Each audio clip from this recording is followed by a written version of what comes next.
Here too it was that Frenhorn uninterruptedly brought PG 285 into action, his love and attention, the whole Breitkopf household, the Stock family, and many others treated me like a near relative, and thus, through the goodwill of so many friendly persons, the feeling of my situation was soothed in the tenderest manner.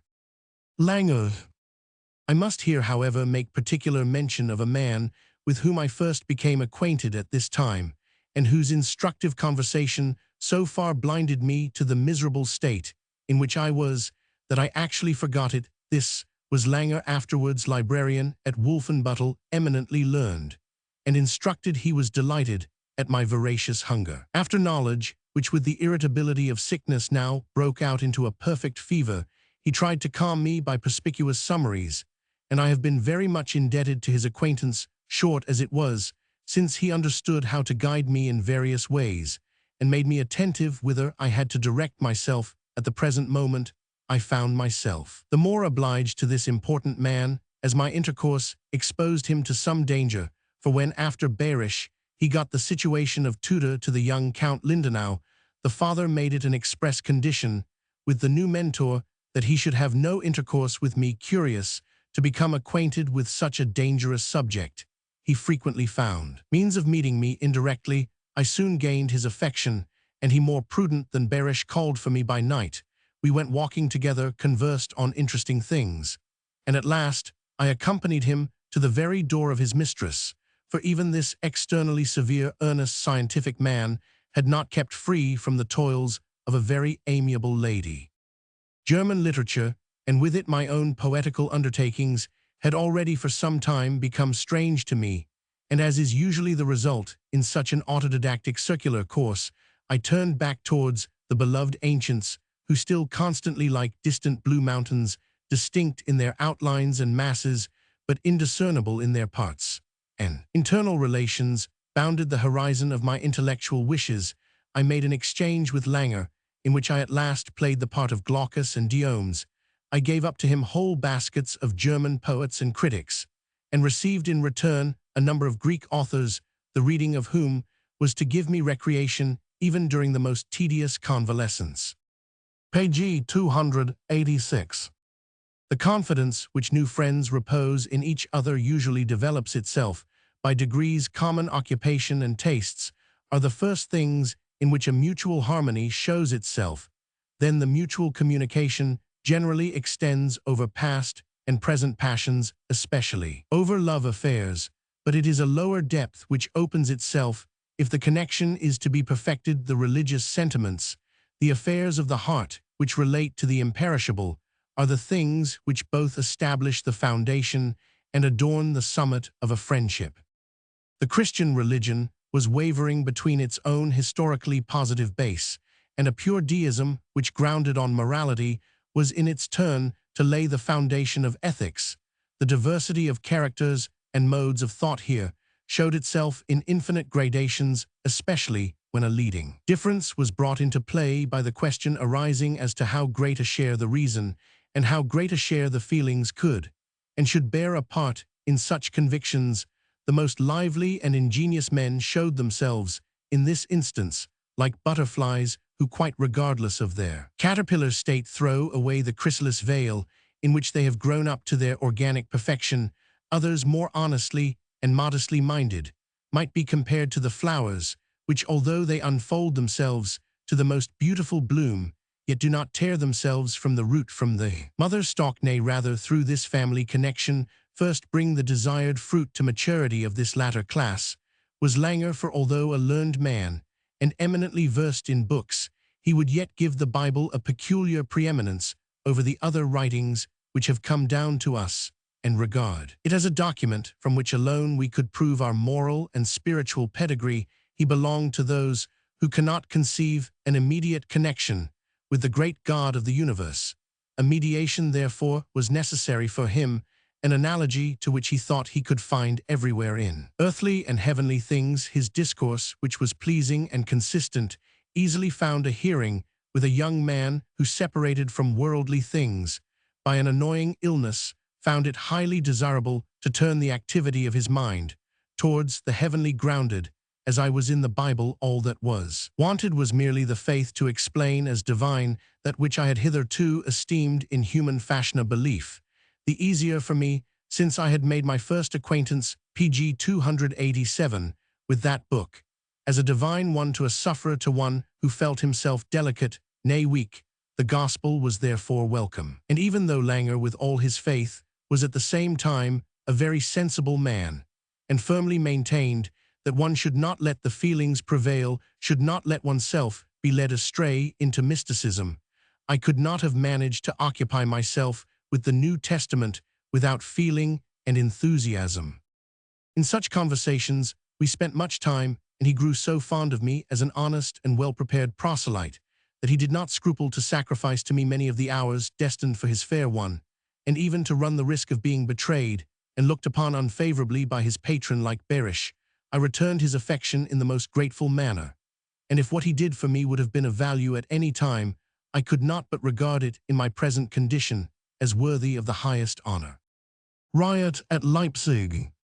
But as when the concert of our souls is most spiritually attuned, the rude shrieking tones of the world usually break in most violently and boisterously, and the contrast which has gone on exercising a secret control affects us so much the more sensibly when it comes forward all at once. Thus was I not to be dismissed from the peripatetic school of my Langer without having first witnessed an event strange at least for Leipzig, namely a tumult which the students excited, and that on the following pretense some young people had quarreled with the city soldiers, and the affair had not gone off without violence. Many of the students combined together to revenge the injuries inflicted. The soldiers resisted stubbornly, and the advantage was not on the side of the very discontented academical citizens. It was now said that respectable persons had commended and rewarded the conquerors for their valiant resistance. And by this, the youthful feeling of honor and revenge was mightily excited. It was publicly said that on the next evening windows would be broken in, and some friends who brought me word that this was actually taking place were obliged to carry me there for youth, and the multitude are always attracted by danger and tumult. There really began a strange spectacle. The otherwise open street was lined on one side with men who, quite quiet, without noise or movement, were waiting to see what would happen. About a dozen young fellows were walking singly up and down the empty pg 288 sidewalk with the greatest apparent composure. But as soon as they came opposite the marked house, they threw stones at the windows as they passed by, and this repeatedly as they returned backwards and forwards. As long as the panes would rattle just as quietly as this was done, all at last dispersed, and the affair had no further consequences.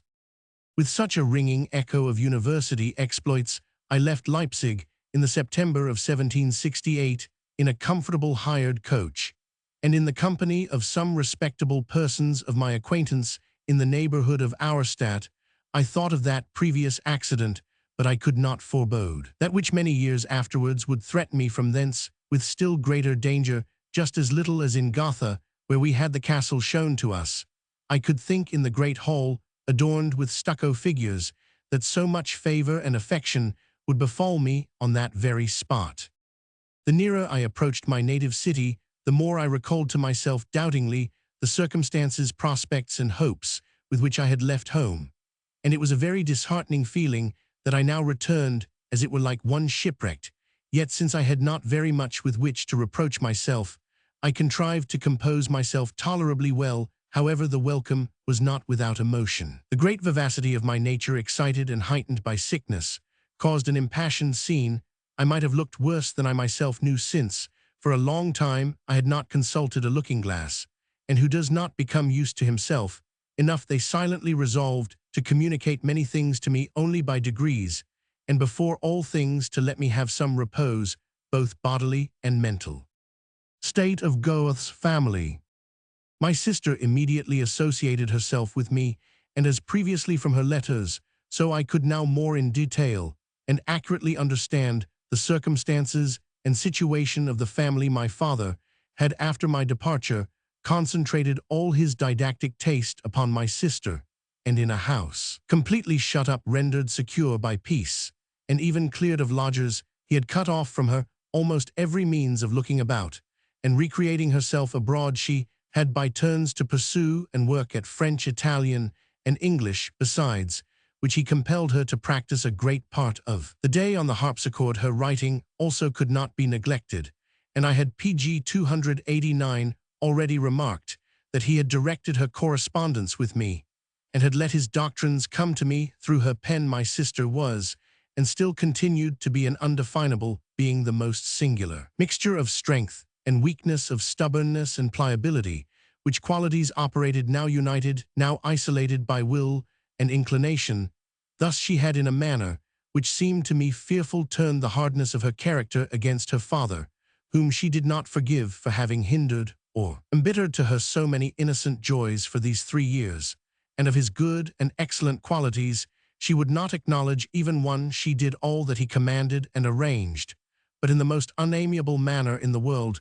She did it in the established routine, but nothing more and nothing less. From love or a desire to please, she accommodated herself to nothing, so that this was one of the first things about which my mother complained in a private conversation with me. But since love was as essential to my sister as to any human being, she turned her affection wholly on me. Her care in nursing and entertaining me absorbed all her time. Her female companions, who were swayed by her without her intending it, had likewise to contrive all sorts of things to be pleasing and consolatory to me. She was inventive in cheering me up, and even developed some germs of comical humor which I had never known in her, and which became her very well. There soon arose between us a coterie language, by which we could converse before all people without their understanding us, and she often used this gibberish with great pertness in the presence of our parents. My father was personally in tolerable comfort.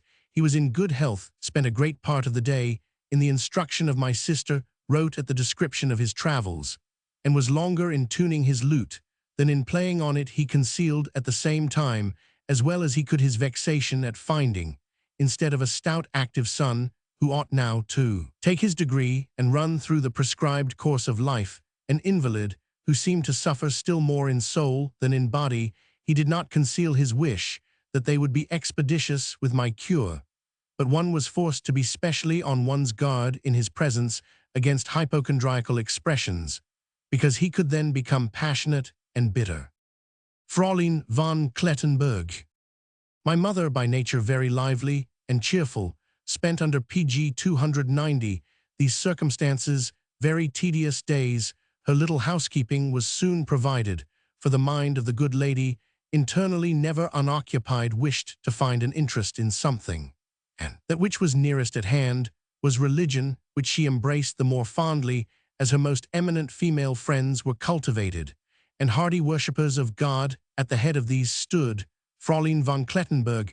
She is the same person from whose conversations and letters arose the confessions of a beautiful soul, which are found inserted in Wilhelm Meister. She was slenderly formed, of the middle size. A hardy natural demeanor had been made still more pleasing by the manners of the world, and the court. Her very neat attire reminded of the dress of the Herrnhut ladies. Her serenity and peace of mind never left her.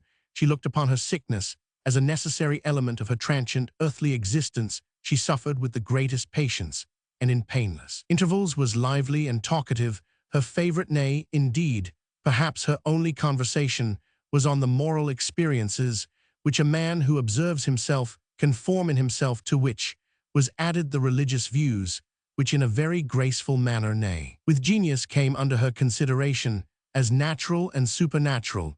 It scarcely needs more to recall back to the friends of such representations that complete delineation, composed from the very depths of her soul, owing to the very peculiar course which she had taken from her youth upwards, the distinguished rank in which she had been born and educated, and the liveliness and originality of her mind.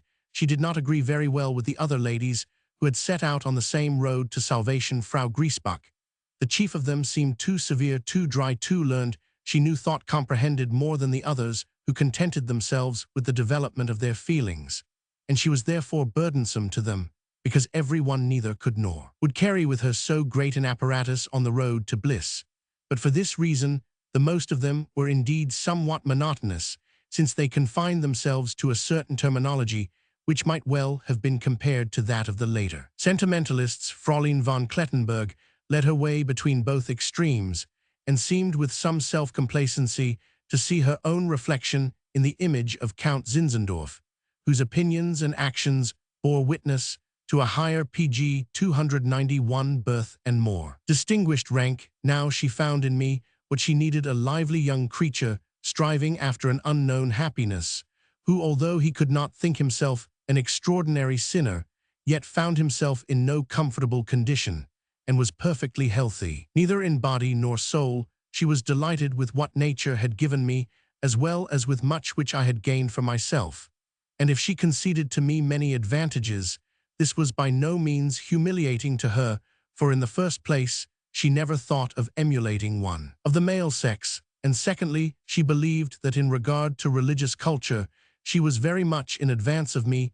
My disquiet, my impatience, my striving, my seeking, investigating, musing, and wavering, she interpreted in her own way, and did not conceal from me her conviction, but assured me in plain terms that all this proceeded from my having no reconciled God. Now, I had believed from my youth upwards that I stood on very good terms with my God, nay, I even fancied to myself, according to various experiences, that he might even be in arrears to me, and I was daring enough to think that I had something to forgive him. This presumption was grounded on my infinite goodwill, to which, as it seemed to me, he should have given better assistance. It may be imagined how often I and my female friend fell into disputes on this subject, which, however, always terminated in the friendliest way, and often, like my conversations with the old rector, with the remark that I was a foolish fellow for whom many allowances must be made.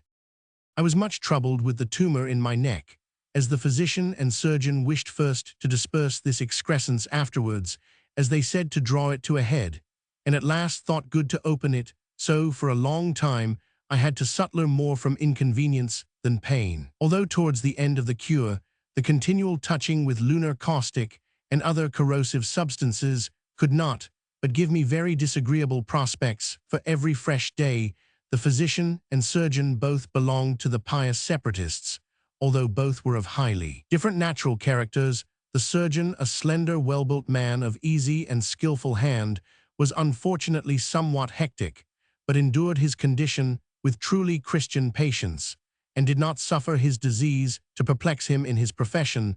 The physician was an inexplicable, sly-looking PG 292, friendless-speaking, and moreover abstruse man, who had gained himself quite a peculiar confidence in the pious circle, active and attentive.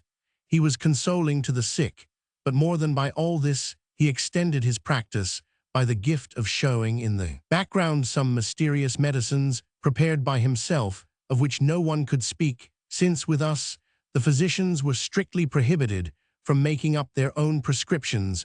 With certain powders, which may have been some kind of digestive, he was not so reserved, but that powerful salt, which could only be applied in the greatest danger, was only mentioned among believers, although no one had yet seen it or traced its effects, to excite and strengthen our faith in the possibility of such an universal remedy.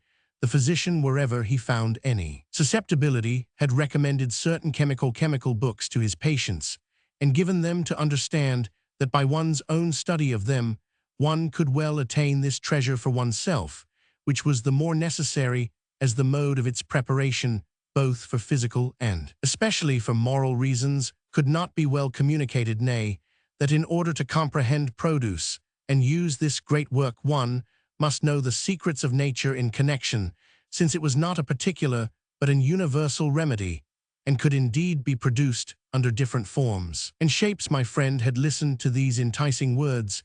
The health of the body was too nearly allied to the health of the soul, and could a greater benefit, a greater mercy, be shown towards others than by appropriating to oneself a remedy by which so many sufferings could be assuaged, so many a danger averted. She had already secretly studied Welling's Opus Magicabalisticum, for which, however, as the author himself immediately darkens and removes the light he imparts, she was looking about for a friend who, in this alternation of glare and gloom, might bear her company. It needed small incitement to inoculate me also with this disease. I procured the work, which, like all writings of this kind, could trace its pedigree in a direct line up to the Neo-Platonic school. My chief labor in this book was most accurately to notice the dark hints by which the author refers from one passage to another, and thus promises to reveal what he conceals, and to mark down on the margin the number of the page, where such passages as should explain each other were to be found, but even thus the book still remained dark and unintelligible. Pg 293, enough, except that one at last studied oneself into a certain terminology, and by using it according to one's own fancy, believed that one was at any rate saying, if not understanding something, the before-mentioned work makes very honorable mention of its predecessors, and we were incited to investigate those original sources themselves. We turned to the works of Theophrastus Paracelsus and Basilius Valentinus, as well as to those of Helmont Starkey and others, whose doctrines and directions, resting more or less on nature and imagination, we endeavored to see into and follow out. I was particularly pleased with the Aurea Catena Homeri, in which nature, though perhaps in fantastical fashion, is represented in a beautiful combination, and thus sometimes by ourselves, sometimes together. We employed much time on these singularities, and spent the evenings of a long winter, during which I was compelled to keep my chamber very agreeably, since we three, my mother being included, were more delighted with these secrets than we could have been at their elucidation. Alchemical turn.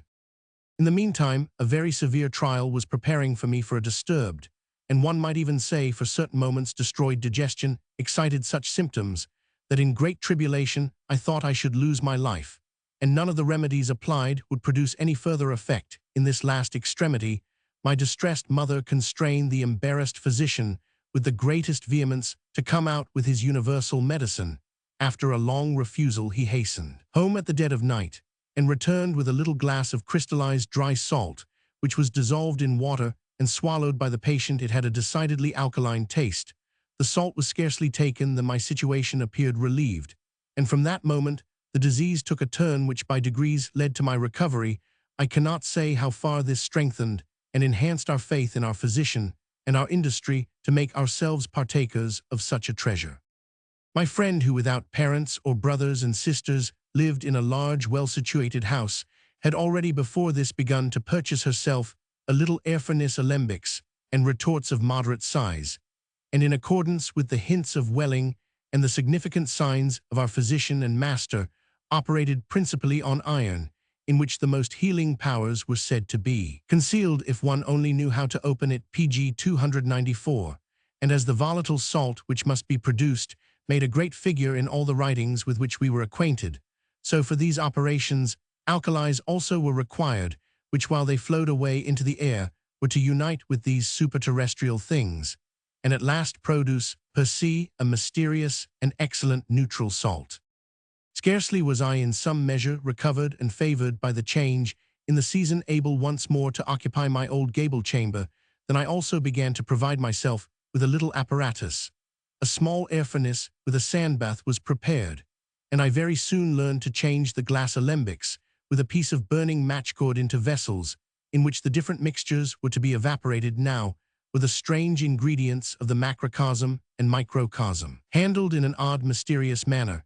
And before all, I attempted to produce neutral salts in an unheard-of way, but what busied me most for a long time was the so-called liquor silicum flintus, which is made by melting down pure quartz flint with a proper proportion of alkali, whence results a transparent glass, which melts away on exposure to the air, and exhibits a beautiful clear fluidity. Whoever has once prepared this himself, and seen it with his own eyes, not blame those who believe in a maiden earth, and in the possibility of producing further effects upon it. By means of it, I had acquired a peculiar dexterity in preparing this liquor silicum. The fine white flints, which are found in the main, furnished a perfect material for it, and I was not wanting in the other requisites nor in diligence, but I became weary at last, because I could not but remark that the flinty substance was by no means so closely combined with the salt as I had philosophically imagined, for it very easily separated itself again, and this most beautiful mineral fluidity, which to my greatest astonishment had sometimes appeared in the form of an animal, jelly, always deposited a powder, which I was forced to pronounce the finest flint dust, but which gave not the least sign of anything productive in its nature, from which one could have hoped to see this maiden earth pass into the maternal state. Strange and unconnected as these operations were, I yet learned many things from them. I paid strict attention to all the crystallizations that might occur, and became acquainted PG 295 with the external forms of many natural things, and inasmuch as I well knew that in modern times chemical subjects were treated more methodically, I wished to get a general conception of them, although as a half-adept I had very little respect for the apothecaries and all those who operated with common fire. However, the chemical compendium of Boerhaave attracted me powerfully, and led me on to read several of his writings, in which, since moreover my tedious illness had inclined me towards medical subjects, I found an inducement to study also the aphorisms of this excellent man, which I was glad to stamp upon my mind and in my memory. Character of the Letters from Leipzig. Another employment, somewhat more human, and by far more useful for my cultivation at the moment, was reading through the letters which I had written home from Leipzig. Nothing reveals more with respect to ourselves than when we again see before us that which has proceeded from us years before, so that we can now consider ourselves as an object of contemplation. Only in truth I was then too young, and the epoch which was represented by those papers was still too near, as in our younger years we do not in general easily cast off a certain self-complacent conceit. This especially shows itself in despising what we have been but a little time before, for while indeed we perceive, as we advance from step to step, that those things which we regard as good and excellent in ourselves and others do not stand their ground, we think we can best extricate ourselves from this dilemma by ourselves throwing away what we cannot preserve. So it was with me also, for as in Leipzig I had gradually learned to set little value on my childish labors, so now my academical course seemed to me likewise of small account, and I did not understand that for this very reason it must be of great value to me, as it elevated me to a higher degree of observation and insight. My father had carefully collected and sewed together my letters to him as well as those to my sister.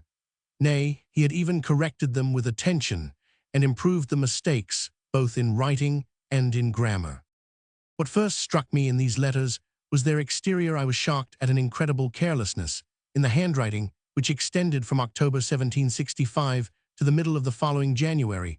But in the middle of March, there appeared PG 296 all at once, a quite compressed, orderly hand, such as I used formerly to employ in writing for a prize. My astonishment at this resolved itself into gratitude towards the good Gellert, who, as I now well remembered, whenever we handed in our essays to him, represented to us in his hearty tone of voice that it was our sacred duty to practice our hand as much, nay more than our style.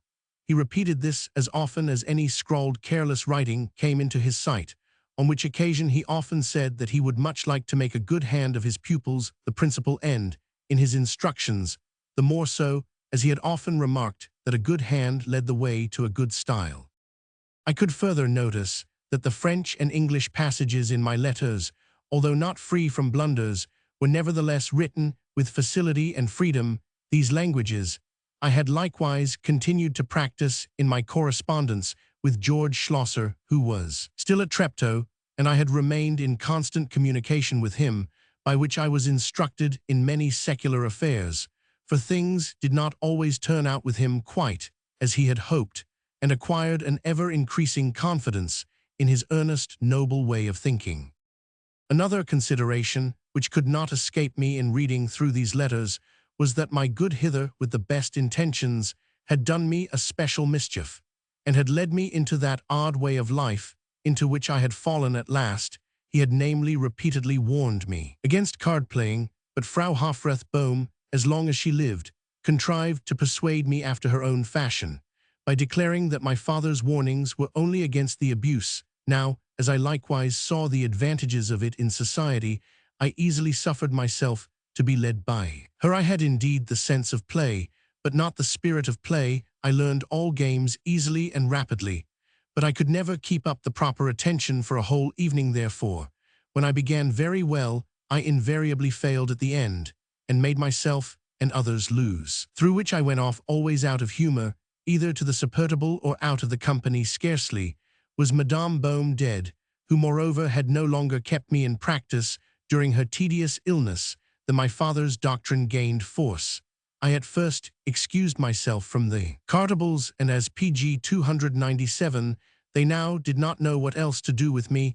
I became even more of a burden to myself than to others, and declined the imitations, which then became more rare, and at last ceased altogether play, which is much to be recommended to young people, especially to those who have a practical sense and wish to look about in the world for themselves, could never indeed become a passion with me, for I never got further, though I might play, as long as I would had anyone given me a general view of the subject, and made me observe how here certain signs, and more or less of chance, form a kind of material on which judgment and activity can exercise themselves. Shed anyone made me see several games at once, I might sooner have become reconciled with all this at the time of which I am now speaking. I had come to the conviction from the above considerations that one should not avoid social games, but should rather strive after a certain dexterity in them. Time is infinitely long, and each day is a vessel into which a great deal may be poured, if one will actually fill it up. Taste for drawing revived. Thus variously was I occupied in my solitude, the more so as the departed spirits of the different tastes, to which I had from time to time devoted myself, had an opportunity to reappear. I thus went again to drawing, and as I always wished to labor directly from nature, or rather from reality, I made a picture of my chamber with its furniture and the persons who were in it, and when this no more amused me, I represented all sorts of tales which were told at the time, and in which interest was taken. All this was not without character and a certain taste, but unfortunately the figures lacked proportion, and the proper vigor, besides which the execution was extremely misty. Sly father, who continued to take pleasure in these things, wished to have them more distinct. Everything must be finished and properly completed. He therefore had them mounted and surrounded with ruled lines.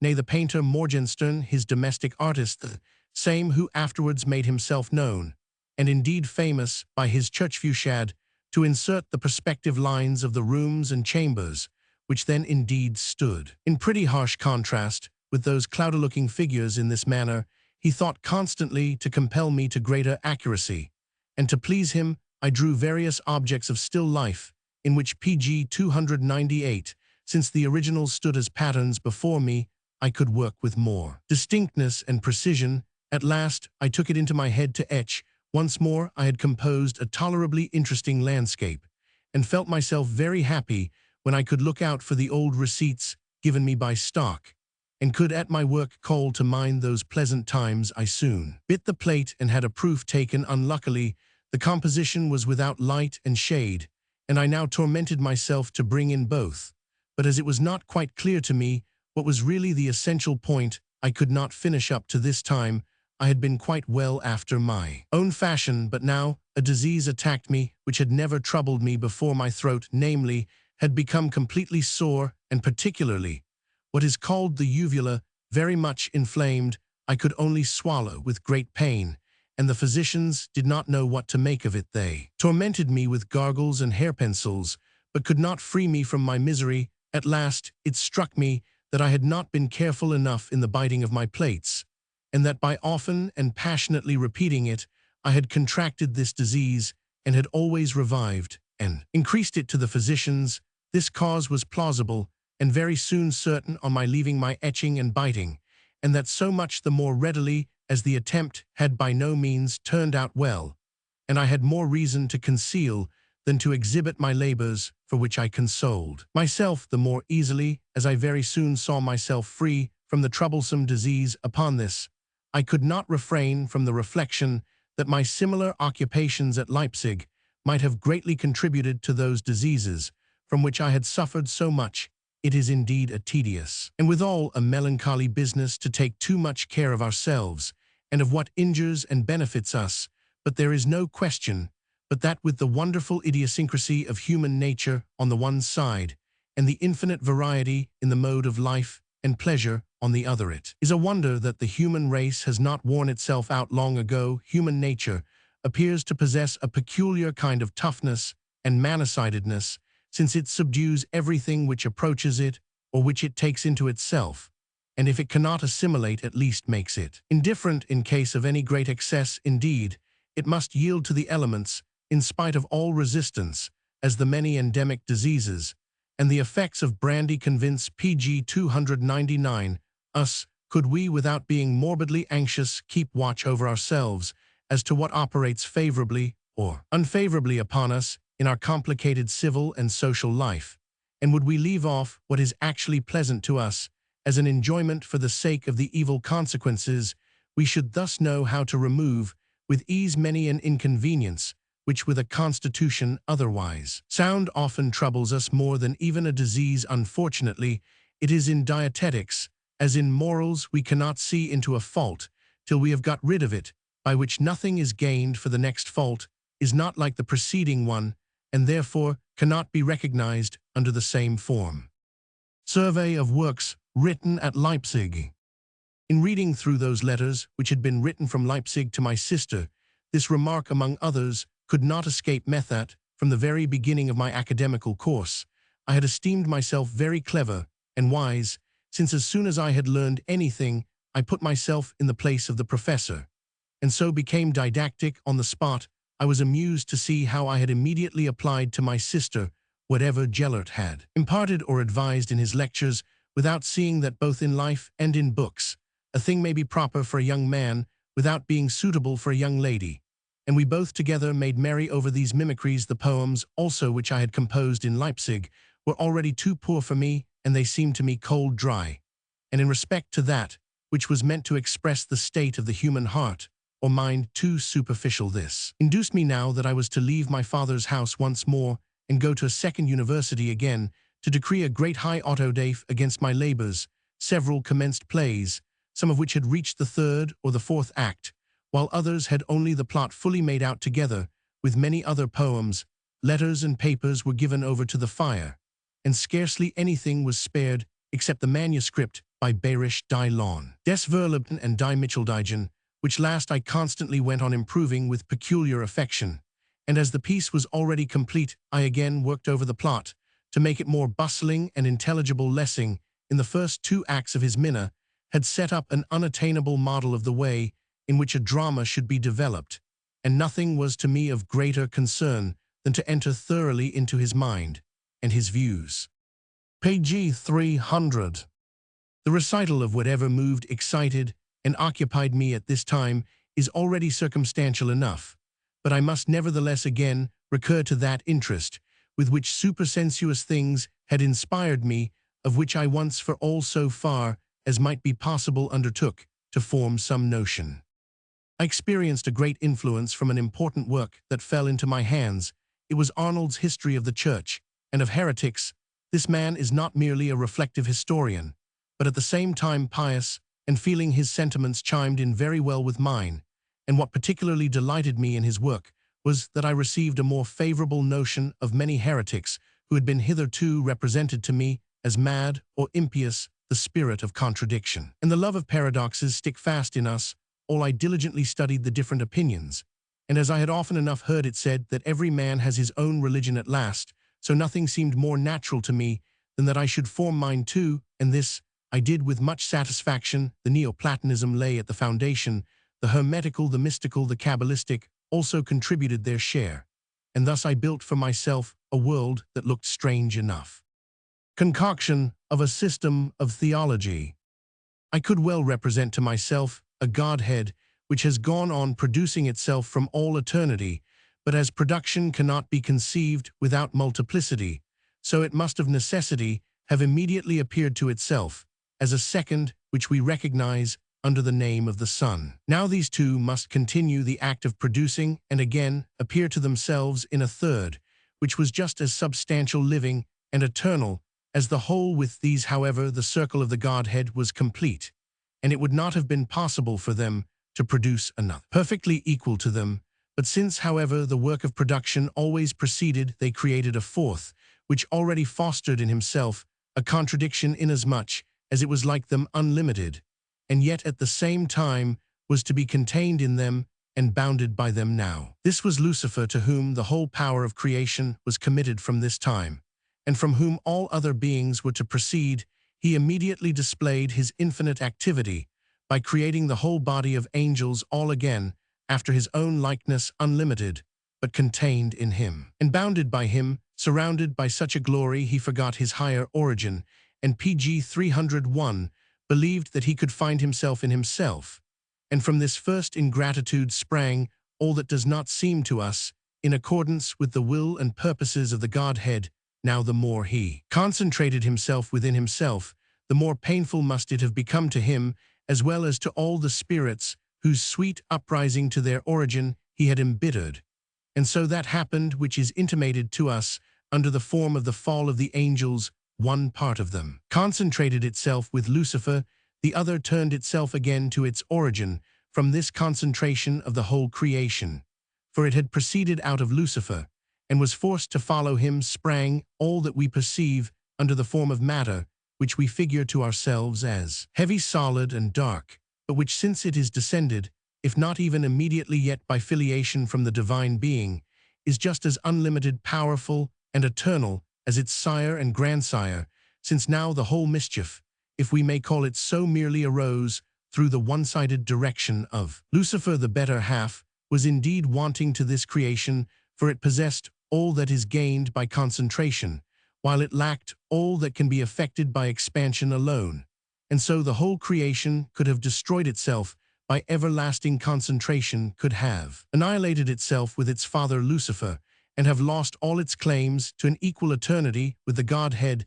This condition the Elohim contemplated for a time, and they had their choice to wait for those ons in which the field would again have become clear, and space would be left them for a new creation, or if they would to seize upon that which existed already, and supply the want according to their own eternity. Now they chose the latter, and by their mere will supplied in an instant the whole want, which the consequence of Lucifer's undertaking drew. After it they gave to the eternal being the faculty of expanding itself, of moving itself towards them. The peculiar pulse of life was again restored, and Lucifer himself could not avoid its effects. This is the epoch when that appeared which we know as light, and when that began, which we are accustomed to designate by the word creation. Greatly now, as this multiplied itself by progressive degrees, through the continually working vital power of the Elohim, still a being was wanting who might be able to restore the original connection with the Godhead. And thus man was produced, who in all things was to be similar, yea, equal to PG 302, the Godhead, but thereby in effect found himself once more in the situation of Lucifer, that of being at once unlimited and bounded. And since this contradiction was to manifest itself in him through all the categories of existence, and a perfect consciousness, as well as a decided will, was to accompany his various conditions, it was to be foreseen that he must be at the same time the most perfect, and the most imperfect, the most happy, and the most unhappy creature. It was not long before he too completely played the part of Lucifer. True ingratitude is the separation from the benefactor, and thus that fall was manifest for the second time, although the whole creation is nothing, and was nothing but a falling from and returning to the original. One easily sees how the redemption is not only decreed from eternity, but is considered as eternally necessary, nay, that it must ever renew itself through the whole time of generation for and existence. In this view of the subject, nothing is more natural than for the divinity himself to take the form of man, which had already prepared itself as a veil, and to share his fate for a short time, in order by this assimilation to enhance his joys and alleviate his sorrows. The history of all religions and philosophies teaches us that this great truth, indispensable for man, has been handed down by different nations in different times in various ways, and even in strange fables and images, in accordance with their limited knowledge. Enough, if it only be acknowledged, that we find ourselves in a condition which, even if it seems to drag us down and oppress us, yet gives us opportunity, nay, even makes it our duty to raise ourselves up, and to fulfill the purposes of the Godhead in this manner, that while we are compelled on the one hand to concentrate ourselves zu verselbsten, we on the other hand do not omit to expand ourselves zu and selbsteigen in regular pulsation. 5. Page 303. Ninth Book. Strasbourg.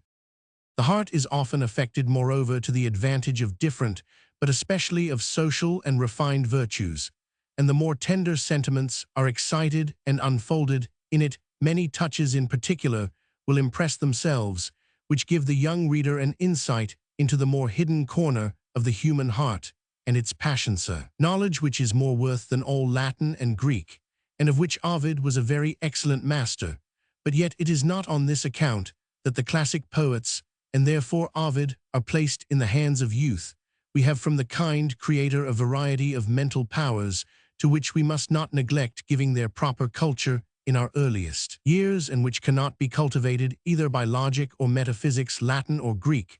We have an imagination before which, since it should not seize upon the very first conceptions that chance to present themselves, we ought to place the fittest and most beautiful images, and thus accustom and practice the mind to recognize and love the beautiful everywhere and in nature itself under its determined true, and also in its finer features. A great quantity of conceptions and general knowledge is necessary to us, as well for the sciences as for daily life, which can be learned out of no compendium. Our feelings, affections, and passions should be advantageously developed and purified.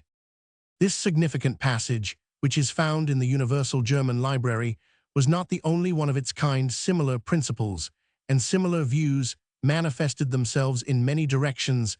They made upon us lively youths a very great impression, which had the more decided effect, as it was strengthened besides by Wieland's example, for the works of his second brilliant period clearly showed that he had formed himself according to such maxims. And what more could we desire? Philosophy, with its abstruse questions, was set aside of classic languages, the acquisition of which is accompanied by so much drudgery. One saw thrust into the pg 304 background compendiums, about the sufficiency of which Handel had already whispered a doubtful word into the ear, came more and more into suspicion. We were directed to the contemplation of an active life, which we were so fond of leading, and to the knowledge of the passions, which we partly felt, partly anticipated in our own bosoms, and which, if though they had been rebuked formerly, now appeared to us as something important and dignified, because they were to be the chief object of our studies, and the knowledge of them was extolled as the most excellent means of cultivating our mental powers. Besides this, such a mode of thought was quite in accordance with my own conviction, nay, with my poetical mode of treatment.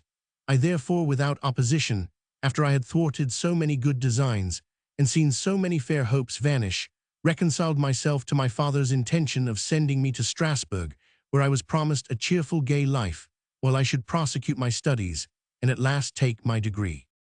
In spring I felt my health, but still more my youthful spirits again restored, and once more longed to be out of my father's house, though with reasons far different from those on the first time. The pretty chambers and spots where I had suffered so much had become disagreeable to me, and with my father himself there could be no pleasant relation. I could not quite pardon him for having manifested more impatience than was reasonable at the relapse of my disease, and at my tedious recovery, nay, for having, instead of comforting me by forbearance, frequently expressed himself in a cruel manner about that which lay in no man's hand, as if it depended only on the will, and he too was in various ways hurt and offended by me. For young people bring back from the university general ideas, which indeed is quite right and good, but because they fancy themselves very wise in this, they apply them as a standard to the objects that occur, which must then, for the most part, lose by the comparison. Thus I had gained a general notion of architecture, and of the arrangement and decoration of houses, and imprudently in conversation had applied this to our own house. My father had designed the whole arrangement of it, and carried through the building with great perseverance, and considering that it was to be exclusively a pg 305 residence for himself and his family, nothing could be objected to it in this taste.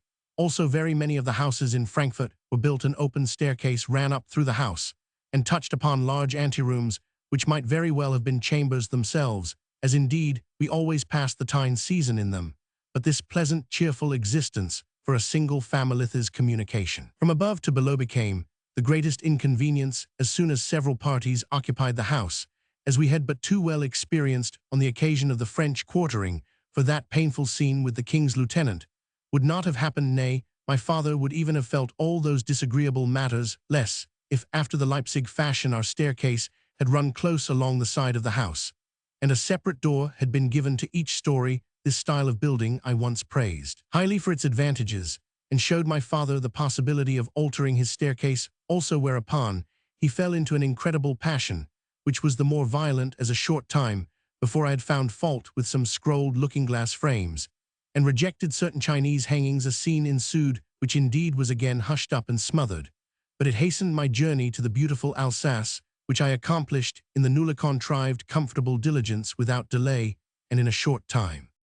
I alighted at the Geist Tavern and hastened at once to satisfy my most earnest desire and to approach the minster, which had long since been pointed out to me by fellow travelers and had been before my eyes for a great distance when I first perceived this colossus through the narrow lanes, and then stood too near before it. In the truly confined little square it made upon me an impression quite of its own kind, which I, being unable to analyze it on the spot, carried with me only indistinctly for this time as I hastily ascended the building, so as not to neglect the beautiful moment of a high and cheerful sun, which was to disclose to me at once the broad, rich land.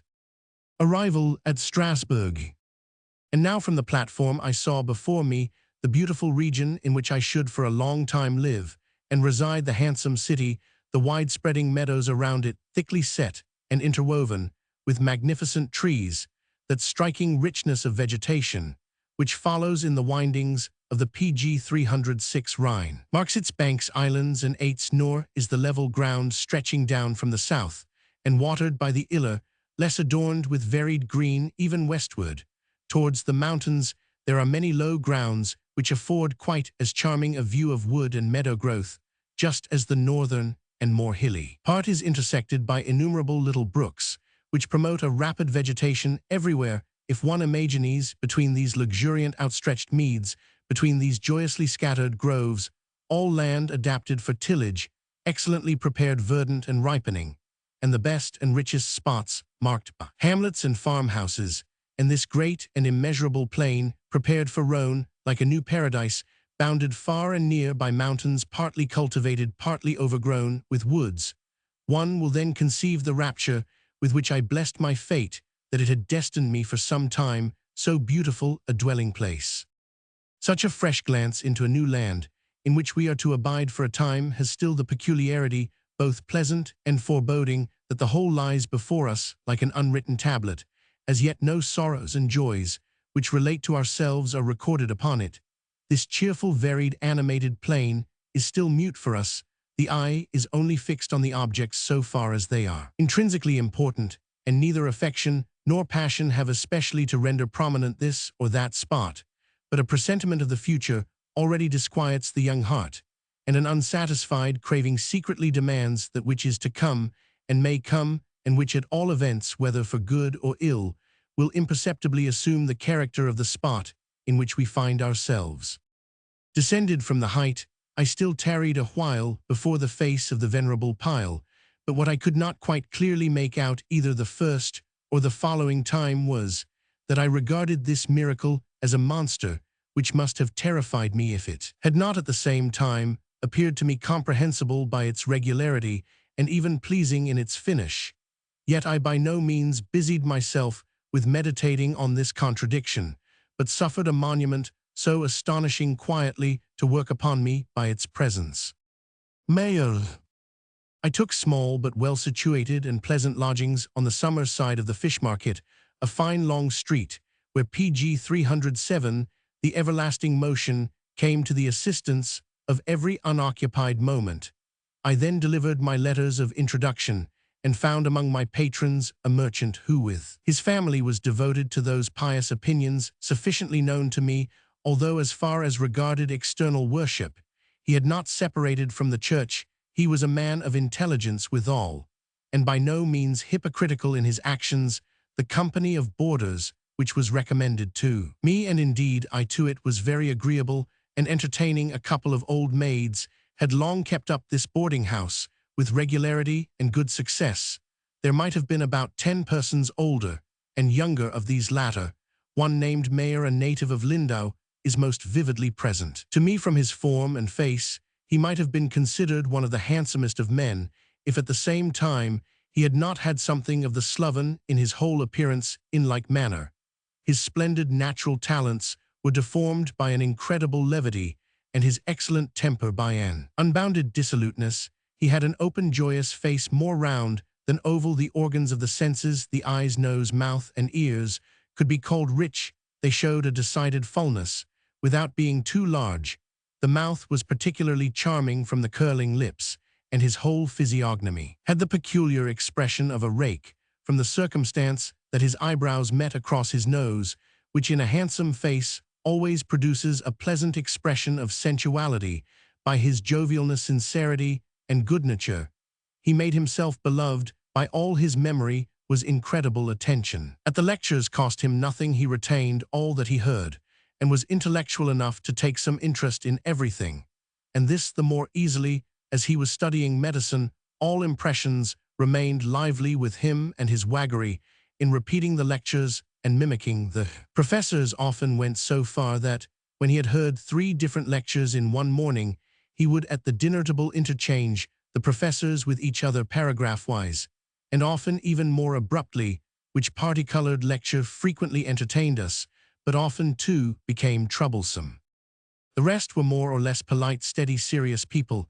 A pensioned knight of the Order of St. Louis was one of these, but the majority were students, all really good, and PG 308, well-disposed, only they were not allowed to go beyond their usual allowance of wine.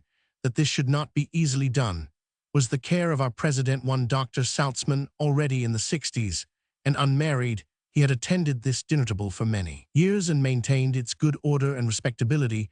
He possessed a handsome property, kept himself close and neat in his exterior, even belonging to those who always go in shoes and stockings, and with their hat under their arm to put on the hat, was with him an extraordinary action. He commonly carried an umbrella, wisely reflecting that the finest summer days often bring thunderstorms and passing showers over the country.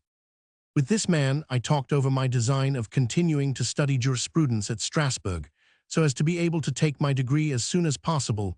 Since he was exactly informed of everything, I asked him about the lectures I should have to hear, and what he generally thought of the matter. To this, he replied that it was not in Strasbourg, as in the German universities, where they try to educate jurists in the large and learned sense of the term. Here, in conformity with the relation towards France, all was really directed to the practical, and managed in accordance with the opinions of the French, who readily stop at what is given. They tried to impart to every one certain general principles and preliminary knowledge. They compressed as much as possible and communicated only what was most necessary. Hereupon, he made me acquainted with a man in whom, as a repetent one, great confidence was entertained, which he very soon managed to gain from me also by way of introduction.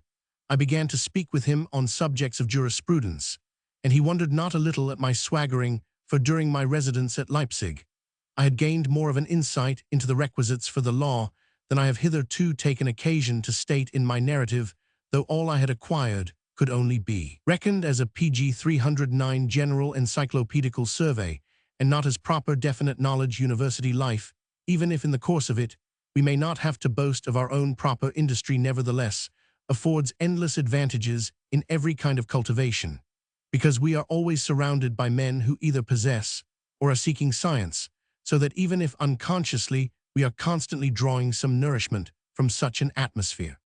Taste for medical studies.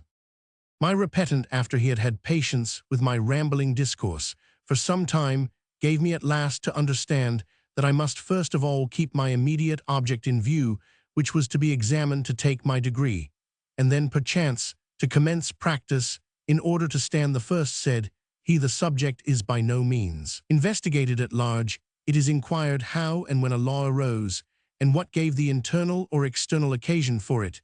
There is no inquiry as to how it has been altered by time and custom, or how far it has perhaps been perverted by false interpretation or the perverted usage of the courts.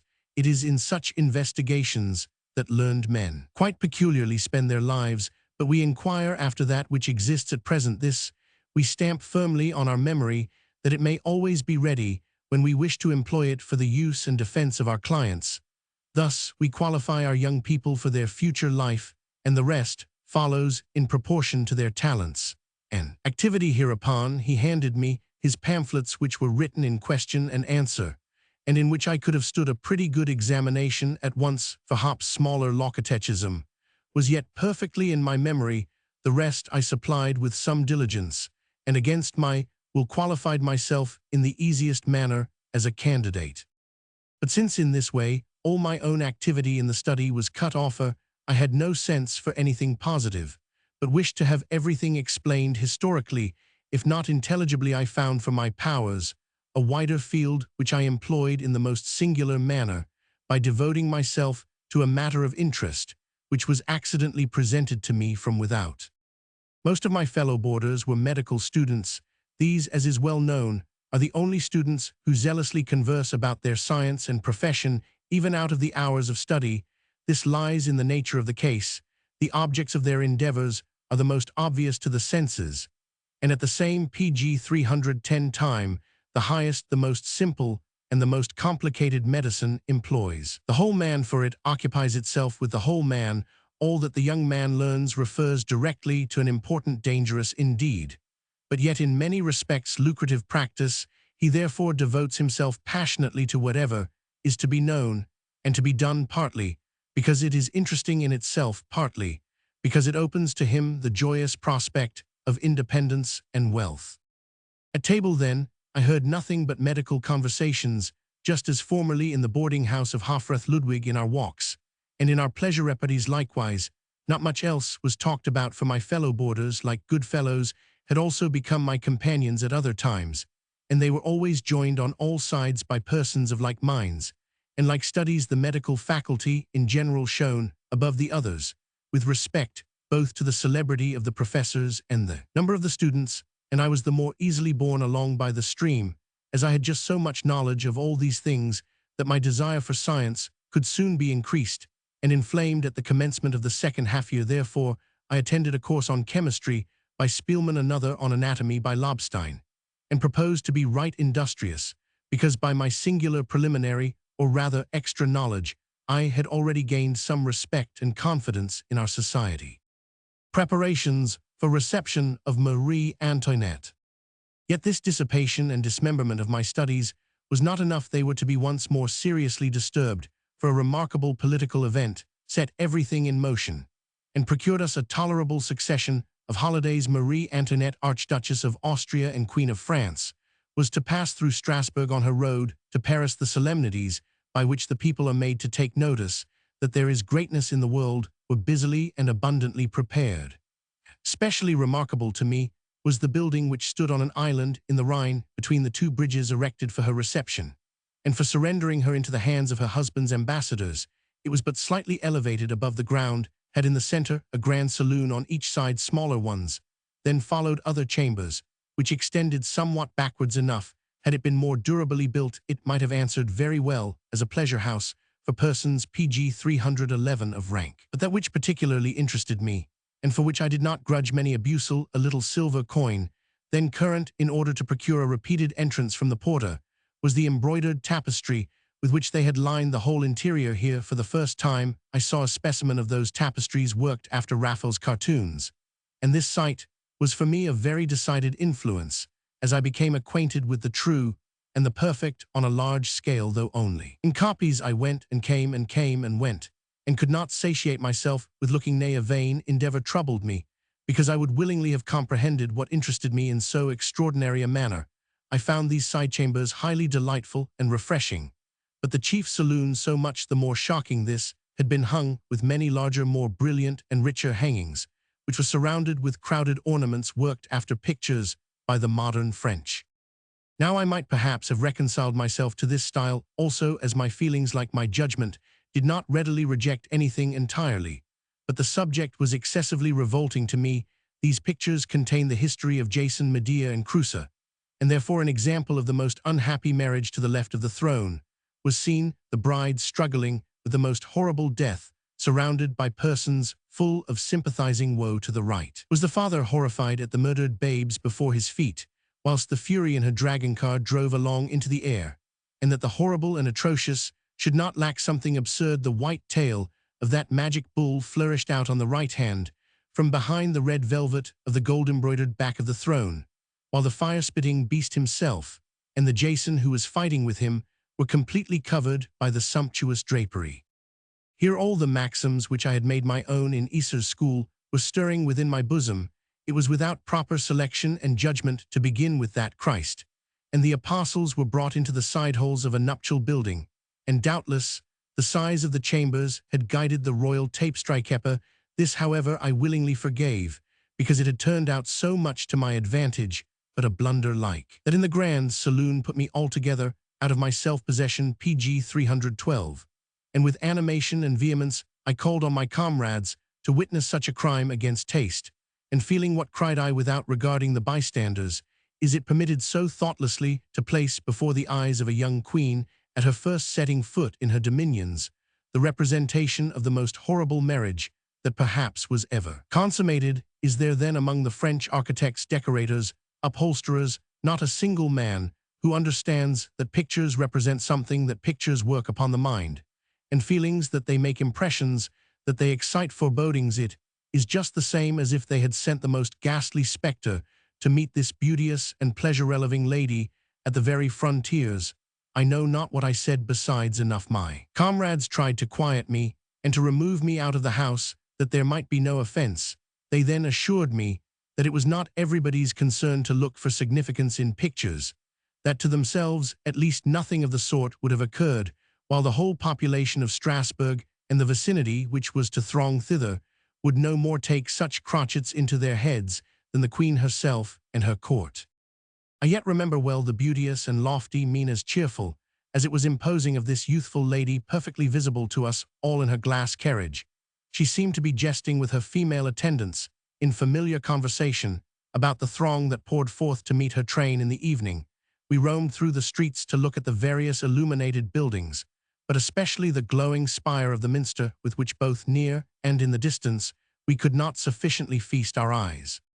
The Queen pursued her way, the country people dispersed, and the city was soon quiet as ever before the Queen's arrival. The very rational regulation had been made that no deformed persons, no cripples, nor disgusting invalids should show themselves on her route. People joked about this, and I made a little French poem in which I compared the advent of Christ, who seemed to wander upon the world, particularly on account of the sick and the lame, with the arrival of the Queen, who scared these unfortunates away. My friends, let it pass. A Frenchman, on the contrary, who lived with us, criticized the language and meter very unmercifully, although PG 313, as it seemed with too much foundation, and I do not remember that I ever made a French poem afterwards. Dreadful accident at Paris. Scarcely had the news of the Queen's happy arrival rung from the capital than it was followed by the horrible intelligence that, owing to an oversight of the police during the festal fireworks, an infinite number of persons with horses and carriages had been destroyed in a street obstructed by building materials, and that the city, in the midst of the nuptial solemnities, had been plunged into mourning and sorrow. They attempted to conceal the extent of the misfortune both from the young royal pair and from the world, by burying the dead in secret, so that many families were convinced only by the ceaseless absence of their members that they too had been swept off by this awful event. That on this occasion those ghastly figures in the grand saloon again came vividly before my mind, I need scarcely mention, for every one knows how powerful certain moral impressions are when they embody themselves, as it were, in those of the senses. This occurrence was, however, destined, moreover, to place my friends in anxiety and trouble by means of a prank in which I indulged among us young people who had been at Leipzig. There had been maintained ever afterwards a certain itch for imposing on and in some way mystifying one another. With this wanton love of mischief, I wrote to a friend in Frankfurt. He was the one who had amplified my poem on the cake-baker Handel, applied it to Medan, and caused its general circulation, a letter dated from Versailles, in which I informed him of my happy arrival there, my participation in the solemnities and other things of the kind, but at the same time enjoined the strictest secrecy. I must here remark that from the time of that trick, which had caused us so much annoyance, our little Leipzig society had accustomed itself to persecute him from time to time with mystifications, and this especially as he was the drollest man in the world, and was never more amiable than when he was discovering the cheat into which he had deliberately been led. Shortly after I had written this letter, I went on a little journey and remained absent about a fortnight. Meanwhile, the news of that disaster had reached Frankfurt. My friend believed me in Paris, and his affection led him to apprehend that I might have been involved in the calamity. He inquired of my parents and other persons to PG 314, whom I was accustomed to write whether any letters had arrived, and as it was just at the time when my journey kept me from sending any, they were altogether wanting. He went about in the greatest uneasiness, and at last told the matter in confidence to our nearest friends, who were now in equal anxiety. Fortunately, this conjecture did not reach my parents until a letter had arrived announcing my return to Strasbourg. My young friends were satisfied to learn that I was alive, but remained firmly convinced that I had been at Paris in the interim. The affectionate intelligence of the solicitude they had felt on my account affected me so much that I vowed to leave off such tricks forever, but unfortunately, I have often since allowed myself to be guilty of something similar. Real life frequently loses its brilliancy to such a degree that one is many a time forced to polish it up again with the varnish of fiction. This mighty stream of courtly magnificence had now flowed by and had left in me no other longing than after those tapestries of Raphael, which I would willingly have gazed at, revered, nay adored every day and every hour. Fortunately, my passionate endeavors succeeded in interesting several persons of consequence in them, so that they were taken down and packed up as late as possible. We now gave ourselves up again to our quiet, easy routine of the university and society, and in the latter, the actuary. Saltzman, president of our table, continued to be the general pedagogue, his intelligence, complacence, and dignity, which he always contrived to maintain amid all the jests, and often even in the little extravagances which he allowed us, made him beloved and respected by the whole company, and I could mention but few instances where he showed his serious displeasure or interposed with authority in little quarrels and disputes. Yet among them all I was the one who most attached myself to him, and he was not less inclined to converse with me, as he found me more variously accomplished than the others, and not so one-sided in judgment. I also followed his directions in external matters, so that he could without hesitation publicly acknowledge me as his companion and comrade, for although he only filled an office which seems to be of little influence, he administered it in a manner which redounded to his highest honor. He was actuary to the Court of Wards, Pupilin Collegium, and there indeed, like the perpetual secretary of an university, he had PG 315, properly speaking, the management of affairs in his own hands now, as he had conducted this business with the greatest exactness for many years. There was no family, from the first to the last, which did not owe him its gratitude, as indeed scarcely anyone in the whole administration of government can earn more blessings or more curses than one who takes charge of the orphans, or on the contrary squanders or suffers to be squandered their property and goods. Strasbourg manners. The Strasburgers are passionate walkers, and they have a good right to be so. Let one turn one's steps as one will. One finds pleasure grounds partly natural, partly adorned by art in ancient and modern times, all of them visited and enjoyed by a cheerful, merry little people. But what made the sight of a great number of pedestrians still more agreeable here than in other places was the various costume of the fair sex.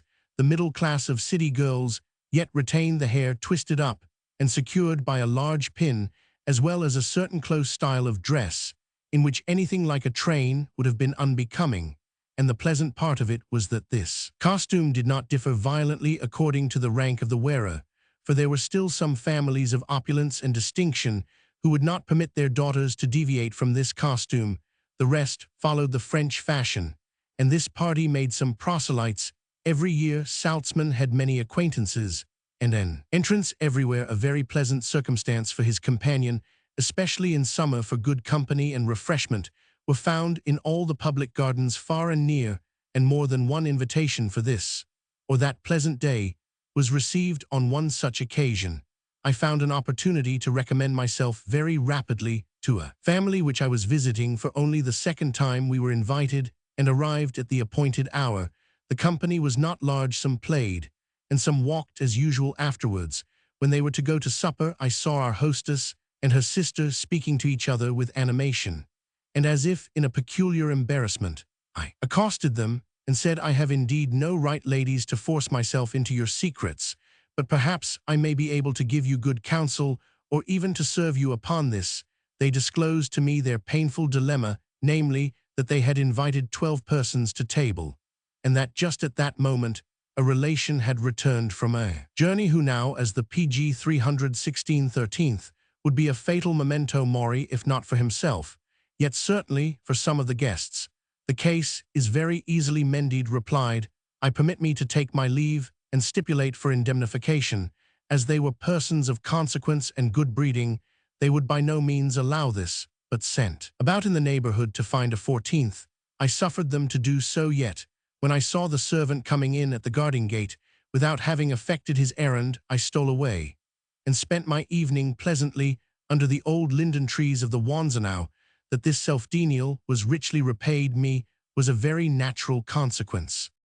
A certain kind of general society is not to be thought of without card-playing. Salzmann renewed the good instructions of Madame Bohm, and I was the more docile as I had really seen that by this little sacrifice, if it be one may procure oneself much pleasure, and even a greater freedom in society than one would otherwise enjoy. The old piquet, which had gone to sleep, was again looked out. I learned whist. I made myself, according to the directions of my mentor, a card-purse, which was to remain untouched under all circumstances, and I now found opportunity to spend most of my evenings with my friend in the best circles, where for the most part they wished me well, and pardoned many a little irregularity, to which nevertheless my friend, though kindly enough, used to call my attention.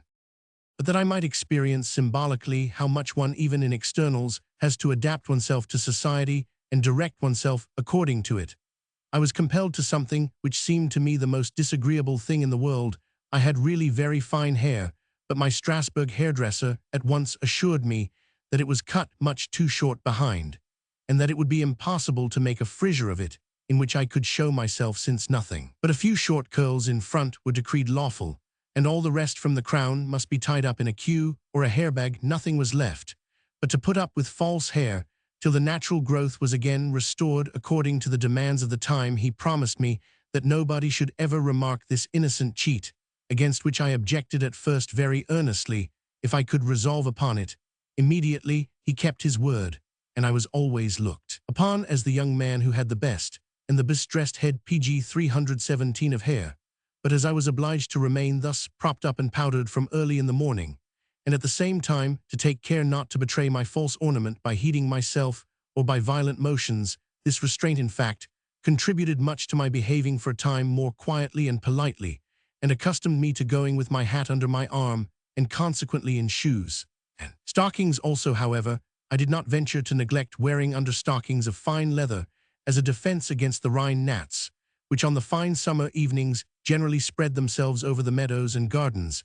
If now under these circumstances a violent bodily motion was denied me, our social conversations certainly became more and more animated and impassioned. Indeed, they were the most interesting in which I had hitherto ever borne part. Young Stilling. With my way of feeling and thinking, it cost me nothing to let every one pass for what he was, nay, for that which he wished to pass for, and thus the frankness of a fresh youthful heart, which manifested itself almost for the first time in its full bloom, made me many friends and adherents. Our company of boarders increased to about 20 persons, and as Salzmann kept up his accustomed order, everything continued in its old routine. Nay, the conversation was almost more decorous, as everyone had to be on his guard before several among the newcomers was a man who particularly interested me. His name was Jung, the same who afterwards became known under the name of Stilling, in spite of an antiquated dress. His form had something delicate about it, with a certain sturdiness. A bagwig did not disfigure his significant and pleasing countenance. His voice was mild, without being soft and weak. It became even melodious and powerful as soon as his ardor was roused, which was very easily done on learning to know him better. One found in him a sound common sense which rested on feeling, and therefore took its tone from the affections and passions. And from this very feeling sprang an enthusiasm for the good, the true, and the just in the greatest possible purity. For the course of this man's life had been very simple, and yet crowded with events, and with manifold activity. The element of his energy was an indestructible faith in God, and in an assistance flowing immediately from him, which evidently manifested itself in an uninterrupted providence, and in an PG 318 unfailing deliverance out of all troubles, and from every evil. Jung had made many such experiences in his life, and they had often been repeated of late in Strasbourg, so that with the greatest cheerfulness he led a life frugal indeed but free from care, and devoted himself most earnestly to his studies, although he could not reckon upon any certain subsistence from one quarter to another in his youth.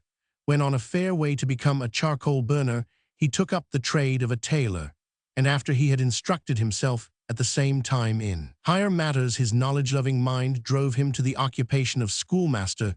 This attempt failed, and he returned to his trade, from which, however, since every one felt for him confidence and affection, he was repeatedly called away again to take a place as private tutor.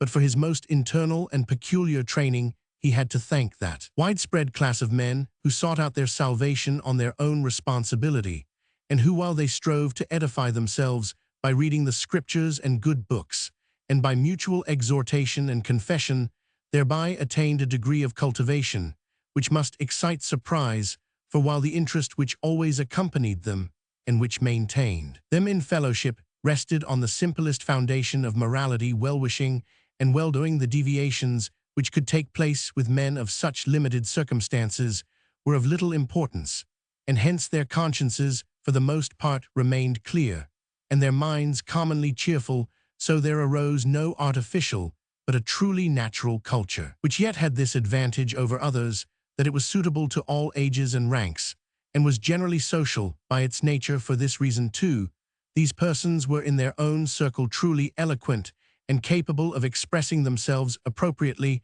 and pleasingly on all the tenderest and best concerns of the heart. Now the good Jung was in this very case among a few persons who, if not exactly like-minded with himself, did not declare themselves averse from his mode of thought. He was found not only talkative, but eloquent in particular. He related the history of his life in the most delightful manner, and knew how to make all the circumstances plainly and vividly present to his listeners. I persuaded him to write them down, and he promised he would do so.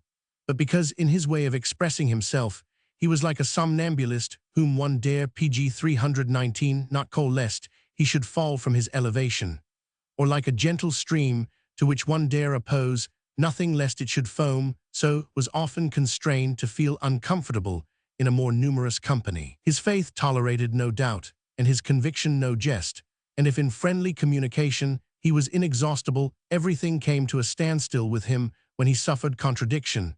I usually helped him through on such occasions, for which he repaid me with honest affection, since his mode of thought was nothing strange to me, but on the contrary I had already become accurately acquainted with it in my very best friends of both sexes, and since moreover it generally interested me with its naturalness and naivete, he found himself on the very best terms with me.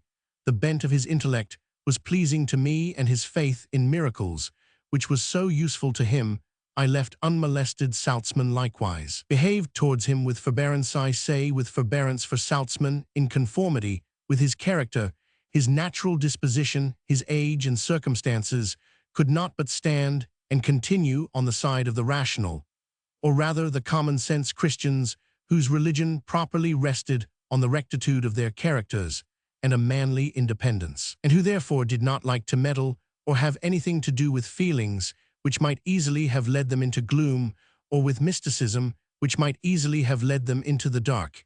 This class, too, was respectable and numerous. All men of honor and capacity understood each other, and were of the like persuasion as well as of the same mode of life.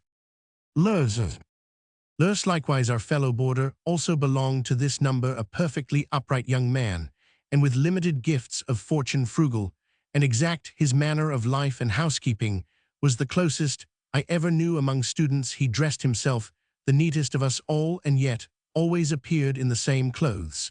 But he managed his wardrobe with the greatest care, kept everything about him clean, and required all things in ordinary life to go according to his example. He never happened to lean anywhere, or to prop his elbow on the table. He never forgot to mark his table napkin, and it always went ill with the maid when the chairs were not found perfectly clean. With all this, he had nothing stiff in his exterior. He spoke cordially with precise and pg 320 dry liveliness, in which a light ironical joke was very becoming. In figure, he was well-built, slender, and of fair height. His face was pock-pitted, and homely, his little blue eyes cheerful and penetrating, as he had cause to tutor us in so many respects. We let him be our fencing master besides, for he drew a very fine rapier, and it seemed to give him sport to play off upon us on this occasion all the pedantry of this profession. Moreover, we really profited by him, and had to thank him for many sociable hours, which he induced us to spend in good exercise and practice. Goethe und sen Muse Titelvinet von Lovis, Corinth, 19,211,922, Frankfurter Goethehaus Phrase Deutsches Hochstift. By all these peculiarities, Loess completely qualified himself for the office of arbitrator and umpire in all the small and great quarrels, which happened though but rarely in our circle, and which Salzmann could not hush up in his fatherly way without the external forms, which do so much mischief in universities. We represented a society bound together by circumstances and good feeling, which others might occasionally touch, but into which they could not intrude. Now, in his judgment of internal piques, Loess always showed the greatest impartiality, and when the affair could no longer be settled by words and explanations, he knew how to conduct the desired satisfaction in an honorable way to a harmless issue. In this no man was more clever than he. Indeed, he often used to say that since heaven had destined him for a hero neither in war nor in love, he would be content both in romances and fighting with the part of second, since he remained the same throughout, and might be regarded as a true model of a good and steady disposition. The conception of him stamped itself as deeply as amiably upon me, and when I wrote Gotz von Berlichingen, I felt myself induced to set up a memorial of our friendship, and to give the gallant fellow, who knew how to subordinate himself in so dignified a manner, the name of Franz Loess. Subjugation of natural antipathies. While now by his constant humorous dryness, he continued always to remind us of what one owed to oneself and to others, and how one ought to behave in order to live at peace with men as long as possible, and thus gain a certain position towards them, I had to fight both inwardly and outwardly with quite different circumstances and adversaries, being at strife with myself, with the objects around me, and even with the elements. I found myself in a state of health, which pg 321 furthered me sufficiently in all that I would and should undertake. Only there was a certain irritability left behind which did not always let me be in equilibrium. A loud sound was disagreeable to me. Diseased objects awakened in me loathing and horror. But I was especially troubled by a giddiness which came over me every time that I looked down from a height. All these infirmities I tried to remedy, and indeed, as I wished to lose no time, in a somewhat violent way in the evening, when they beat the tattoo, I went near the multitude of drums, the powerful rolling and beating of which might have made one's heart burst in one's bosom. All alone, I ascended the highest pinnacle of the minster spire, and sat in what is called the neck under the knob or crown for a quarter of an hour, before I would venture to step out again into the open air, where standing upon a platform scarce an ell square, without any particular holding, one sees the boundless prospect before, while the nearest objects and ornaments conceal the church, and everything upon and above which one stands. It is exactly as if one saw oneself carried up into the air in a balloon. Such troublesome and painful sensations I repeated until the impression became quite indifferent to me, and I have since then derived great advantage from this training in mountain travels and geological studies, and on great buildings, where I have vied with the carpenters in running over the bare beams and the cornices of the edifice, and even in Rome, where one must run similar risks to obtain a nearer view of important works of art. Anatomy also was of double value to me, as it taught me to tolerate the most repulsive sights, while I satisfied my thirst for knowledge.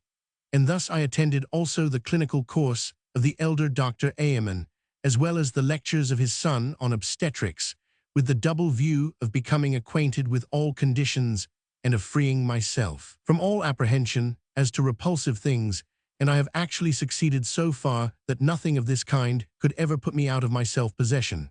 But I sought to steel myself not only against these impressions on the senses, but also against the infections of the imagination, the awful and shuddering impressions of the darkness, in churchyards, solitary places, churches and chapels by night, and whatever may be connected with them, I contrived to render likewise indifferent.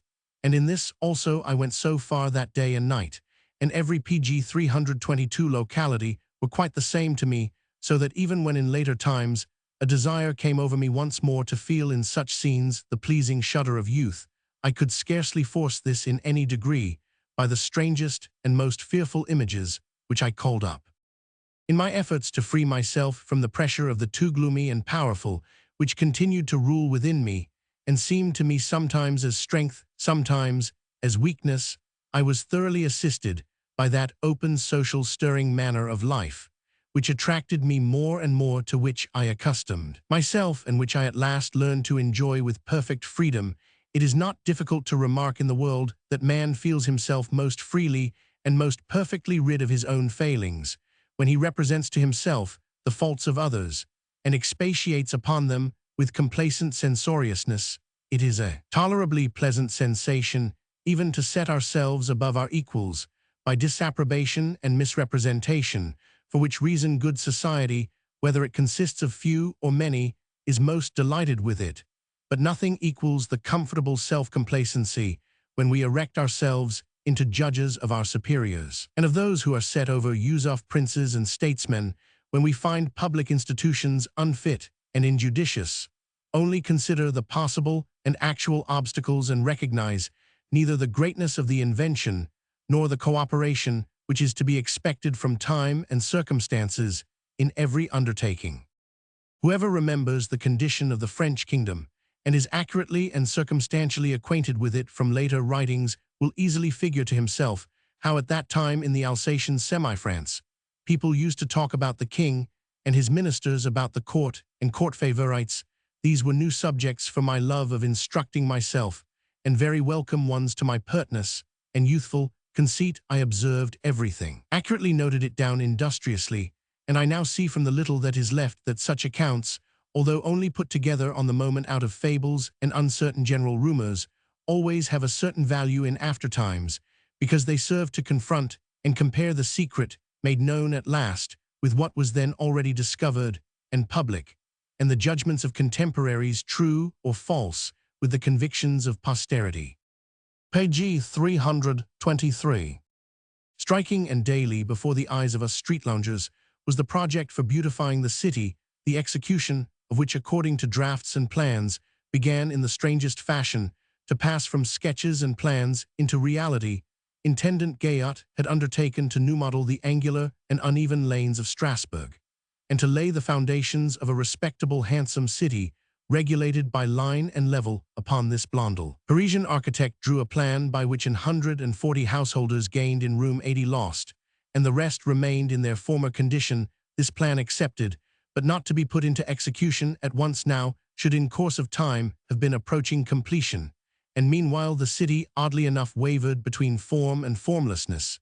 If, for instance, a crooked side of a street was to be straightened, the first man who felt disposed to build moved forward to the appointed line, perhaps to his next neighbor, but perhaps also the third or fourth resident from him, by which projections the most awkward recesses were left like front courtyards before the houses in the background.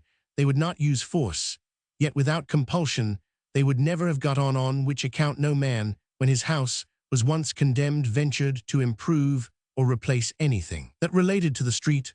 All these strange accidental inconveniences gave to us rambling idlers the most welcome opportunity of practicing our ridicule, of making proposals in the manner of bearish for accelerating the completion, and of constantly doubting the possibility of it, although many a newly erected handsome building should have brought us to other thoughts. How far that project was advanced by the length of time, I cannot say. Expulsion of the Jesuits.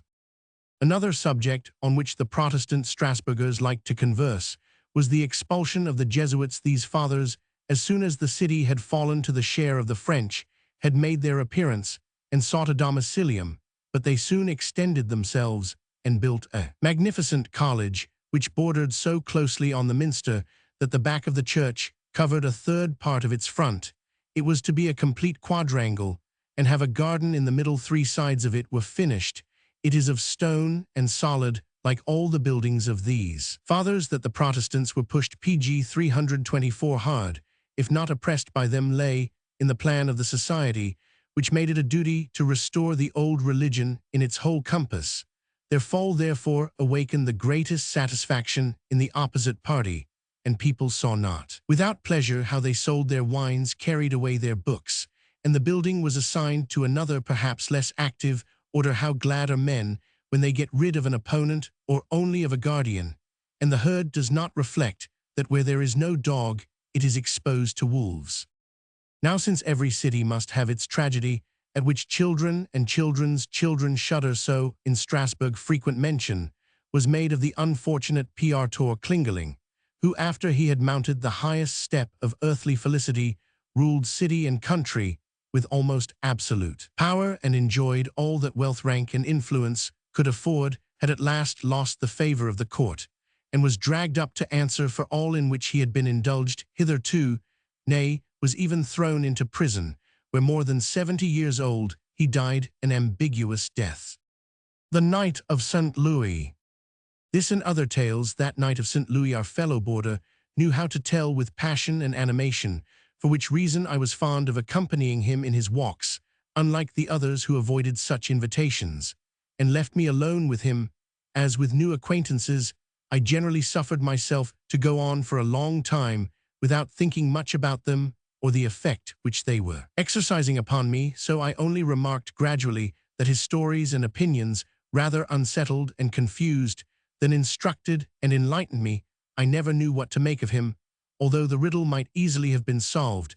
He belonged to the many to whom life offers no results, and who therefore from first to last exert themselves on individual objects. Unfortunately, he had with this a decided desire, nay, even passion for meditating, without having any capacity for thinking, and in such men a particular notion easily fixes itself fast, which may be regarded as a mental disease. To such a fixed view he always came back again, and was thus, in the long run, excessively tiresome.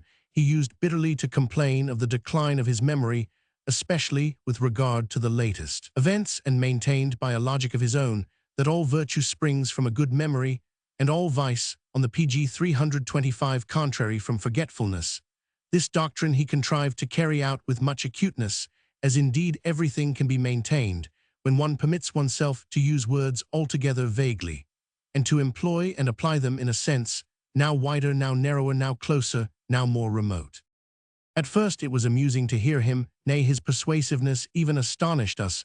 We fancied we were standing before a rhetorical sophist, who for jest and practice knew how to give a fair appearance to the strangest things. Unfortunately, this first impression blunted itself, but too soon, for, at the end of every discourse, manage the thing as I would. The man came back again to the same theme. He was not to be held fast to older events, although they interested him, although he had them present to his mind, with their minutest circumstances. Indeed, he was often by a small circumstance snatched out of the middle of a wild historical narrative, and thrust into his detestable favorite thought. One of our afternoon walks was particularly unfortunate in this respect.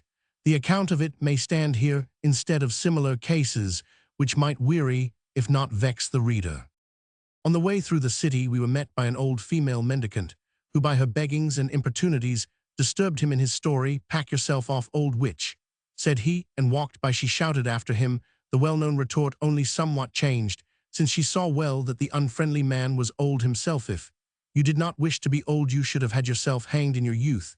He turned round violently, and I feared a scene. "Hanged," cried he, "of myself hanged? No, that could not have been. I was too honest a fellow for that. But hang myself, hang up my own self, that is truth. That I should have done. I should have turned a charge of powder against myself, that I might not live to see that I am not even worth that any more." The woman stood as if petrified, but he continued, "You have said a great truth, witch mother, and as they have neither drowned nor burned you, yet you shall be paid for your proverb." He handed her a bussel, a coin not usually given to a beggar.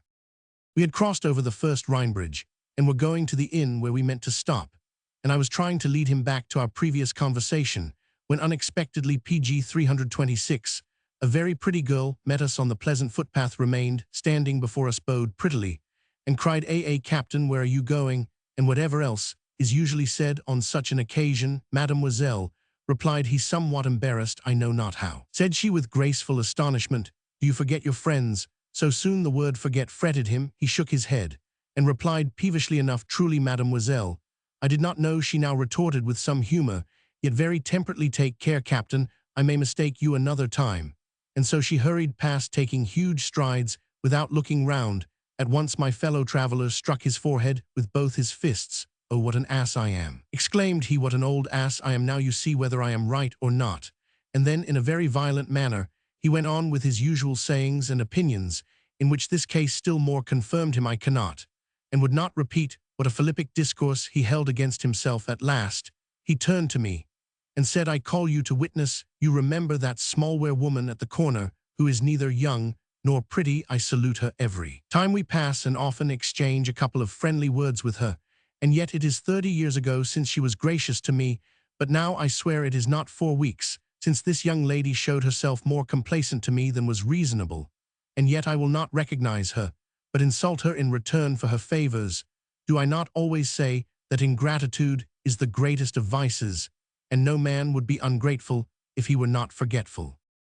We went into the inn, and nothing but the tippling, swarming crowd in the anterooms stopped the invectives which he rattled off against himself and his contemporaries. He was silent, and I hoped pacified, when we stepped into an upper chamber, where we found a young man pacing up and down, alone, whom the captain saluted by name. I was pleased to become acquainted with him, for the old fellow had said much good of him to me, and had told me that this young man, being employed in the War Bureau, had often disinterestedly done him very good service. When the pensions were stopped, I was glad that the conversation took a general turn, and while we were carrying it on, we drank a bottle of wine. But here, unluckily, another infirmity, which my knight had in common, pg 327, with obstinate men, developed itself. For as on the whole he could not get rid of that fixed notion, so did he stick fast to a disagreeable impression of the moment, and suffer his feelings to run on without moderation. His last vexation about himself had not yet died away, and now was added something new, although of quite a different kind.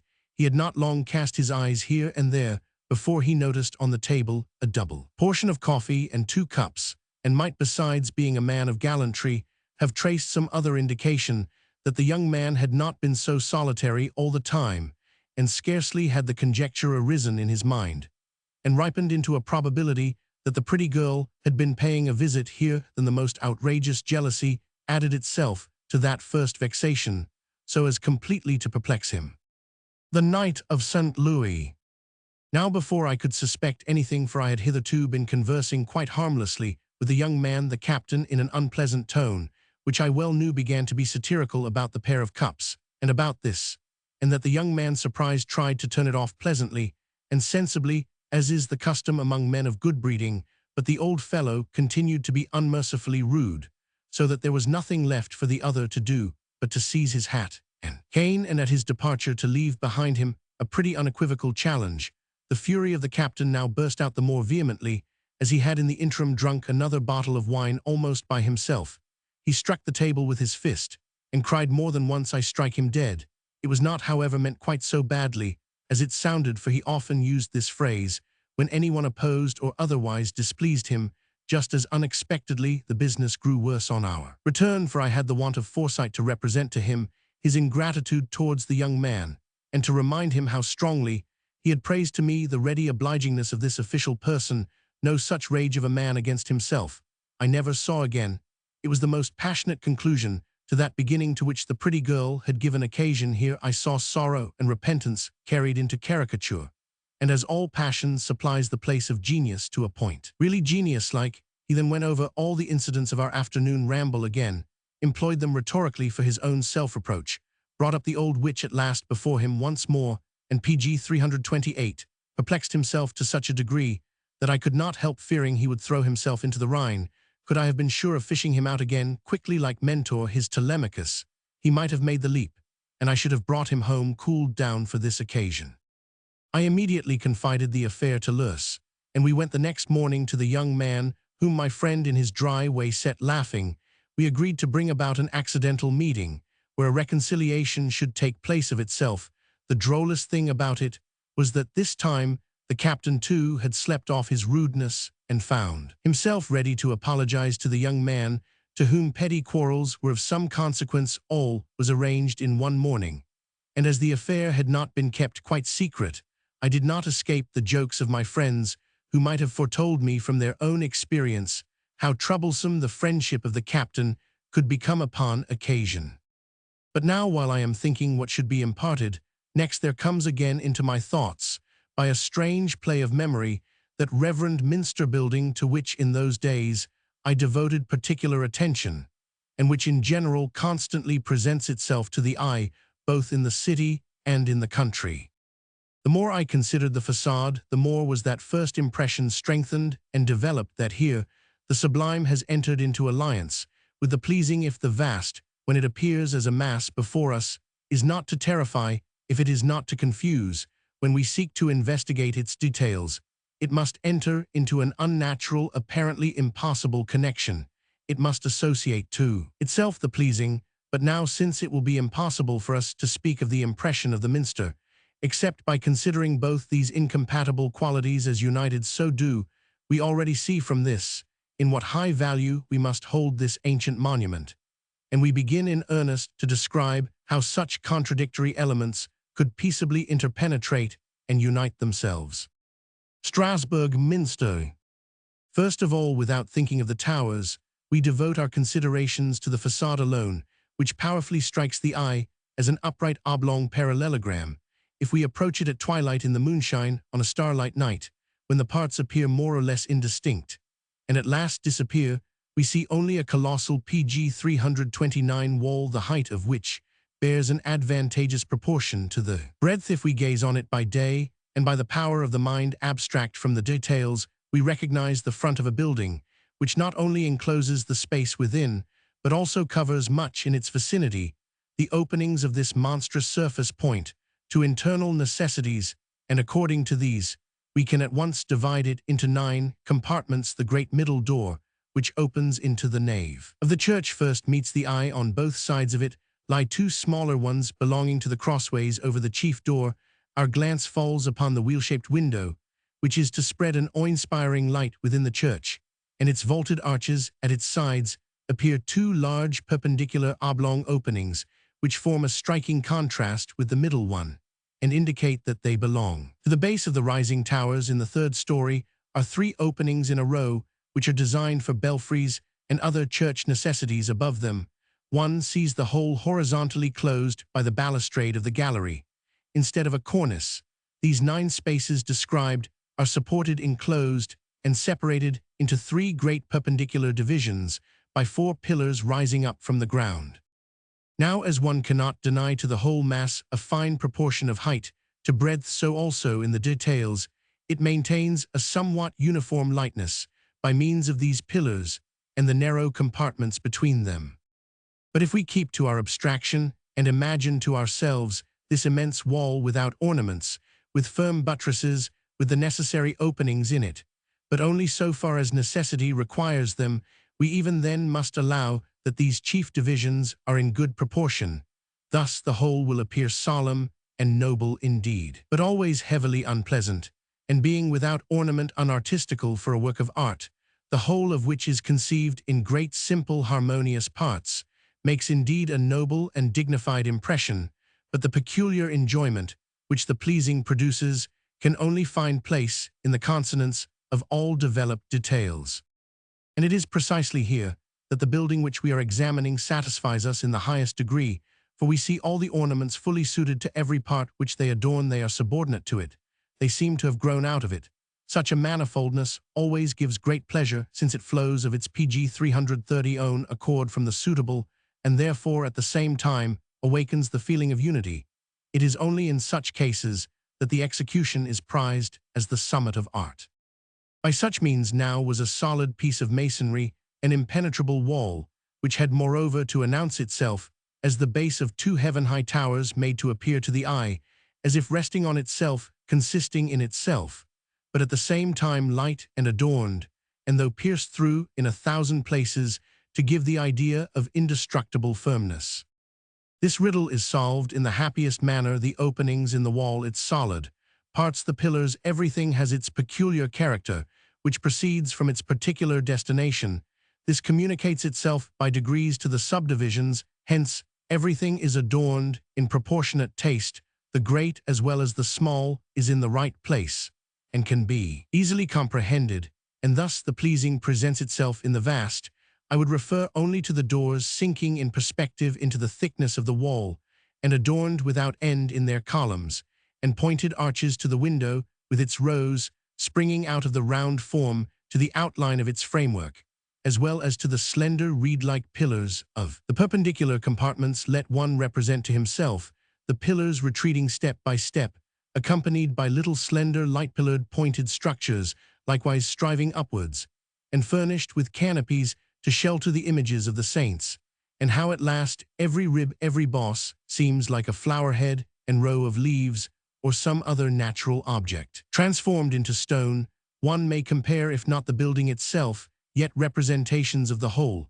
and of its parts for the purpose of reviewing and giving life to what I have said. It may seem exaggerated to many, for I myself, though transported into love for this work at first sight, required a long time to make myself intimately acquainted with its value.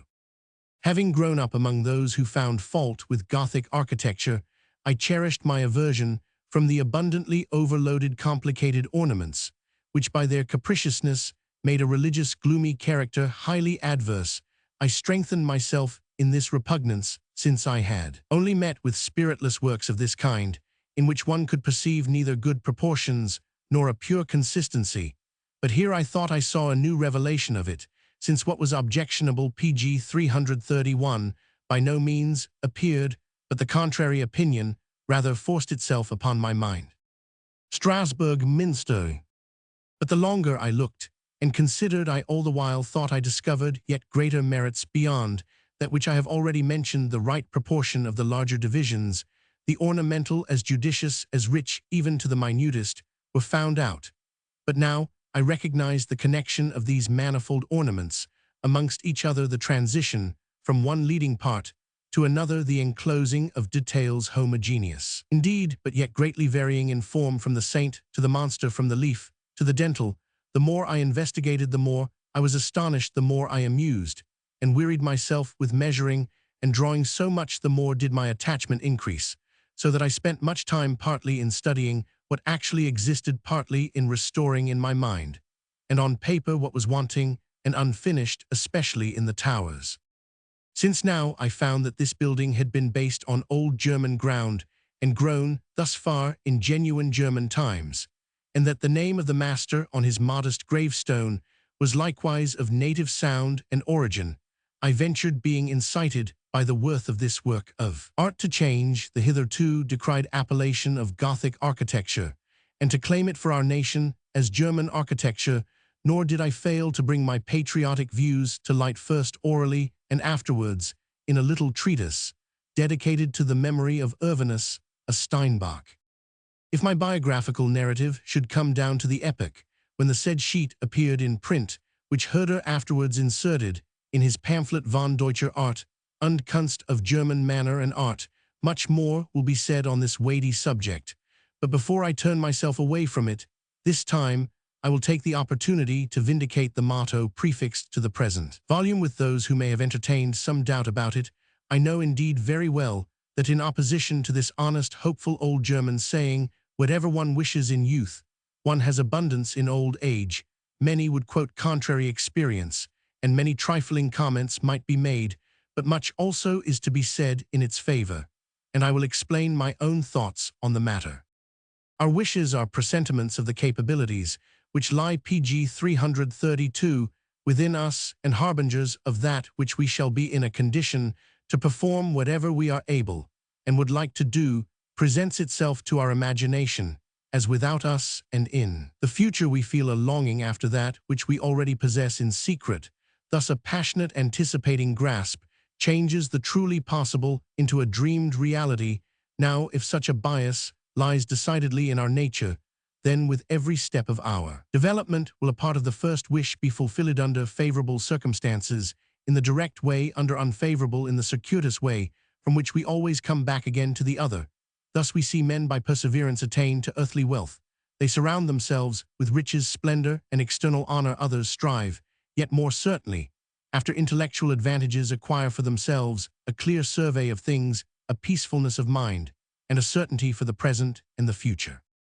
But now there is a third direction, which is compounded of both, and the issue of which must be the most surely successful, when namely the youth of a man falls into a pregnant time, when production overweighs destruction, and a presentiment is early awakened within him as to what such an epoch demands and promises. He will then, being forced by outward inducements into an active interest, take hold now here, now there, and the wish to be active on many sides will be lively within him. But so many accidental hindrances are associated with human limitation, that here a thing once begun remains unfinished there, that which is already grasped falls out of the hand, and one wish after another is dissipated. But had these wishes sprung out of a pure heart, and in conformity with the necessities of the times, one might composedly let them lie and fall right and left, and be assured that these must not only be found out and picked up again, but that also many kindred things which one has never touched and never even thought of will come to light. If now during our own lifetime we see that performed by others to which we ourselves felt an earlier call, but had been obliged to give it up with much besides, then the beautiful feeling enters the mind that only mankind together is the true man, and that the individual can only be joyous and happy when he has the courage to feel himself in the whole. Study of German architecture. This contemplation is here in the right place, for when IPC 333 reflect on the affection which drew me to these antique edifices, when I reckon up the time which I devoted to the Strasbourg Minster, alone the attention with which I afterwards examined the cathedral at Cologne, and that at Freiburg, and more felt the value of these buildings, I could even blame myself for having afterwards lost sight of them altogether, nay, for having left them completely in the background, being attracted by a more developed art.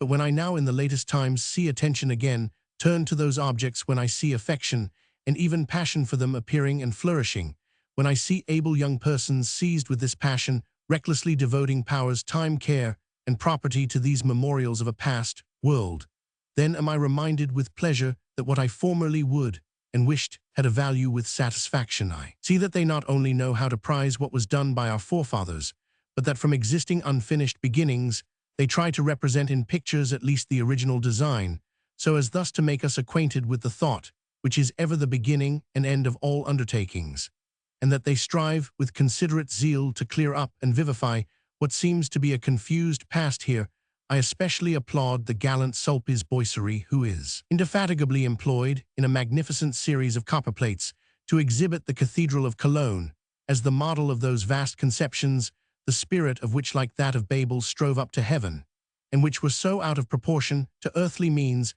that they were necessarily stopped fast in their execution. If we have been hitherto astonished that such buildings proceeded only so far, we shall learn with the greatest wonder what was really designed to be done.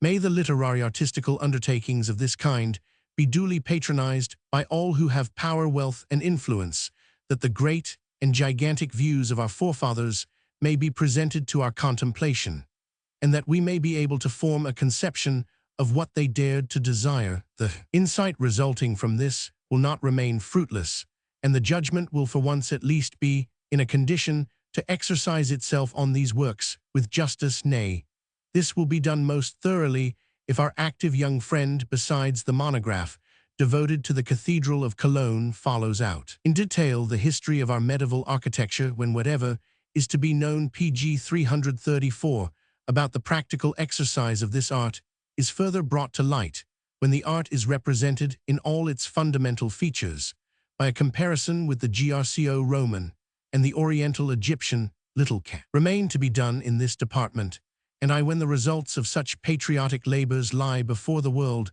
as they are now known in friendly private communications, shall be able with true content to repeat that motto in its best sense: whatever one wishes in youth, in old age one has abundance. But if in operations like these, which belong to centuries, one can trust oneself to time and wait for opportunity, there are on the contrary other things which in youth must be enjoyed at once fresh like ripe fruits. Let me be permitted, with this sudden turn, to mention dancing, of which the ear is reminded, as the eye is of the minster, every day and every hour in Strasbourg, and all Alsace. From early youth my father himself had given my sister and me instruction in dancing a task which must have comported strangely. Enough with so stern a man, but he did not suffer his composure to be put out by it. He drilled us in the positions and steps in a manner the most precise, and when he had brought us far enough to dance a minuet, he played for us something easily intelligible in 3 for time on a fluted house, and we moved to it as well as we could on the French theatre likewise. I had seen from my youth upwards, if not ballets, yet pas seuls and pas de deux, and had noticed in them various strange motions of the feet and all sorts of springs. When now we had enough of the minuet, I begged my father for other dancing music, of which our music books in their jigs and murkies, too, offered us a rich supply, and I immediately found out of myself the steps and other motions for them, the time being quite suitable to my limbs, and as it were born with them.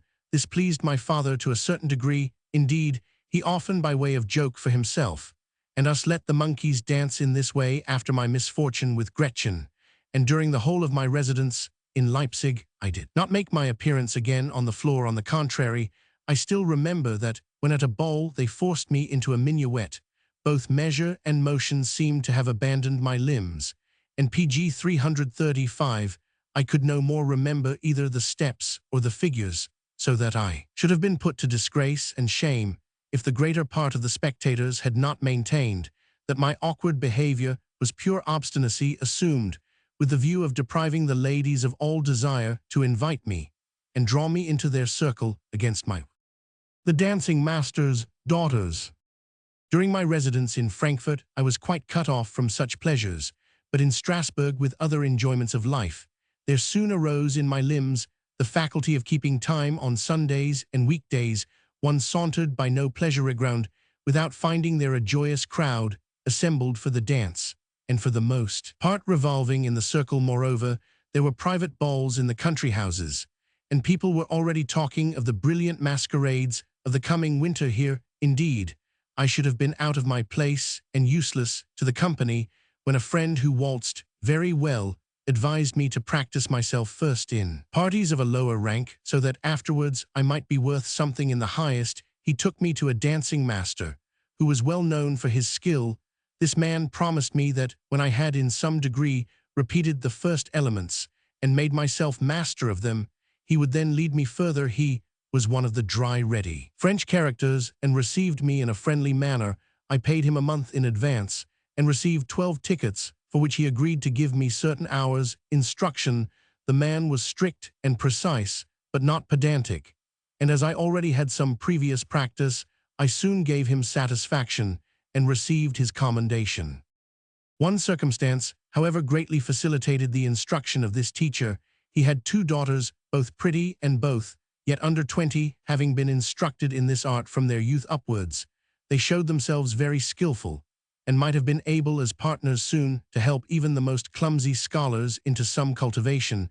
They were both very polite, spoke nothing but French, and I, on my part, did my best that I might not appear awkward or ridiculous before them. I had the good fortune that they likewise praised me, and were always willing to dance a minuet to their father's little violin, and what indeed was more difficult for them, to initiate me by degrees into waltzing and pg 336, whirling. Their father did not seem to have many customers, and they led a lonely life. For this reason, they often asked me to remain with them after my hour, and to chat away the time a little, which I the more willingly did, as the younger one pleased me well, and generally they both altogether behaved very becomingly. I often read aloud something from a novel, and they did the same. The elder, who was as handsome, perhaps even handsomer than the second, but who did not correspond with my taste so well, as the latter always conducted herself towards me more obligingly and more kindly in every respect. She was always at hand during the hour, and often protracted it. Hence I sometimes thought myself bound to offer back a couple of tickets to her father, which however he did not accept. The younger one, on the contrary, although she did nothing unfriendly towards me, was yet rather reserved, and waited till she was called by her father before she relieved the elder. The fortune teller. The cause of this became manifest to me one evening, for when after the dance was done, I was about to go into the sitting room with the elder, she held me back, and said, "Let us remain here a little longer, for I will confess to you that my sister has with her, a woman who tells fortunes from cards, and who is to reveal to her how matters stand with an absent lover on whom her whole heart hangs, and upon whom she has placed all her hope. Mine is free, she continued, and I must accustom myself to see it despised. I thereupon said sundry pretty things to her, replying that she could at once convince herself on that point, by consulting the wise woman. Likewise, that I would do so myself, for I had long wished to learn something of the kind, but lacked faith. She blamed me for this, and assured me that nothing in the world was surer than the responses of this oracle, only it must be consulted, not out of sport and mischief, but solely in real affairs. However, I at last compelled her to go with me into that room. As soon as she had ascertained that the consultation was over, we found her sister in a very cheerful humor, and even towards me she was kinder than usual, sportive, and almost witty, for since she seemed to be secure of an absent friend, she may have thought it no treachery to be a little gracious with a present friend of her sister's, which she thought me to be. The old woman was now flattered, and PG 337 good payment was promised her if she would tell the truth to the elder sister, and to me, with the usual preparations and ceremonies, she began her business. In order to tell the fair one's fortune first, she carefully considered the situation of the cards, but seemed to hesitate, and would not speak out what she had to say. I see now, said the younger, who was already better acquainted with the interpretation of such a magic tablet, you hesitate, and do not wish to disclose anything disagreeable to my sister, but that is a cursed card. The elder one turned pale, but composed herself, and said, only speak out, it will not cost one's head. The old woman, after a deep sigh, showed her that she was in love, that she was not beloved, that another person stood in the way, and other things of like import. We saw the good girl's embarrassment. The old woman thought somewhat to improve the affair by giving hopes of letters and money. Letters, said the lovely child, I do not expect, and money I do not desire. If it is true, as you say, that I love, I deserve a heart that loves me in return. Let us see if it will not be better, replied the old woman, as she shuffled the cards and laid them out a second time. But before the eyes of all of us, it had only become still worse. The fair one stood not only more lonely, but surrounded with many sorrows. Her lover had moved somewhat farther, and the intervening figures nearer. The old woman wished to try it the third time in hopes of a better prospect, but the beautiful girl could restrain herself no longer. She broke out into uncontrollable weeping. Her lovely bosom heaved violently. She turned round and rushed out of the room. I knew not what I should do. Inclination kept me with the one present, compassion drove me to the other. My situation was painful enough. Comfort Lucinda, said the younger, go after her. I hesitated. How could I comfort her without at least assuring her of some sort of affection? And could I do that at such a moment in a cool, moderate manner? Let us go together, said I to Emilia. I know not whether my presence will do her good, replied she. Yet we went, but found the door bolted. Lucinda made no answer. We might knock, shout, entreat, as we would. We must let her have her own way, said Emilia. She will not have it otherwise now. And indeed, when I called to my mind her manner from our very PG 338 first acquaintance, she always had something violent and unequal about her, and chiefly showed her affection for me by not behaving to me with rudeness. What should I do? I paid the old woman richly for the mischief she had caused, and was about to go when Emilia said, I stipulate that the cards shall now be cut for you too. The old woman was ready. Do not let me be present, cried I, and hastened downstairs. Scene with the two sisters. The next day I had not courage to go there. The third day, early in the morning, Emilia sent me word by a boy who had already brought me many a message from the sisters, and had carried back flowers and fruits to them in return, that I should not fail that day. I came at the usual hour, and found the father alone, who in many respects improved my paces and steps, my goings and comings, my bearing and behavior, and moreover seemed to be satisfied with me. The younger daughter came in towards the end of the hour, and danced with me a very graceful minuet, in which her movements were extraordinarily pleasing, and her father declared that he had rarely seen a prettier and more nimble pair upon his floor. After the lesson, I went as usual into the sitting room. The father left us alone. I missed Lucinda. She is in bed, said Emilia, and I am glad of it. Do not be concerned about it. her mental illness is first alleviated, when she fancies herself bodily sick. She does not like to die, and therefore she then does. But we wish we have certain family medicines which she takes and reposes, and thus by degrees the swelling waves subside. She is indeed too good and amiable in such an imaginary sickness. And as she is in reality very well, and is only attacked by passion, she imagines various kinds of romantic deaths, with which she frightens herself in a pleasant manner like children. When we tell them ghost stories, thus yesterday evening, she announced to me with great vehemence that this time she should certainly die, and that only when she was really near death, they should bring again before her the ungrateful false friend who had at first acted so handsomely to her, and now treated her so ill. She would reproach him bitterly, and then give up the ghost. I know not that I am guilty, exclaimed I, of having expressed any sort of affection for her. I know somebody who can best bear me witness in this respect. Emilia, pg 339, smiled, and rejoined, I understand you, and if we are not discreet and determined, we shall all find ourselves in a bad plight together. What will you say if I entreat you not to continue your lessons? You have, I believe, 4 tickets, yet of the last month, and my father has already declared that he finds it inexcusable to take your money any longer, unless you wish to devote yourself to the art of dancing in a more serious manner. What is required by a young man of the world you possess already, and do you, Emilia, give me this advice to avoid your house? Replied Roman 1. Yes, I do, said she, but not of myself only. Listen, when you hastened away the day before yesterday, I had the cards cut for you, and the same response was repeated thrice, and each time more emphatically. You were surrounded by everything good and pleasing, by friends and great lords, and there was no lack of money. The ladies kept themselves at some distance. My poor sister in particular stood always the farthest off. One other advanced constantly nearer to you, but never came up to your side, for a third person of the male sex always came between. I will confess to you that I thought that I myself was meant by the second lady, and after this confession you will best comprehend my well-meant counsel to an absent friend. I have promised my heart and my hand, and until now I loved him above all, yet it might be possible for your presence to become more important to me than hitherto.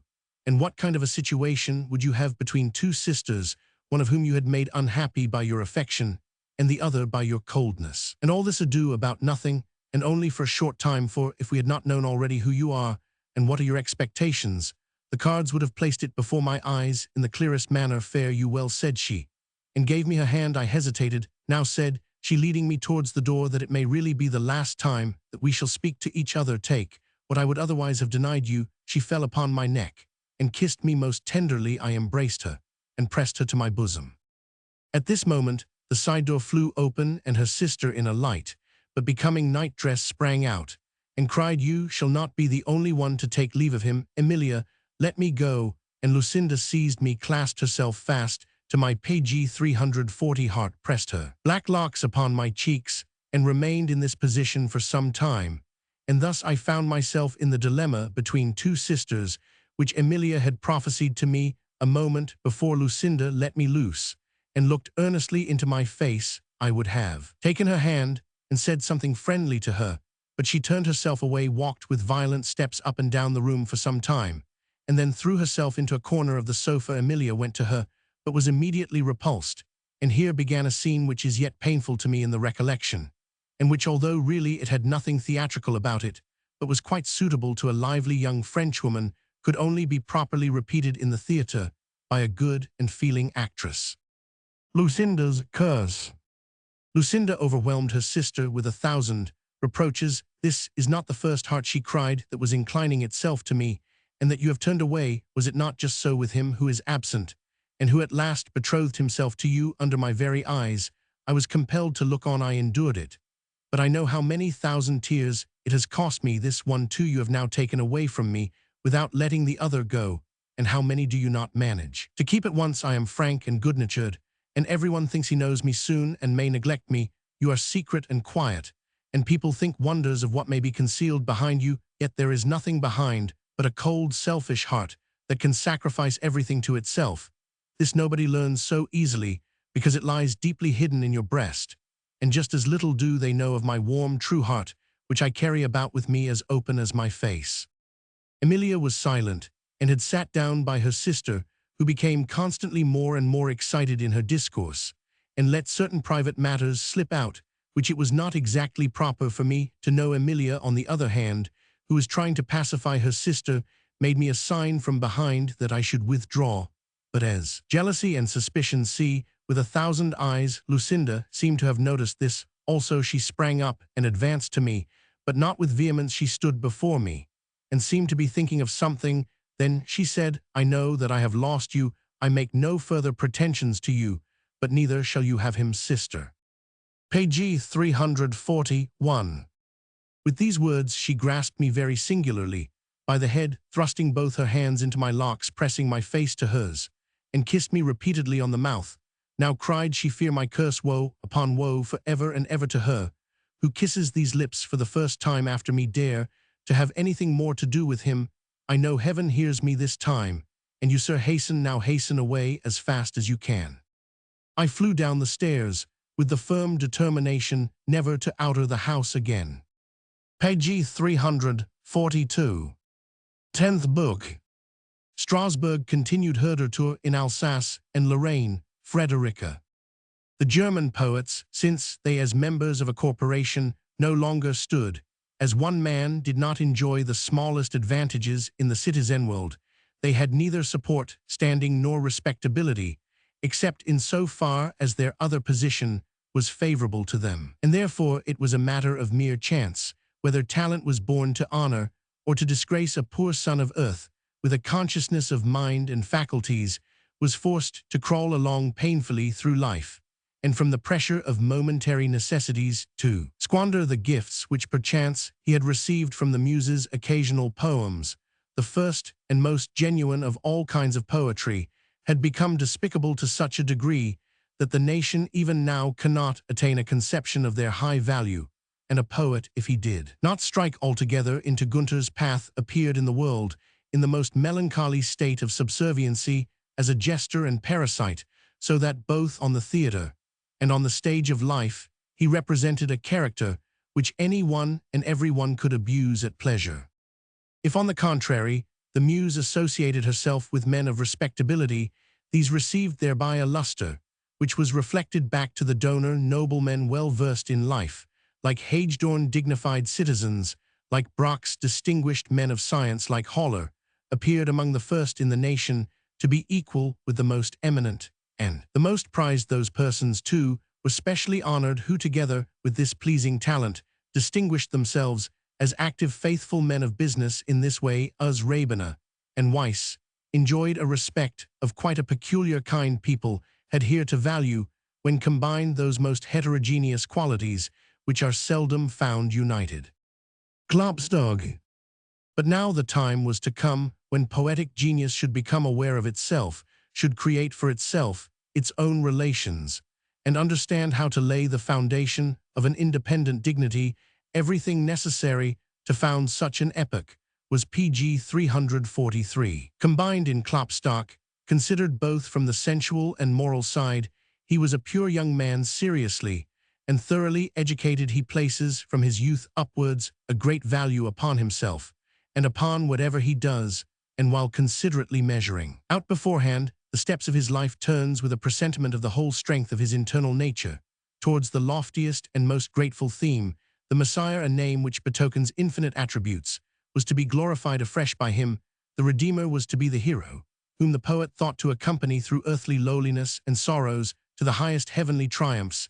Everything godlike, angelic, and human that lay in the young soul was here called into requisition, brought up by the Bible and nourished by its strength. He now lives with patriarchs, prophets, and forerunners, as if they were present, yet all these are only evoked from ages to draw a bright halo round the one whose humiliation they behold with astonishment, and in whose exaltation they are gloriously to bear a part. For at last, after gloomy and horrible hours, the everlasting Judge will uncloud his face again, acknowledge his Son and fellow God, who on the other hand will again lead to him alienated men, nay, even a fallen spirit. The living heavens shout with 1,000 angel voices round the throne, and a radiance of love gushes out over the universe, which shortly before had fastened its looks upon a fearful place of sacrifice.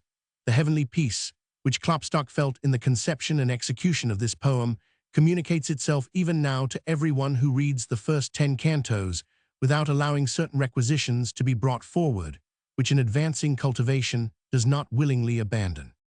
The dignity of the subject elevated in the poet, the feeling of his own personality, that he himself would enter hereafter into those choirs, that the God-man would distinguish him, nay, give him face to face the reward for his labors, which even here every feeling pious heart had fondly paid in many a pure terthes, were such innocent childlike thoughts and hopes, as only a well-constituted mind can conceive and cherish. Thus Klopstock gained the perfect right to regard himself as a consecrated person. Thus in his actions, he studied the most scrupulous purity even in his old age. It troubled him exceedingly that he had given his earliest love, pg 344, to a lady who by marrying another left him in uncertainty whether she had really loved him or been worthy of him. The sentiments which bound him to Meta, their hearty, tranquil affection, their short, sacred, married life, the aversion of the surviving husband from a second union, all is of that kind which may well be remembered hereafter in the circle of the blessed.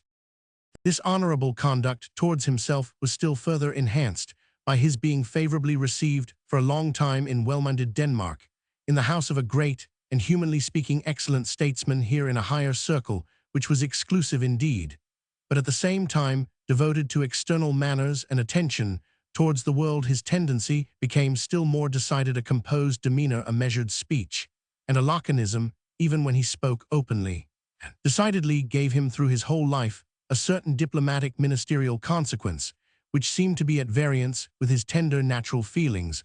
Although both sprang from one source of all this, his first works give a clear transcript and type, and they thus could not but gain an incredible influence, that however he personally assisted others who were struggling in life and poetry, has scarcely been mentioned as one of his most decided characteristics.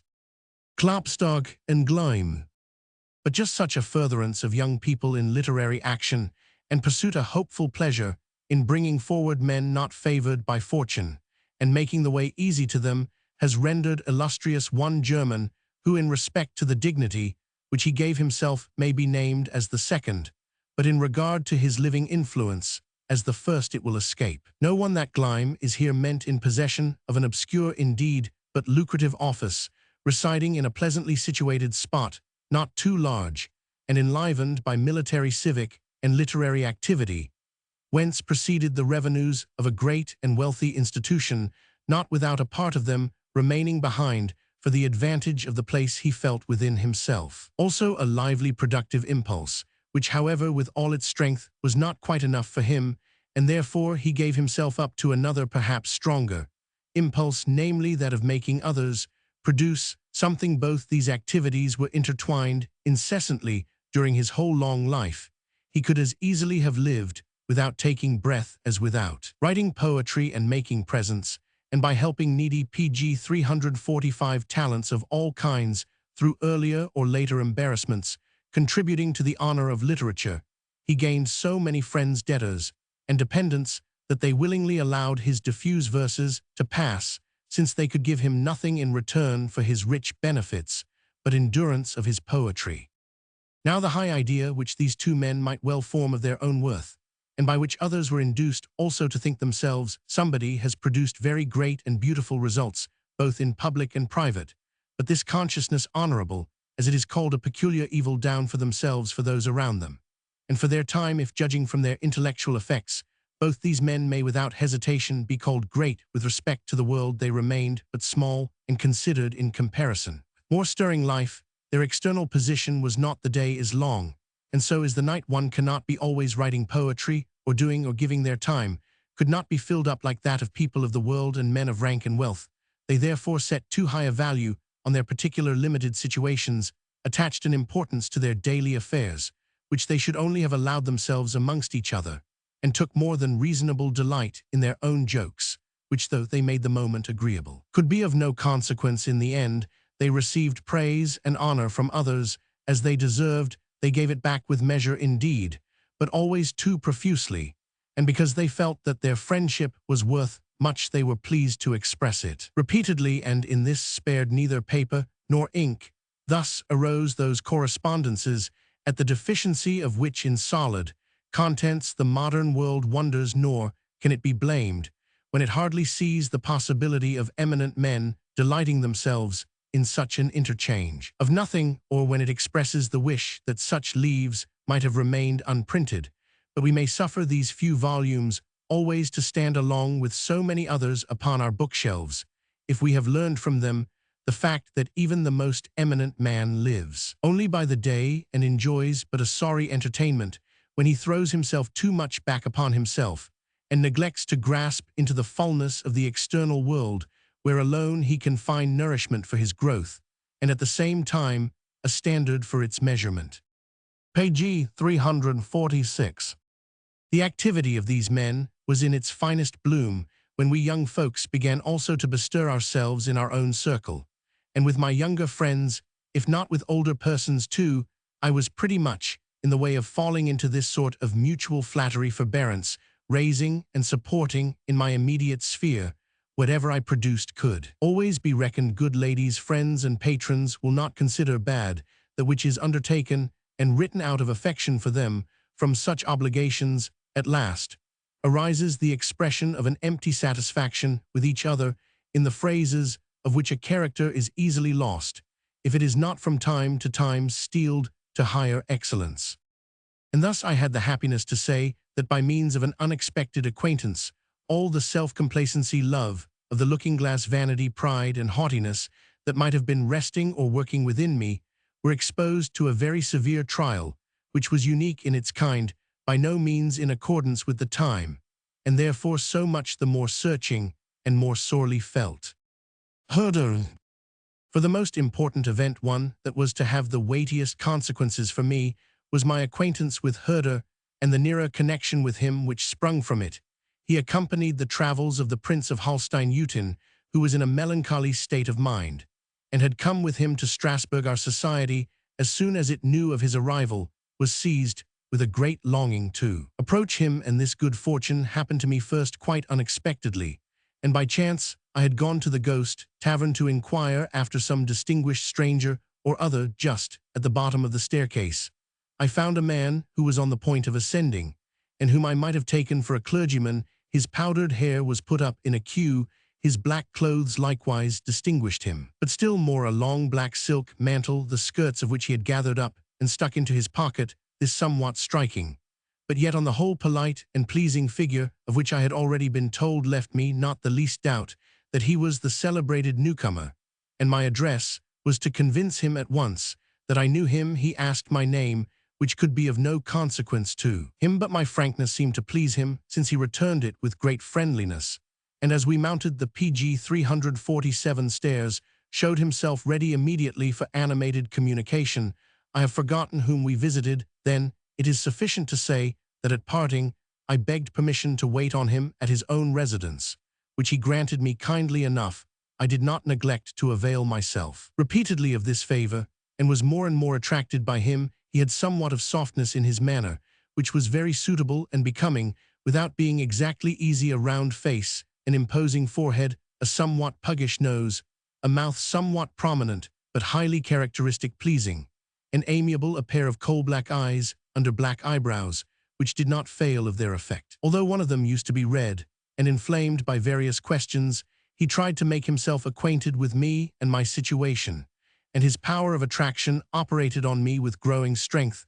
I was generally speaking of a very confiding disposition, and with him especially I had no secrets. It was not long, however, before the repelling pulse of his nature began to appear and placed me in no small uneasiness. I related to him many things of my youthful occupations and taste, and among others of a collection of seals, which I had principally gotten together through the assistance of our family friend, who had an extensive correspondence. I had arranged them according to the state calendar, and by this means had become well acquainted with the whole of the potentates, the greater and lesser mightinesses and powers, even down to the nobility under them. These heraldic insignia had often, and in particular at the ceremonies of the coronation, been of use to my memory. I spoke of these things with some complacency, but he was of another opinion, and not only stripped the subject of all interest, but also contrived to make it ridiculous and nearly disgusting. From this, his spirit of contradiction, I had much to endure, for he had resolved, partly because he wished to separate from the prince, partly on account of a complaint in his eye, to remain in Strasbourg. This complaint is one of the most inconvenient and unpleasant, and the more troublesome since it can be cured only by a painful, highly irritating, and uncertain operation. The tear bag is closed below, so that the moisture contained in it cannot flow off to the nose, and so much the less as the adjacent bone is deficient in the aperture by which this secretion should naturally take place. The bottom of the PG 348 tear bag must therefore be cut open, and the bone bored through when a horsehair is drawn through the lacrimal point, then down through the opened bag, and the new canal thus put into connection with it, and this hair is moved backwards and forwards every day in order to restore the communication between the two parts, all which cannot be done or attained if an incision is not first made externally in that place. Herder was now separated from the prince, was moved into lodgings of his own, and resolved to have himself operated upon by Lobstein. Here those exercises by which I had sought to blunt my sensibility did me good service. I was able to be present at the operation, and to be serviceable and helpful in many ways to so worthy a man. I found here every reason to admire his great firmness and endurance, for neither during the numerous surgical operations nor at the oft-repeated painful dressings did he show himself in any degree irritable, and of all of us, he seemed to be the one who suffered least. But in the intervals, indeed, we had to endure the changes of his temper in many ways. I say we, for besides myself, a pleasant Russian named Peglo was mostly with him. This man had been an early acquaintance of Herder's in Riga, and though no longer youth was trying to perfect himself in surgery under Lobstein's guidance, Herder could be charmingly prepossessing and brilliant, but he could just as easily turn an ill-humored side. Foremost, all men, indeed, have this attraction and repulsion according to their nature, some more, some less, some in longer, some in shorter pulsations. Few can really control their peculiarities in this respect, many in appearance. As for Herder, the preponderance of his contradictory, bitter, biting humor was certainly derived from his disease, and the sufferings arising from it. This case often occurs in life. One does not sufficiently take into consideration the moral effect of sickly conditions, and one therefore judges many characters very unjustly, because it is assumed that all men are healthy and required of them that they shall conduct themselves accordingly. Herder. During the whole time of this cure, I visited Herder morning and evening.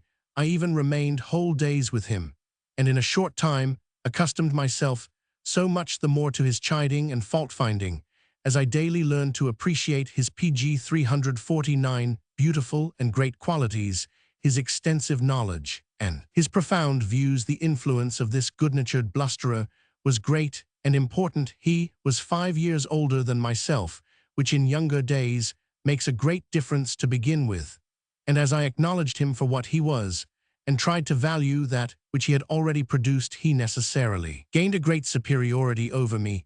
But the situation was not comfortable for older persons with whom I had associated hitherto, had sought to form me with indulgence perhaps, had even spoiled me by their lenity, but from Herder behave as one could never expect approval, as now on the one side my great affection and reverence for him, and on the other the discontent which he excited in me, were continually at strife with each other. There arose within me an inward struggle, the first of its kind, which I had experienced in my life, since his conversations were at all times important. Whether he asked, answered, or communicated his opinions in any other manner, he could not but advance me daily, nay hourly, to new views. At Leipzig, I had accustomed myself to a narrow and circumscribed existence, and my general knowledge of German literature could not be extended by my situation. In Frankfurt, nay, those chemical occupations had led me into obscure regions, and what had been passing for some years back in the wide literary world had for the most part remained unknown to me. Now I was at once made acquainted by Herder with all the new aspiration and all the tendencies which it seemed to be taking. He had already made himself sufficiently known, and by his fragments, his Kritisch Walder Critical Woods, and other works, had immediately placed himself by the side of the most eminent men who had for a long time drawn towards them the eyes of their country. What an agitation there must have been in such a mind, what a fermentation there must have been in such a nature, reckon neither be conceived nor described. But great was certainly the concealed effort, as will be easily admitted when one reflects for how many years afterwards, and how much he has done and produced. We had not lived together long in this manner, when he confided to me that he meant to be a competitor for the prize PG 350, which was offered at Berlin for the best treatise on the origin of language. His work was already nearly completed, and as he wrote, a very neat hand, he could soon communicate to me, in parts, a legible manuscript. I had never reflected on such subjects, for I was yet too deeply involved in the midst of things to have thought about their beginning, and end the question too seemed to me, in some measure, an idle one, for if God had created man as man language was just as innate in him as walking erect, he must have just as well perceived that he could sing with his throat and modify the tones in various ways with tongue, palate, and lips, as he must have remarked that he could walk and take hold of things. If man was of divine origin, so was also language itself. And if man, considered in the circle of nature, was a natural being, language was likewise natural. These two things, like soul and body, I could never separate. Susmilch, with a realism crude, yet somewhat fantastically devised, had declared himself for the divine origin, that is, that God had played the schoolmaster to the first men. Herder's treatise went to show that man as man could, and must have attained to language by his own powers. I read the treatise with much pleasure, and it was of special aid in strengthening my mind, only I did not stand high enough either in knowledge or thought to form a solid judgment upon it. I therefore gave the author my applause, adding only a few remarks which flowed from my way of viewing the subject, but one was received just like the other. There was scolding and blaming, whether one agreed with him conditionally or unconditionally. The fat surgeon had less patience than I. He humorously declined the communication of this précis, and affirmed that he was not prepared to meditate on such abstract topics. He urged us in preference to a game of ombre, which we commonly played together in the evening. Herder's sarcasms. During so troublesome and painful a cure, Herder lost nothing of his vivacity, but it became less and less amiable. He could not write a note to ask for anything that would not be spiced with some scoff or other. Once, for instance, he wrote to me thus: page 351. If those letters of Brutus thou hast in thy Cicero's letters, thou whom consolers of schools decked out in magnificent bindings, soothe from their well-planned shelviciate more by the outside than inside, thou who from God's art descended, or Goths, or from origin filthy one, Goethe, send them to me. It was not polite, indeed, that he should allow himself this jest on my name, for a man's name is not like a mantle which merely hangs about him, and which perchance may be safely twitched and pulled, but is a perfectly fitting garment, which has grown over and over him like his very skin, at which one cannot scratch and scrape without wounding the man himself. The first reproach, on the contrary, was better founded.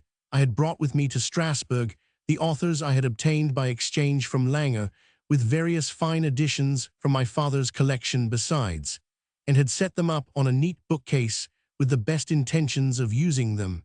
But how should my time, which I split up into 100 different activities, suffice for that? Herder, who was most attentive to books, since he had need of them every moment, perceived my fine collection at his first visit, but soon saw too that I made no use of them. He therefore, as the greatest enemy to all false appearances and ostentation, was accustomed on occasion to rally me upon the subject. Another sarcastic poem occurs to me, which he sent me one evening, when I had been telling him a great deal about the Dresden Gallery. I had indeed not penetrated into the higher meaning of the Italian school, but Domenico Fetti, an excellent artist, although a humorist, and therefore not of the first rank, had interested me much. Scripture subjects had to be painted. He confined himself to the New Testament parables, and was fond of representing them with much originality, taste, and good humor. He brought them altogether into everyday life, and the spirited and naive details of his compositions, recommended by a free pencil, had made a vivid impression upon me. At this my childish enthusiasm for art, Herder sneered in the following fashion. Page 352. From sympathy. The master I like best of all, Domenico Fetti they call. A parable from Scripture he is able neatly to turn into a crazy fable. From sympathy through crazy parable.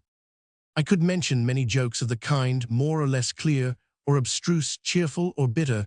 They did not vex me, but made me feel uncomfortable. Yet, since I knew how to value highly everything that contributed to my own cultivation, and as I had often given up former opinions and inclinations, I soon accommodated myself, and only sought as far as it was possible for me from my point of view to distinguish just blame from unjust invectives, and thus no day passed over that had not been in the most fruitful manner instructive to me. I was made acquainted by him with poetry from quite a different side, in another light than heretofore, and one, too, which suited me well, the poetic art of the Hebrews, which he treated ingeniously after his predecessor loth popular poetry, the traditions of which in Alsace he urged us to search after, and the oldest records existing as poetry all bore witness that poetry in general was a gift to the world and to nations, and not the private inheritance of a few refined, cultivated men. I swallowed all this, and the more eager I was in receiving, the more liberal was he in giving, so that we spent the most interesting hours together. The other natural studies, which I had begun, I endeavored to continue, and as one always has time enough, if one will apply it well, so amongst them all I succeeded in doing twice or thrice as much as usual. As to the fullness of those few weeks during which we lived together, I can well say that all which Herder has gradually produced since was then announced in the germ, and that I thereby fell into the fortunate condition that I could completely attach to something higher and expand all that I had hitherto thought learned, and made my own. Had Herder been methodical, I should have found the most precious guide for giving a durable tendency to my cultivation, but he was more inclined to examine and stimulate than to lead and conduct. Thus, he at first made me acquainted with Hammond's writings, upon which he set a very great value, pg 353, but instead of instructing me as to these, and making the bias and drift of his extraordinary mind intelligible to me, it generally only served him for amusement, when I behaved strangely enough in trying to get at the meaning of such sibylline leaves. However, I could well feel that something in Hammond's writings appealed to me, and to this I gave myself up without knowing whence it came or whither it was leading me. Herder's departure. After the cure had lasted longer than was reasonable, Lobstein had begun to hesitate and to repeat himself in his treatment, so that the affair would not come to an end, and Peglow too had confided to me in private that a favorable issue was hardly to be expected. The whole position became gloomy. Herder became impatient and out of temper. He could not succeed in continuing his activity as heretofore, and was obliged to restrain himself the more as they began to lay the blame of the surgical failure upon his too great mental exertion, and his uninterrupted, animated, nay merry intercourse with us. It is sufficient to say that after so much trouble and suffering, the artificial tear channel would not form itself, and the communication intended would not take place. It was necessary to let the wound heal over in order that the disease should not become worse. If now during the operation one could but admire Herder's firmness under such pains, his melancholy and even fierce resignation to the idea that he must bear such a blot about him, all his life had about it something truly sublime, by which he gained for ever the reverence of those who saw and loved him. This disease, which disfigured so expressive a countenance, must have been so much the more afflicting to him, as he had become acquainted with an excellent lady in Darmstadt, and had gained her affections. It may have been for this cause principally that he submitted to the cure, in order on his return to appear more free, more cheerful, and more handsome in the eyes of his half-betrothed, and to unite himself more certainly and indissolubly with her. However, he hastened away from Strasbourg as soon as possible, and since his stay had hitherto been as expensive as it was unpleasant, I borrowed a sum of money for him, which he promised to refund by an appointed day. The time passed without the arrival of the money. My creditor, indeed, did not dun me, but I was for several weeks, pg 354, in embarrassment. At last the letter and the money came, and even here he did not act unlike himself, for instead of thanks or an apology, his letter contained nothing but satirical things in doggerel verse, which would have puzzled if not alienated another. But it did not move me at all, for I had conceived so great and powerful an idea of his worth that it absorbed everything of an opposite nature which could have injured it. One should never speak publicly, at least of one's own faults or those of others, if one does not hope to effect some useful purpose by it. On this account, I will here insert certain remarks which force themselves upon me. Gratitude and ingratitude belong to those events which appear every moment in the moral world, and about which men can never agree among themselves, I usually distinguish between non-thankfulness, ingratitude, and aversion from gratitude. The first is innate with men, nay created with them, for it arises from a happy volatile forgetfulness of the repulsive, as well as of the delightful, by which alone the continuation of life is possible. Man needs such an infinite quantity of previous and concurrent assistances for a tolerable existence, that if he would always pay to the sun and the earth, to God and nature, to ancestors and parents, to friends and companions, the thanks due to them, he would have neither time nor feeling left to receive and enjoy new benefits. But if the natural man suffers this volatility to get the control in and over him, a cold indifference gains more and more the ascendancy, and one at last regards one's benefactor as a stranger to whose injury perhaps anything may be undertaken, provided it be advantageous to ourselves.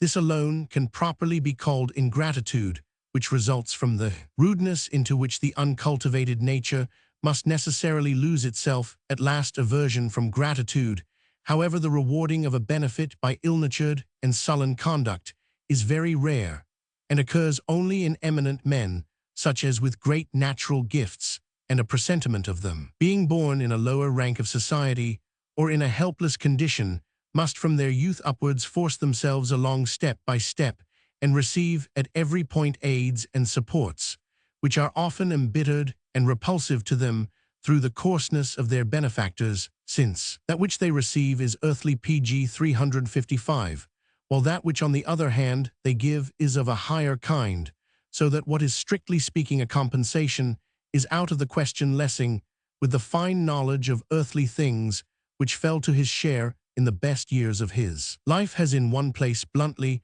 but cheerfully expressed himself. Herder, on the contrary, constantly embittered his finest days both for himself and others, because he knew not how to moderate by strength of mind in later years that ill humor which had necessarily seized him in youth. Artificial gratitude. One may well make this demand of oneself, for to man's capability of cultivation comes with friendly aid the light of nature, which is always active in enlightening him about his condition, and generally, in many moral points of culture, one should not construe the failings too severely, nor look about after the most serious and remote means of correcting them, for certain faults may be easily and even playfully removed. Thus, for instance, by mere habit, we can excite gratitude in ourselves, keep it alive, and even make it necessary to us. In a biographical attempt, it is proper to speak of oneself. I am, by nature, as little grateful as any man, and on forgetting the benefit received, the violent feeling of a momentary disagreement could very easily beguile me into ingratitude. To obviate this, I accustomed myself in the first place, with everything that I possessed, to call to mind with pleasure how I came by it, from whom I received it, whether it was by way of present exchange or purchase, or in any other manner. I have accustomed myself, in showing my collections, to mention the persons by whose means I obtained each article, nay, even to do justice to the occasion, to the accident, to the remotest cause and coincidence, by which things which are dear and of value to me have become mine. That which surrounds us thus receives a life, we see in it spiritual combination, full of love, reminding us of its origin, and by thus making past circumstances present to us, our momentary existence is elevated and enriched. The originators of the gifts rise repeatedly before the imagination. We connect with their image, a pleasing remembrance. Ingratitude becomes impossible, and a return on occasion becomes easy and desirable at the same time. We are led to the consideration of that which is not a possession palpable to the senses, and we love, pg 356, to recapitulate to whom our higher endowments are to be ascribed, and whence they take their date.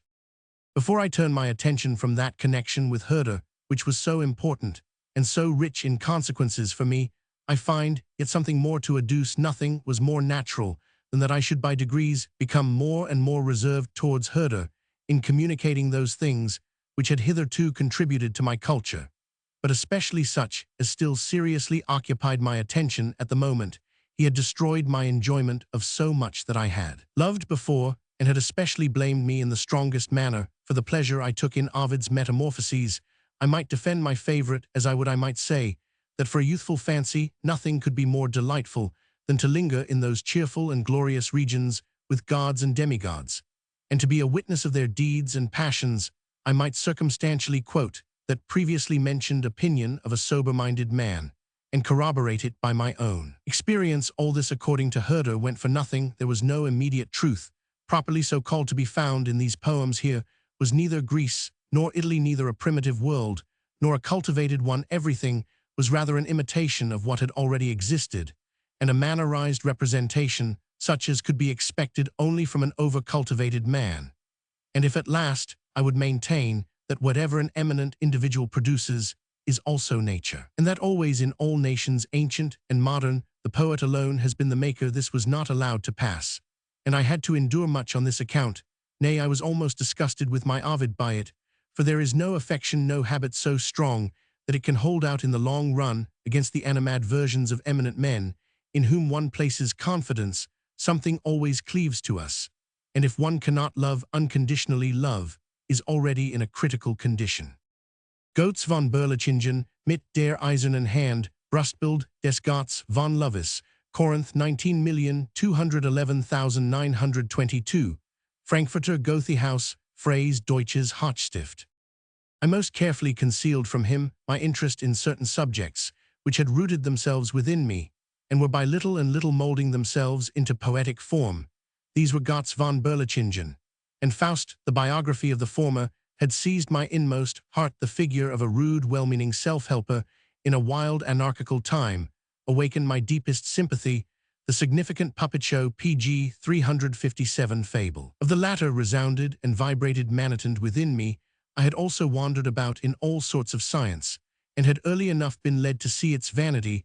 I had moreover tried all sorts of ways in real life, and had always returned more unsatisfied and troubled. Now these things, as well as many others, I carried about with me, and delighted myself with them during my solitary hours, but without writing anything down. But most of all I concealed from Herder my mystico-cabalistical chemistry and everything relating to it, although at the same time I was still very fond of secretly busying myself in working it out more consistently than it had been communicated to me. Of my poetical labors, I believe I laid before him Die Mitchelldigen, but I do not recollect that on this account I received either correction or encouragement on his part. Yet with all this, he remained what he was. Whatever proceeded from him had an important, if not a cheering effect, and even his handwriting exercised a magic power over me. I do not remember having ever torn up or thrown away one of his letters, or even a mere envelope from his hand. Yet with my various changes of place and time, not one document of those strange foreboding and happy days is left. De temps en temps j'aime avoir la vie pire. Et je me garde bien de lui rompre en messière. Par Eugène Delacroix. Source: Faust. Tragédie de Roman 1000 de Goethe. Traduit en Francais par Roman 1000. Albert Stapfer. Roman 100. Mott Paris 1828. Gallica BNF. Herder's influence on Jung. That Herder's power of attraction operated upon others as well as upon me, I should scarcely mention, had I not to remark that it extended itself particularly to Jung, commonly called Stilling. The true honest striving of this man could not but deeply interest everybody who had any feeling, and his susceptibility must have charmed into candor every one who was in a condition to impart anything. Even Herder behaved towards him with more forbearance than towards the rest of us, for his counteraction always seemed to stand in relation with the action exerted upon him. Jung's narrowness was accompanied by so much goodwill, his urgency with so much softness and earnestness, that a man of intelligence could certainly not be severe against him, and a benevolent man could not scoff at him or turn him into ridicule. Jung was also exhilarated to such a degree by Herder that he felt himself strengthened and advanced in all he did. Even his affection for me seemed to lose ground in the same ratio. Yet we always remained good companions, made allowances for each other from first to last, and mutually rendered the most friendly services. Page 358. Let us now, however, withdraw ourselves from the sick chamber of friendship, and from the general considerations which refer rather to disorder than to health of mind. Let us betake ourselves into the open air, to the lofty and broad gallery of the minster, as if the time were still present when we, young fellows, often appointed an evening meeting to greet the departing sun. With brimming goblets here, all conversation was lost. In the contemplation of the country here, sharpness of eyesight was put to the proof, and every one strove to perceive, nay plainly, to distinguish the most distant objects. Good telescopes were employed to assist us, and one friend, after another, exactly pointed out the spot which had become the most dear and precious to him. And I also did not lack such a little spot, which, although it did not come out with importance in the landscape, nevertheless, more than all the rest, attracted me with an amiable magic. On these occasions, the imagination was excited by relating our adventures, and several little jaunts were concerted, nay, often undertaken, on the spur of the moment, of which I will circumstantially relate only one instead of a number, since in many respects it was of consequence to me. With two worthy friends and fellow-boarders, Engelbach and Wayland, both natives of Lower Alsace, I repaired on horseback to Zabern, where in the fine weather the friendly little place smiled pleasantly upon us. The sight of the bishop's castle awakened our admiration. The extent, height, and splendor of a new set of stables bore witness to the other comforts of the owner. The gorgeousness of the staircase surprised us. The chambers and saloons we trode with reverence. Only the person of the cardinal, a little wreck of a man whom we saw at table, made a contrast. The view of the garden is splendid, and a canal 3/4 of a league long, which leads straight up to the middle of the castle, gives a high idea of the taste and resources of the former possessors. We rambled up and down there, and enjoyed many parts of this beautifully situated whole, which lies on the outskirts of the magnificent plain of Alsace, at the foot of the Vosges.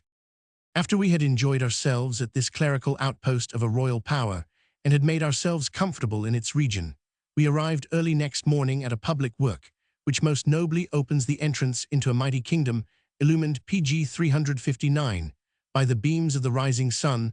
The famous Zabern stairs, a work of incredible labor, rose before us, a road built serpentine-wise over the most fearful crags, and wide enough for 3 wagons abreast, leads up hill so gently that the ascent is scarcely perceptible. The hardness and smoothness of the way, the flat-topped elevations on both sides for the foot-passengers, the stone channels to lead off the mountain-wader, all are executed as neatly as artistically and durably, so that they afford a satisfactory view. Thus one gradually arrives at Pfalzburg, a modern fortification. It lies upon a moderate hill. The works are elegantly built on blackish rocks, and of the same kind of stone, and the joinings being pointed out with white mortar show exactly the size of the square stones, and give a striking proof of neat workmanship.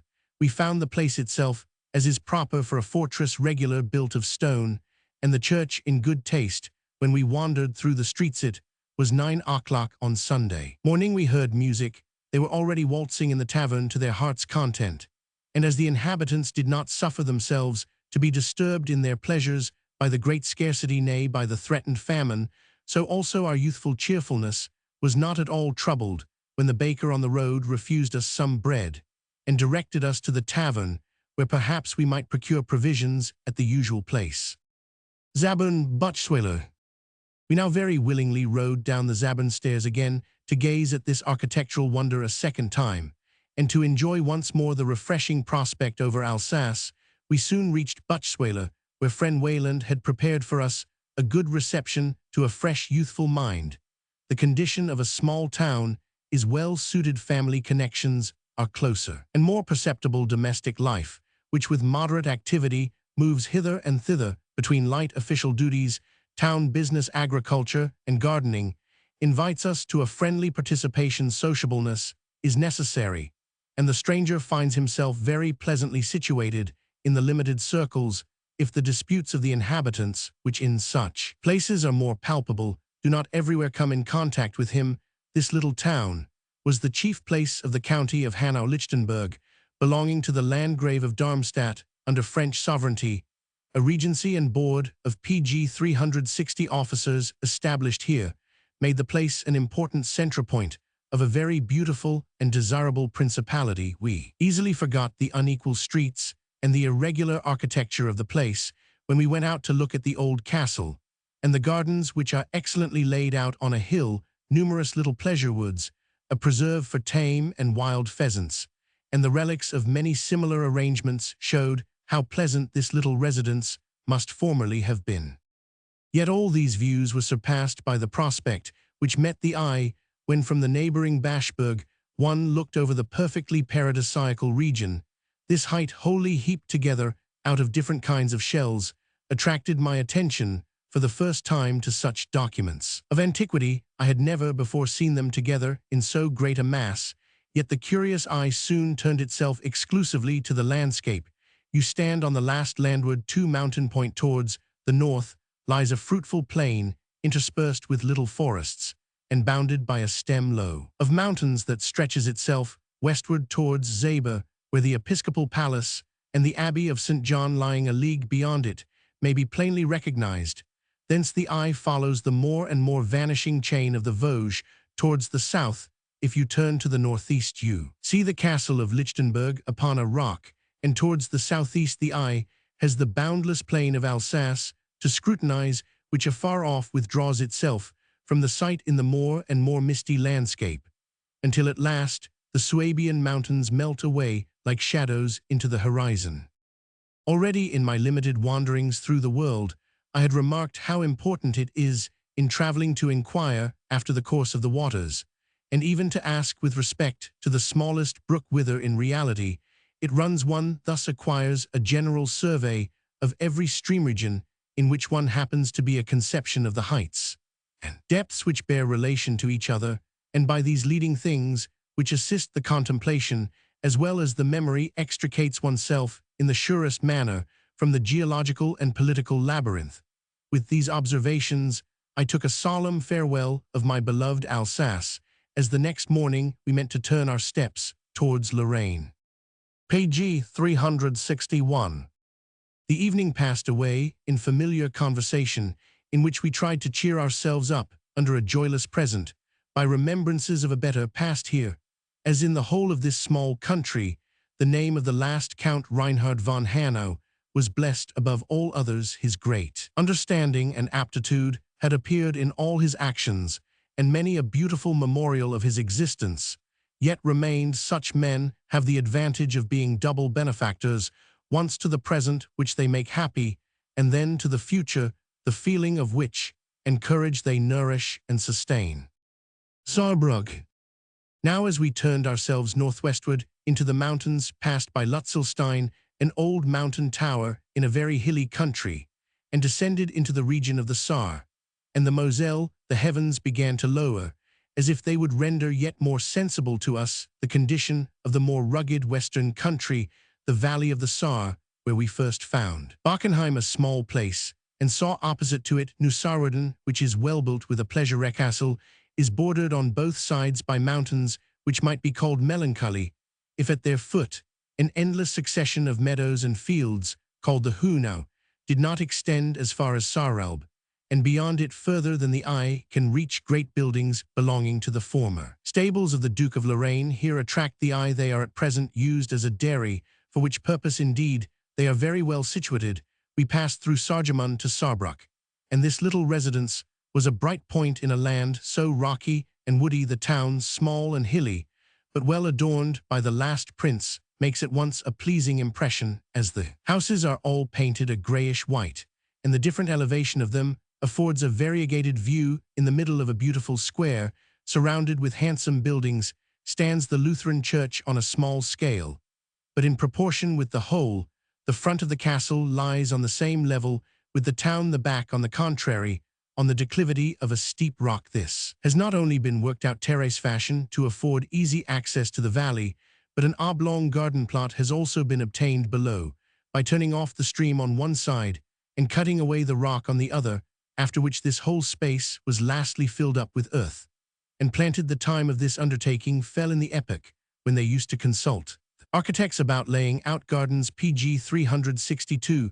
Just as at present they call in the aid of the landscape painters, the whole arrangement of the castle, the costly and the agreeable, the rich and the ornamental, betokened a life-enjoying owner, such as the deceased prince had been. The present sovereign was not at home, President von Gunderode received us in the most obliging manner and entertained us for 3 days better than we had a right to expect. I made use of the various acquaintance which we formed to instruct myself in many respects. The life of the former prince, rich in pleasure, gave material enough for conversation, as well as the various expedients which he hit upon to make use of the advantages supplied by the nature of his land. Here I was now properly initiated into the interest for mountain countries, and the love for those economical and technical investigations which have busied me a great part of my life was first awakened within me. We heard of the rich coal pits at Dutwil, of the iron and alum works, and even of a burning mountain, and we prepared ourselves to see these wonders close. We now rode through woody mountains, which must seem wild and dreary to him who comes out of a magnificent fertile land, and which can attract us only by the internal contents of its bosom. We were made acquainted with one simple and one complicated piece of machinery within a short distance of each other, namely a scythesmithy and a wire-drawing factory. If one is pleased at the first, because it supplies the place of common hands, one cannot sufficiently admire the other, for it works in a higher organic sense, from which understanding and consciousness are scarcely to be separated. In the alum works, we made accurate inquiries after the production and purifying of this so necessary material, and when we saw great heaps of a white, greasy, loose, earthy matter, and asked the use of it, the laborers answered, smiling, that it was the scum thrown up in boiling the alum, and that Herr Stoff had it collected, as he hoped perchance to turn it to some profit. Is Herr Stoff alive yet? Exclaimed my companion in surprise. They answered in the affirmative, and assured us that according to the plan of our journey we should not pass far from his lonely dwelling. Coal and alum works. A road now led up along the channels by which the alumwater is conducted down, and the principal horizontal works Stahlen, which they call the Landgrube, and from which the PG 363 famous Dutwil coals are procured. These, when they are dry, have the blue color of darkly tarnished steel, and the most beautiful succession of rainbow tints plays over the surface. With every movement, the deep abysses of the coalevels, however, attracted us so much the less as their contents lay richly poured out around us. We now reached the open mine in which the roasted alumscales are steeped in lye, and soon after a strange occurrence surprised us.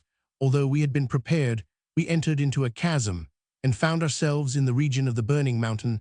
A strong smell of sulfur surrounded us. One side of the cavity was almost red-hot, covered with reddish, stone-burnt white. Thick fumes arose from the crevices, and we felt the heat of the ground through our strong boot soles, an event so accidental, for it is not known how this place became ignited, affords a great advantage for the manufacture of alum, since the alumscales of which the surface of the mountain consists lie there perfectly roasted, and may be steeped in a short time.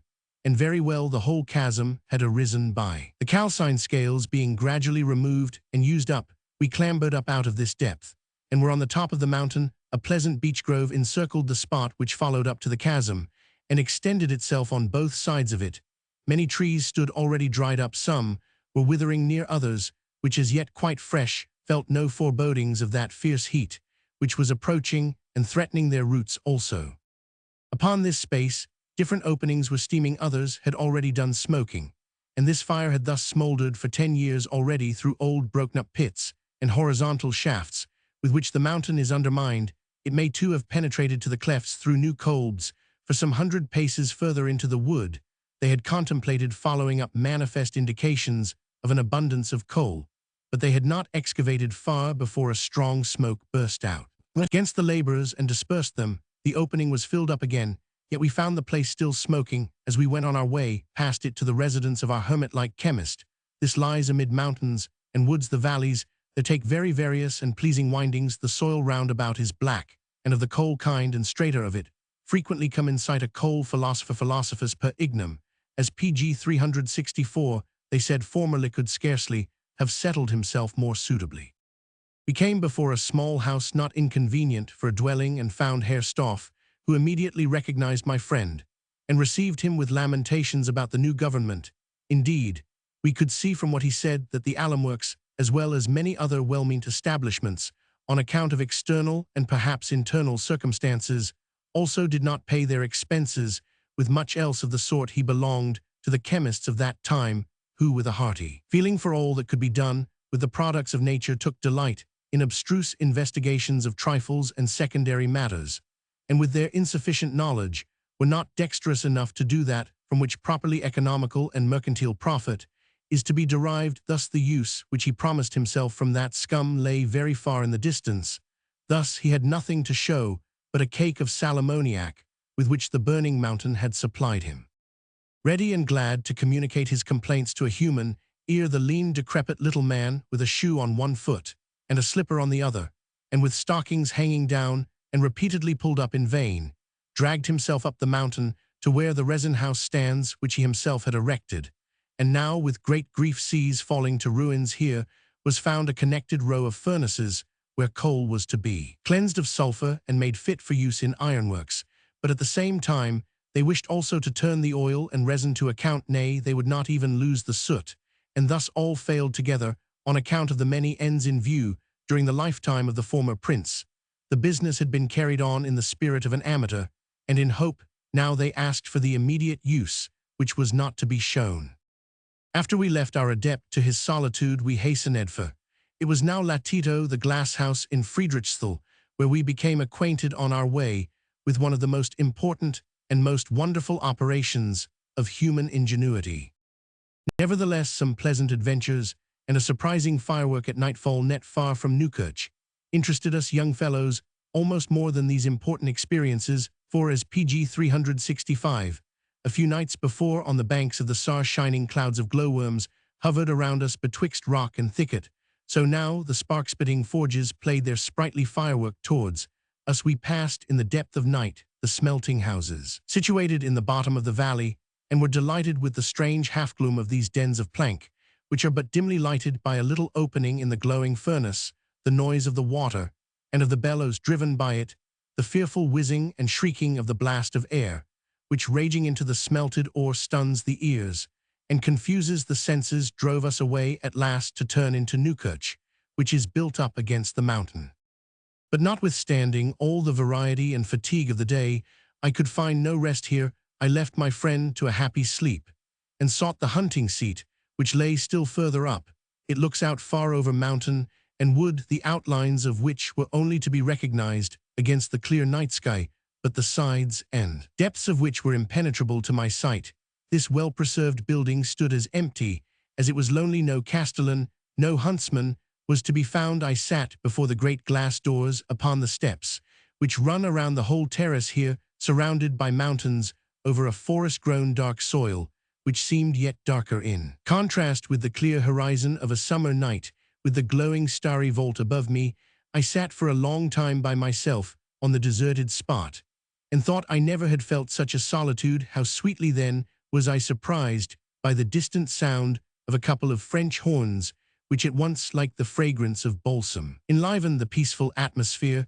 Then there awakened within me the image of a lovely being, which had retired into the background before the motley objects of these traveling days, but which now unveiled itself more and more, and drove me from the spot back to my quarters, where I made preparations to set off with the earliest.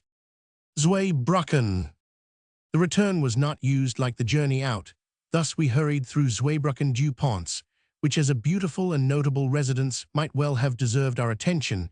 We cast a glance upon the great simple castle, on the extensive esplanades regularly planted with linden trees, and very well adapted for the training of racehorses, and on the large stables and the citizens' houses, which the prince had built to be raffled. For all this, as well as the costume PG 366, and manners of the inhabitants, especially of the matrons and maids, had reference to a distant connection, and made plainly visible the relation with Paris, from which for a long time nothing transrhenane had been able to withdraw itself.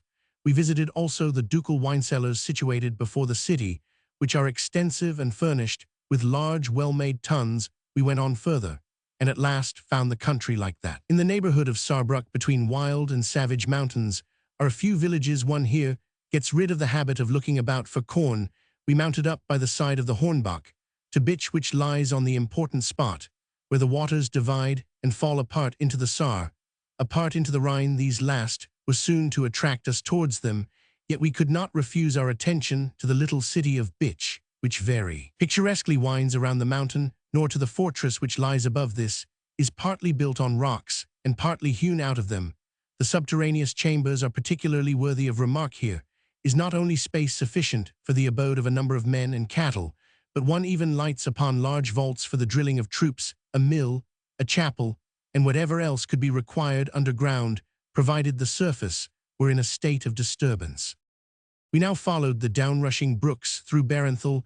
The thick forests on both the heights remain unused by the hand of man. Here trunks of trees lie rotting on each other by thousands, and young scions sprout up without number from their half-molded progenitors. Here in conversation with some companions on foot, the name von Dieterich again struck our ears, which we had often heard honorably mentioned already in these woody regions.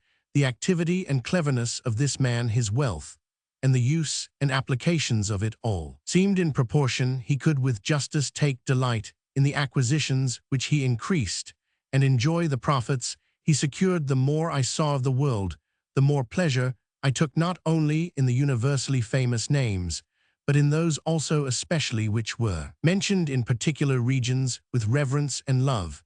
And thus I easily learned here, by a few questions, that von Dieterich earlier than others had known how to make successful use of the mountain treasures, iron, coal, and wood, and had worked his way to an ever-growing opulence. Page 367.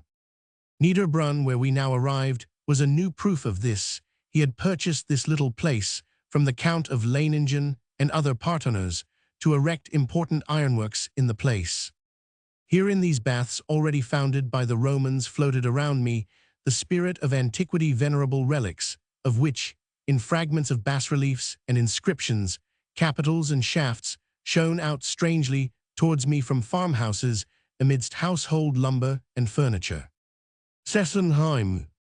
As we were ascending the adjacent Weissenberg, also I paid my respects to a well-preserved inscription which discharged a thankful vow to Mercury, and is situated upon the great mass of rock which forms the base of the hill on one side.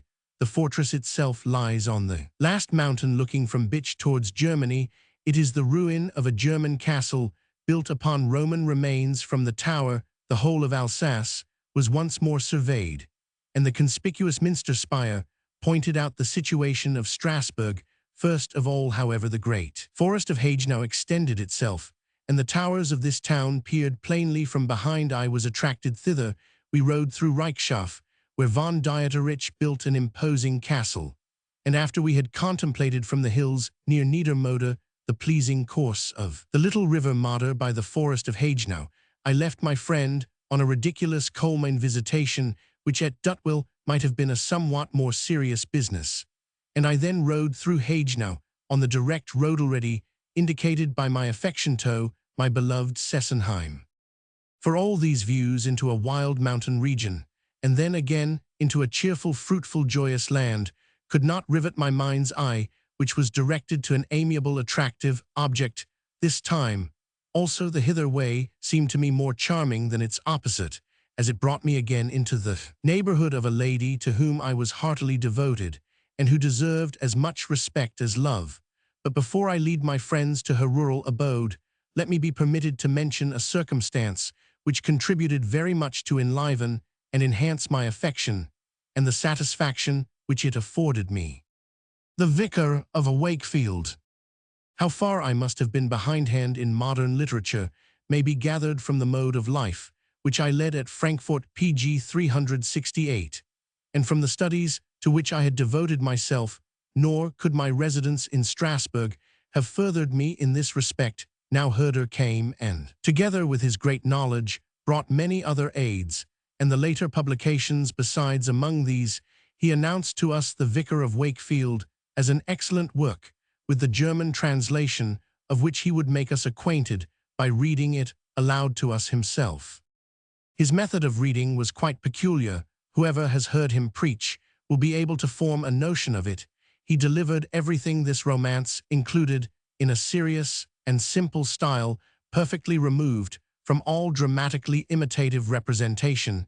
He even avoided that variety which is not only permitted, but even required, in an epical delivery, a slight change of tone, when different persons speak by which what everyone says is brought into relief, and the actor is distinguished from the narrator without being monotonous herder let everything go on in the same tone, just as if nothing was present before him, but all was merely historical, as if the shadows of this poetic creation did not act livingly before him, but only glided gently by. Yet this manner of delivery from his mouth had an infinite charm, for, as he felt all most deeply and knew how to estimate the variety of such a work, so the whole merit of a production appeared purely, and the more clearly as one was not disturbed by details sharply spoken out, nor interrupted, in the feeling which the whole was meant to produce.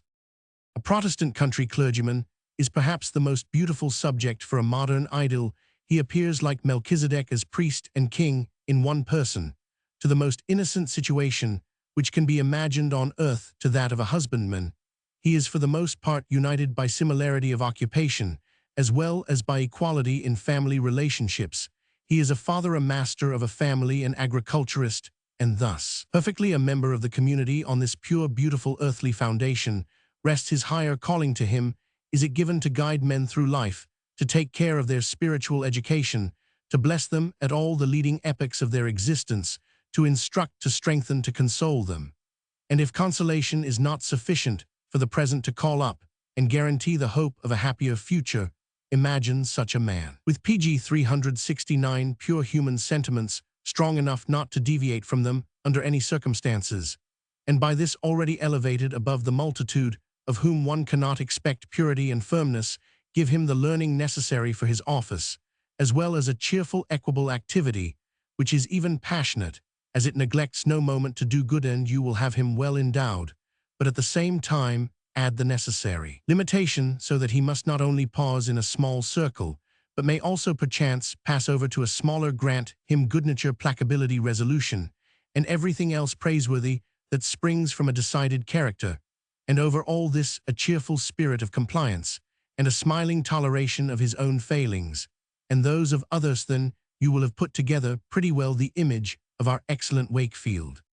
The delineation of this character on his course of life, through joys and sorrows, the ever-increasing interest of the story, by the combination of the entirely natural with the strange and the singular, make this novel one of the best which has ever been written. Besides this, it has the great advantage that it is quite moral, nay, in a pure sense, Christian represents the reward of a good will and perseverance in the right, strengthens an unconditional confidence in God, and attests the final triumph of good over evil, and all this without a trace of cant or pedantry.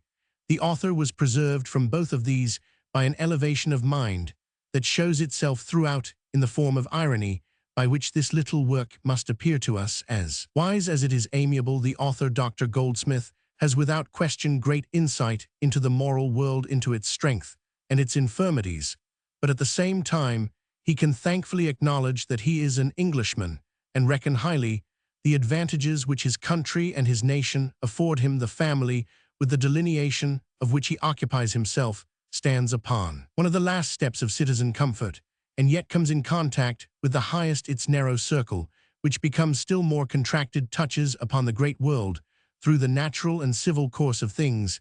This little skiff floats on the agitated waves of English life, and in weal or woe it has to expect injury or help from the vast fleet which sails around it. I may suppose that my readers know this work, and have pg 370 it in memory. Whoever hears it named for the first time here, as well as he who is induced to read it again, will thank me for the former. I would merely make the cursory remark that the vicar's wife is of that good busy sort who allows herself and her own to want for nothing, but who is also somewhat vain of herself and her own. There are two daughters, Olivia handsome, and more devoted to the external, and Sophia charming, and more given to the internal, nor will I omit to mention an industrious son, Moses, who is somewhat blunt and emulous of his father. If Herder could be accused of any fault in his reading aloud, it was impatience. He did not wait until the hearer had heard and comprehended a certain part of the progress, so as to be able to feel and think correctly about it. Hurrying on, he would see their effect at once, and yet he was displeased even with this when it manifested itself. He blamed the excess of feeling which overflowed from me more and more at every step. I felt like a young man, everything was living true and present before me. He, considering only the intrinsic contents and forms, saw clearly indeed that I was overpowered by the subject matter. And this he would not allow. Then Peglow's reflections, which were not of the most refined, were still worse received.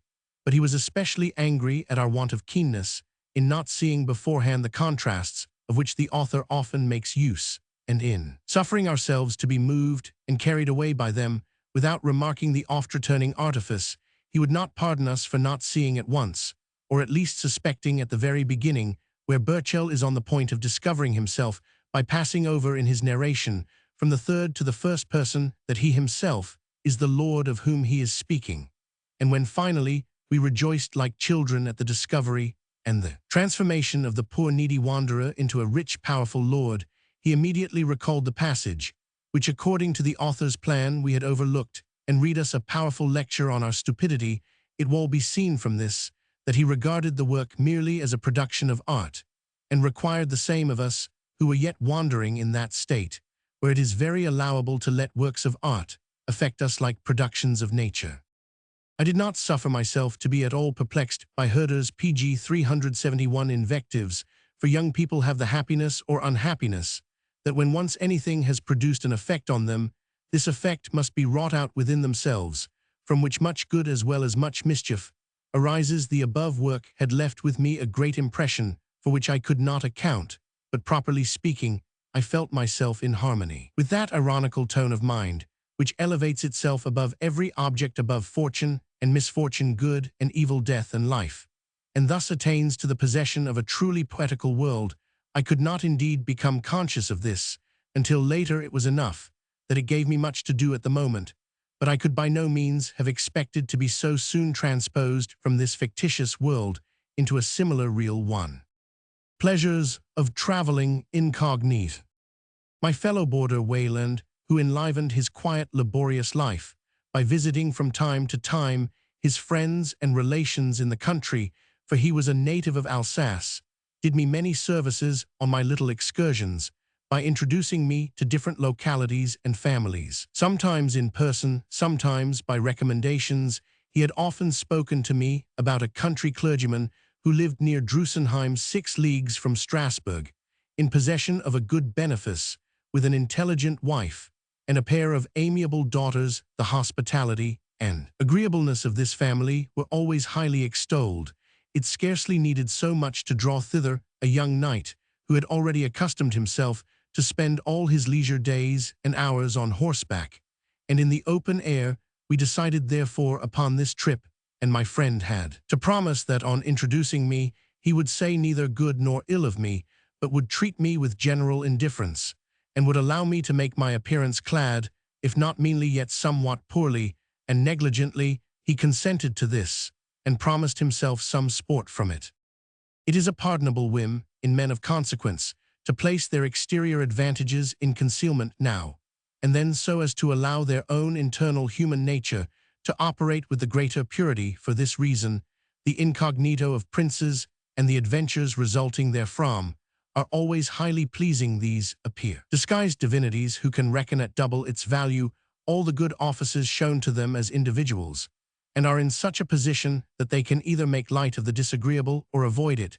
That Jupiter should be pg 372, well pleased in his incognito with Philemon and Baucis, and Henry IV with his peasants, after a hunting party, is quite conformable to nature, and we like it well, but that a young man without importance or name should take it into his head to derive some pleasure from an incognito might be construed by many as an unpardonable piece of arrogance.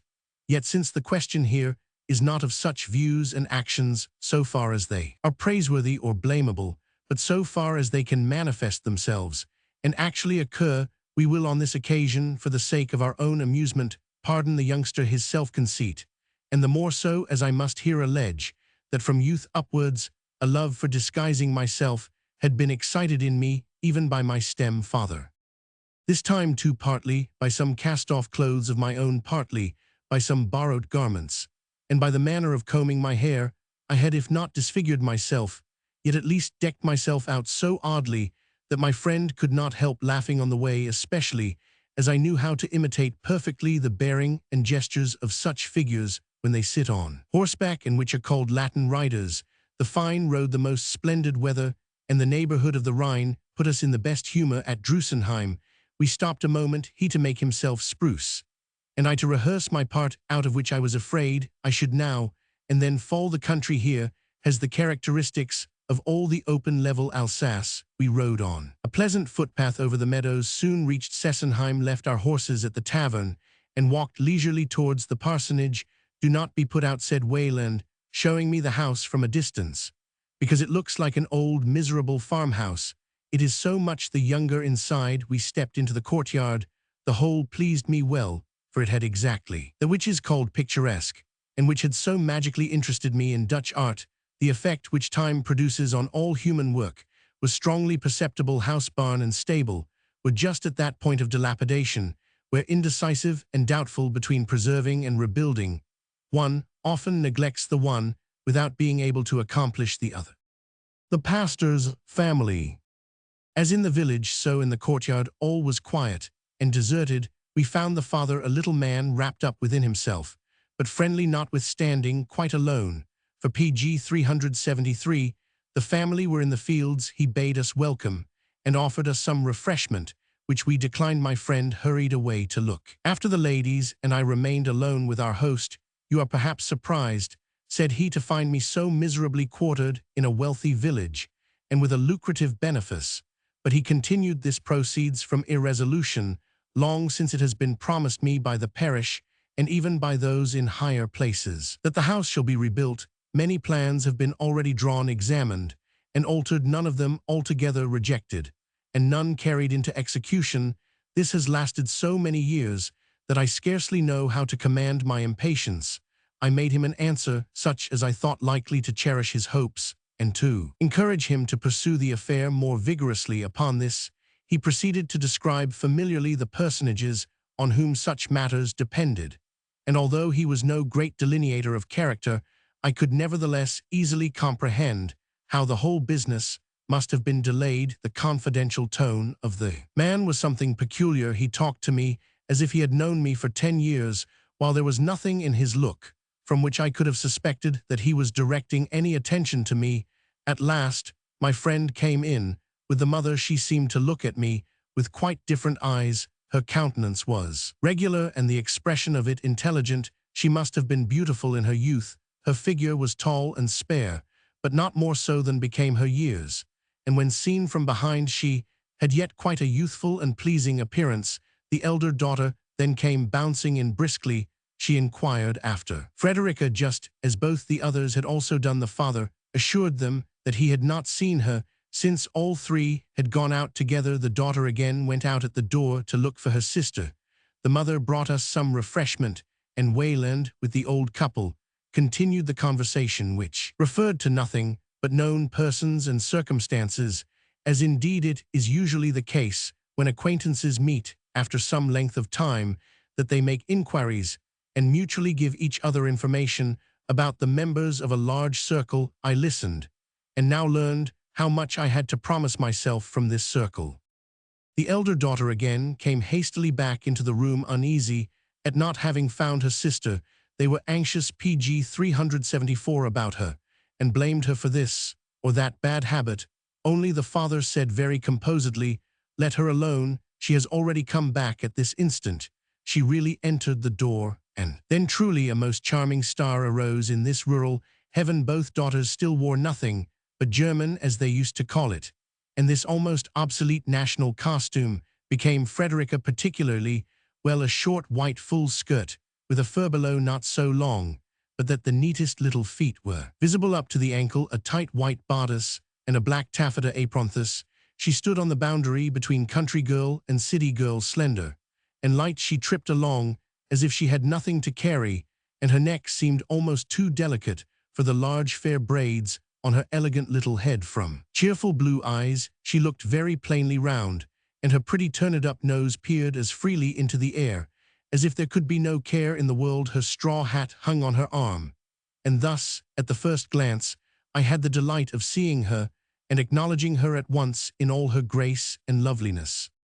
I now began to act my character, with moderation, half ashamed to play a joke on such good people whom I had time enough to observe, for the girls continued the previous conversation, and that with passion and some display of temper, all the neighbors and connections were again brought forward, and there seemed to my imagination such a swarm of uncles and aunts, relations, cousins, comers, goers, gossips, and guests, that I thought myself lodged in the liveliest world possible. All the members of the family had spoken some words with me. The mother looked at me every time she came in or went out, but Frederica first entered into conversation with me, and as I took up and glanced through some music that was lying around, she asked me if I played also. When I answered in the affirmative, she requested me to perform something, but the father would not allow this, for he maintained that it was proper to serve the guest first with some piece of music or a song. She played several things with some readiness in the style which one usually hears in the country, and on a harpsichord too, that the schoolmaster should have tuned long since, if he had only had time. She was now to sing a song also, a certain tender melancholy affair, but she did not succeed in it. Pg 375, she rose up and said, smiling, or rather with that touch of serene joy which ever reposed on her countenance, if I sing badly, I cannot lay the blame on the harpsichord or the schoolmaster, but let us go out of doors, then you shall hear my Alsatian and Swiss songs, they sound much better. Comparison with the Vicar of Wakefield. During supper, a notion which had already struck me occupied me to such a degree that I became meditative and silent, although the liveliness of the elder sister and the gracefulness of the younger shook me often enough out of my contemplations. My astonishment at finding myself so actually in the Wakefield family was beyond all expression. The father, indeed, could not be compared with that excellent man, but where will you find his like? On the other hand, all the dignity which is peculiar to that husband here appeared in the wife. One could not see her without, at the same time, reverencing and fearing her. In her were remarked the fruits of a good education. Her demeanor was quiet, easy, cheerful, and inviting. If the elder daughter had not the celebrated beauty of Olivia, yet she was well-made, lively, and rather impetuous. She everywhere showed herself active, and lent a helping hand to her mother in all things. To put Frederica in the place of Primrose's Sophia was not difficult, for little is said of the latter. It is only taken for granted that she is amiable, and this girl was amiable indeed. Now, as the same occupation and the same situation, wherever they may occur, produce similar, if not the same effects, so here too many things were talked about, many things happened which had already taken place in the Wakefield family. But when at last a younger son, long announced and impatiently expected by the father, at last sprang into the room, and boldly sat himself down by us, taking but little notice of the guests, I could scarcely help exclaiming, Moses, are you here too?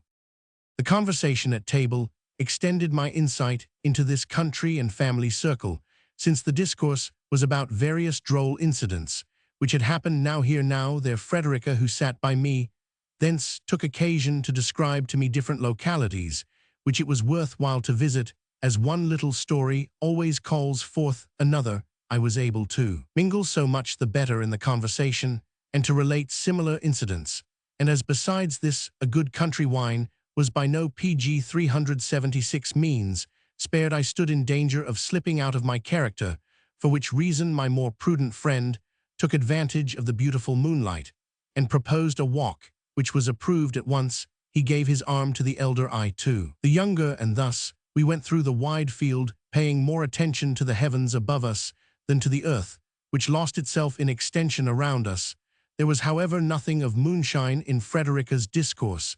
By the clearness with which she spoke, she turned night into day, and there was nothing in it which would have indicated or excited any feeling, except that her expressions related more than hitherto to me, since she represented to me her own situation, as well as the neighborhood and her acquaintances, just as far as I should be acquainted with them. For she hoped, she added, I would make no exception, and would visit them again, as all strangers had willingly done who had once stopped with them. It was very pleasant to me to listen silently to the description which she gave of the little world in which she moved, and of the persons whom she particularly valued.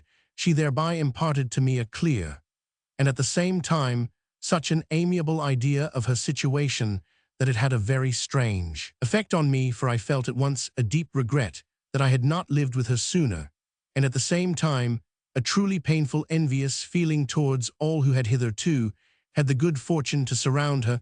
I at once watched closely, as if I had a right to do so, all her descriptions of men, whether they appeared under the names of neighbors, cousins, or gossips, and my conjectures inclined now this way, now that, but how could I have discovered anything in my complete ignorance of all the circumstances? She at last became more and more talkative, and I more and more silent. It was so pleasant to listen to her, and as I heard only her voice, while the form of her countenance, as well as the rest of the world, floated dimly in the twilight, it seemed to me as if I could see into her heart, which I could not but find very pure, since it unbosomed itself to me in such unembarrassed loquacity.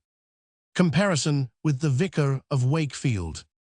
When my companion retired with me into the guest chamber, which was prepared for us, he at once, with self-complacency, broke out into pleasant jesting, and took great credit to himself for having surprised me so much with the similarity to the Primrose family.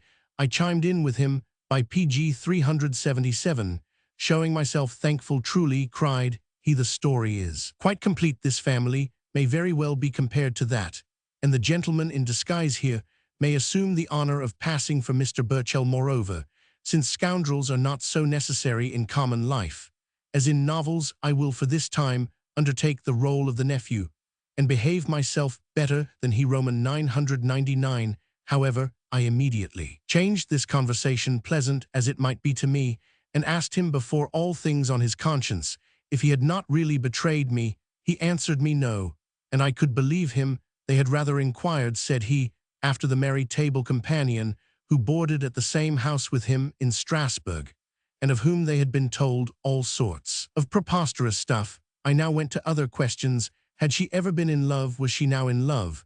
Was she engaged? He replied to all in the negative. In truth, replied I, such a cheerfulness by nature is inconceivable to me. Had she loved and lost, and again recovered herself, or had she been betrothed? In both these cases I could account for it. Thus we chatted together far into the night, and I was awake again at the dawn. My desire to see her once more seemed unconquerable, but while I dressed myself, I was horrified at the accursed wardrobe I had so wantonly selected. The further I advanced in putting on my clothes, the meaner I seemed in my own eyes, for everything had been calculated for just this effect. My hair I might perchance have set to rights, but when at last I forced myself into the borrowed worn-out grey coat, and the short sleeves gave me the most absurd appearance, I fell the more decidedly into despair, as I could see myself only piecemeal in a little looking-glass, since one part always looked more ridiculous than the other. During this toilette my friend awoke, and with the satisfaction of a good conscience, and in the feeling of pleasurable hope for the day, looked out at me from the quilted silk coverlet.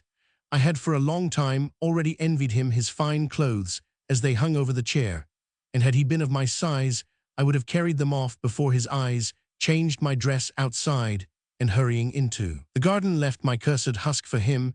He would have had good humor enough to put himself into my clothes, and the tale would have found a merry ending early in the morning. But that was not now to be thought. pg 378. Of no more was any other feasible accommodation to appear again before Frederica in the figure in which my friend could give me out as a laborious and accomplished but poor student of theology. For Frederica, who the evening before had spoken so friendly to my disguised self, that was altogether impossible. There I stood vexed and thoughtful, and summoned all my power of invention. But it deserted me.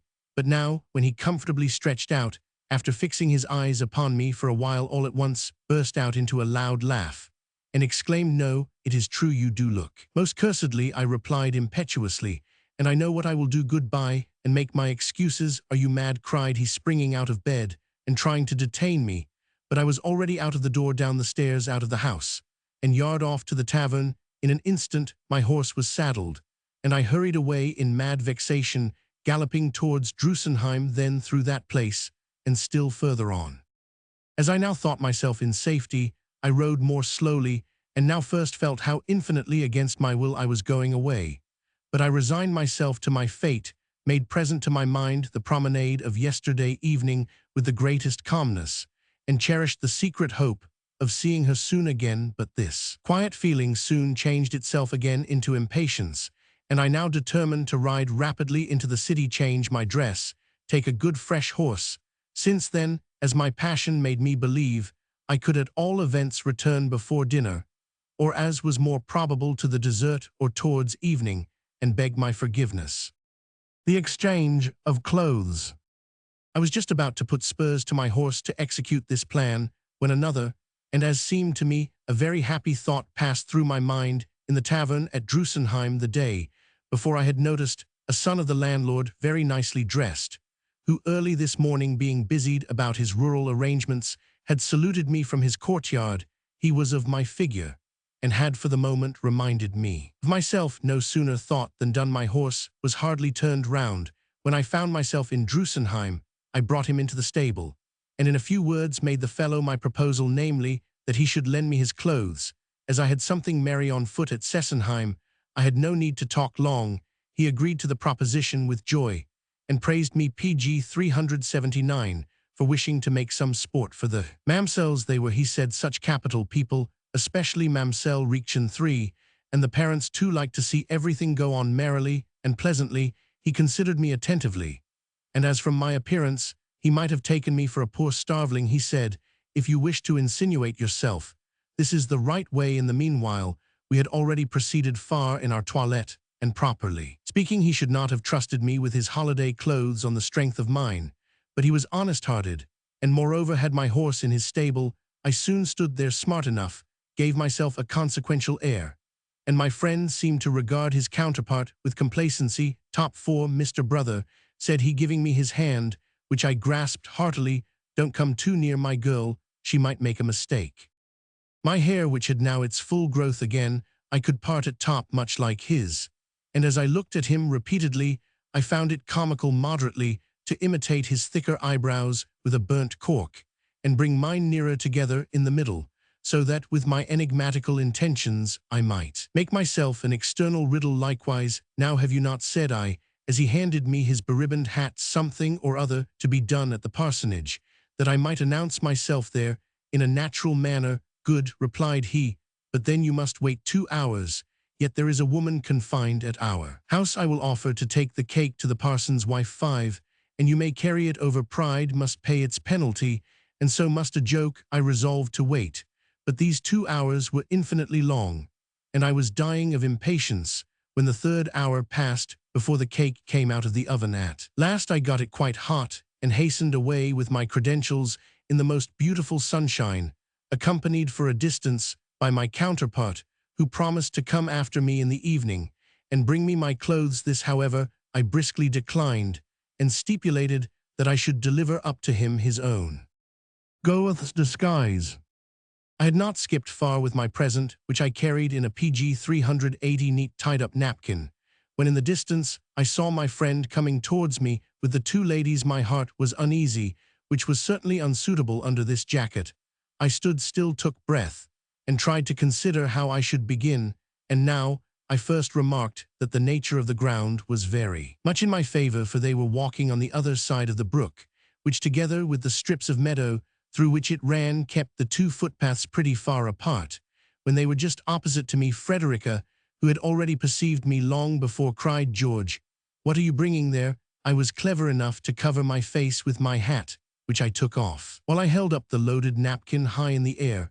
A christening cake, cried she at that. How is your sister? Well, 6, said I, for I tried to talk in a strange dialect.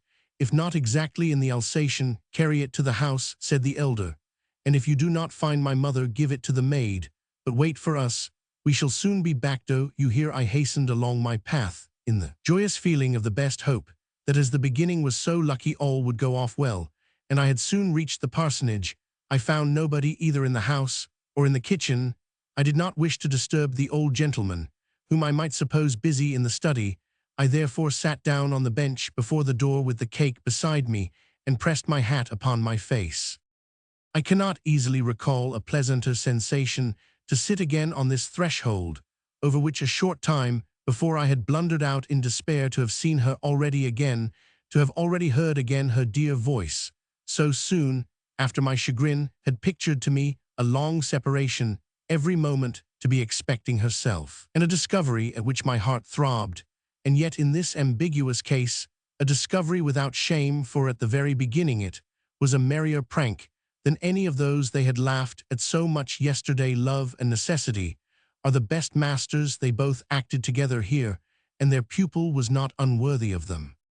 Frederica's repose. But the maid came stepping out of the barn now. "Did the cakes turn out well?" cried she to me. "How is your sister?" "All right," said I, and pointed to the cake without looking up. She took up the napkin and muttered, "Now PG 381, what's the matter with you today again? Has Barbchen 7 been looking again at somebody else?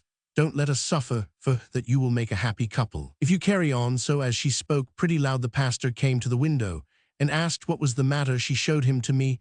I stood up and turned myself towards him, but still kept the hat over my face. When he had spoken somewhat friendly to me and had asked me to remain, I went towards the garden and was just going in when the pastor's wife, who was entering the courtyard gate, called to me. As the sun shone right in my face, I one more availed myself of the advantage which my hat afforded me and greeted her by scraping a leg.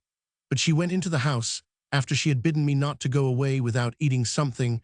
I now walked up and down in the garden. Everything had hitherto had the best success, yet I breathed hard when I reflected that the young people now would soon return.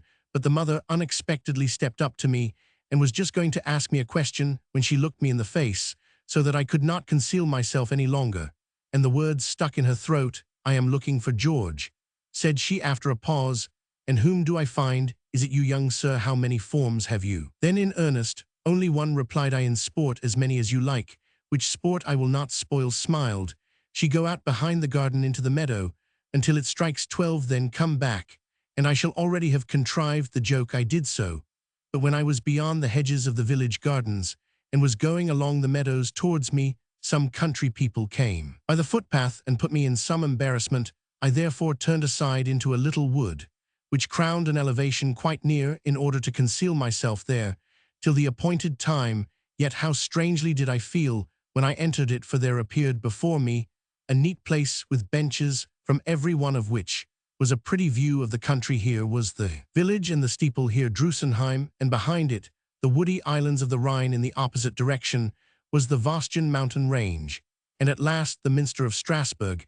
These different heaven-bright pictures were set in bushy frames, so that one could see nothing more joyous and pleasing. I sat down PG 382 upon one of the benches and noticed on the largest tree an oblong little board with the inscription "Frederica's repose."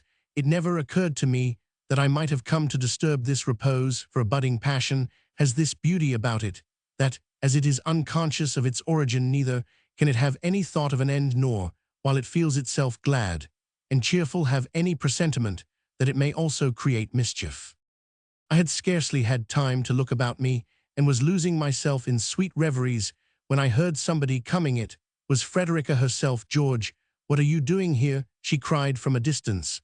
"Not George," cried I, running towards her, "but one who craves forgiveness of you 1,000 rhymes." She looked at me with astonishment, but soon collected herself, and said, after fetching her breath more deeply, "You abominable man, how you fright me! The first disguise has led me into the second," exclaimed I. "The former would have been unpardonable if I had only known in any degree to whom I was going, but this one you will certainly forgive, for it is the shape of persons whom you treat so kindly." Her pale cheeks had colored up with the most beautiful rosard. "You shall not be worse off than George at any rate. But let us sit down. I confess the fright has gone into my limbs." I sat down beside her, exceedingly agitated. "We know everything already up to this morning from your friend," said she. "Now do you tell me the rest." I did not let her say that twice, but described to her my horror at my yesterday's figure, and my rushing out of the house so comically that she laughed heartily and graciously. Then I went on to what followed with all modesty, indeed, yet passionately enough so that it might have passed for a declaration of love in historical form.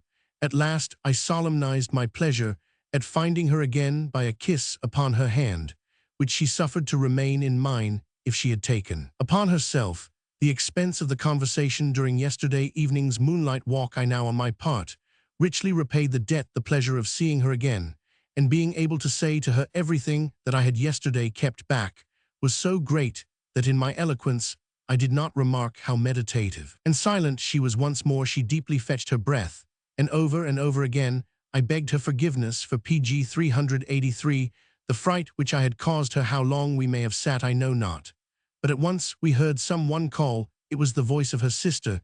That will be a pretty story, said the dear girl, restored to her perfect cheerfulness. She is coming hither on my side, she added, bending so as half to conceal me. Turn yourself away, so that you may not be recognized. At once the sister entered the place, but not alone. Wayland was with her, and both, when they saw us, stood still as if petrified. If we should all at once see a flame burst out violently from a quiet roof, or should meet a monster whose deformity was at the same time revolting and fearful, we should not be struck with such a fierce horror as that which seizes us when unexpectedly we see with our own eyes what we have believed morally impossible. What is this? Cried the elder, with the rapidity of one who is frightened. What is this? You with George hand in hand? How am I to understand this, dear sister? Replied Frederica very doubtfully. The poor fellow is begging something of me. He has something to beg of you too, but you must forgive him beforehand. I do not understand, I do not comprehend, said her sister, shaking her head, and looking at Wayland, who in his quiet way stood by in perfect tranquillity and contemplated the scene without any kind of expression. Frederica arose and drew me after her. No hesitating, cried she. Pardon begged and granted. Now do, said I, stepping pretty near the elder. I have need of pardon. She drew back, gave a loud shriek, and was covered with blushes. She then threw herself down on the grass, laughed immoderately, and seemed as if she would never have done. Wayland smiled as if pleased and cried, You are a rare youth. Then he shook my hand in his. He was not usually liberal with his caresses, but his shake of the hand had something hearty and enlivening about it, yet he was sparing of this also. After somewhat recovering and collecting ourselves, we set out on our return to the village. On the way I learned how this singular meeting had been occasioned. Frederica had at last parted from the promenaders to rest herself in her little nook for a moment before dinner, and when the other two came back to the house, the mother had sent them to call Frederica with as great haste as possible, because dinner was ready. Page 384. The elder sister manifested the most extravagant delight, and when she learned that the mother had already discovered the secret, she exclaimed, Now we have still to deceive my father, my brother, the servantman, and the maid. When we were at the garden hedge, Frederica insisted upon going first into the house with my friend. The maid was busy in the kitchen garden, and Olivia, so let the elder sister be named here, called out to her, Stop, I have something to tell you. She left me standing by the hedge and went to the maid. I saw that they were speaking very earnestly. Olivia represented to her that George had quarreled with Barbara and seemed desirous of marrying her. The lass was not displeased at this. I was now cold, and was to confirm what had been said. The pretty stout girl cast down her eyes and remained so until I stood quite near before her. But when all at once she perceived the strange face, she too gave a loud scream and ran away. Olivia bade me run after her and hold her fast, so that she should not get into the house and make a noise, while she herself wished to go and see how it was with her father. On the way, Olivia met the servant boy, who was in love with the maid. I had in the meantime hurried after the maid and held her fast. Only think what good luck, cried Olivia. It's all over with Barbara and George. Mary's lease that I have thought for a long while, said the good fellow, and remained standing in an ill humor. Goethe's disguise. I had given the maid to understand that all we had to do was to deceive the father. We went up to the lad, who turned away and tried to withdraw, but Lise brought him back, and he too, when he was undeceived, made the most extraordinary gestures. We went together to the house.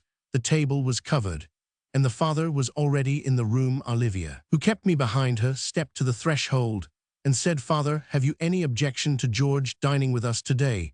But you must let him keep his hat on. With all my heart, said the old man. But why such an unusual thing? Has he hurt himself?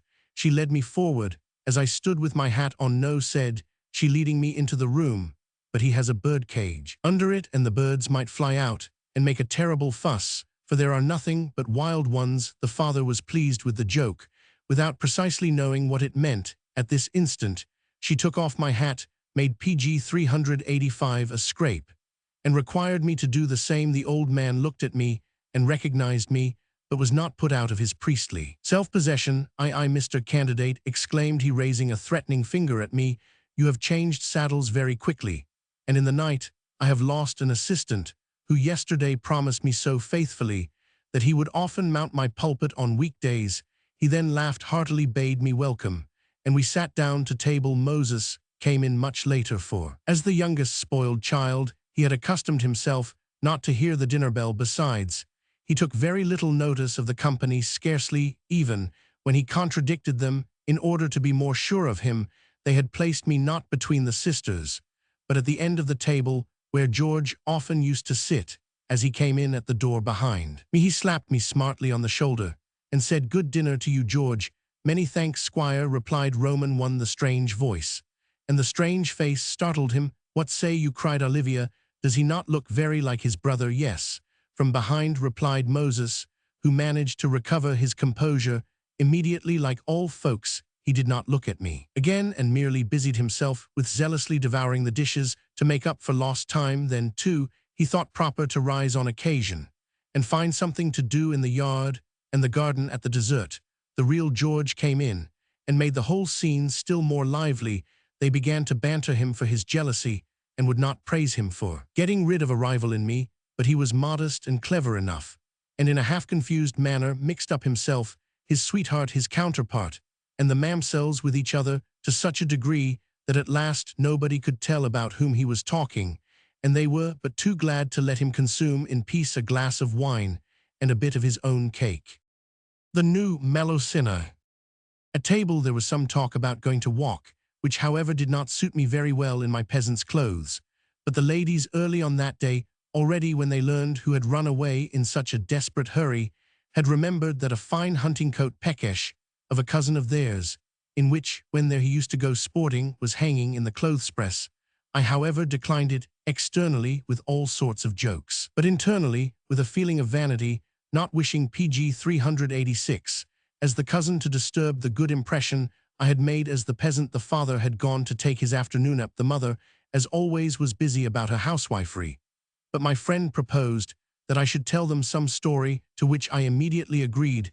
We went into a spacious arbor, and I gave them a tale, which I have since written out under the title of The New Melusina 8. It bears about the same relation to the new Paris as the youth bears to the boy, and I would insert it here, were I not afraid of injuring by odd plays of fancy the rural reality and simplicity, which here agreeably surround us. Enough, I succeeded in gaining the reward of the inventors and narrators of such productions, namely in awakening curiosity, in fixing the attention, in provoking over hasty solutions of impenetrable riddles, in deceiving expectations, in confusing by the more wonderful which came into the place of the wonderful, in arousing sympathy and fear, in causing anxiety, in moving, and at last, by the change of what was apparently earnest into an ingenious and cheerful jest, in satisfying the mind, and in leaving the imagination materials for new images and the understanding materials for further reflection.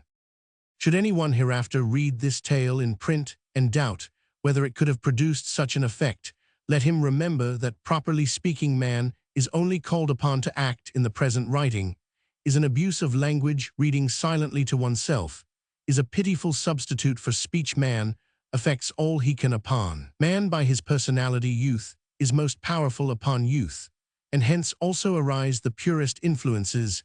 It is these which enliven the world and allow it neither morally nor physically to perish. I had inherited from my father a certain didactic loquacity, from my mother the faculty of representing clearly and forcibly everything that the imagination can produce or grasp, of giving a freshness to known stories, of inventing and relating others, nay, of inventing in the course of narration. By my paternal endowment, I was for the most part annoying to the company, for who likes to listen to the opinions and sentiments of another, especially a youth whose judgment from defective experience always seems insufficient? My mother, on the contrary, had thoroughly qualified me for social conversation. The emptiest tale has in itself a high PG 387 charm for the imagination, and the smallest quantity of solid matter is thankfully received by the understanding. By such recitals, which cost me nothing, I made myself beloved by children, excited and delighted youth, and drew upon myself the attention of older persons, but in society such as it commonly is I was soon obliged to stop these exercises, and I have thereby lost but too much of the enjoyment of life, and of free mental advancement nevertheless. Both these parental gifts accompanied me throughout my whole life, united with a third, namely the necessity of expressing myself figuratively, and by comparisons in consideration of these peculiarities, which the acute and ingenious Dr. Gall discovered in me according to his theory, he assured me that I was properly speaking born for a popular orator. At this disclosure, I was not a little alarmed, for if it had been here well-founded, everything that I undertook would have proved a failure from the fact that with my nation there was nothing to harangue about. Page 388. Part the third. Care is taken that trees do not grow into the sky. 11th book. Frederica continued return from Strasbourg. After I had in that bower of Sessenheim finished my tale, in which the ordinary and the impossible were so agreeably alternated, I perceived that my hearers, who had already shown peculiar sympathy, were now enchanted in the highest degree by my singular narrative. They pressed me urgently to write down the tale, that they might often repeat it by reading it among themselves. And to others I promised this the more willingly, as I thus hoped to gain a pretext for repeating my visit, and for an opportunity of forming a closer connection. The party separated for a moment, and all were inclined to feel that after a day spent in so lively a manner the evening might fall rather flat from this anxiety. I was freed by my friend, who asked permission to take leave at once in the name of us, both because, as an industrious academical citizen regular in his studies, he wished to pass the night at Drusenheim, and to be early in the morning at Strasbourg. We both reached our night quarters in silence, I, because I felt a grapple on my heart, which drew me back, he, because he had something else on his mind, which he told me as soon as we had arrived. It is strange, he began, that you should just hit upon this tale. Did not you remark that it made quite a peculiar impression? Nay, answered I, how could I help observing that the elder one laughed more than was consistent at certain passages, that the younger one shook her head, that all of you looked significantly at each other, and that you yourself were nearly put out of countenance. I do not deny that I almost felt embarrassed myself, for it struck me that it was perhaps improper to tell the dear girls a parcel of stuff of which they had better been pg 389 ignorant, and to give them such a bad opinion of the male sex as they must naturally have formed from the character of the hero. You have not hit it at all, said he, and indeed how should you? These dear girls are not so unacquainted with such matters as you imagine, for the great society around them gives occasion for many reflections, and there happens to be on the other side of the Rhine exactly such a married pair as you describe, allowing a little for fancy and exaggeration, the husband just as tall, sturdy, and heavy, the wife so pretty and dainty that he could easily hold her in his hand. Their mutual position in other respects, their history altogether, so exactly accords with your tale, that the girls seriously asked me whether you knew the persons, and described them in jest. I assured them that you did not, and you will do well to let the tale remain unwritten. With the assistance of delays and pretexts, we may soon find an excuse. I was much astonished, for I had thought of no couple on this or the other side of the Rhine. Nay, I could not have stated how I came by the notion in thought. I liked to sport with such pleasantries without any particular reference, and I believed that if I narrated them, it would be the same with others. When I returned to my occupations in the city, I felt them more than usually wearisome, for a man born to activity forms plans too extensive for his capacity, and overburdens himself with labor. This goes on very well till some physical or moral impediment comes in the way, and clearly shows the disproportion of the powers to the undertaking. Return to Strasbourg.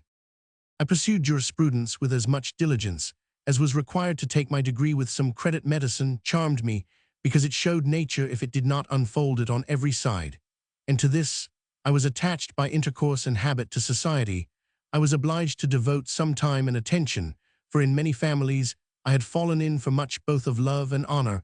All this might have been carried on had not that which Herder had inculcated pressed upon me with an infinite weight. He had torn down the curtain which concealed from me the poverty of German literature. He had ruthlessly destroyed so many of my prejudices in the sky of my fatherland. There were few stars of importance left, when he had treated all the rest as so many transient candle snuffs. Pg 390. Nay, my own hopes and fancies respecting myself he had so spoiled that I began to doubt my own capabilities. At the same time, however, he dragged me on to the noble, broad way which he himself was inclined to tread, drew my attention to his favorite authors, at the head of whom stood Swift and Hammond, and shook me up with more force than he had bound me down. To this manifold confusion was now added an incipient passion, which, while it threatened to absorb me, might indeed draw me from other relations, but could scarcely elevate me above them. Then came besides a corporeal malady, which made me feel after dinner as if my throat was closed up, and of which I did not easily get rid till afterwards, when I abstained from a certain red wine, which I generally and very willingly drank in the boarding-house. This intolerable inconvenience had quitted me at Sessenheim, so that I felt double pleasure in being there. But when I came back to my towndiet, it returned to my great annoyance. All this made me thoughtful and morose, and my outward appearance probably corresponded with my inward feelings. Being in a worse humor than ever because the malady was violent after dinner, I attended the clinical lecture. The great care and cheerfulness with which our respected instructor led us from bed to bed, the minute observation of important symptoms, the judgment of the cause of complaint in general, the fine Hippocratic mode of proceeding by which, without theory and out of an individual experience, the forms of knowledge revealed themselves, the addresses with which he usually crowned his lecture-rehearsal, this attracted me towards him and made a strange department, into which I only looked as through a crevice, so much the more agreeable and fascinating my disgust at the invalids gradually decreased, as I learned to change their various states into distinct conceptions, by which recovery and the restoration of the human form and nature appeared possible. He probably had his eye particularly upon me as a singular young man, and pardoned the strange anomaly which took me to his lectures on this occasion. He did not conclude his lecture as usual with a doctrine which might have reference to an illness that had been observed, but said cheerfully, "Gentlemen, there are some holidays before us. Make use of them to enliven your spirit. Studies must not only be pursued with seriousness and diligence, but pg 391 also with cheerfulness and freedom of mind. Give movement to your bodies, and traverse the beautiful country on horse and foot. He who is at home will take delight in that to which he has been accustomed, while for the stranger there will be new impressions and pleasant reminiscences in future." There were only two of us to whom this admonition could be directed.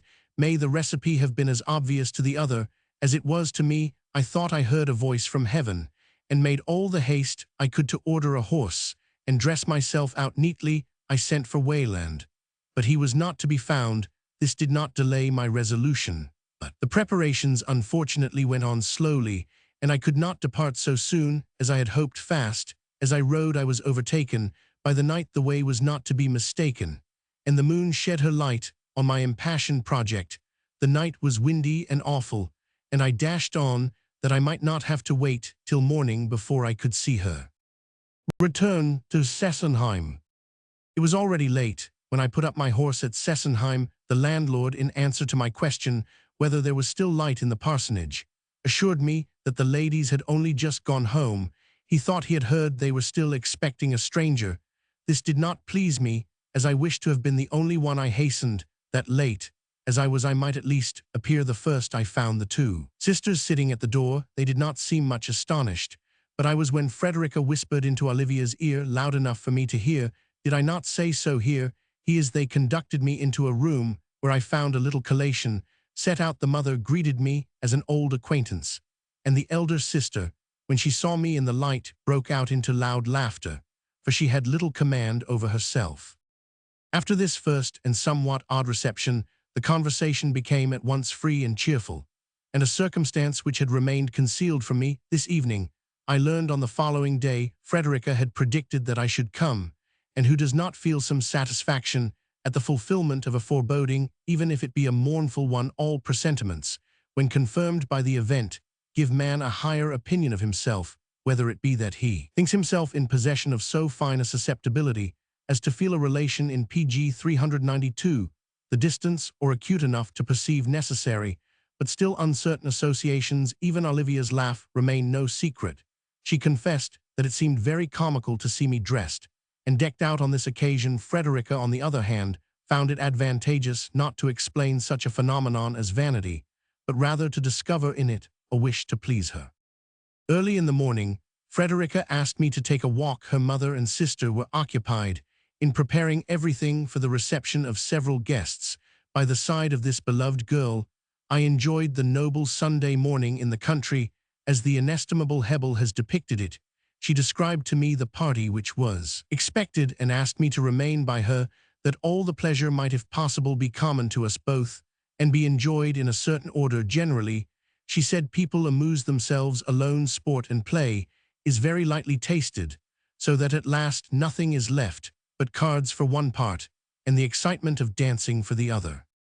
We therefore sketched our plan as to what should be done after dinner, taught each other some new social games, and were united and happy when the bells summoned us to church, where by her side I found a somewhat dry sermon of her father's, not too long.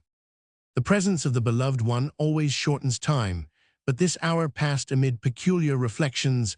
I repeated to myself the good qualities which she had just unfolded so freely before me: her circumspect cheerfulness, her naivete combined with self-consciousness, her hilarity, with foresight, qualities which seem incompatible, but which nevertheless were found together in her, and gave a pleasing character to her outward appearance.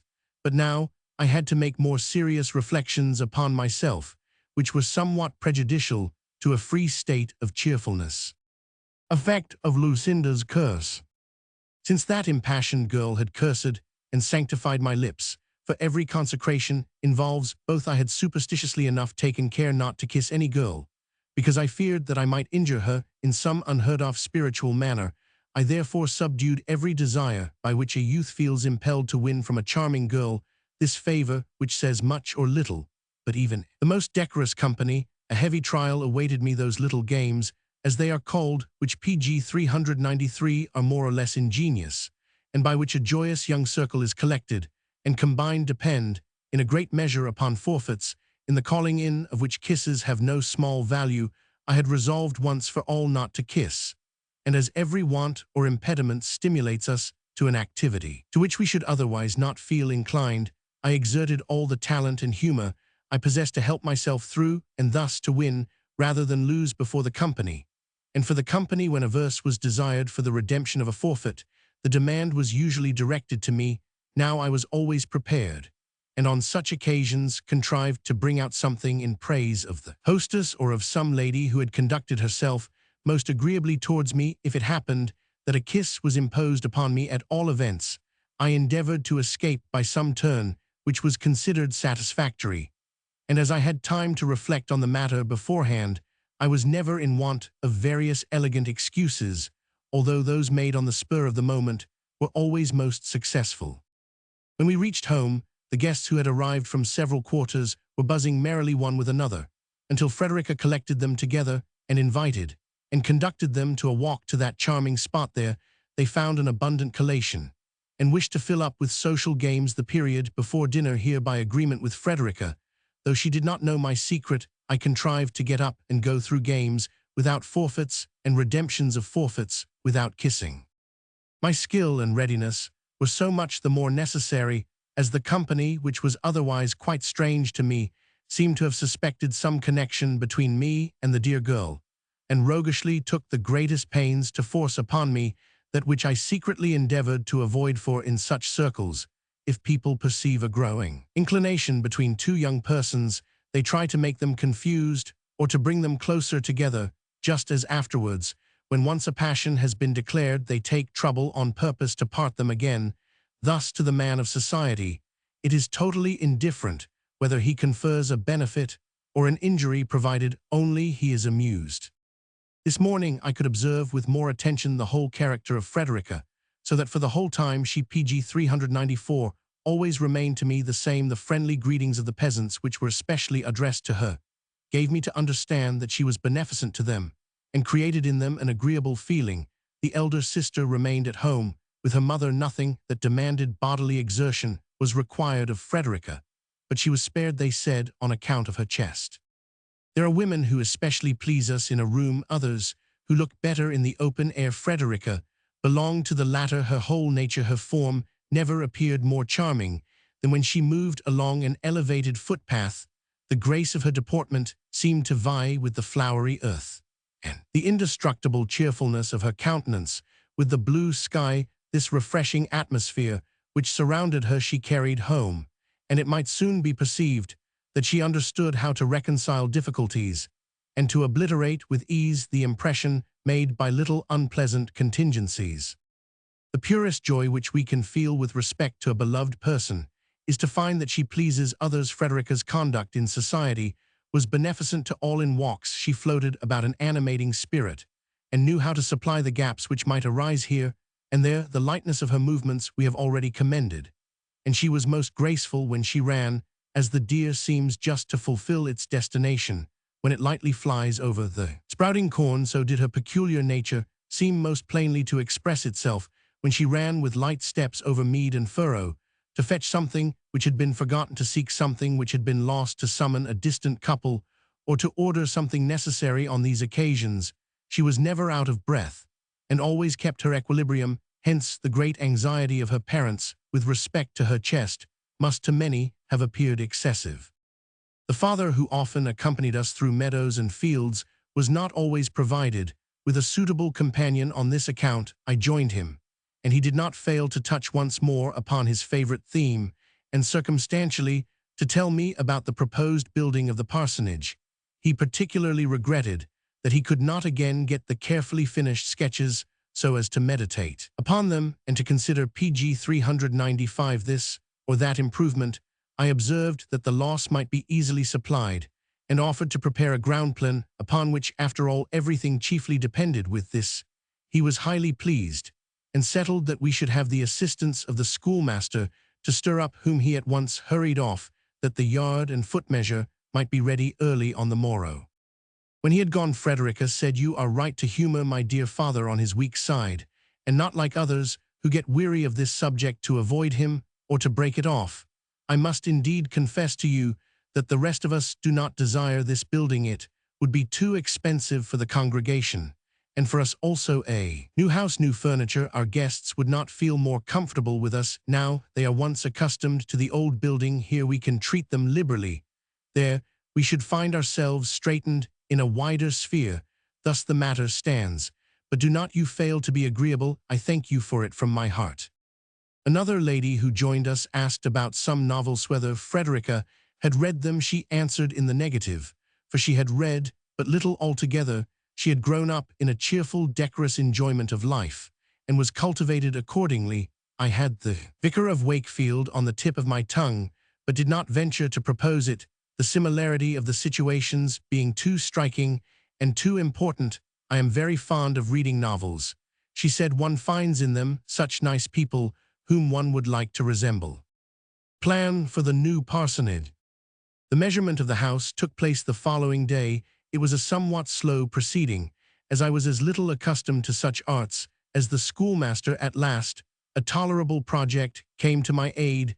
The good father told me his views, and was not displeased when I asked permission to prepare the plan more conveniently. In the town, Frederica dismissed me with joy. She was convinced of my affection, and I of hers, and the 6 leagues no longer appeared a distance. It was so easy to travel to Drusenheim in the diligence, and by this vehicle, as well as by messengers ordinary and extraordinary, to keep up a connection, George being entrusted with the dispatches. There was now no more any need of an address from our good instructor. He had, by those words spoken at the right time, so completely cured me that I had no particular inclination to see him and his patients again. The correspondence with Frederica became more animated.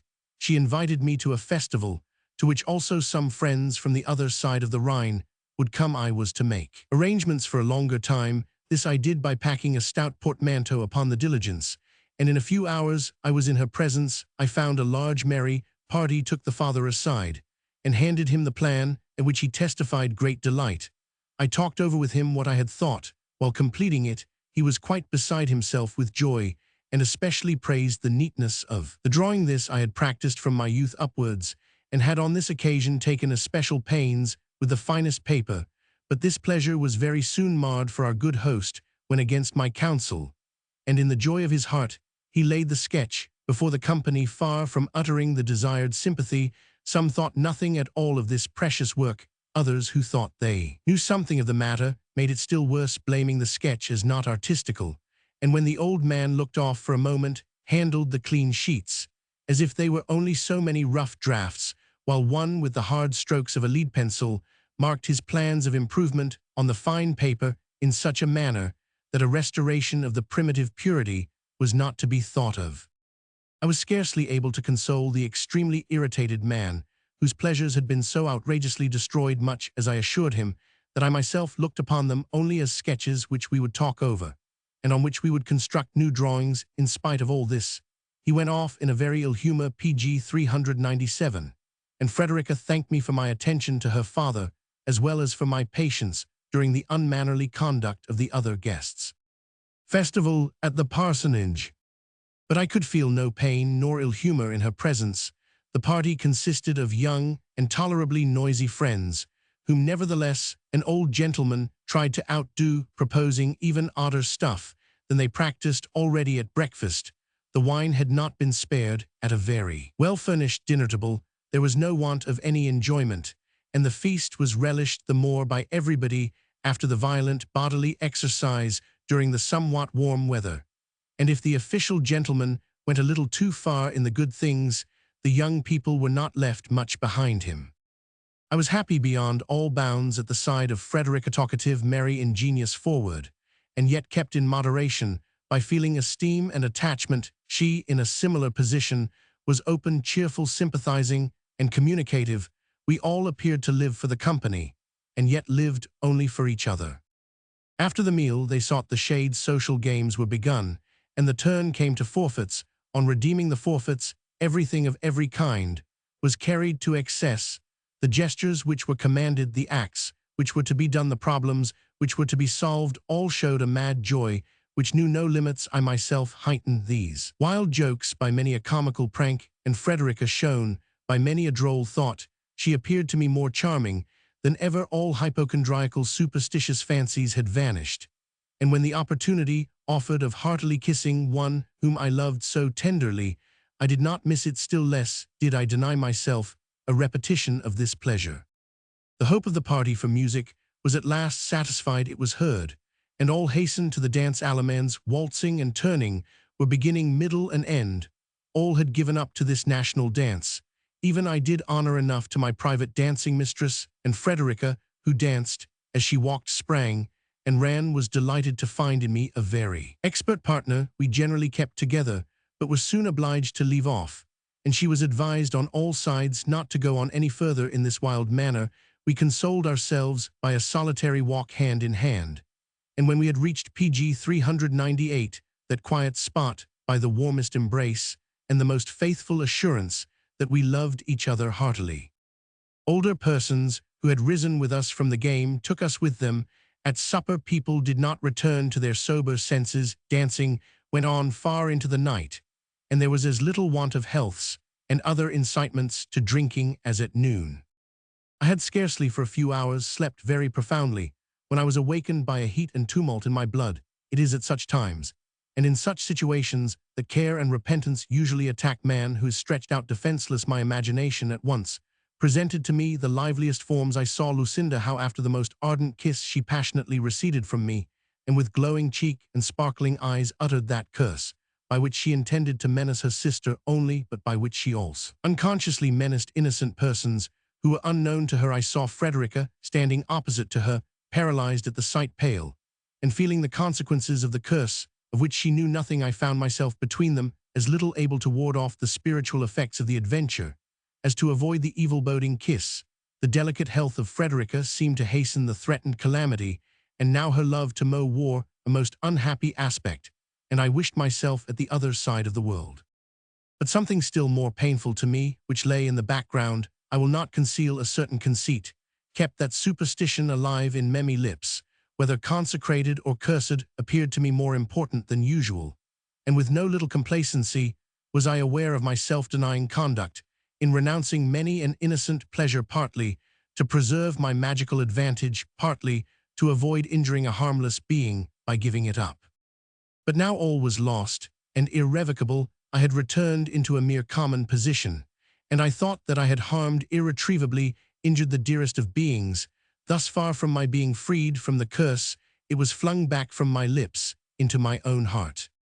All this together raged in my blood, already excited by love and passion wine, and dancing confused my thoughts and tortured my feelings, so that especially as contrasted with the joys of the day before I felt myself in a state of despair, which PG 399 seemed unbounded. Fortunately daylight peered in upon me through a chink in the shutter, and the sun stepping forth and vanquishing all the powers of night set me again upon my feet. I was soon in the open air, and refreshed if not restored. Correspondence with Frederica. Superstition, like many other fancies, very easily loses in power, when instead of flattering our vanity it stands in its way, and would fain produce an evil hour to this delicate being. We then see well enough that we can get rid of it. When we choose, we renounce it the more easily, as all of which we deprive ourselves turns to our own advantage. The sight of Frederica, the feeling of her love, the cheerfulness of everything around me, reproved me that in the midst of the happiest days I could harbor such dismal nightbirds in my bosom. The confiding conduct of the dear girl, which became more and more intimate, made me thoroughly rejoiced, and I felt truly happy when at parting she openly gave a kiss to me as well as the other friends and relations. In the city many occupations and dissipations awaited me, from the midst of which I collected myself for the sake of my beloved, by means of a correspondence, which we regularly established even in her letters. She always remained the same, whether she related anything new or alluded to well-known occurrences, lightly described or cursorily reflected. It was always as if even with her pen she appeared going, coming, running, bounding, with a step as light as it was sure. I also liked very much to write to her, for the act of rendering present her good qualities increased my affection even during absence, so that this intercourse was little inferior to a personal one, nay, afterwards became pleasanter and dearer to me. For that superstition had been forced to give way altogether. It was indeed based upon the impressions of earlier years, but the spirit of the day, the liveliness of youth, the intercourse with cold, sensible men, all was unfavorable to it, so that it would not have been easy to find among all who surrounded me a single person to whom a confession of my whims would not have been perfectly ridiculous. But the worst of it was that the fancy, while it fled, left behind it a real contemplation of that state in which young people are placed, whose early affections can promise themselves no lasting result. So little was I assisted in getting free from error, that understanding and reflection used me still worse in this instance. My passion, PG 400, increased the more I learned to know the virtue of the excellent girl, and the time approached when I was to lose perhaps for ever so much that was dear and good. We had quietly and pleasantly passed a long time together, when friend Wayland had the waggery to bring with him to Sessenheim the vicar of Wakefield, and when they were talking of reading, allowed to hand it over to me unexpectedly, as if nothing further was to be said. I managed to collect myself and read with as much cheerfulness and freedom as I could. Even the faces of my hearers at once brightened, and it did not seem unpleasant to them to be again forced to a comparison. If they had found comical counterparts to Raymond and Melusina, they here saw themselves in a glass which by no means gave a distorted likeness. They did not openly confess, but they did not deny that they were moving among persons akin both by mind and feeling. All men of a good disposition feel with increasing cultivation that they have a double part to play in the world, a real one and an ideal one, and in this feeling is the ground of everything noble to be sought. The real part, which has been assigned to us, we experience, but too plainly with respect to the second, we seldom come to a clear understanding about it. Man may seek his higher destination on earth, or in heaven, in the present, or in the future. He yet remains on this account exposed to an eternal wavering, to an influence from without which ever disturbs him, until he once for all makes a resolution to declare that that is right which is suitable to himself. Among the most venial attempts to acquire something higher, to place oneself on an equality with something higher, may be classed the youthful impulse to compare oneself with the characters in novels. This is highly innocent, and whatever may be urged against it, the very reverse of mischievous. It amuses at times when we should necessarily die of ennui or grasp at the recreation of passion. How often is repeated the litany about the mischief of novel sand, yet what misfortune is it if a pretty girl or a handsome young man put themselves in the place of a person who fares better or worse than themselves? Is the citizen life worth so much, or do the necessities of the day so completely absorb the man that he must refuse every beautiful demand which is made upon him? Page 401.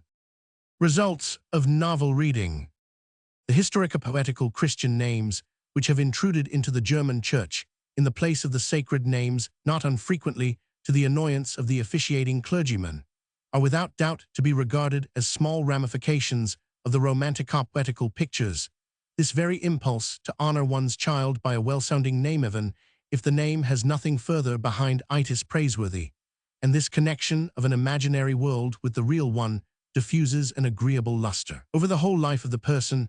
A beautiful child, whom with satisfaction we call Bertha, we should think we offended if we were to call it Ursulblandine with a cultivated man, not to say a lover. Such a name would certainly falter on the lips. The cold world, which judges only from one side, is not to be blamed if it sets down as ridiculous and objectionable all that comes forward as imaginary, but the thinking connoisseur of mankind must know how to estimate it according to its worth. For the position of the loving couple on the fair Rhinebank, this comparison to which a wag had compelled them produced the most agreeable results. We do not think of ourselves when we look in a mirror, but we feel ourselves and allow ourselves to pass thus. Is it also with those moral imitations in which we recognize our manners and inclinations, our habits and peculiarities, as in a silhouette, and strive to grasp it and embrace it with brotherly affection? The habit of being together became more and more confirmed, and nothing else was known but that I belonged to this circle. The affair was allowed to take its course without the question being directly asked as to what was to be the result, and what parents are there who do not find themselves compelled to let daughters and sons continue for a while in such a wavering condition, until accidentally something is confirmed for life better than it could have been produced by a long-arranged plan. It was thought that perfect confidence could be placed both in Frederica's sentiments and in my rectitude, of which, on account of my forbearance even from innocent caresses, a favorable opinion had been entertained. We were left unobserved, as was generally the custom there and then, and it depended on ourselves to go over the country with a larger or smaller party, and to visit the friends in the neighborhood. Page 402. On both sides of the Rhine, in Hagenau, Fort Louis, Philipsburg, the Ortenau, I found dispersed those persons whom I had seen united at Sessenheim, every one by himself a friendly, hospitable host, throwing open kitchen and cellar just as willingly as gardens and vineyards. Nay, the whole spot, the islands on the Rhine, were often a goal for our water expeditions there. Without pity, we put the cool inhabitants of the clear Rhine into the kettle on the spit, into the boiling fat, and would here perhaps more than was reasonable have settled ourselves in the snug fishermen's huts, if the abominable Rheingnetz Reinschnecken had not after some hours driven us away at this intolerable interruption of one of our most charming parties of pleasure, when everything else was prosperous, when the affection of the lovers seemed to increase with the good success of the enterprise, and we had nevertheless come home too soon, unsuitably and inopportunely. I actually, in the presence of the good Reverend Father, broke out into blasphemous expressions, and assured him that these gnats alone were sufficient to remove from me the thought that a good and wise deity had created the world.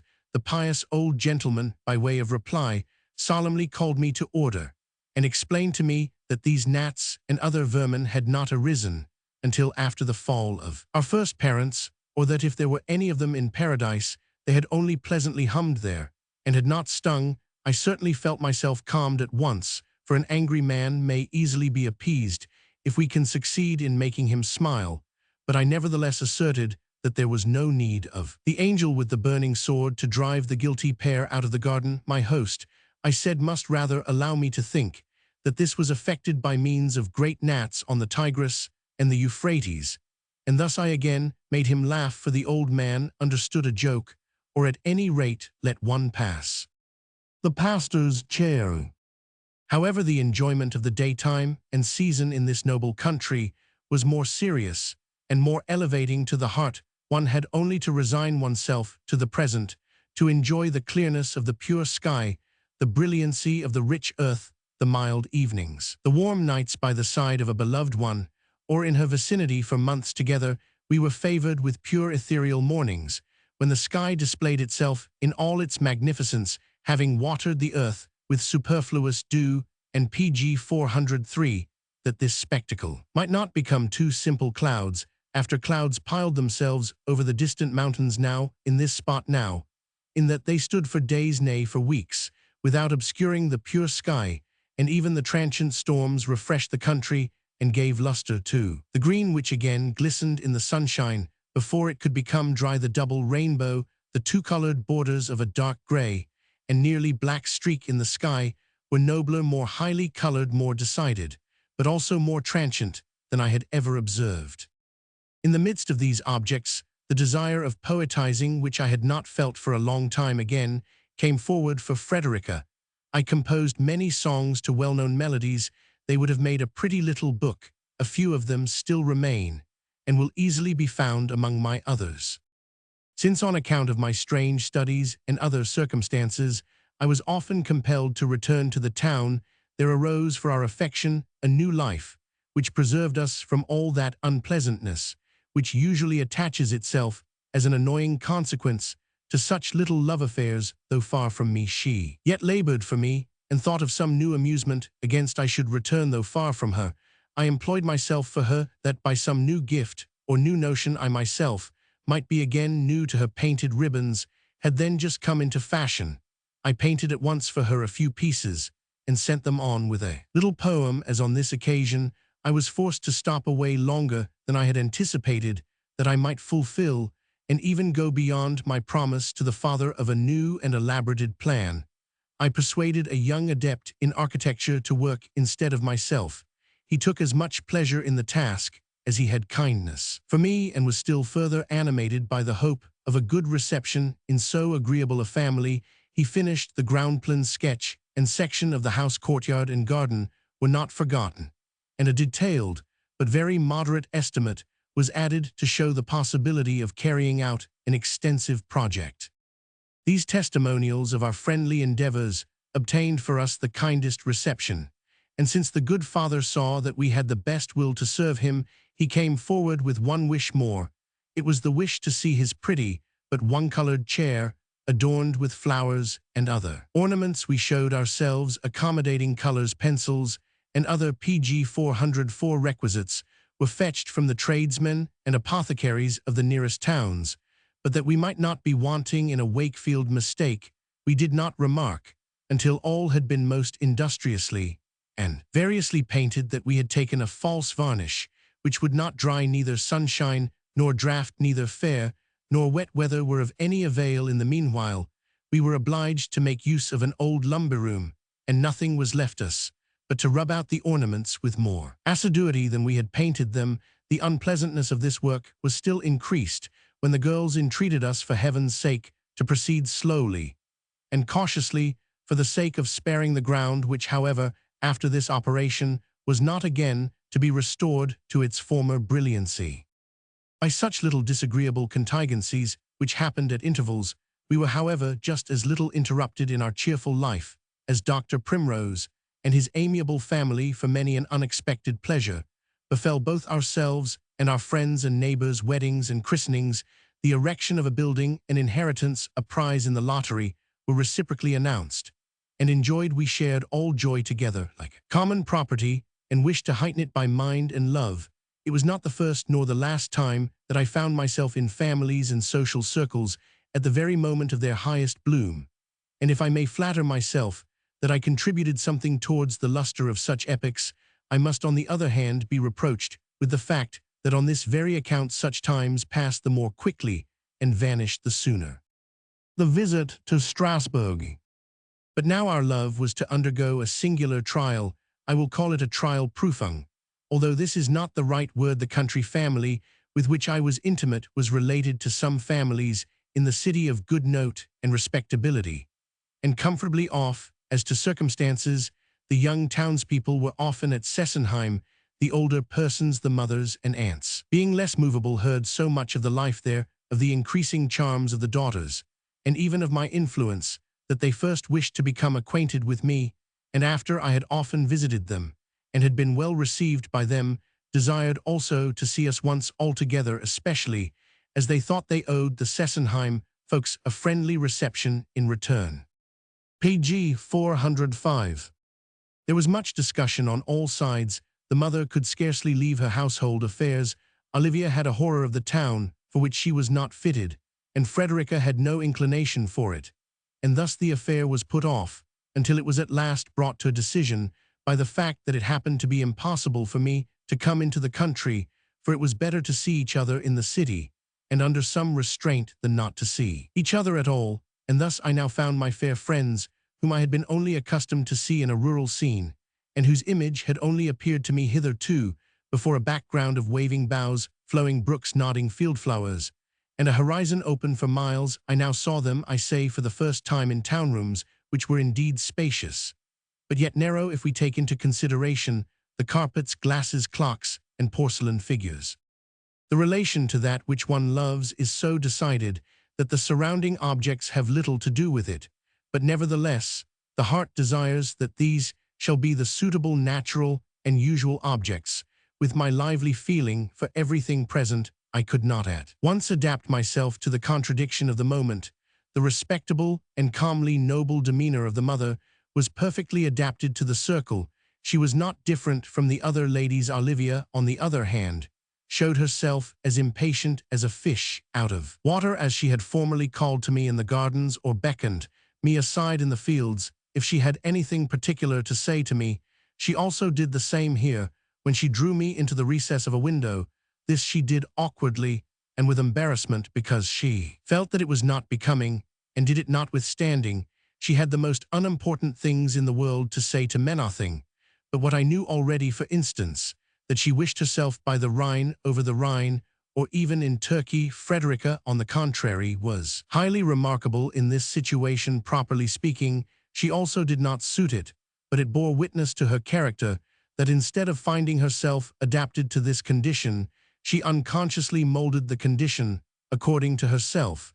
She acted here as she had acted with the society in the country. She knew how to animate every moment without creating any disturbance. She put all in motion, and exactly by this pacified society, which really is only disturbed by ennui, she thus completely fulfilled Pg 406, the desire of her town aunts, who wished for once on their sofas to be witnesses of those rural games and amusements.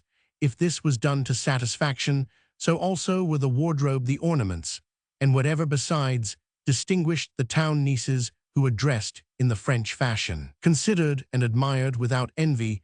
With me also Frederica had no difficulty, since she treated me the same as ever. She seemed to give me no other preference, but that of communicating her desires and wishes to me rather than to another, and thus recognizing me as her servant. To this service she confidently laid claim on one of the following days, when she privately told me that the ladies wished to hear me read. The daughters of the house had spoken much on this subject, for at Sessenheim I had read what, and when I was desired I was ready at once, but craved quiet and attention for several hours. This was conceded, and one evening I read through the whole of Hamlet without interruption, entering into the sense of the piece as well as I was able, and expressing myself with liveliness and passion, as is possible in youth. I earned great applause. Frederica drew her breath deeply from time to time, and a transient red had passed over her cheeks. These two symptoms of a tender heart internally moved, while cheerfulness and calmness were externally apparent, were not unknown to me, and were indeed the only reward which I had striven to obtain. She joyfully collected the thanks of the party for having caused me to read, and in her graceful manner did not deny herself the little pride at having shown in me and through me.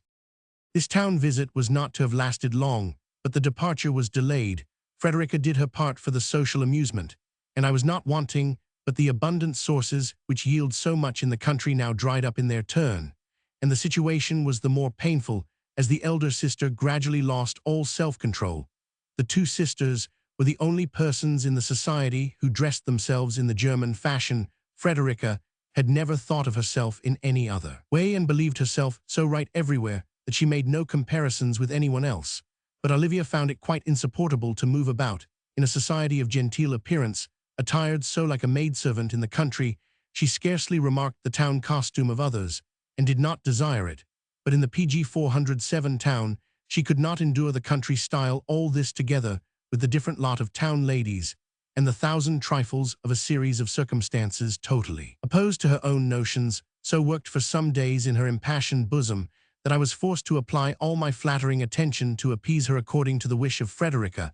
I feared an impassioned scene. I looked forward to the moment when she would throw herself at my feet and implore me by all that was sacred to rescue her from this situation. She was good to a heavenly degree if she could conduct herself in her own way, but such a restraint at once made her uncomfortable, and could at last drive her even to despair. I now sought to hasten that which was desired by the mother and Olivia, and not repugnant to Frederica. I did not refrain from praising her as a contrast to her sister. I told her what pleasure it gave me to find her unaltered, and even under the present circumstances, just as free as the bird among the branches. She was courteous enough to reply that I was there, and that she wished to go neither in nor out when I was with her. At last I saw them take their departure, and it seemed as though a stone fell from my heart, for my own feelings had shared the condition of Frederica and Olivia. I was not passionately tormented like the latter, but I felt by no means as comfortable as the former. The disputation. Since I had properly gone to Strasbourg to take my degree, it may be rightly reckoned among the irregularities of my life that I treated this material business as a mere collateral affair. All anxiety as to my examination I had put aside in a very easy fashion. But I had now to think of the disputation one, for on my departure from Frankfurt I had promised my father, and resolved within myself to write one. It is the fault of those who can do many things, nay much, that they trust everything to themselves, and youth must indeed be in this position, if anything is to be made of it. A survey of the science of jurisprudence, and all its framework. I had pretty well acquired. Single subjects of law sufficiently interested me, and as I had the good Lacer for my model, I thought I should get tolerably through with my own little common sense. Great movements were showing themselves in jurisprudence. Judgments were to be more according to equity. All rights by usage were daily PG 408 seen to be compromised, and in the criminal department especially. A great change was impending. As for myself, I felt well enough that I lacked an infinite deal to fill up the legal commonplace, which I had proposed. The proper knowledge was wanting, and no inner tendency urged me to such subjects, neither was there any impulse from without. Nay, quite another faculty too had completely earned me away. In general, if I was to take any interest in a thing, it was necessary for me to gain something from it, to perceive in it something that appeared fertile to me, and gave me prospects. Thus I had once more noted down some materials, had afterwards made collections, had taken my books of extracts in hand, had considered the point which I wished to maintain, the scheme according to which I wished to arrange the single elements. But I was sharp enough soon to perceive that I could not get on, and that to treat a special matter, a special and long pursuing industry, was requisite. Nay, that such a special task cannot be successfully accomplished unless, upon the whole, one is at any rate an old hand, if not a master. The friends to whom I communicated my embarrassment deemed me ridiculous, because one can dispute upon theses as well, nay, even better than upon a treatise, and in Strasbourg this was not uncommon. I allowed myself to be very well inclined to such an expedient, but my father, to whom I wrote on the subject, desired a regular work, which, as he thought, I could very well prepare if I only chose so to do, and allowed myself proper time. I was now compelled to throw myself upon some general topic, and to choose something which I should have at my fingers' ends. Ecclesiastical history was almost better known to me than the history of the world, and that conflict in which the Church publicly recognized worship of God finds itself, and always will find itself, in two different directions, had always highly interested me, for now it lies in an eternal conflict with the state over which it will exalt itself, now with the individuals, all of whom it will gather to itself. The state on its side will not yield the superior authority to the Church, and the individuals oppose its restraints. The state desires everything for public universal ends, the individual for ends belonging to the home heart and feelings. From my childhood upwards, I had been a witness, PG 409, of such movements, when the clergy now offended their authorities now their congregations. I had therefore established it as a principle in my young mind that the stateth legislator had the right to determine a worship, according to which the clergy should teach and conduct themselves, and the laity, on the other hand, should direct themselves publicly and externally, while there should be no question about anyone's thoughts, feelings, or notions. Thus I believed that I had at once got rid of all collisions. I therefore chose for my disputation the first half of this theme, namely, that the legislator was not only authorized, but bound to establish a certain worship, from which neither the clergy nor the laity might free themselves. I carried out this theme partly historically, partly argumentatively, showing that all public religions had been introduced by leaders of armies, kings, and powerful men, that this had even been the case with Christianity. The example of Protestantism lay quite close at hand. I went to work at this task with so much the more boldness, as I really only wrote it to satisfy my father, and desired, and hoped nothing more ardently, than that it might not pass the censorship I had imbibed from bearish and unconquerable dislike to see anything of mine in print, and my intercourse with Herder had discovered to Mo but too plainly my own insufficiency, nay, a certain mistrust in myself, had through this means been perfectly matured, as I drew this work almost entirely out of myself, and wrote and spoke Latin with fluency. The time which I expended on the treatise passed very agreeably.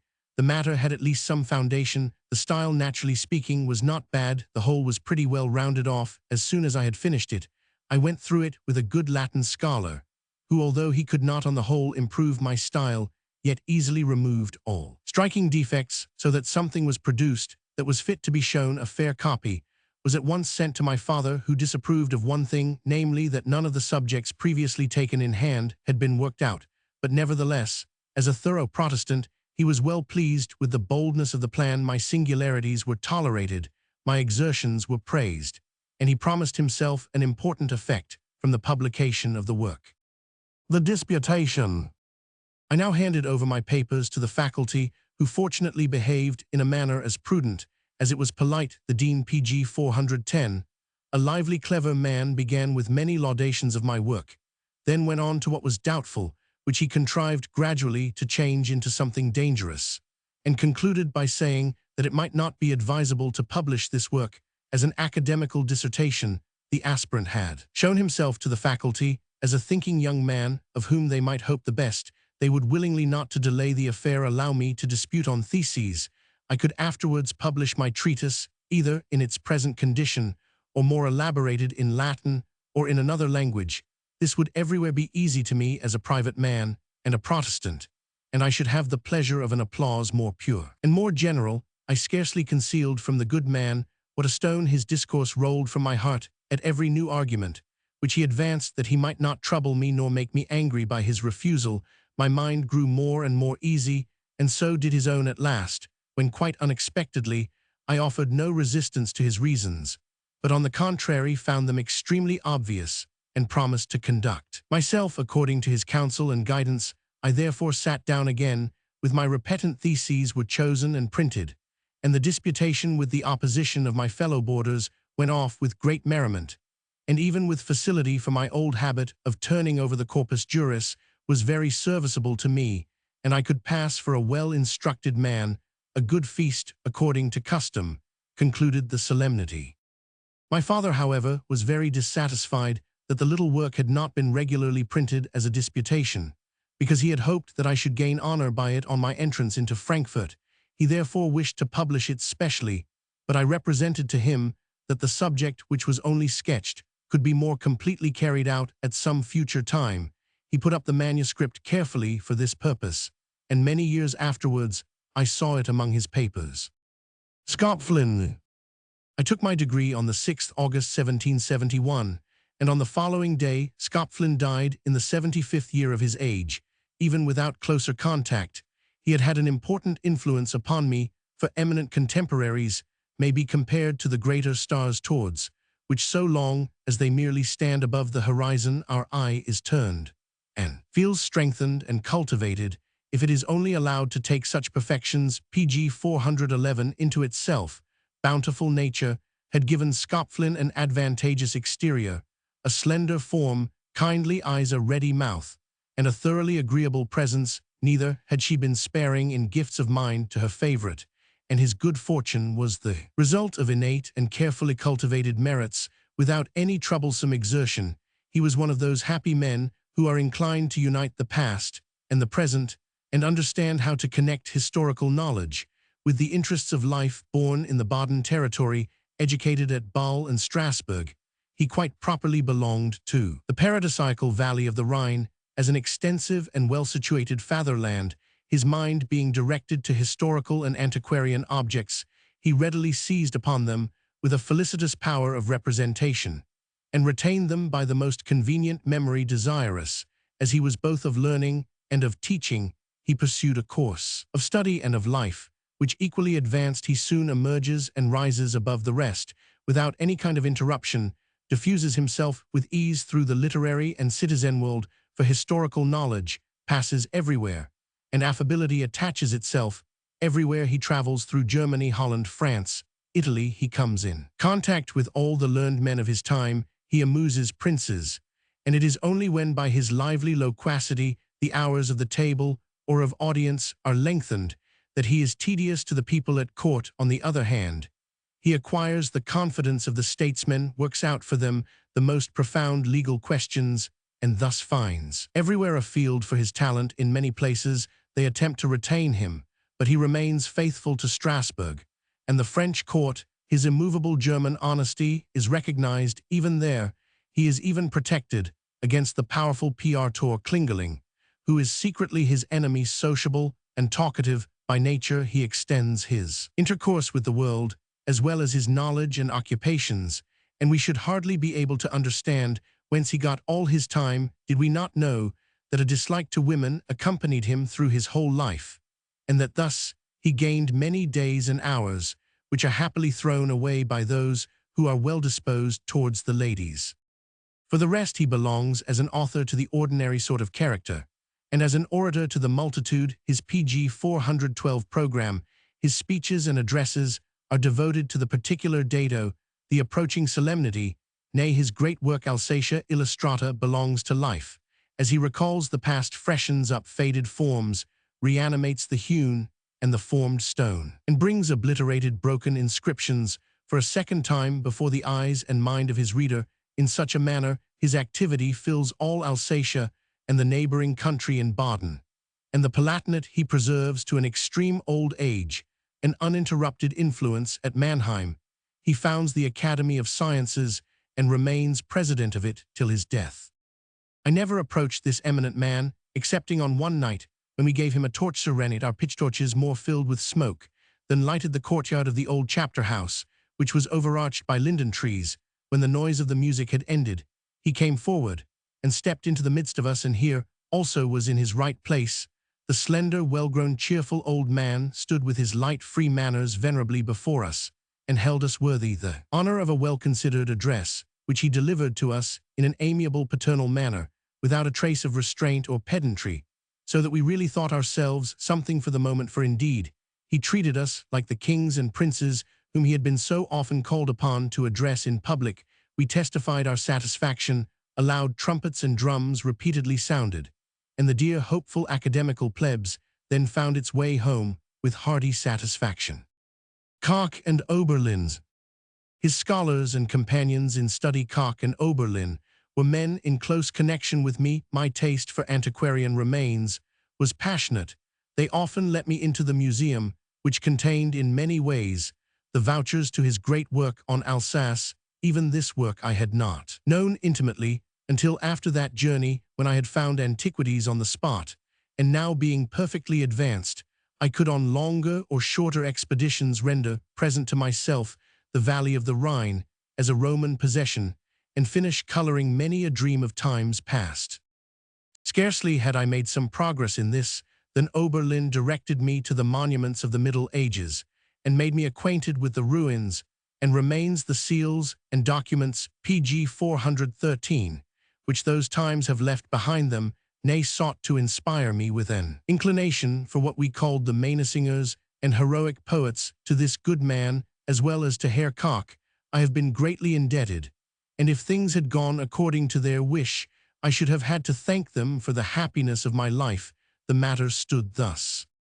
Skopflin, who for his whole lifetime had moved in the higher sphere of political law, and well knew the great influence which such and kindred studies are likely to procure for a sound head in courts and cabinets, felt an insuperable, nay, unjust aversion from the situation of a civilian, and had inspired his scholars with the like sentiments the above-mentioned two men friends of Salzmann had taken notice of me in a most friendly manner, my impassioned grasping at external objects, the manner in which I continued to bring forward their advantages, and to communicate to them a particular interest they prized higher than I did myself my slight, and I may say my scanty occupation with the civil law, had not remained unobserved by them.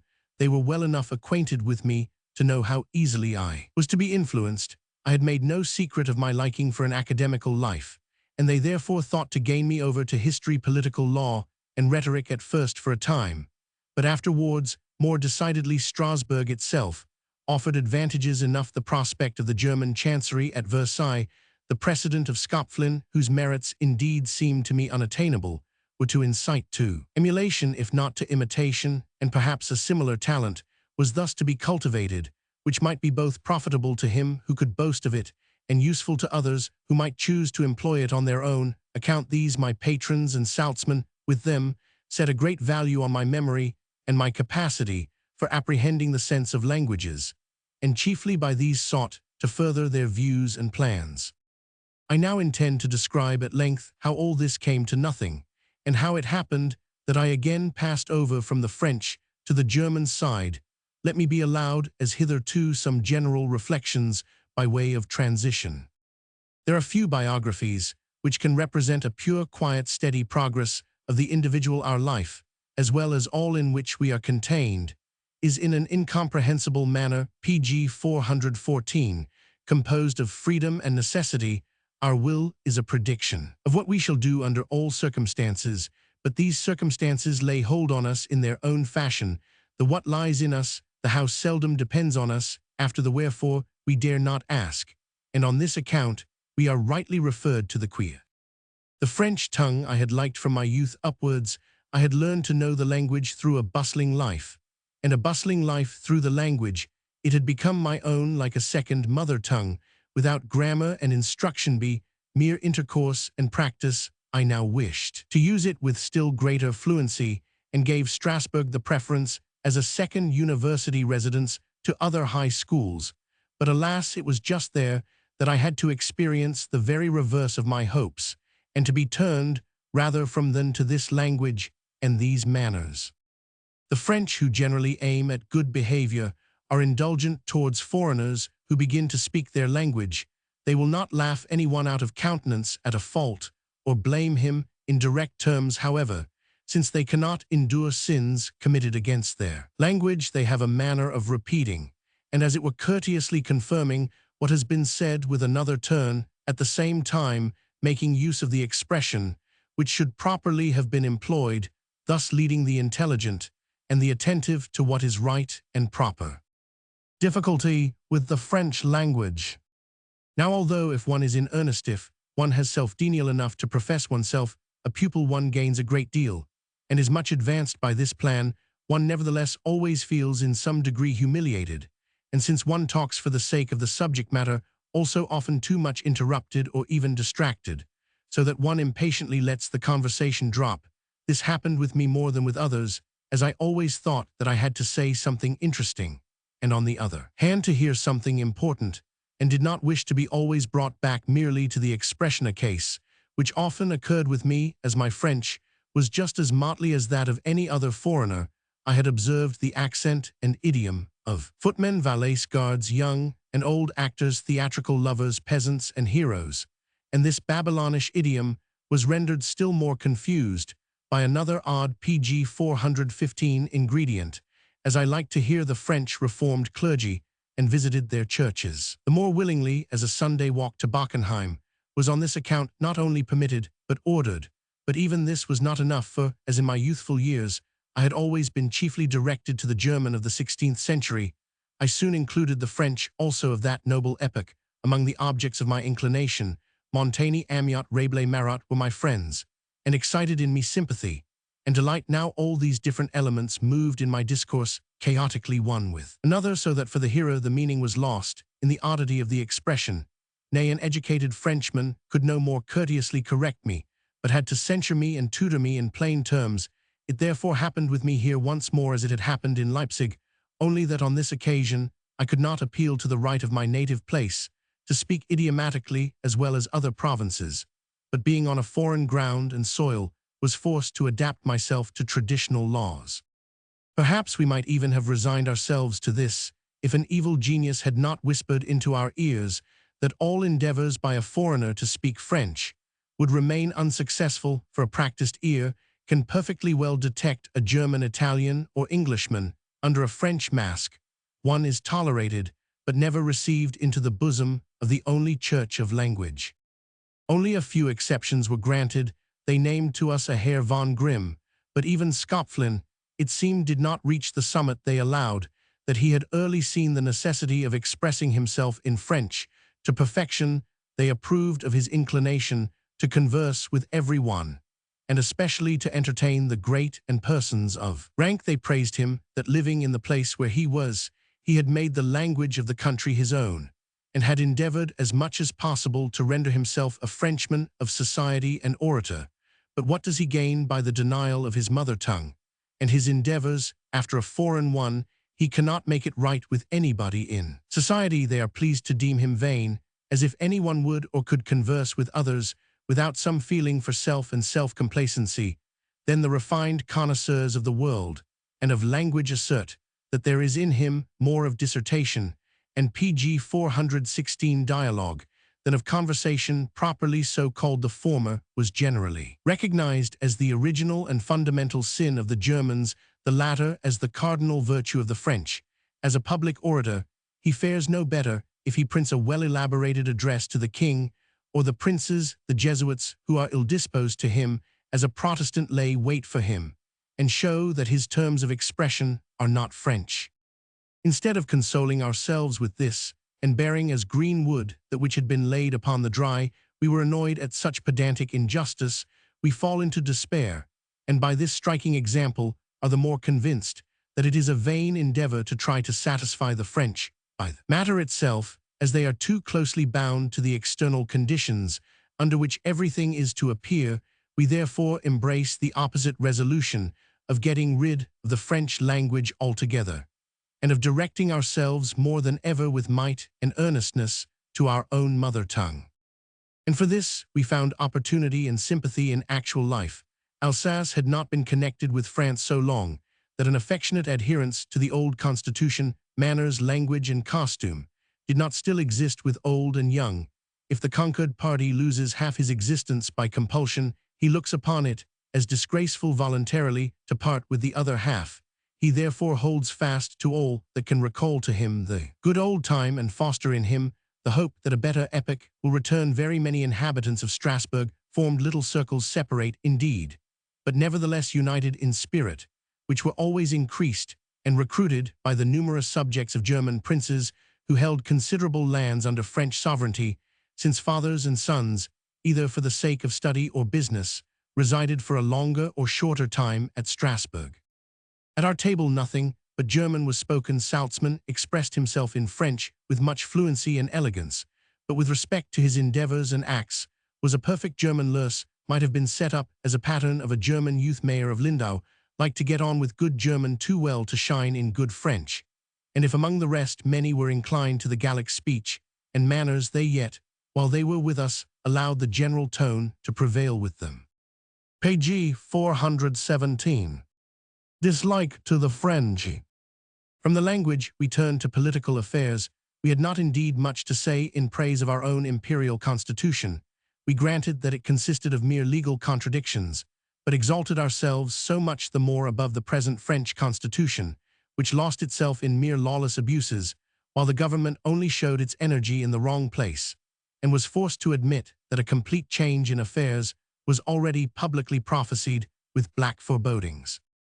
If, on the other hand, we looked towards the north, we were shown upon by Frederick, the polar star, who seemed to turn about himself Germany, Europe, nay, the whole world. His preponderance in everything was most strongly manifested, when the Prussian exercise, and even the Prussian stick was introduced into the French army. As for the rest, we forgave him his predilection for a foreign language, since we felt satisfaction that his French poets, philosophers, and littérateurs continued to annoy him, and often declared that he was to be considered and treated only as an intruder. But what more than all forcibly alienated us from the French was the unpolite opinion repeatedly maintained that the Germans in general, as well as the king, who was striving after French cultivation, were deficient in taste with respect to this kind of talk, which followed every judgment like a burden. We endeavored to solace ourselves with contempt, but we could so much the less come to a clear understanding about it, as we were assured that Menage had already said that the French writers possessed everything but taste, and had also learned from the then living Paris that all the authors were wanting in taste, and that Voltaire himself could not escape this severest of reproaches, having been before and often directed to nature. We would allow of nothing but truth and uprightness of feeling and the quick, blunt expression of it. Friendship, love, and brotherhood, are they not self-understood? Was the watchword and cry of battle by which the members of our little academical horde used to know and enliven each other. This maxim lay at the foundation of all our social banquets, on the occasions of which we did not fail to pay PG 418 many an evening visit to Cousin Mitchell III in his well-known Germanhood. If in what has hitherto been described only external contingent causes and personal peculiarities are found, the French literature had in itself certain qualities which were rather repulsive than attractive to an aspiring youth. It was advanced in years and genteel, and by neither of these qualities can youth which looks about for enjoyment of life and for freedom be delighted. Since the 16th century, the course of French literature had never been seen to be completely interrupted. Nay, the internal and religious disturbances, as well as the external wars, had accelerated its progress. But as we heard generally maintained, it was 100 years ago that it had existed in its full bloom through favorable circumstances. They said an abundant harvest had at once ripened and had been happily gathered in, so that the great talents of the 18th century had to be moderately contented with mere gleanings. In the meanwhile, however much had become antiquated, first of all comedy, which had to be freshened up, to adapt itself less perfectly indeed, but still with new interest to actual life and manners of the tragedies, many had vanished from the stage, and Voltaire did not let slip the important opportunity which offered of editing Corneille works, that he might show how defective his predecessor had been, whom, according to the general voice, he had not equaled. Voltaire. And even this very Voltaire, the wonder of his time, had grown old like the literature, which for nearly a century he had animated and governed.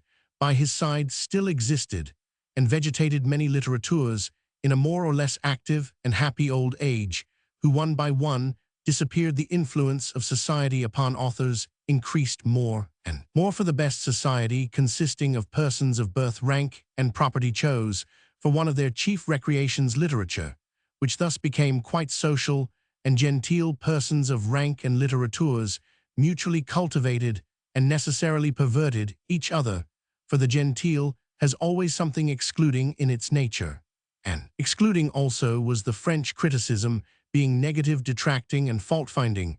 The higher class made use PG 419 of such judgments against the authors with somewhat less decorum proceeded in the same manner against each other, nay, against their patrons.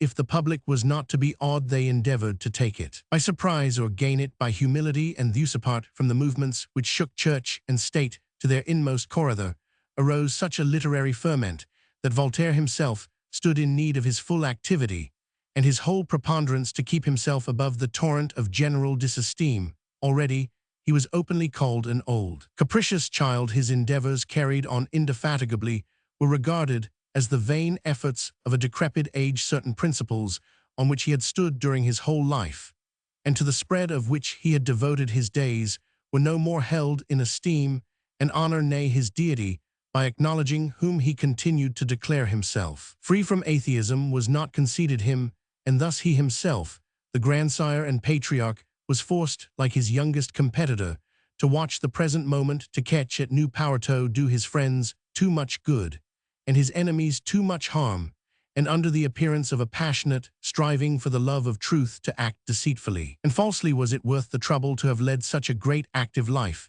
if it was to end in greater dependence than it had begun. How insupportable such a position was did not escape his high mind, his delicate sensibility.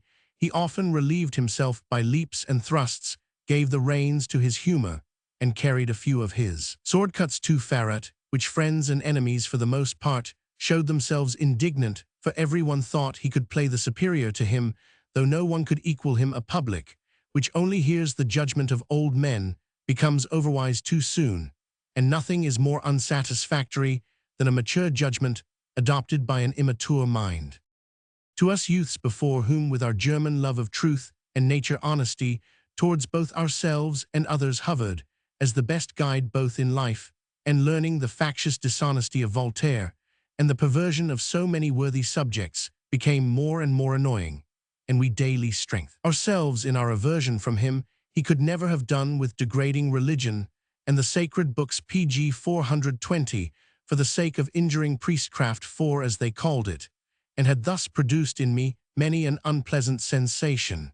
But when I now learned that, to weaken the tradition of a deluge, he had denied all petrified shells and only admitted them as lusus natur, he entirely lost my confidence, for my own eyes had on the Bashberg plainly enough shown me that I stood on the bottom of an old dried-up sea, among the exuvi of its original inhabitants. These mountains had certainly been once covered with waves. Whether before or during the deluge did not concern me.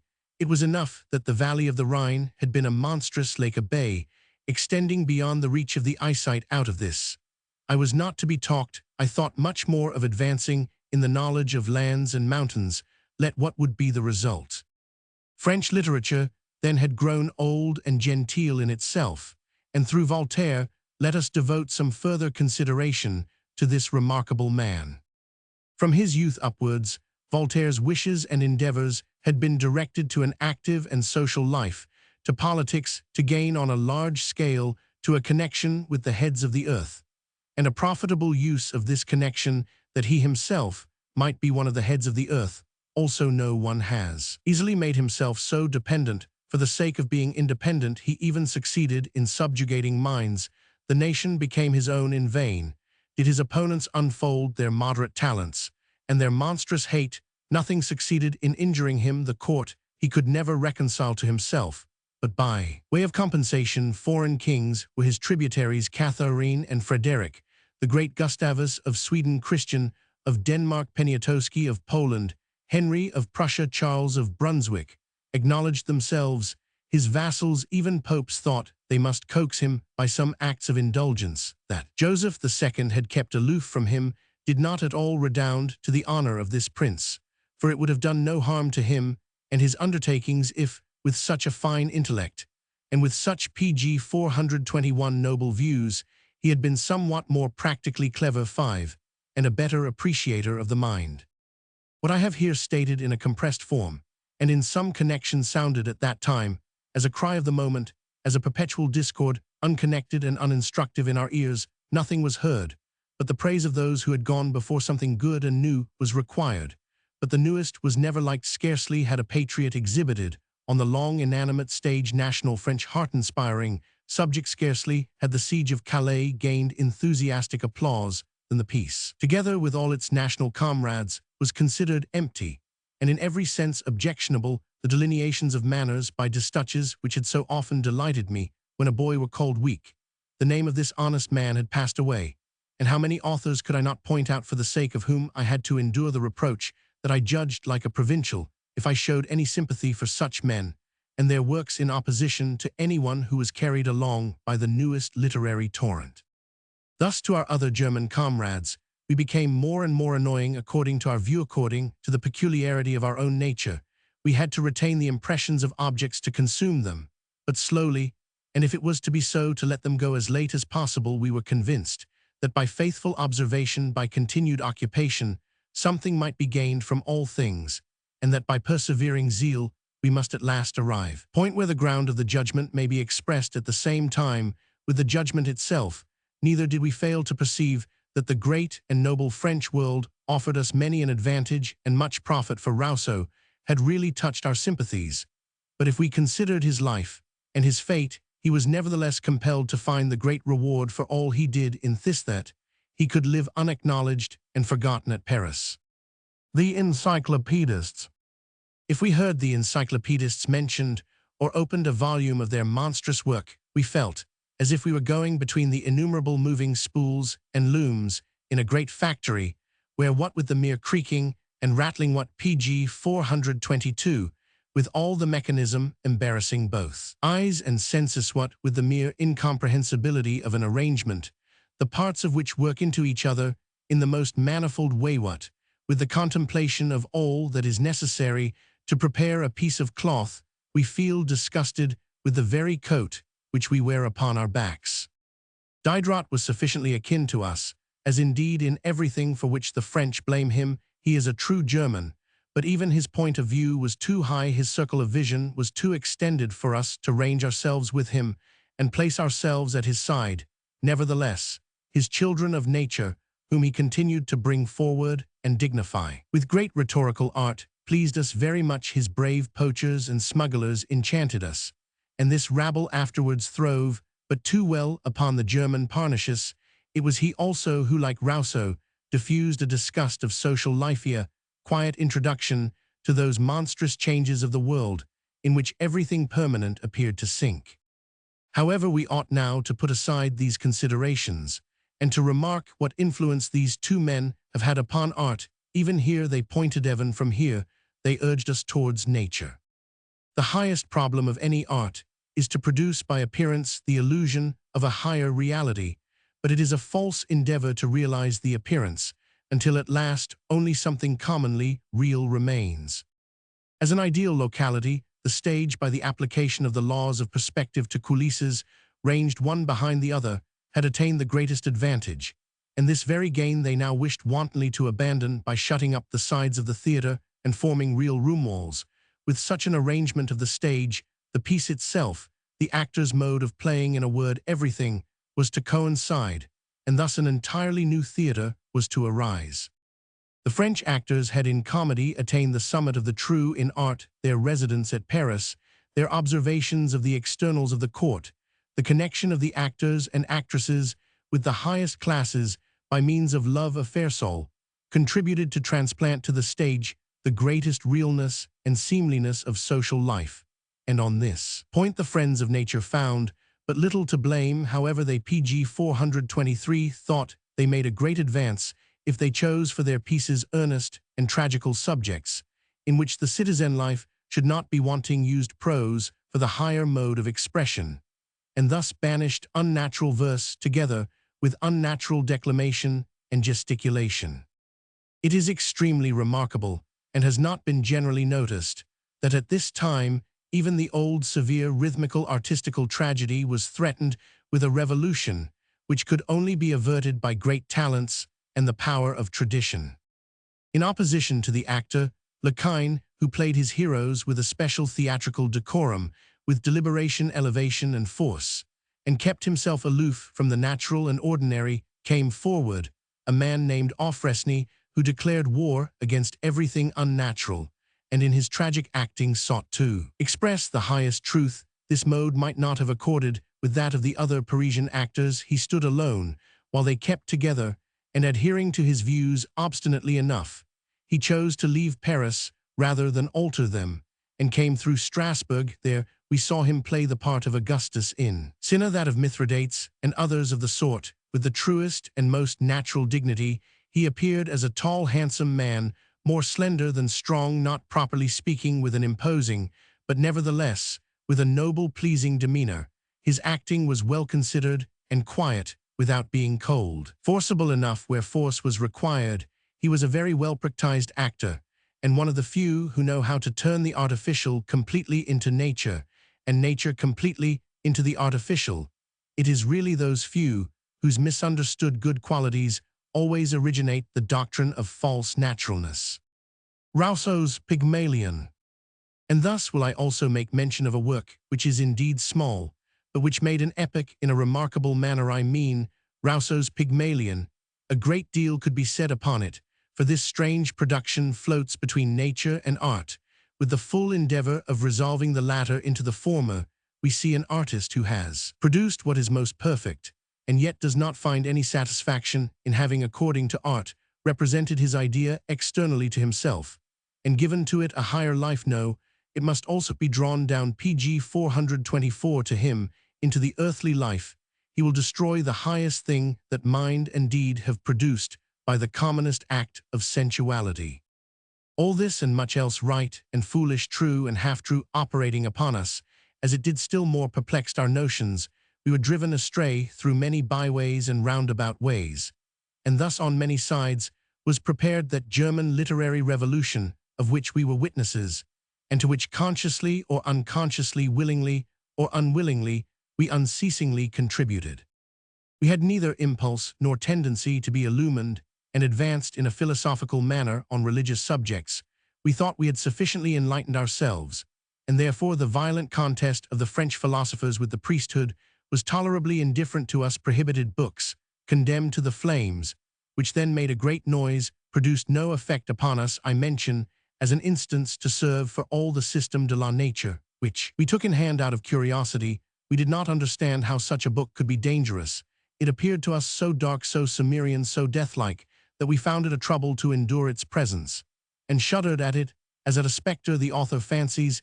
He gives his book a peculiar recommendation when he declares in his preface that as a decrepit old man, just sinking into the grave, he wishes to announce the truth to his contemporaries and to posterity. We laughed him out, for we thought we had observed that by old people nothing in the world that is lovable and good is in fact appreciated. Old churches have dark windows to know how cherries and berries taste. We must ask children and sparrows. These were our jibes and maxims.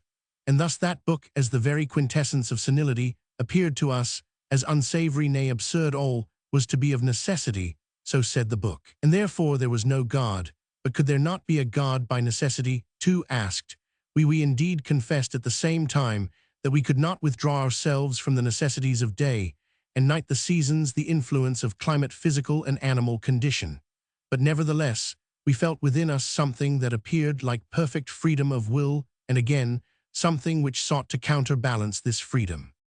pg 425.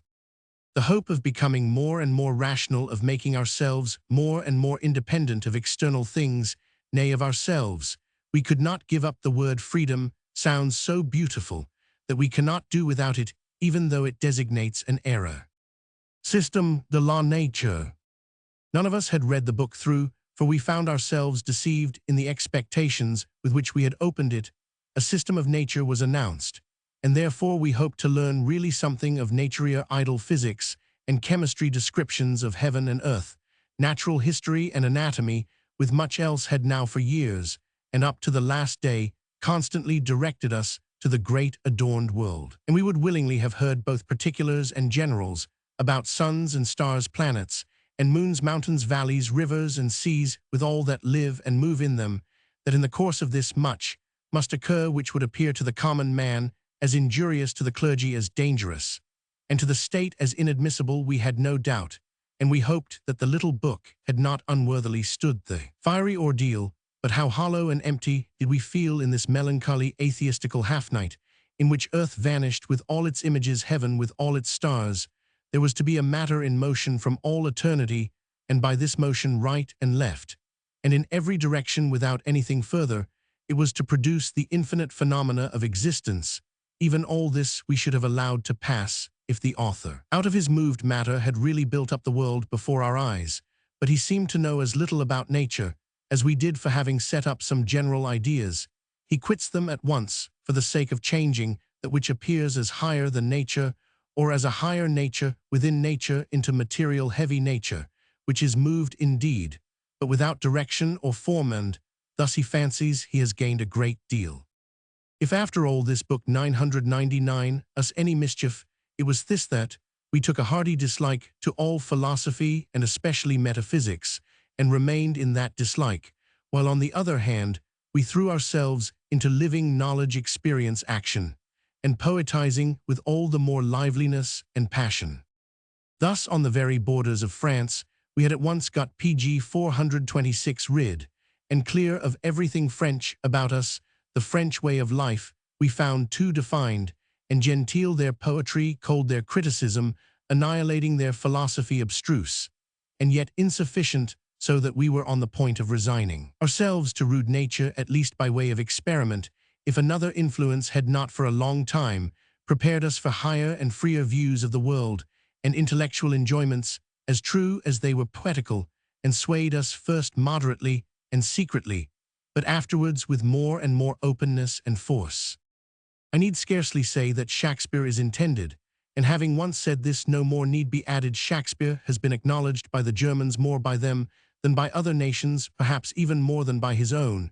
We have richly bestowed on him all that justice, fairness, and forbearance, which we refuse to ourselves.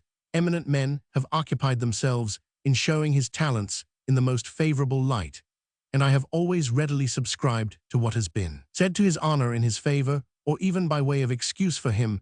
The influence of this extraordinary mind upon me has been already shown. An attempt has been made with respect to his works, which has received approbation, and therefore this general statement may suffice for the present, until I am in a position to communicate to such friends as like to hear me a gleaning of reflections on his great deserts, such as I was tempted to insert in this very place. At present I will only show more clearly the manner in which I became acquainted with him. It happened pretty soon at Leipzig, through Dodd's Beauties of Shakespeare.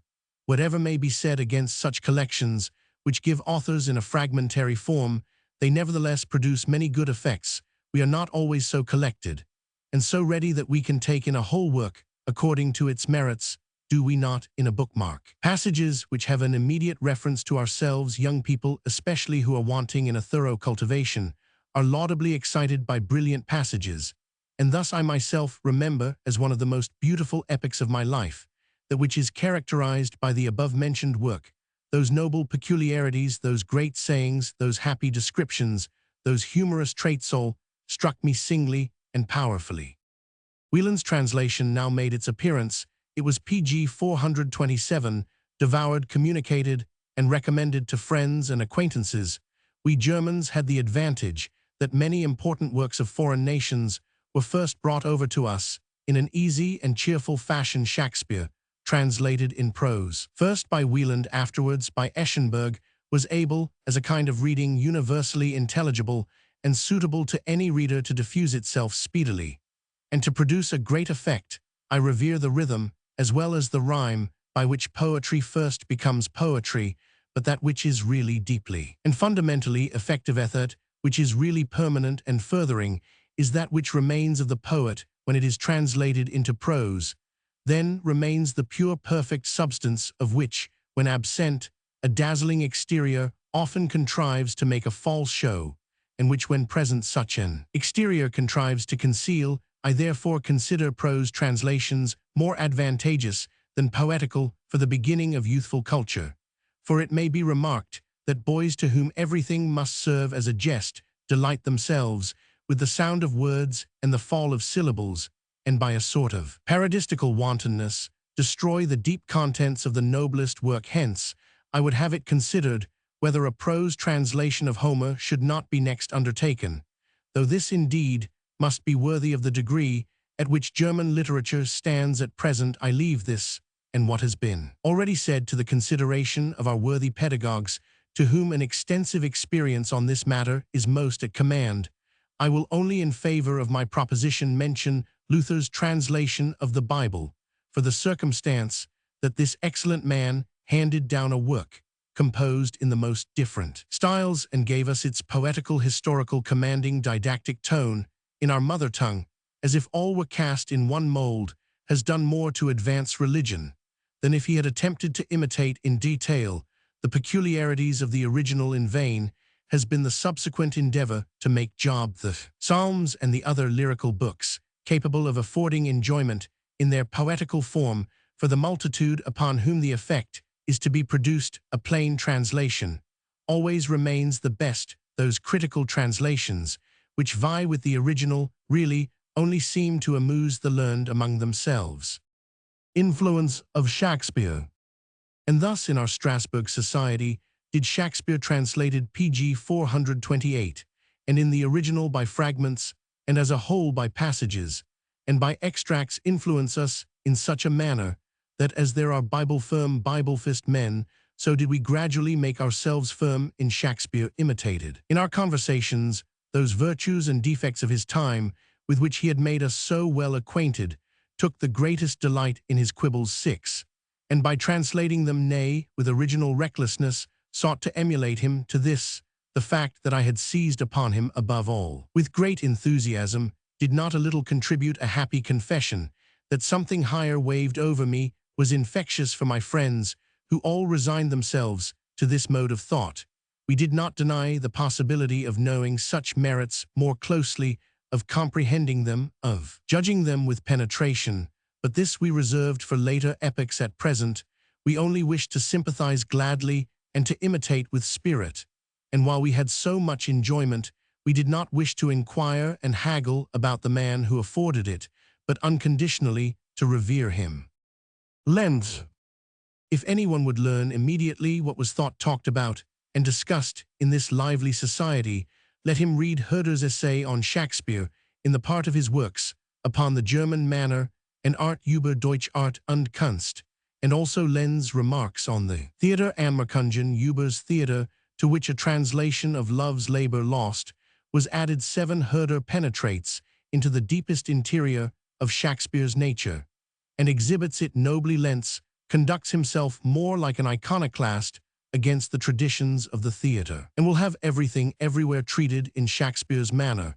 Since I have had occasion to mention this clever and eccentric man here, it is the place to say something about him by way of experiment.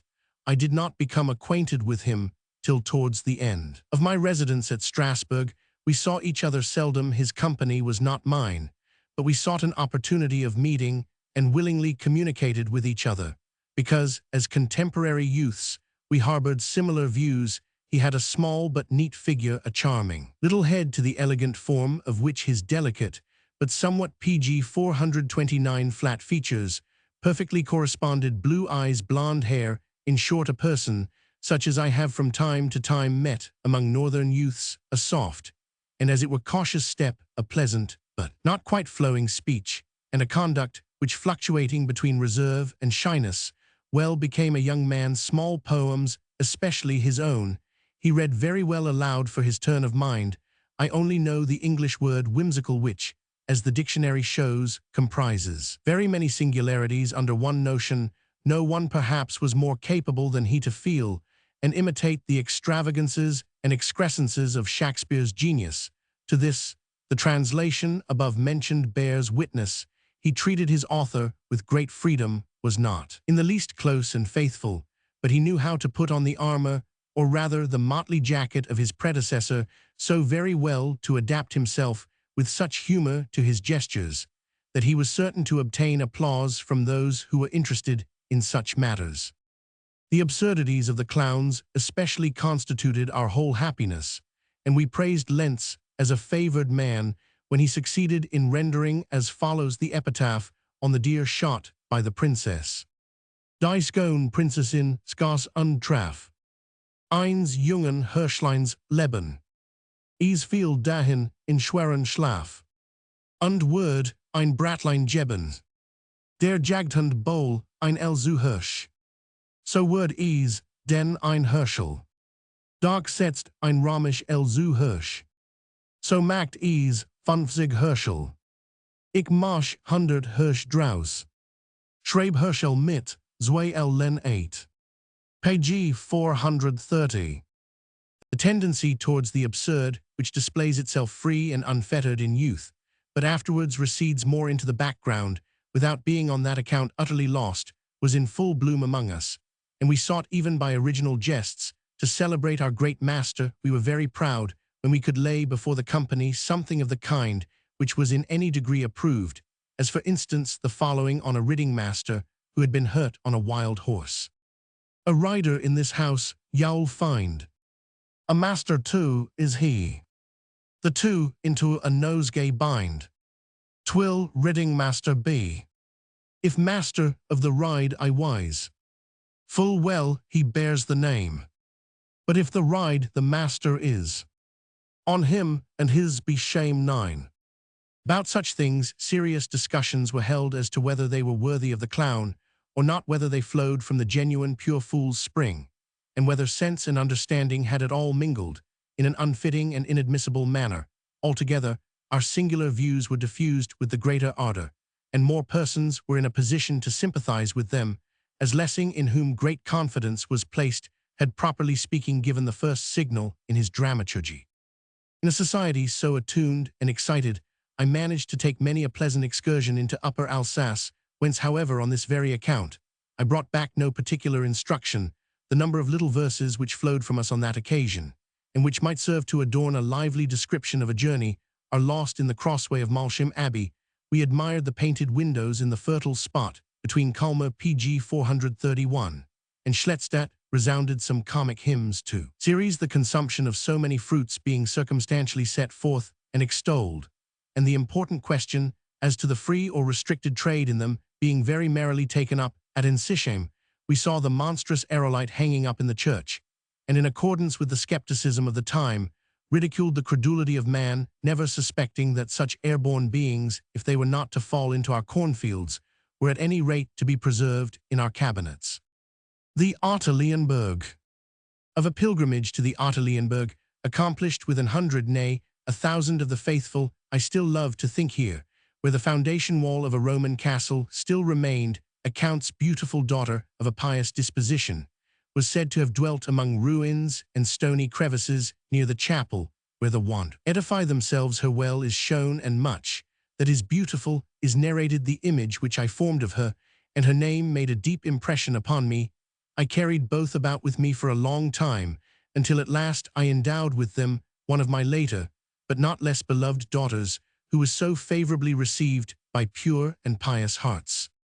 On this eminence also is repeated to the eye the majestic Alsace, always the same, and always new, just as in an amphitheatre let one take one's place, where one will one surveys the whole people, but sees one's neighbours the plainest. So it is here, with bushes, rocks, hills, woods, fields, meadows, and districts near and in the distance. They wish to show us even Baal in the horizon, that we saw it I will not swear, but the remote blue of the Swiss mountains even here exercised its rights over us by summoning us to itself, and since we could not follow the impulse, by leaving a painful feeling. To such distractions and cheerful recreations I abandoned myself the more readily, and even with a degree of intoxication, because my passionate connection with Frederica now began to trouble me. Such a youthful affection cherished at random may be compared to a bombshell thrown at night, which rises with a soft, brilliant track, mingles with stars, nay, for a moment, seems to pause among them, then, in descending, describes the same path in the reverse direction, and PG 432 at last brings destruction to the place where it has terminated its course. Frederica always remained equal to herself. She seemed not to think, nor to wish to think, that the connection would so soon terminate. Olivia, on the contrary, who indeed also missed me with regret, but nevertheless did not lose so much as the other, had more foresight, or was more open.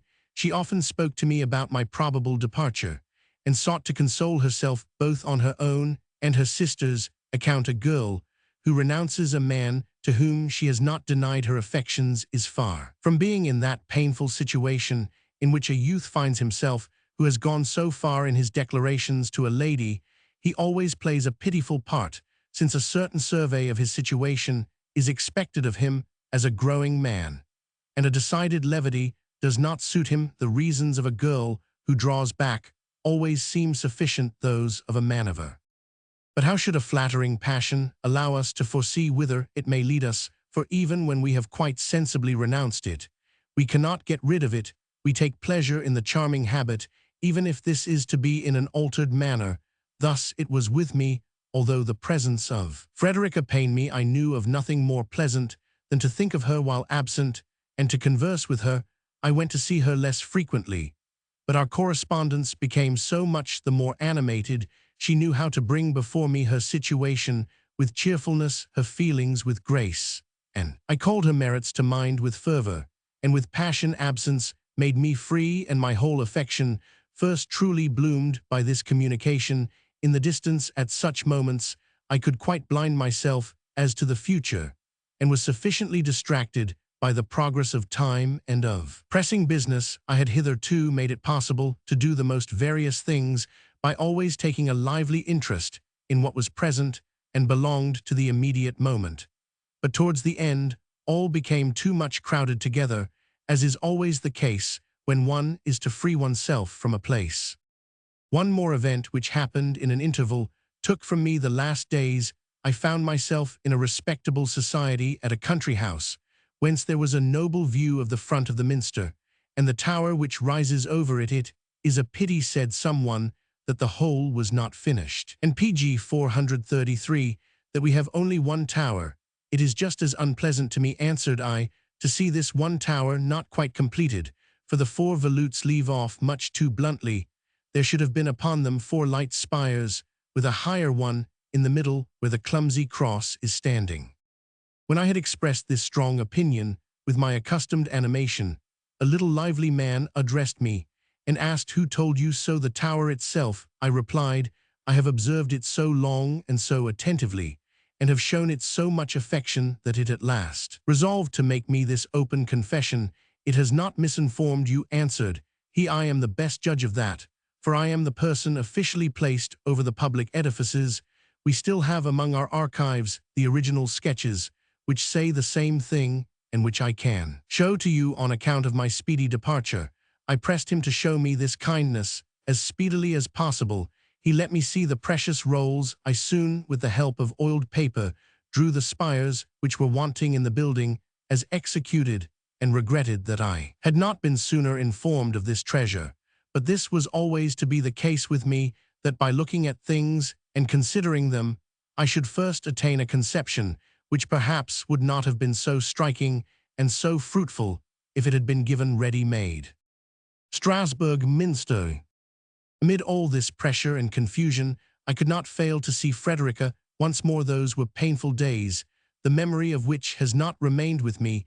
When I reached her my hand from my horse, the tears stood in her eyes, and I felt very uneasy. I now rode along the footpath towards Drusenheim, and here one of the most singular forebodings took possession of me. I saw not with the eyes of the body, but with those of the mind, my own figure coming towards me on horseback, and on the same road, attired in a dress which I had never worn. It was pikegree hechtegrau, with somewhat of gold. As soon as I shook myself out of this dream, the figure had entirely disappeared. It is strange, however, that 8 years afterwards I found myself on the very road to pay one more visit to Frederica in the dress of which I had dreamed, and which I wore not from choice, but by accident. However it may be with matters of this kind, generally this strange illusion in some measure calmed me at the moment of parting. pg 430, for the pain of quitting for ever the noble Alsace, with all that I had gained in it, was softened, and having at last escaped the excitement of a farewell,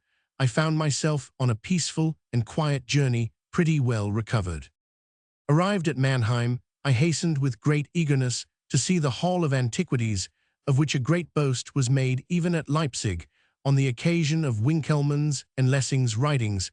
I had heard much said of those important works of art, but so much the less had I seen them, for except Laocoon the Father and the Faun with the Crotola, there were no casts in the Academy, and whatever Esser chose to say to us on the subject of those works was enigmatical enough. How can a conception of the end of art be given to beginners? Director Verschaffel's reception was kind. I was conducted to the saloon by one of his associates, who, after he had opened it for me, left me to my own inclinations and reflections. Here I now stood open to the most wonderful impressions in a spacious four-cornered, and with its extraordinary height, almost cubical saloon, in a space well lighted from above by the windows under the cornice, with the noblest statues of antiquity not only ranged along the walls, but also set up one with another over the whole area. Forest of statues, through which one was forced to wind a great ideal popular assembly, through which one was forced to press all these noble figures, could by opening and closing the curtains be placed in the most advantageous light, and besides this they were movable on their pedestals, and could be turned about at pleasure. After I had for a time sustained the first impression of this irresistible mass, I turned to those figures which attracted me the most, and who can deny that the Apollo Belvedere, with his well-proportioned colossal stature, his slender build, his free movement, his conquering glance, carried off the victory over our feelings in preference to all the others. I then turned to Laocoon, whom I here saw for the first time in connection with his sons. I brought to mind, as well as possible, the discussions and contests which had been held concerning him, and tried to get a point of view of my own, but I was now drawn this way now that the dying gladiator long held me fast, but the group of Castor and Pollux, that precious, though PG 435 problematical relic, I had especially to thank for my happiest moments. I did not know how impossible it was at once to account to oneself for a sight affording enjoyment. I forced myself to reflect, and little as I succeeded in attaining any sort of clearness. I felt that every individual figure from this great assembled mass was comprehensible, that every object was natural and significant in itself. Antiquities at Mannheim. Nevertheless, my chief attention was directed to Laocoon, and I decided for myself the famous question why he did not shriek, by declaring to myself that he could not shriek. All the actions and movements of the three figures proceeded, according to my view, from the first conception of the group, the whole position as forcible as artisticalaf. The chief body was composed with reference to two impulses: struggle against the snakes, and the flight from the momentary bite. To soften this pain, the abdomen must be drawn in, and shrieking rendered impossible. Thus I also decided that the younger son was not bitten, and in other respects sought to elicit the artistical merits of this group. I wrote a letter on the subject to Esau, who however did not show any special esteem for my interpretation, but only replied to my good will with general terms of encouragement. I was however fortunate enough to retain that thought, and to allow it to repose in me for several years, until it was at last annexed to the whole body of my experiences and convictions, in which sense I afterwards gave it in editing my Propola. After a zealous contemplation of so many sublime plastic works, I was not to want a foretaste of antique architecture. I found the cast of a Capitol of the Rotunda, and do not deny that at the sight of those acanthus leaves as huge as they were elegant, my faith in the northern architecture began somewhat to waver. This early sight, although so great and so effective throughout my whole life, was nevertheless attended with but small results. In the time immediately following, how willingly would I have begun a book, instead of ending one, with describing it, for no sooner was the door of the noble saloon closed behind me than I wished to recover myself again. Nay, I rather sought to remove those forms as cumbersome from my memory, and it was only by a long circuitous route that I was PG 436 brought back into this sphere. However, the quiet fruitfulness is quite inestimable of those impressions which are received with enjoyment, and without dissecting judgment. Youth is capable of this highest happiness if it will not be critical, but allows the excellent and the good to act upon it without investigation and division. The praiseful princess pirked and pricked a pretty pleasing pricket. Some say a sore, but not a sore till now made sore with shooting. The dogs did yell put el to sore, then sorrel jumps from thicket. Or pricket sore, or else sorrel, the people fall a hooting. If sore be sore, then el to sore makes 50 sores o sore el. Of one sore, I an 100 make by adding, but one more Roman 50. Lens words, which cannot be rendered intelligibly into English, furnish an instance of Goethe's meaning, when he commends Lentz as happily catching the spirit of the original without the slightest pretense to accuracy. Ein Ritter wohnt in diesem Haus. Ein Meister auch Daneben. Macht man davon einen Blumenstrauß. So words einen Rittmeister geben. Ist nun Meister von dem Ritt. Fuhrt mit, recht den Namen. Doch nimmt der Ritt den Meister mit. Way ihm und seinem Samen. Page 437. 12th book. Merk Wetzler, The Imperial Chamber, Charlotte. The wanderer had now at last reached home, more healthy and cheerful than on the first occasion, but still in his whole being there appeared something overstrained, which did not fully indicate mental health. At the very first I put my mother into the position that between my father's sincere spirit of order and my own various eccentricities, she was forced to occupy herself with bringing passing events into a certain medium. At Mayence, a harp-playing boy had so well pleased me that, as the fair was close at hand, I invited him to Frankfurt and promised to give him lodging. And to encourage him in this occurrence, appeared once more that peculiarity which has cost me so much in my lifetime, namely, that I like to see younger people gather round me and attach themselves to me, by which indeed I am at last encumbered with their fate.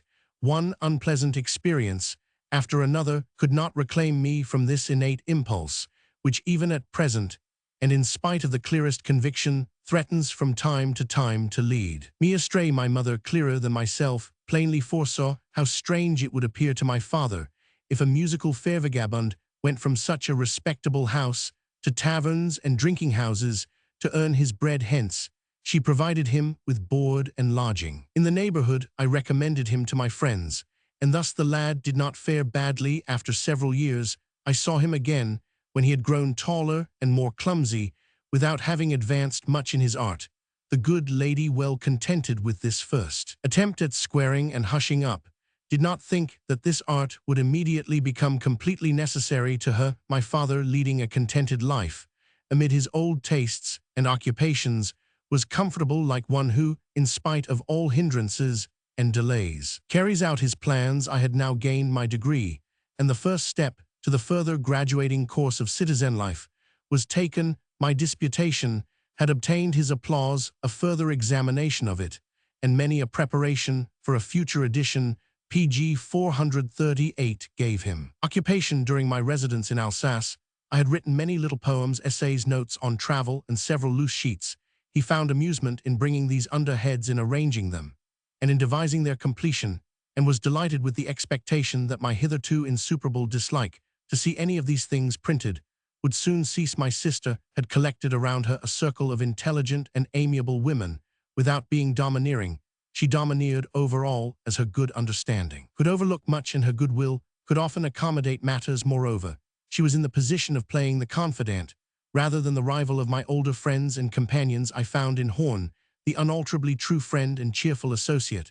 I also became intimate with Ries, who did not fail to practice and try my acuteness, by opposing with a persevering contradiction doubt and negation to dogmatic enthusiasm, into which I too readily fell. Others by degrees entered into this circle, shall afterwards mention, but among the persons who rendered my new residence in my native city pleasant and profitable, the brothers Schlosser certainly stood at the head.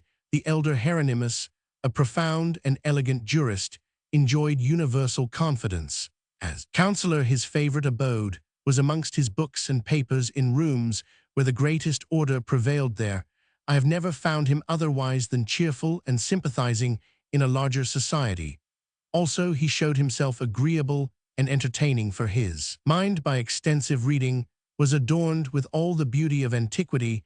He did not on occasion disdain to increase the social pleasures by agreeable Latin poems, and I still possess several sportive distichs, which he wrote under some portraits drawn by me of strange and generally known Frankfurt caricatures. Often I consulted with him as to the course of life and business I was now commencing, and if 100-fold inclinations and passions had not torn me from this path, he would have been my surest guide.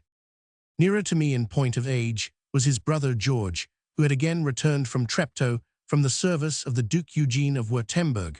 While he had advanced in knowledge of the world and in practical talent, he had not remained behindhand. In a survey of German and foreign literature, he liked as before to write in all languages, but did pg 439 not further excite me in this respect, as I devoted myself exclusively to German, and only cultivated other languages so far as to enable me in some measure to read the best authors in the original. His honesty showed itself, the same as ever, nay, his acquaintance with the world may have occasioned him to adhere with more severity and even obstinacy to his well-meaning views. Merck. Through these two friends, I very soon became acquainted with Merck, to whom I had not been unfavorably announced by Herder from Strasbourg. This strange man, who had the greatest influence on my life, was a native of Darmstadt. Of his early education I can say but little. After finishing his studies, he conducted a young man to Switzerland, where he remained for some time, and came back married when I made his acquaintance. He was military paymaster at Darmstadt, born with mind and understanding. He had acquired much elegant knowledge, especially in modern literature, and had paid attention to all times and places in the history of the world and of man. He had the talent of judging with certainty and acuteness.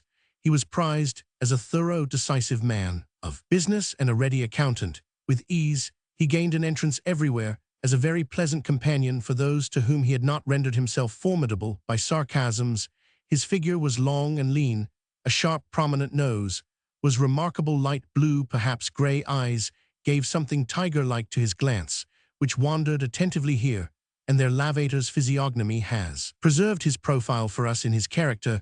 There was a wonderful contradiction. By nature a good, noble, upright man, he had embittered himself against the world, and allowed this morbid whim to sway him to such a degree that he felt an irresistible inclination to be willfully a rogue, or even a villain. Sensible, quiet, kind, at one moment, it might strike him in the next, just as a snail puts out his hornstone, do something which might hurt, wound, or even injure another, yet as one readily associates with something dangerous, when one believes oneself safe from it, I felt so much the greater inclination to live with him, and to enjoy his good qualities, since a confident feeling allowed me to suspect that he would not turn his bad side towards me, while now by this morally restless mind be, this necessity of treating men, pg 440, in a malignant and spiteful way, he on one side destroyed social life, another disquiet, which also he very carefully fostered within himself, opposed his internal comfort, namely, he felt a certain dilettantish impulse to production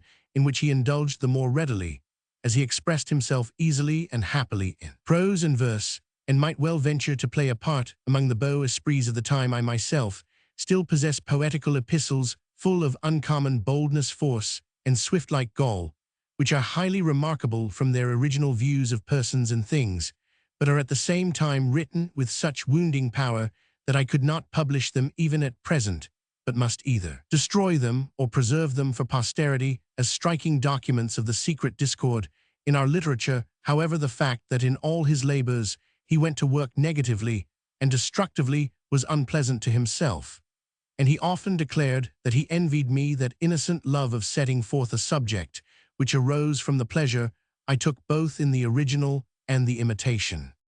For the rest, his literary dilettantism would have been rather useful than injurious to him if he had not felt an irresistible impulse to enter also into the technical and mercantile department, for when he once began to curse his faculties and was beside himself that he could not with sufficient genius satisfy his claims to a practical talent, he gave up now plastic art, now poetry, and thought of mercantile and manufacturing undertakings, which were to bring in money while they afforded him amusement.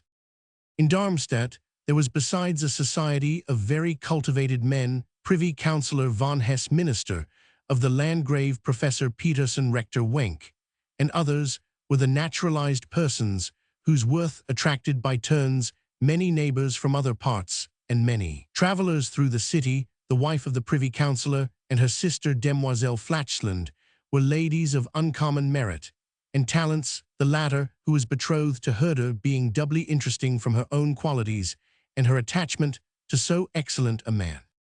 Hover crane vidi, quemi vu tu dire avec ton grincement Haidux par Eugène Delacroix, detail source, Faust tragédie de Roman 1000 de Goethe, traduite en francais par Roman 1000 Albert Stapfer Roman 100 Mott Paris, 1828, Gallica BNF. How much I was animated and advanced by this circle is not to be expressed. They readily heard me read aloud my completed or begun works. They encouraged me when IP 441 openly and circumstantially told what I was then planning, and blamed me when on every new occasion I laid aside what I had already commenced. Faust had already advanced. Gotz von Berlichingen was gradually building itself up in my mind. The study of the 15th and 16th centuries occupied me, and the Minster had left in me a very serious impression which could well stand as a background to such poetical inventions. Paper on German architecture. What I had thought and imagined with respect to that style of architecture, I wrote in a connected form. The first point on which I insisted was that it should be called German and not Gothic, that it should be considered not foreign, but native. The second point was that it could not be compared with the architecture of the Greeks and Romans, because it sprang from quite another principle. If these, living under a more favorable sky, allowed their roof to rest upon columns, a wall, broken through arose of its own accord, we, however, who must always protect ourselves against the weather, and everywhere surround ourselves with walls, have to revere the genius who discovered the means of endowing massive walls with variety, of apparently breaking them through, and of thus occupying the eye in a worthy and pleasing manner on the broad surface. The same principle applied to the steeples, which are not like cupolas to form a heaven within, but to strive towards heaven without, and to announce to the countries far around the existence of the sanctuary which lies at their base. The interior of these venerable piles I only ventured to touch by poetical contemplation and a pious tone. If I had been pleased to write down these views, the value of which I will not deny, clearly and distinctly in an intelligible style, the paper on German architecture, I.M. Ervini, a Steinbach, would then, when I published it, have produced more effect, and would sooner have drawn the attention of the native friends of art. But misled by the example of Herder and Hamann, I obscured these very simple thoughts and observations by a dusty cloud of words and phrases, and both for myself and others darkened the light which had arisen within me. However, the paper was well received, and reprinted in Herder's work on German manner and art. If now partly from inclination, partly with poetical and pg 442 other views, I very readily occupied myself with the antiquities of my country, and sought to render them present to my mind, I was from time to time distracted from this subject by biblical studies and religious sympathies, since Luther's life and deeds, which shine forth so magnificently in the 16th century, always necessarily brought me back to the Holy Scriptures and to the observation of religious feelings and opinions. To look upon the Bible as a work of compilation which had gradually arisen and had been elaborated at different times was flattering to my little self-conceit, since this view was then by no means predominant, much less was it received in the circle in which I lived. With respect to the chief sense, I adhered to Luther's expression in matters of detail. I went to Schmidt's literal translation, and sought to use my little Hebrew as well as possible.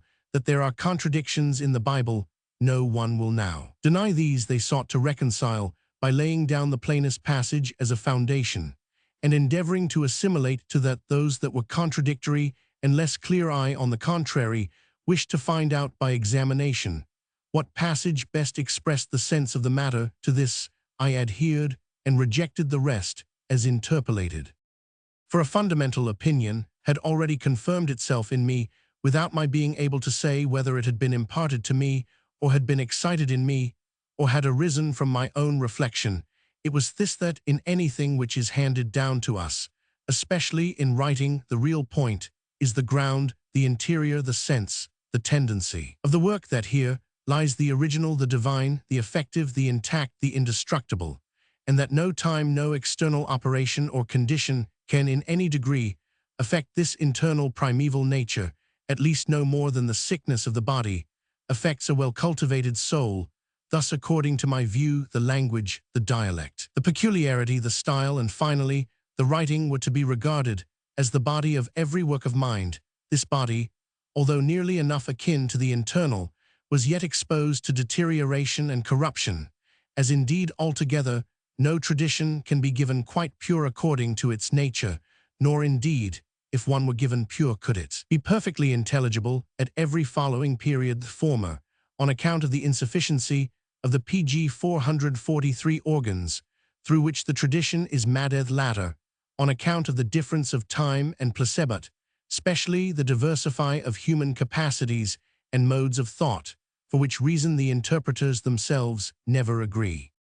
Hence it is everybody's duty to seek out for what is internal and peculiar in a book which particularly interests us, and at the same time, above all things, to weigh in what relation it stands to our own inner nature, and how far by that vitality our own is excited and rendered fruitful. On the other hand, everything external that is ineffective with respect to ourselves or is subject to a doubt is to be consigned over to criticism, which even if it should be able to dislocate and dismember the whole, would never succeed in depriving us of the only ground to which we hold fast, nor even in perplexing us for a moment with respect to our once formed confidence. Study of the Bible. This conviction sprung from faith and sight which, in all cases that we recognize as the most important, is applicable and strengthening, lies at the foundation of the moral as well as the literary edifice of my life, and is to be regarded as a well-invested and richly productive capital, although in particular cases we may be seduced into making an erroneous application. By this notion, the Bible first became really accessible to me. I had, as is the case in the religious instruction of Protestants, run through it several times, nay, had made myself acquainted with it by way of leaps, from beginning to end and back again. The blunt naturalness of the Old Testament and the tender naivete of the New had attracted me in particular instances.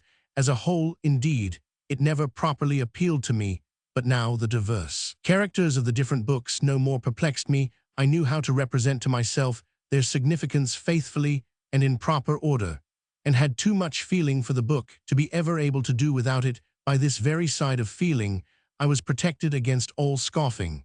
Because I saw its dishonesty at once, I not only detested it, but could even fall in a rage about it, and I still perfectly remember that in my childishly fanatical zeal, I should have completely throttled Voltaire on account of his Saul, if I could only have got at him. On the other hand, every kind of honest investigation pleased me greatly. The revelations as to the locality and costume of the East, which diffused more and more light, IPC 444, received with joy, and continued to exercise all my acuteness on such valuable traditions.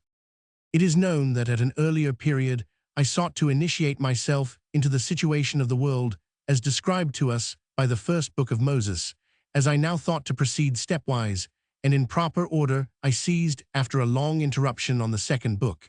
But what a difference! Just as the fullness of childhood had vanished from my life, so did I find the second book separated from the first by a monstrous chasm. The utter forgetfulness of a bygone time is already expressed in the few important words, "Now there arose a new king over Egypt which knew not Joseph, but the people." Also innumerable as the stars of heaven had almost forgotten the ancestor to whom under the starry heaven Jehovah had made the very promise which was now fulfilled. I worked through the 5 books with unspeakable trouble and insufficient means and powers, and in doing this fell upon the strangest notions. I thought I had discovered that it was not our 10 commandments which stood upon the tables, that the Israelites did not wander through the desert for 40 years, but only for a short time, and thus I fancied that I could give entirely new revelations as to the character of Moses. But even the New Testament was not safe from my inquiries. With my passion for dissection, I did not spare it, but with love and affection I chimed in with that wholesome word. The evangelists may contradict each other provided only the gospel does not contradict itself in this region. Also I thought I should make all sorts of discoveries. That gift of tongues imparted at Pentecost with luster and clearness, I interpreted for myself in a somewhat abstruse manner, not adapted to procure many adherents, into one of the chief Lutheran doctrines, which has been still more sharpened by the Herrnhuters, namely that of regarding the sinful principle as predominant in man. I endeavored to accommodate myself, but without remarkable success. Nevertheless, I had made the terminology of this doctrine tolerably my own, and made use of it in a letter which, in the character of country pastor, I was pleased to send to a new brother in office. However, the chief theme in the paper was that watchword of the time called toleration, pg 445, which prevailed among the better order of brains and minds. Such things, which were produced by degrees, I had printed at my own cost in the following year, to try myself with the public, made presents of them, or sent them to Eichenberg's shop in order to get rid of them as fast as possible, without deriving any profit myself here and there. Review mentions them, now favorably, now unfavorably, but they soon passed away. My father kept them carefully in his archives. Otherwise, I should not have possessed a copy of them. I shall add these, as well as some things of the kind, which I have found, to the new edition of my works. Hammond. Since I had really been seduced into the Sibylline style of such papers, as well as into the publication of them by Hamann, this seems to me a proper place to make mention of this worthy and influential man, who was then as great a mystery to us, as he has always remained to his native country. His Secretio Memorabilia was more especially liked by those persons who could not adapt themselves to the dazzling spirit of the time. It was suspected that he was a profound, well-grounded man who, accurately acquainted with the public world, and with literature allowed of something mysterious and unfathomable, and expressed himself on this subject in a manner quite his own by those who then ruled the literature of the day. He was indeed considered an abstruse mystic, but an aspiring youth suffered themselves to be attracted by him, even the quiet-enthelons, as they were called half in jest half in earnest, those pious souls, who without professing themselves members of any society formed an invisible church, turned their attention to him, while to my friend Fräulein von Klettenberg, and no less to her friend Moser the Magus from the north, was a welcome apparition. People put themselves the more in connection with him when they had learned that he was tormented by narrow domestic circumstances, but nevertheless understood how to maintain this beautiful and lofty mode of thought. With the great influence of President von Moser, it would have been easy to provide a tolerable and convenient existence for such a frugal man. The matter was set on foot, nay, so good an understanding and mutual approval was attained that Hamann undertook the long journey from Königsberg to Darmstadt, but as the president happened to be absent, that odd man, no one knows, pg 446, on what account, returned at once. Though a friendly correspondence was kept up, I still possess 2 letters from the Königsberger to his patron, which bear testimony to the wondrous greatness and sincerity of their author. But so good an understanding was not to last long. These pious men had thought the other one pious in their own fashion.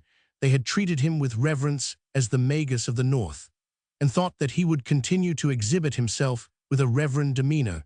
But already in the clouds and afterpiece of Socratic memorabilia he had given some offense, and when he now published the Crusades of a Philologist, on the title page of which was to be seen not only the goat profile of a horned pan, but also on one of the first pages a large cock cut in wood, and setting time to some young cockerels who stood before him with notes in their claws, made an exceedingly ridiculous appearance, by which certain church music, of which the author did not approve, was to be made a laughingstock. There arose among well-minded and sensitive people a dissatisfaction which was exhibited to the author, who, not being edified by it, shunned a closer connection. Our attention to this man was, however, always kept alive by Herder, who, remaining in correspondence with us and his betrothed, communicated to us at once all that proceeded from that extraordinary man. To these belonged his critiques and notices inserted in the Königsberg Zeitung, all of which bore a very singular character. I possess an almost complete collection of his works, and a very important essay on Herder's prize paper concerning the origin of language, in which in the most peculiar manner he throws flashes of light upon this specimen of Herder. I do not give up the hope of superintending myself, or at least furthering an edition of Hamann's works, and then, when these documents are again before the public, it will be time to speak more closely of the author, his nature and character. In the meanwhile, however, I will here adduce something concerning him, especially as eminent men are still living who felt a great regard for him, and whose assent or correction will be very welcome to me. The principle to which all Hamann's expressions may be referred is this: all that man undertakes to perform, whether by deed, by word, or otherwise, must proceed from all his powers united. Everything, pg 447, isolated, is worthless, a noble maxim, but hard to follow to life and art. It may indeed be applied, but in every communication by words that is not exactly poetic, there is, on the contrary, a grand difficulty, for a word must sever itself, isolate itself, to say or signify anything. Man, while he speaks, must for the moment become one-sided.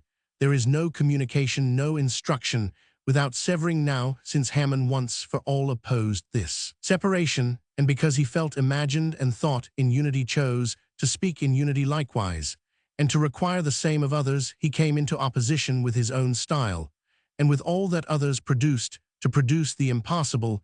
He therefore grasps at every element the deepest and most mystical contemplations, in which nature and mind meet each other illuminating. Flashes of the understanding which beam forth from such a context-significant images, which float in these regions forcible aphorisms from sacred and profane writerswith, whatever else of a humorous kind, could be added all this forms the wondrous aggregate of his style, and his communications, if now one cannot associate oneself with him in his depths cannot, wander with him on his heights cannot, master the forms which float before him cannot, from an infinitely extended literature, exactly find out the sense of a passage, which is only hinted at we find that the more we study him, the more dim and dark it becomes, and this darkness always increases with years, because his allusions were directed to certain definite peculiarities which prevailed for the moment in life, and in literature in my collection there are some of his printed sheets,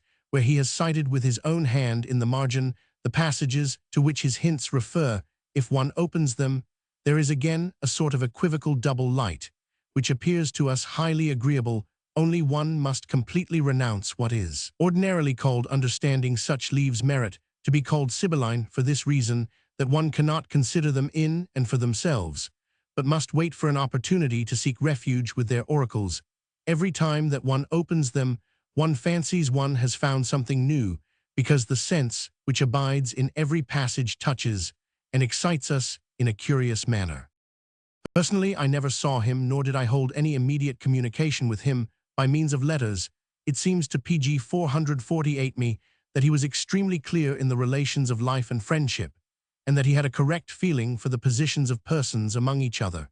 And with reference to himself, all the letters which I saw by him were excellent and much plainer than his works, because here the reference to time, circumstances, and personal affairs was more clearly prominent. I thought, however, that I could discern this much generally, that he, feeling the superiority of his mental gifts in the most naive manner, always considered himself somewhat wiser and more shrewd than his correspondents, whom he treated rather ironically than heartily. If this held good only of single cases, it applied to the majority as far as my own observation went, and was the cause that I never felt a desire to approach him. On the other hand, a kindly literary communication between Herder and us was maintained with great vivacity, though it was a pity that he could not keep himself quiet. But Herder never left off his teasing and scolding, and much was not required to irritate Merck, who also contrived to excite me to impatience, because now Herder among all authors and men seems to respect Swift the most. He was among us called the Dean, and this gave further occasion to all sorts of perplexities and annoyances. Nevertheless, we were highly pleased when we learned that he was to have an appointment at Buckberg, which would bring him double honor, for his new patron had the highest fame as a clear-headed and brave though eccentric man. Thomas Abt had been known and celebrated in this service. His country still mourned his death, and was pleased with the monument which his patron had erected for him. Now Herder, in the place of the untimely deceased, was to fulfill all those hopes which his predecessor had so worthily excited. The epoch in which this happened gave a double brilliancy and value to such an appointment, for several German princes already followed the example of the Count of Lippe, inasmuch as they took into their service not merely learned men and men of business properly so called, but also persons of mind and promise. Thus it was said Klopstock had been invited by the Margrave Charles of Baden not for real business, but that by his presence he might impart a grace and be useful to the higher society, as now the regard felt for pg 449, this excellent prince, who paid attention to all that was useful and beautiful, increased in consequence. So also was the veneration for Klopstock, not a little heightened. Everything that emanated from him was held dear and valuable, and we carefully wrote down his odes and elegies as we could get them. We were therefore highly delighted when the great Landgravine Caroline of Hesse-Darmstadt made a collection of them, and we obtained possession of one of the few copies which enabled us to complete our own manuscript collection. Hence those first readings have long been most in favor with us. Nay, we have often refreshed and delighted ourselves with poems which the author afterwards rejected. So true it is that the life which presses forth out of a fine soul works with the greater freedom, the less it appears to be drawn by criticism into the department of art. Klopstock, by his character and conduct, had managed to attain regard and dignity both for himself and for other men of talent.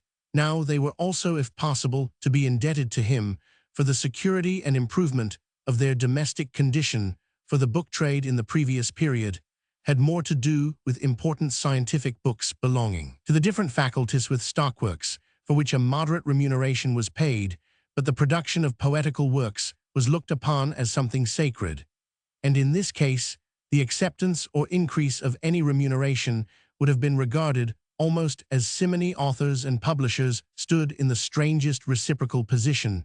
Both appeared accordingly, as it was taken as patrons and clients. The authors who, irrespectively of their talent, were generally respected and levered by the public, as highly moral men, had a mental rank, and felt themselves rewarded by the success of their labors. The publishers were well satisfied with the second place, and enjoyed a considerable profit. But now opulence again set the rich bookseller above the poor poet, and thus everything stood in the most beautiful equilibrium. Magnanimity and gratitude were not unfrequent on either side.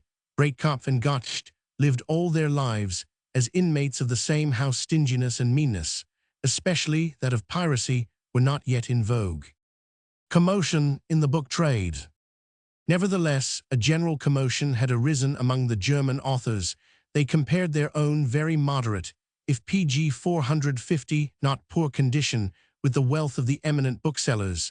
They considered how great was the fame of a Gellert of a Rabener, and in what narrow domestic circumstances an universally esteemed German poet must struggle on, if he did not render life easy by some other calling. Even the mediocre and lesser minds felt a strong desire to see their situation improved, to make themselves free of the publishers. Now Klopstock came forward and offered his Republic of Letters, Geliot Republic, for subscription, although the latter cantos of the Messiah, partly on account of their subject, partly on account of the treatment, could not produce the same effect as the earlier ones, which, themselves pure and innocent, came into a pure and innocent time. The same respect was always maintained for the poet who, by the publication of his odes, had drawn to himself the hearts, minds, and feelings of many persons, many well-thinking men, among whom were several of great influence. Offered to secure payment beforehand. This was fixed at a louis d'or, the object being, it was said, not so much to pay for the book, as on this occasion to reward the author for his services to his country. Now every one pressed forward, even youths and young girls who had not much to expend opened their saving boxes. Men and women, the higher and the middle classes, contributed to this holy offering, and perhaps 1,000 subscribers, all paying in advance, were collected. Expectation was raised to the highest pitch, and confidence was as great as possible. After this, the work on its appearance was compelled to experience the strangest result in the world. It was indeed of important value, but by no means universally interesting. Klopstock's thoughts on poetry and literature were set forth in the form of an old German druidical republic. His maxims on the true and false were expressed in pithy laconic aphorisms, in which, however much that was instructive was sacrificed to the singularity of form. For authors and litterateurs, the book was and is invaluable, but it was only in this circle that it could be useful and effective. He who had thought himself followed the thinker. He who knew how to seek and prize what was genuine found himself instructed by the profound, honest man. But the amateur, the general reader, was not enlightened. To him the book remained sealed, and yet PG 451, it had been placed in all hands, and while everyone expected a perfectly serviceable work, most of them obtained one from which they could not get the smallest taste. The astonishment was general, but the esteem for the man was so great that no grumbling, scarcely a murmur arose. The young and beautiful part of the world got over their loss, and now freely gave away the copies they had so dearly purchased. I received several from kind female friends, but none of them have remained with me. This undertaking, which was successful to the author, but a failure to the public, had the ill consequence that there was now no further thought about subscriptions and prepayments. Nevertheless, the wish had been too generally diffused for the attempt not to be renewed. The Dessau publishing house now offered to do this on a large scale. Learned men and publishers were here by a close compact to enjoy both in a certain proportion. The hoped-for advantage, the necessity, so long painfully felt again, awakened a great confidence. But this could not last long, and after a brief endeavor the parties separated. with a loss on both sides. Combination of young poets. However, a speedy communication among the friends of literature was already introduced. The Musenalmanach one united all the young poets with each other. The journals united the poet with other authors. My own pleasure in production was boundless. To what I had produced, I remained indifferent only when in social circles I made it present to myself and others. My affection for it was renewed. Moreover, many persons took an interest in both my larger and smaller works, because I urgently pressed everyone who felt in any degree inclined and adapted to production to produce something independently after his own fashion, and was in turn challenged by all to new poetizing and writing. These mutual impulses, which were carried even to an extreme, gave every one a happy influence in his own fashion, and from this whirling and working, this living and letting live, this taking and giving, which was carried on by so many youths from their own free hearts, without any theoretical guiding star, according to the innate character of each, and without any special design, arose that famed, extolled, and decried epoch in literature, when a mass of young genial men, with all that pg 452 audacity and assumption which is peculiar to their own period of youth, produced by the application of their powers much that was good, and by the abuse of these much ill-feeling and mischief. And it is indeed the action and reaction which proceeded from this source that form the chief theme of this volume. In what can young people take the highest interest? How are they to excite interest among those of their own age, if they are not animated by love? And if affairs of the heart of whatever kind they may be are not living within them? I had in secret to complain of a love I had lost. This made me mild and tolerant and more agreeable to society than in those brilliant times when nothing reminded me of a want or a fault, and I went storming along completely without restraint. Frederica's answer to written adieu rent my heart. It was the same hand, the same tone of thought, the same feeling which had formed itself for me, and by me I now, for the first time, felt the loss which she suffered, and saw no means to supply it or even to alleviate it. She was completely present to me. I always felt that she was wanting to me, and what was worst of all, I could not forgive myself for my own misfortune. Gretchen had been taken away from me. Annette had left me now for the first time. I was guilty. I had wounded the most beautiful heart to its very depths, and the period of a gloomy repentance, with the absence of a refreshing love to which I had grown accustomed, was most agonizing, nay, insupportable. But man will live, and hence I took an honest interest in others. I sought to disentangle their embarrassments, and to unite what was about to part, that they might not have the same lot as myself.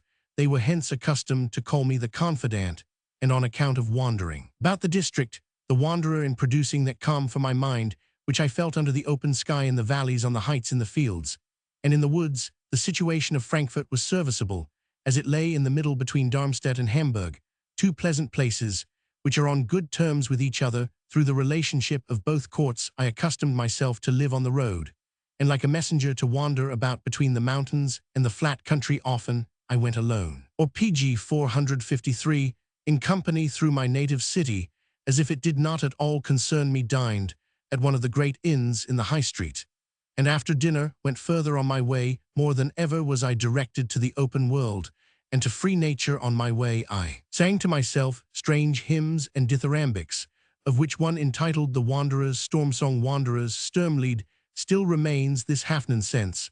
I sang aloud in an impassioned manner when I found myself in a terrific storm which I was obliged to meet. My heart was untouched and unoccupied.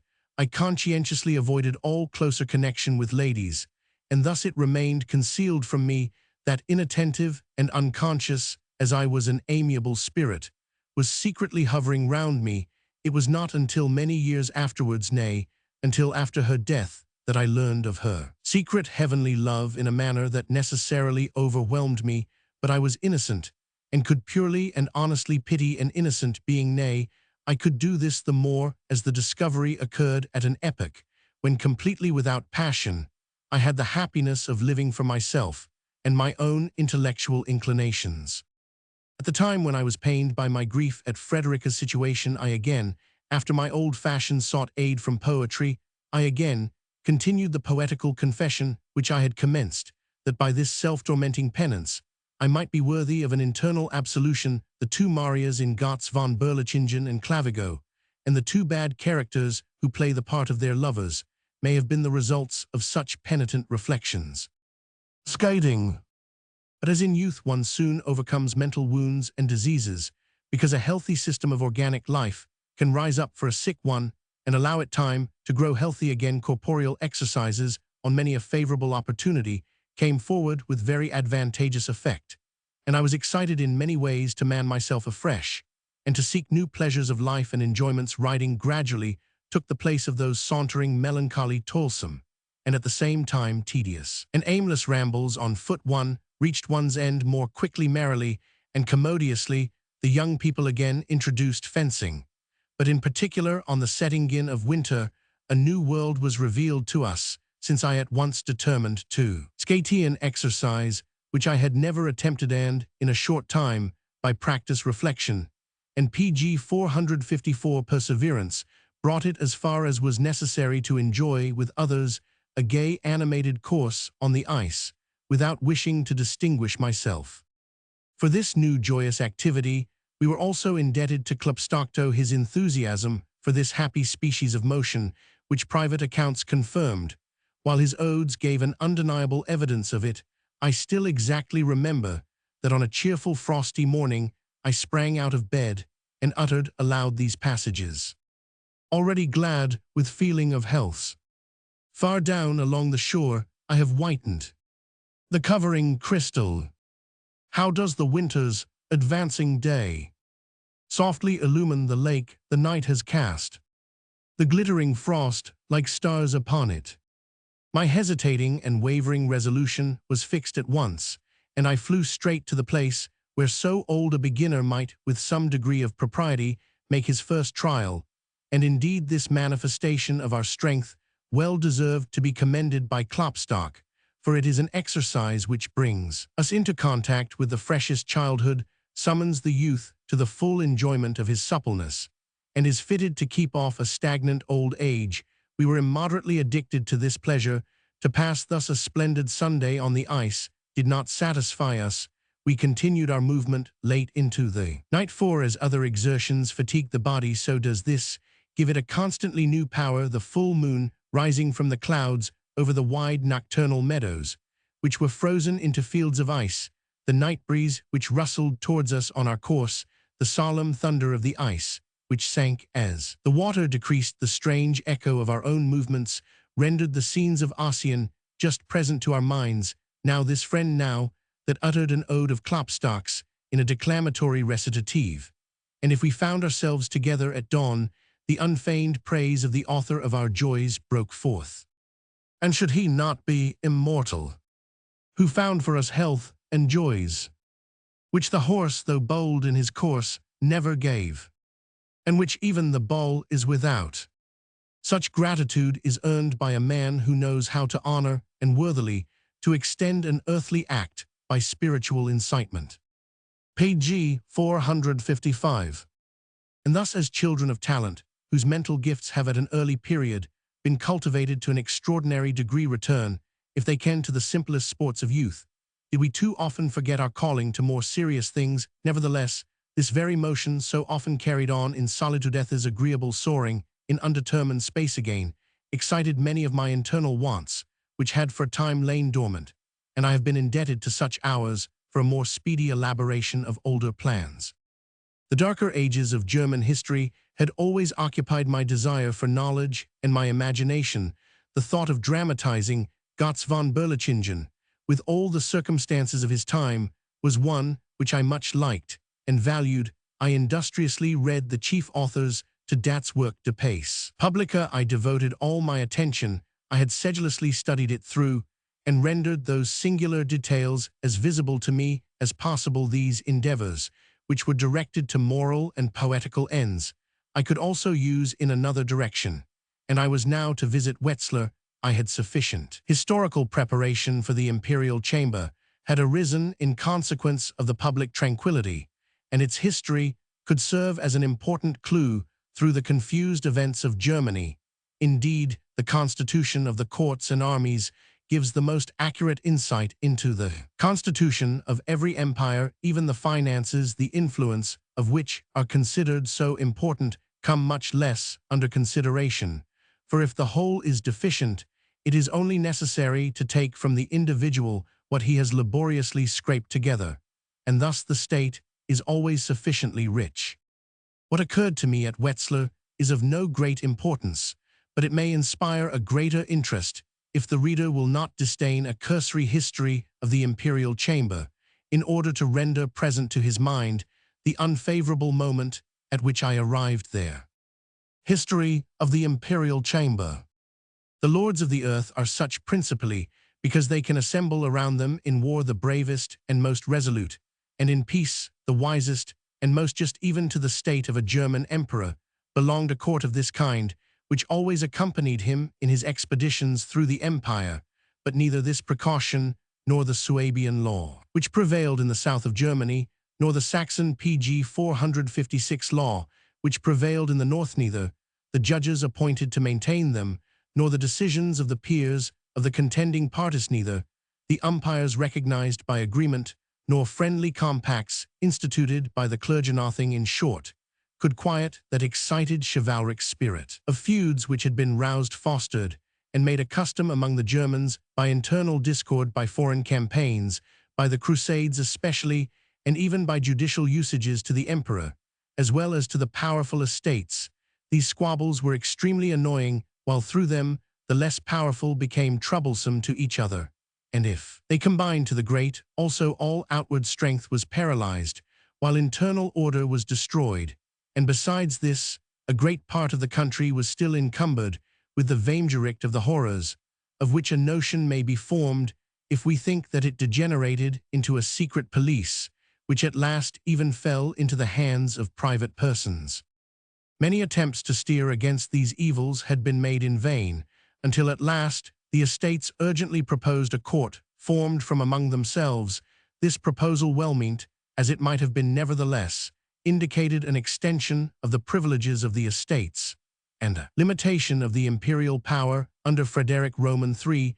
The matter is delayed. His son Maximilian, being pressed from without, complies. He appoints the chief judge. The estates send the assistants. There were to be 24 of them, but at first 12 are thought sufficient. An universal fault of which men are guilty in their undertakings was the first and perpetual fundamental defect of the imperial chamber. Insufficient means were applied to a great end. The number of the assessors was too small. How was the difficult and extensive problem to be solved by them? But who could urge an efficient arrangement? The emperor could not favor an institution which seemed to work more against him than for him. Far more reason had he to complete the formation of his own court, his own council. If, on the other hand, we regard the interest of the estates, all that they could properly have to do with was the stoppage of bloodshed. Whether the wound was healed did not so much concern them. And now there was to be, besides, a new expense. It may not have been quite plainly seen that by this PG 457 institution, every prince increased his retinue for a decided end indeed, but who readily gives money for what is necessary, every one would be satisfied if he could have what is useful for God's sake. At first the assistants were to live on fees, then followed a moderate grant from the estates. Both were scanty, but to meet the great and striking exigency, willing, clever, and industrious men were found, and the court was established. Whether it was perceived that the question here was concerning only the alleviation and not the cure of the evil, or whether, as in similar cases, the flattering hope was entertained that much was to be done with little, is not to be decided. It is enough that the court served rather as a pretext to punish the originators of mischief than completely to prevent wrong, but it has scarcely met than a power grows out of itself. It feels the eminence on which it is placed. It recognizes its own great political importance.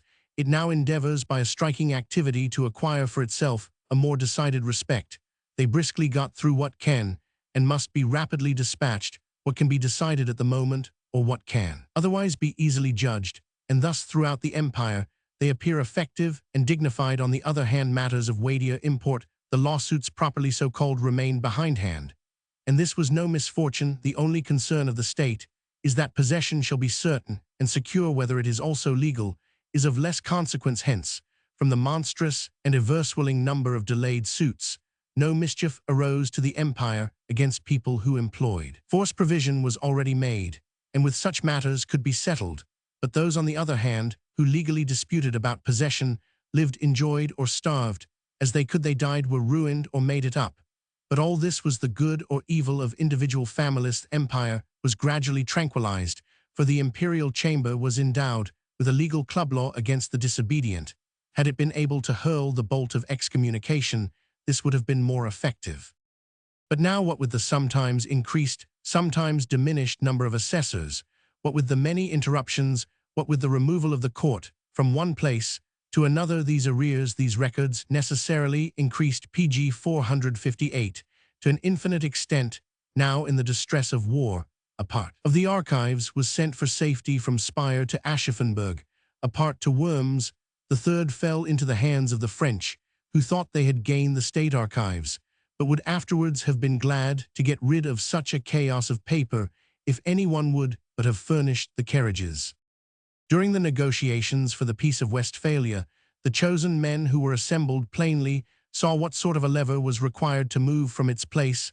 A load like that of Sisyphus. 50 assessors were now to be appointed, but the number was never made up. The half of it was again made to suffice, because the expense appeared too great.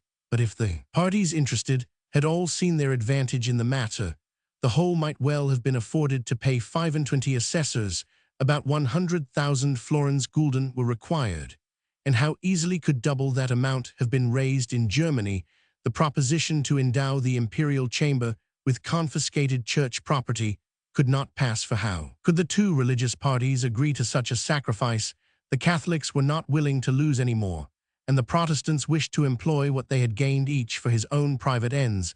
The division of the empire into two religious parties had here in several respects the worst influence. The interest which the estates took in this, their court, diminished more and more.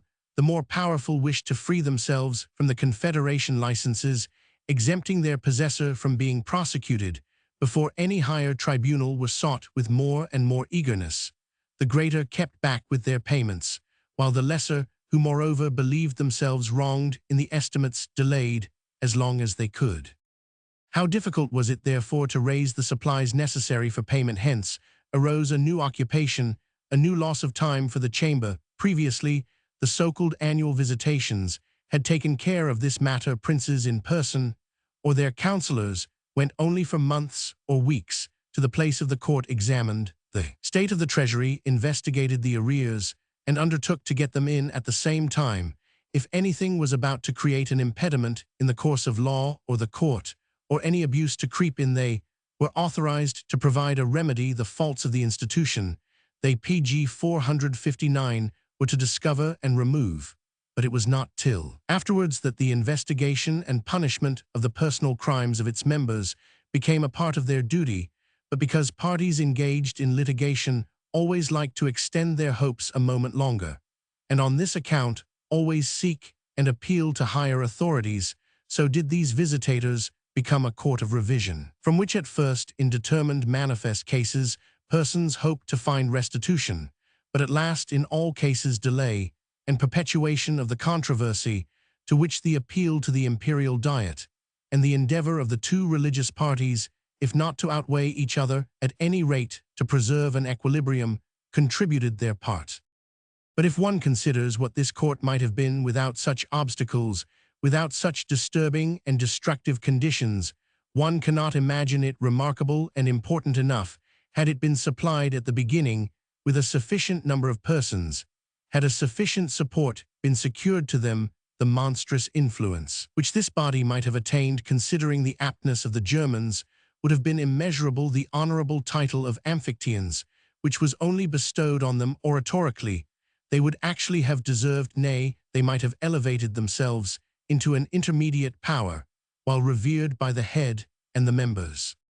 But far removed from such great effects, the court, excepting for a short time under Charles Roman V, and before the 30 Years' War, dragged itself miserably along. One often cannot understand how men could be found for such a thankless and melancholy employment, but what a man does every day he puts up with if he has any talent for it, even if he does not exactly see that anything will come of it. The German especially is of this persevering turn of mind, and thus, for 300 years, the worthiest men have employed themselves on these labors, and objects a characteristic gallery of such figures would even now excite interest and inspire courage. For it is just in such anarchical times that the able man takes the strongest position, and he who desires what is good finds himself right in his place. Thus, for instance, the Directorium of Fürstenberg was still held in blessed memory, and with the death of this excellent man begins the epoch of many pernicious abuses. Page 460. But all these defects, whether later or earlier, arose from one only original source, the small number of persons it was decreed that the assistants were to act in a fixed order, and according to a determined arrangement. Every one could know when the turn would come to him, and which of the cases belonging to him it would affect. He could work up to this point, could prepare himself. But now the innumerable arrears had heaped themselves up, and they were forced to resolve to select the more important cases and to deal with them out of order. But with the pressure of important affairs, the decision as to which matter has the more weight is difficult, and selection leaves room for favor. Now another critical case occurred. The referent tormented both himself and the court with a difficult involved affair, and at last no one was found willing to take up the judgment. The parties had come to an agreement, had separated, had died, had changed their minds. Hence, they resolved to take in hand only the cases of which they were reminded. They wished to be convinced of the continued obstinacy of the parties, and hence was given an introduction to the greatest defects, for he who commends his affairs must commend them to somebody, and to whom can one commend them better than to him who has them already in his hands? To keep this one regularly secret was impossible, for how could he remain concealed with so many subordinates all acquainted with the matter? If acceleration is requested, favor may well be requested likewise, for the very fact that people urge their cause shows that they consider it. Just this will perhaps not be done in a direct manner. Certainly, it will be first done through subordinates. These must be gained over, and thus an introduction is given to all sorts of intrigues and briberies. The Emperor Joseph, following his own impulse, and in imitation of Frederick, first directed his attention to arms and the administration of justice. He cast his eyes upon the imperial chamber. Traditional wrongs, introduced abuses, had not remained unknown to him. Even here something was to be stirred up, shaken, and done without inquiring whether it was his imperial right, without foreseeing the possibility of a happy result. He proposed a revival of the visitation, and hastened its opening. For 160 years, no regular visitation had taken place. Monstrous chaos of pg 461 papers lay swelled up and increased every year, since the 17 assessors were not even able to dispatch the current business. 20,000 processes were heaped up. 60 could be settled every year, and double that number was brought forward. Besides, it was not a small number of revisions that awaited the visitators. They were estimated at 50,000. Many other abuses, in addition to this, hindered the course of justice. But the most critical matter of all was the personal delinquency of some assessors, which appeared in the background. The visitation at Wetzlar. When I was about to go to Wetzlar, the visitation had been already for some years in operation. The parties accused had been suspended from office. The investigation had been carried a long way, and because the masters and commissioners of German political law could not let pass this opportunity of exhibiting their sagacity and devoting it to the common weal, several profound, well-designed works appeared from which everyone who possessed only some preparatory knowledge could derive solid instruction. When on this occasion they went back into the constitution of the empire and the books written upon it, it was striking to me how the monstrous condition of this thoroughly diseased body, which was kept alive by a miracle alone, was the very thing that most suited the learned for the venerable German industry, which was more directed to the collection and development of details than to results found here. An inexhaustible impulse to new employment, and whether the empire was opposed to the emperor, the lesser to the greater estates, or the Catholics to the Protestants, there was necessarily always, according to the diversity of interest, a diversity of opinion, and always an occasion for new contests and controversies. Since I had rendered all these older and newer circumstances as present to my mind as possible, it was impossible for me to promise myself much pleasure from my abode at Wetzlar. the prospect of finding in a city, which was indeed well situated but small, and ill-built a double world, first the domestic old traditional world, then a foreign new one authorized to scrutinize the other with severity adjudging. And judge tribunal many an inhabitant in fear and anxiety, lest he might also be drawn into the impending investigation persons of consideration, long held in respect, convicted of the most PG 462 scandalous misdeeds, and marked out for disgraceful punishmental. This together made the most dismal picture, and could not lure me to go deeper into a business, which involved in itself seemed so much perplexed by wrong, that accepting the German civil and public law, I should find nothing remarkable in the scientific way that I should be without all poetical communication. I thought I could foresee, when after some delay, the desire of altering my situation more than impulse to knowledge led me to this spot. But how surprised I was when instead of a crabbed society, a third academical life sprang towards me at a large table d'hôte. I found a number of young, lively people, nearly all subordinates to the commission. They gave me a friendly reception, and the very first day it remained no secret to me that they had cheered their noon meetings by a romantic fiction. With much wit and cheerfulness, they represented a table of knights. At the top sat the Grandmaster, by his side the Chancellor.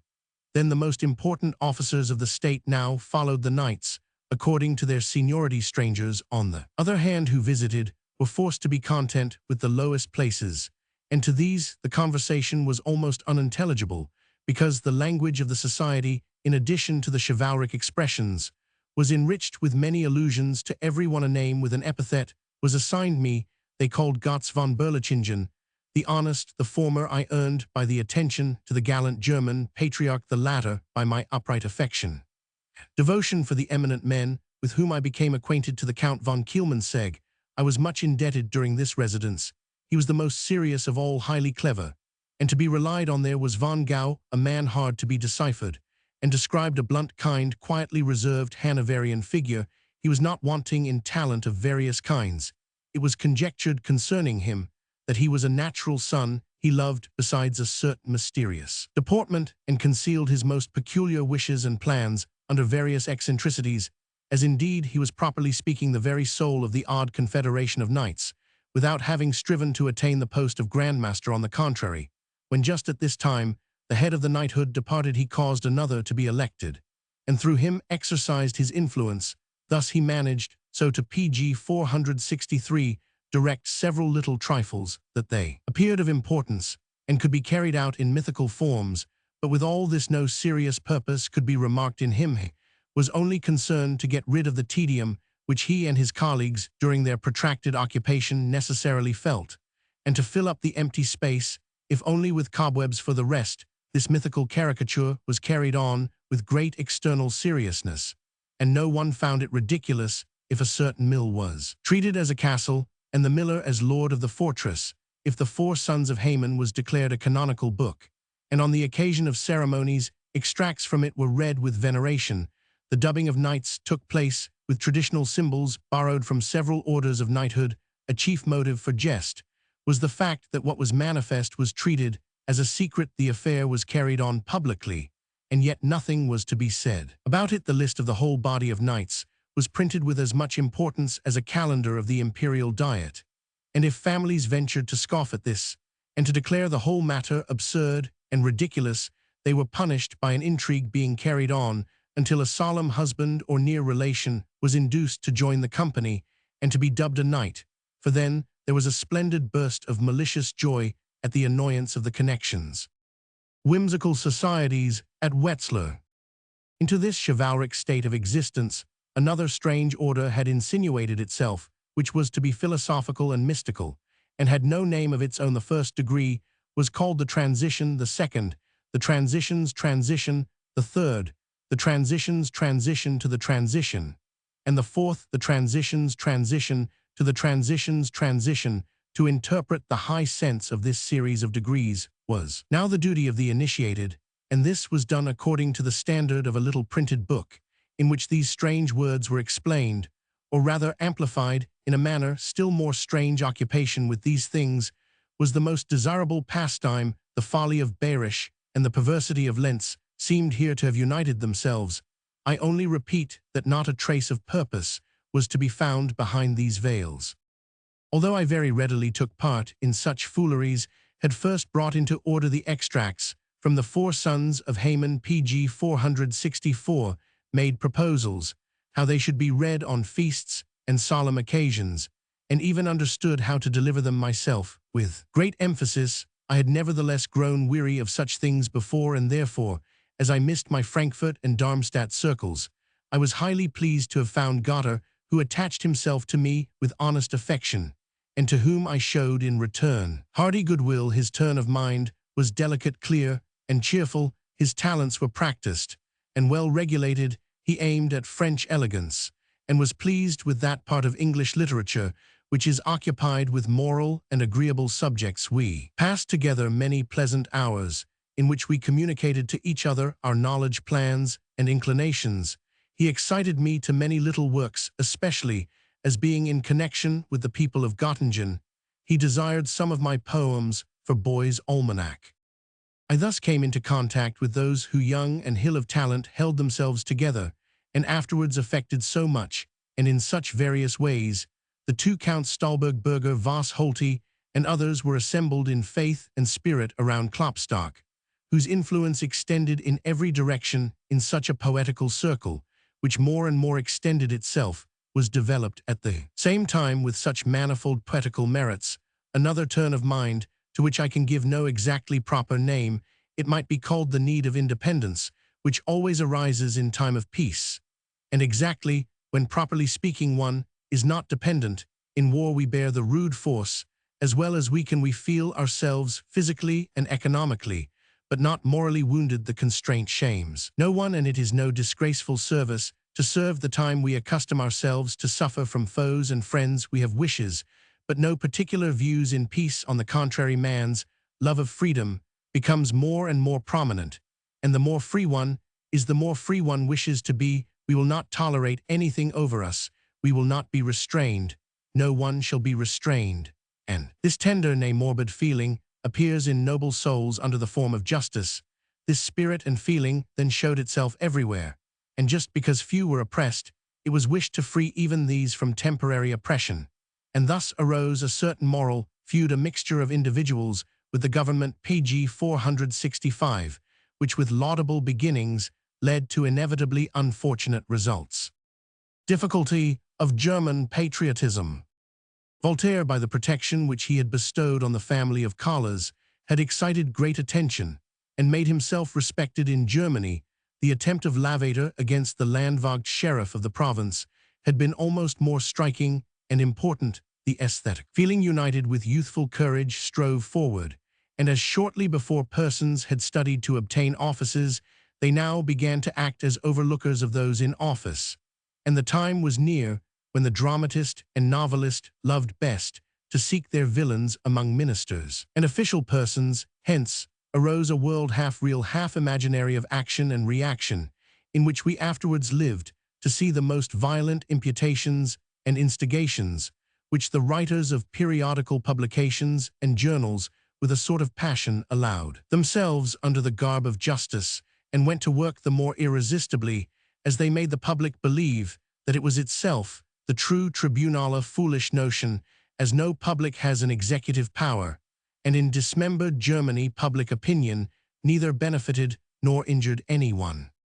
Among us young people there was indeed nothing to be traced which could have been culpable, but a certain similar notion, composed of poetry, morality, and a noble striving, and which was harmless, but yet fruitless, had taken possession of us. By his Hermannsschlacht too, and the dedication of it to Joseph II Klopstock, had produced a wonderful excitement.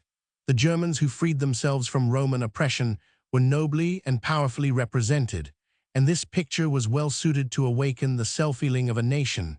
But because in peace patriotism really consists only in this, that every one sweeps his own door, minds his own business, and learns his own lesson, that it may go well with his house, so did the feeling for fatherland excited by Klopstock find no object on which it could exercise itself. Frederick had saved the honor of one part of the Germans against an united world, and every member of the nation, by applause and reverence of this great prince, was allowed to share in his victory. But what was to come of this excited warlike spirit of defiance? PG 466.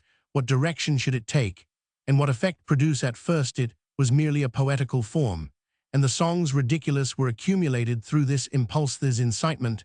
There were no external enemies to fight, so people made tyrants for themselves, and for this purpose princes and their servants were obliged to bestow their figures first only in general outline, but gradually with particulars. Here it was that poetry attached itself with vehemence to that interference with the administration of justice which is blamed above.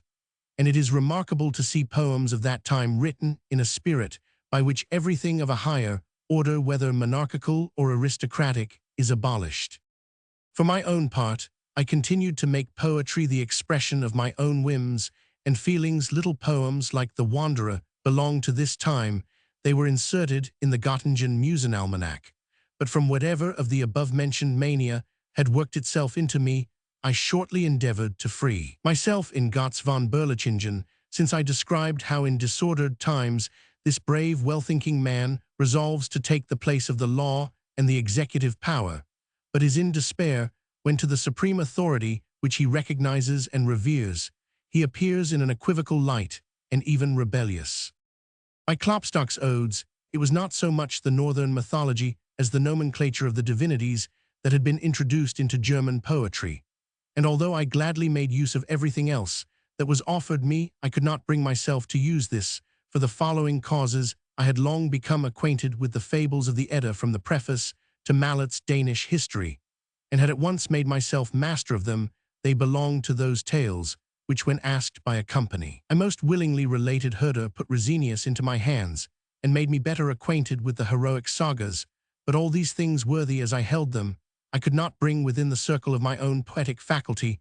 Nobly as they excited my imagination, they nevertheless entirely withdrew themselves from the sensuous perception, while the mythology of the Greeks, changed by the greatest artists in the world into visible, easily imagined forms, still existed before our own eyes. In abundance, gods in general I did not allow often to appear, because at all PG 467 events they had their abode out of the nature, which I understood how to imitate. What now could have induced to substitute Woden for Jupiter and Thor for Mars, and instead of the southern, accurately described figures, to introduce forms of mist, nay mere verbal sounds, into my poems? On the one side, they were related to the equally formless heroes of Ossian, only they were ruder and more gigantic. On the other, I brought them into contact with the cheerful tale, for the humoristic vein, which runs through the whole northern mythos, was to me highly pleasing and remarkable.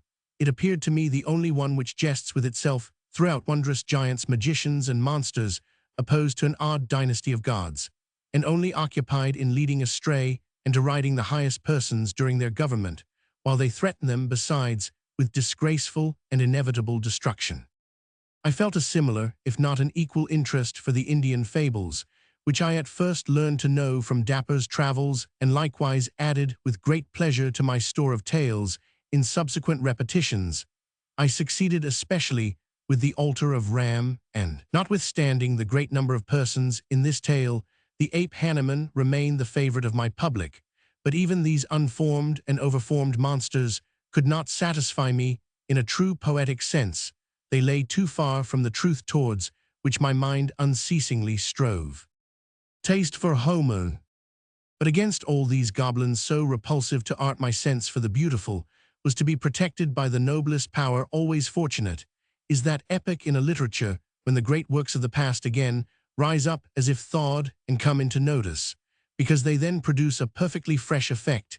Even the Homeric light rose again, quite new to us, and indeed quite in the spirit of the time, which highly favored such an appearance, for the constant reference to nature had at last the effect that we learned to regard even the works of the ancients from this side. What several travelers had done for explanation of the Holy Scriptures, others had done for Homer. By guise, the matter was introduced, would gave it an impulse, a Göttingen review of the original work, which was at first very rare, made us acquainted with the design, and taught us how far it had been carried out. We now no longer saw in those poems a strained and inflated PG 468 heroism, but the reflected truth of a primeval present, and sought to bring this as closely to us as possible. At the same time, we could not give our assent when it was maintained that in order rightly to understand the Homeric natures, one must make oneself acquainted with the wild races and their manners as described by the travelers in new worlds, for it cannot be denied that both Europeans and Asiatics are represented in the Homeric poems as at a higher grade of culture, perhaps higher than the time of the Trojan War could have enjoyed, but that maxim was nevertheless in harmony with the prevailing confession of nature, and so far we let it pass. With all these occupations, which were related to the knowledge of mankind in the higher sense, as well as most nearly and dearly to poetry, I was nevertheless forced every day to experience that I was reciting in Wetzlar the conversation on the situation of the business of the visitation and its ever-increasing obstacles.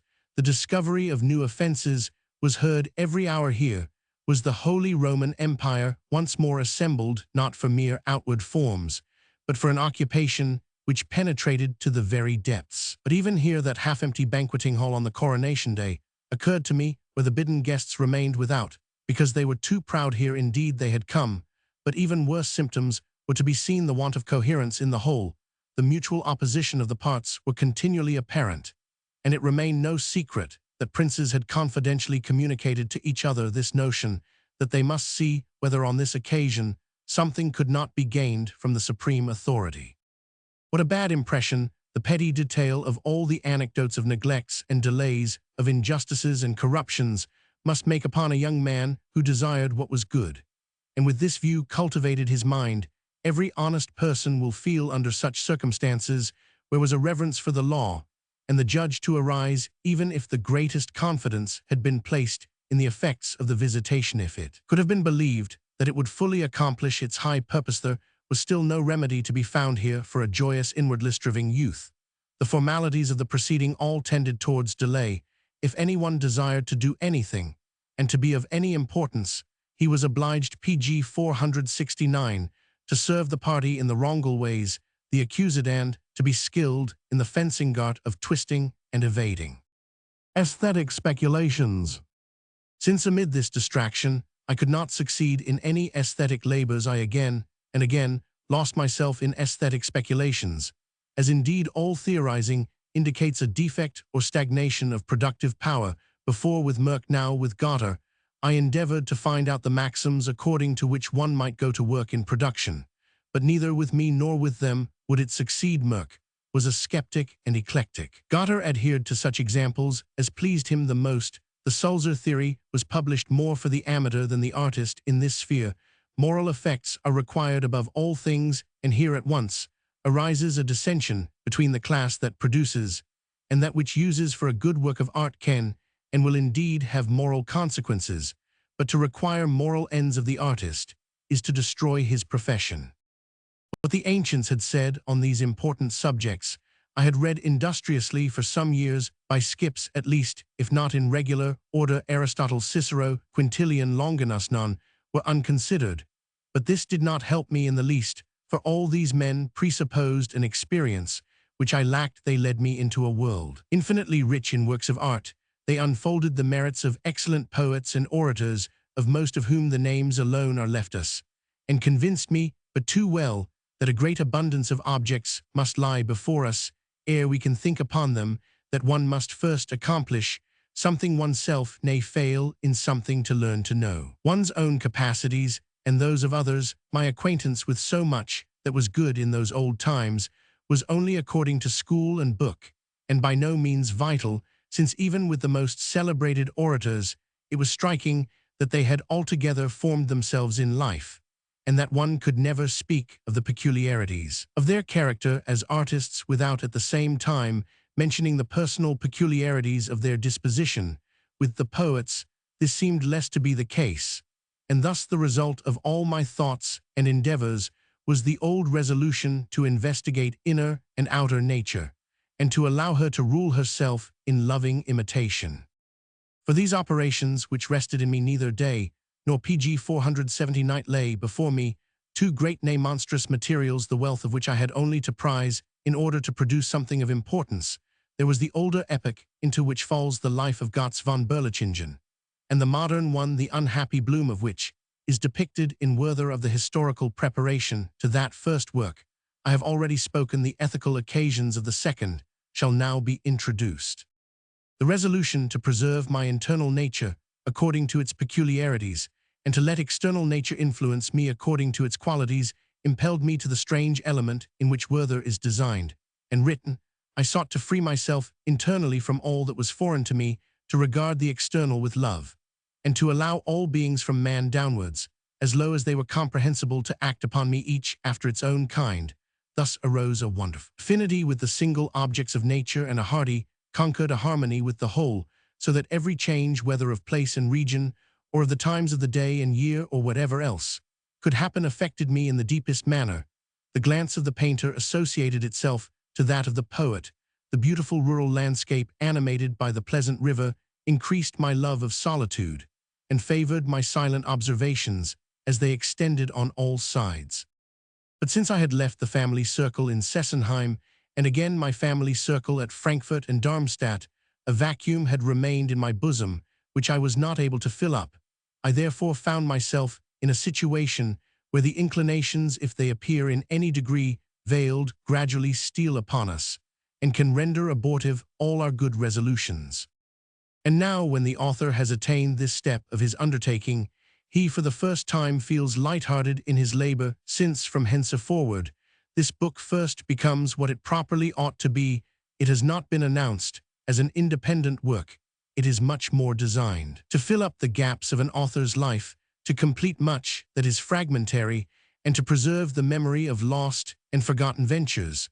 But what is already done neither should nor can be repeated, and the poet would now vainly call upon those darkened powers of the soul, vainly ask of them to present again those charming circumstances which rendered the period in Lonthal so agreeable to him. Fortunately, the genius had already provided pg 471 for that, and had impelled him in the vigorous period of youth to hold fast, describe, and with sufficient boldness, and at the favorable hour, publicly to exhibit that which had immediately gone by. That the little book Werther is here meant requires no further indication, but something is to be gradually revealed, both of the persons introduced in it and the views which it exhibits. Origin of Werther.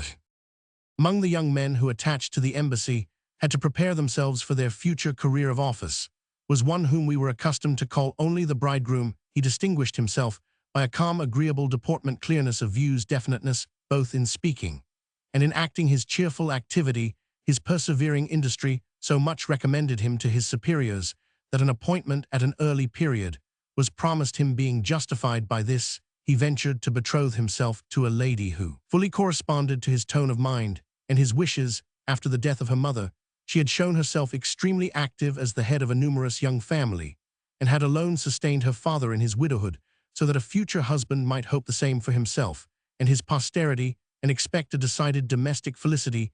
Every one confessed, without having these selfish ends immediately in view, that she was a desirable lady. She belonged to those who, if they do not inspire ardent passion, nevertheless formed to create a general feeling of pleasure, a figure lightly built and neatly formed, a pure healthy temperament, with a glad activity of life, resulting from it an unembarrassed management of the necessities of the day. All these were given her together. I always felt happy in the contemplation of such qualities, and I readily associated myself to those who possessed them.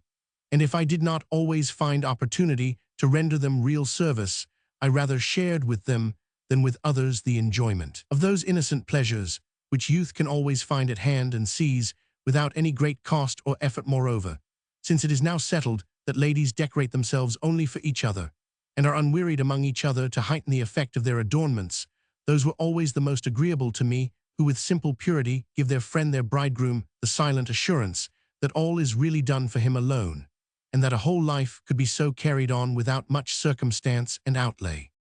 Page 472. Such persons are not too much occupied with themselves. They have time to consider the external world, and patience enough to direct themselves according to it, and to adapt themselves to it.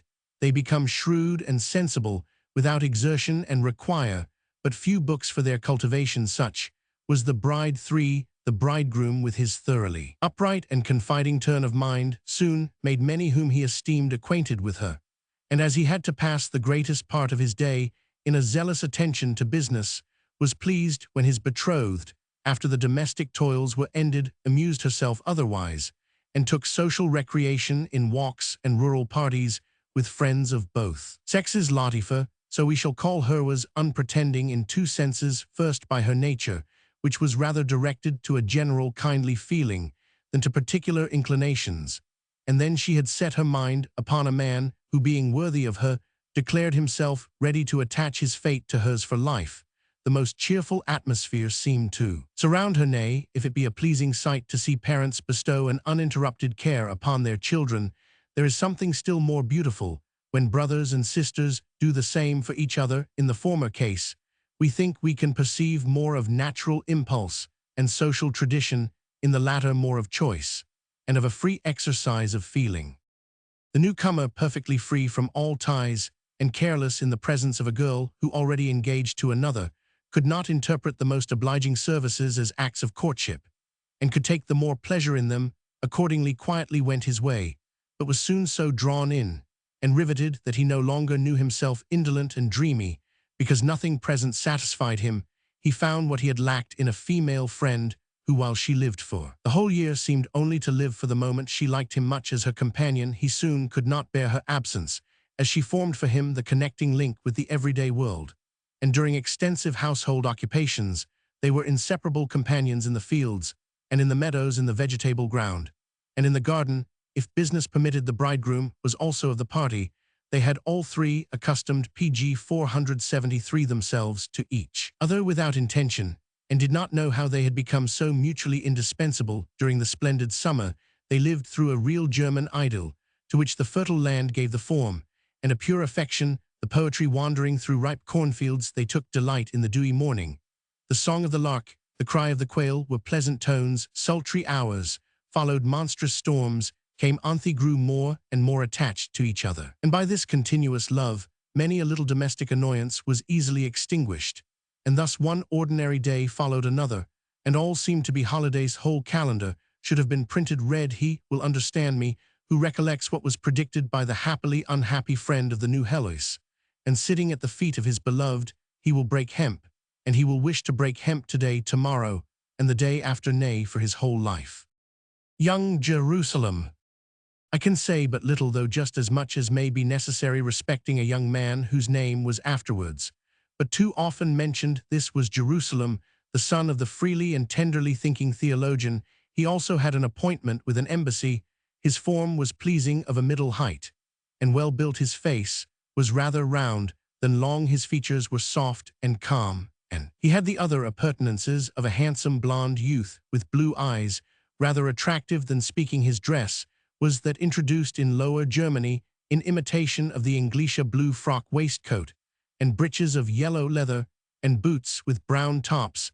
The author never visited him nor saw him at his own residence, but often met him among his friends. The expressions of this young man were moderate, but kindly. He took interest in productions of the most different kinds, and especially loved those designs and sketches in which the tranquil character of solitary spots is caught. On such occasions he showed Gessner's etchings, and encouraged the amateurs to study them. In all that mummery and knighthood he took no part, but lived for himself and his own sentiments. It was said he had a decided passion for the wife of one of his friends. In public they were never seen together. In general, very little could be said of him, except that he occupied himself with English literature.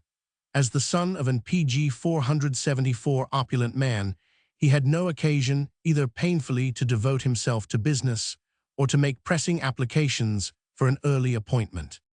Those etchings by Gessner increased the pleasure and interest in rural objects, and a little poem which we passionately received into our circle allowed us from henceforward to think of nothing else. Goldsmith's deserted village necessarily delighted every one at that grade of cultivation, in that sphere of thought, not as living and active, but as a departed, vanished existence was described. All that one so readily looked upon, that one loved, prized, sought passionately in the present to take part in it with the cheerfulness of youth. High days and holidays in the country, church consecrations, and fares the solemn assemblage of the elders under the village linden tree supplanted in its turn by the lively delight of youth in dancing, while the more educated classes show their sympathy. How seemly did these pleasures appear moderated, as they were by an excellent country pastor who understood how to smooth down and remove all that went too far, that gave occasion to quarrel and dispute. Here again we found an honest Wakefield in his well-known circle, yet no longer in his living bodily form, but as a shadow recalled by the soft, mournful tones of the elegiac poet. The very thought of this picture is one of the happiest possible, when once the design is formed to evoke once more an innocent past with a graceful melancholy. And in this kindly endeavor, how well has the Englishman succeeded in every sense of the word. I shared the enthusiasm for this charming poem with Goethe, who was more felicitous than myself, with the translation undertaken by us both, for I had too painfully tried to imitate in our language the delicate significance of the original, and thus had well agreed with single passages, but not with the whole.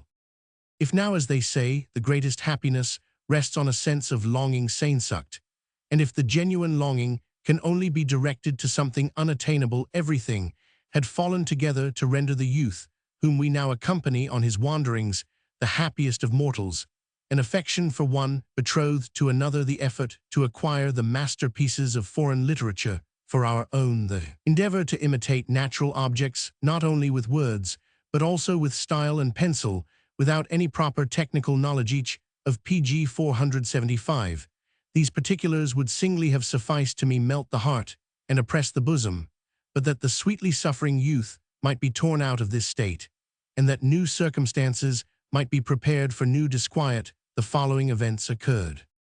Hopfner, professor of law, was at Gießen. He was acknowledged and highly esteemed by Merck and Schlosser as clever in his office, and as a thinking and excellent man. I had long ago desired his acquaintance, and now, when these two friends thought to pay him a visit to negotiate about some literary matters, it was agreed that I should likewise go to Gießen on this opportunity, because, however, as generally happens, with the willfulness of glad and peaceful times, we could not easily do anything in the direct way, but like genuine children, sought to get a jest even out of what was necessary. I was now, as an unknown person, to appear in a strange form, and once more satisfy my desire to appear disguised. One cheerful morning before sunrise, I went from Wetzlar along the lawn up the charming valley. Such ramblings again constituted my greatest felicity. I invented, connected, elaborated, and was quietly happy and cheerful with myself. I set right what the ever-contradictory world had clumsily and confusedly forced upon me. Arrived at the end of my journey, I looked out for Hopfner's residence and knocked at his study. When he had cried out, "Come in," I modestly appeared before him as a student who was going home from the universities and wished on his way to become acquainted with the most worthy men. For his questions as to my more intimate circumstances, I was prepared. I made up a plausible prosaic tale with which he seemed satisfied, and as I gave myself out for a jurist, I did not come off badly, for I well knew his merits in this department, and also that he was occupied with natural law. Conversation, however, sometimes came to a stand, and it seemed as if he were looking for a Stambutch for, or for me to take my leave. Nevertheless, I managed to delay my departure, as I expected with certainty the arrival of Schlosser, whose punctuality was well known to pg 476. He came in reality, and, after a side glance, took little notice of me. Hopfner, however, drew me into conversation, and showed himself throughout as a humane and kindly man. I at last took my leave and hastened to the inn, where I exchanged a few hurried words with Merck, and awaited further proceedings. The friends had resolved to ask Hopfner to dinner, and also that Christian Heinrich Schmidt, who had played a part, though a very subordinate one, in German literature. For him, the affair was really designed, and he was to be punished in a mirthful manner. When the guests had assembled in the dining-room, I asked through the waiter whether the gentlemen would allow me to dine with them. Schlosser, whom a certain earnestness well became, opposed this proposition, because they did not wish their conversation interrupted by a third party, but on the pressing demand of the waiter, and the advocacy of Hopfner, who assured the other that I was a very tolerable person. I was admitted, and at the commencement of the meal behaved as if modest and abashed Schlosser and Merck put no restraint upon themselves, and went on about many subjects as freely as if no stranger were present. I now showed myself somewhat bolder, and did not allow myself to be disturbed when Schlosser threw out at me much that was in earnest and Merck something sarcastic, but I directed against Schmidt all my darts, which fell sharply and surely on the uncovered places which I well knew. I had been moderate over my pint of table wine, but the gentleman ordered better wine to be brought, and did not fail to give me some. After many affairs of the day had been talked over, conversation went into general matters, and the question was discussed, which will be repeated as long as there are authors in the world, the question, namely, whether literature was rising or declining, progressing or retrograding. This question, about which old and young, those commencing and those retiring, seldom agree, was discussed with cheerfulness, though without any exact design of coming decidedly to terms about it.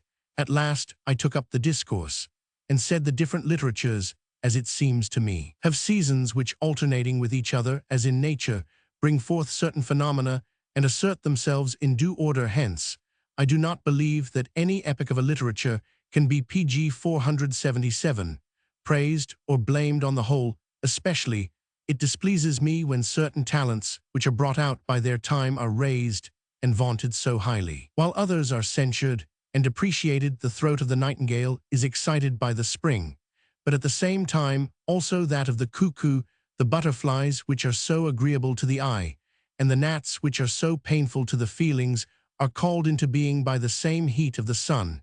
If this were duly considered, we should not hear the same complaints renewed every 10 years, and the vain trouble which is taken to root out this or that offensive thing would not so often be wasted. The party looked at me wondering whence I had got so much wisdom and tolerance. I, however, continued quite calmly to compare literary phenomena with natural productions, and I know not how came to the mollusk, of which I contrived to set forth all sorts of strange things. I said that there were creatures to whom a sort of body, nay, a certain figure, could not be denied, but that since they had no bones, one never knew how to set about rightly with them, and they were nothing better than living slime. Nevertheless, the sea must have such inhabitants. Since I carried the simile beyond its due limits to designate Schmidt, who was present, and that class of characterless litterateurs, I was reminded that a simile carried too far at last becomes nothing. Well, then I will return to the earth, I replied, and speak of the ivy. As these creatures have no bones, so this has no trunk, but wherever it attaches itself, it likes to play the chief part. It belongs to old walls in which there is nothing more to destroy, but from new buildings it is properly removed. It sucks up the goodness of the trees, and is most insupportable to me when it clambers up a post, and assures me that this is a living trunk, because it has covered it with leaves. Joke upon P.H. Schmidt. Notwithstanding, I was again reproached with the obscurity and inapplicability of my similes. I became more and more warm against all parasitical creatures, and as far as my knowledge of nature then extended, managed the affair pretty well. I at last sang a vivat to all independent men, a parry to those who forced themselves upon them, seized Hopfner's hand after dinner, shook it violently, declared him to be the best man in the world, and finally embraced both him and the PG 478 others right heartily. My excellent new friend thought he was really dreaming, until Schlosser and Merck at last solved the riddle, and the discovered joke diffused a general hilarity, which was shared by Schmidt himself, who was appeased by an acknowledgment of his real merits and the interest we took in his tastes. This ingenious introduction could not do otherwise than animate and favor the literary congress, which was indeed chiefly kept in view. Merck, active now in aesthetics, now in literature, now in commerce, had stimulated the well-thinking, well-informed Schlosser, whose knowledge extended to so many branches. To edit the Frankfurt Geliot Anzeige, learned advertiser for that year, they had associated to themselves Hopfner and other university-men in Gießen, a meritorious schoolman, Rector Wenck in Darmstadt, and many other good men. Every one of them possessed enough historical and theoretical knowledge in his department, and the feeling of the times allowed these men to work in one spirit. The human and cosmopolitan is encouraged. Really good men, justly celebrated, are protected against obtrusion of every kind. Their defense is undertaken against enemies, and especially against scholars who use what has been taught them to the detriment of their instructors. Nearly the most interesting articles are the critiques on other periodical publications, the Berlin Library, Bibliothek, the German Mercury, where the cleverness in so many departments, the judgment as well the fairness of the papers, is rightly admired. As for myself, they saw well enough that I was deficient in everything that belongs to a critic properly so-called. My historical knowledge was unconnected. The histories of the world, science and literature, had only attracted me by epochs, the objects themselves only partially, and in masses my capacity of giving life to things and rendering them present to me out of their real connection put me in the position that I could be perfectly at home in a certain century or in department of science without being in any degree instructed as to what preceded or what followed. Thus, a certain theoretic, a practical sense had been awakened in me by which I could give account of things rather as they should be than as they were, without any proper philosophical connection. But by way of leaps to this was added a very easy power of apprehension, and a pg 479 friendly reception of the opinions of others, if they did not stand in direct opposition to my own convictions. Frankfurt Geliert Anzeige. That literary union was also favored by an animated correspondence and by frequent personal communication, which was possible from the vicinity of the places. He who had first read a book was to give an account of it. Often another reviewer of the same book was found. The affair was talked over, connected with kindred subjects, and if at last a certain result had been obtained, one of them took the office of editing. Thus many reviews are as clever as they are spirited, as pleasant as they are satisfactory.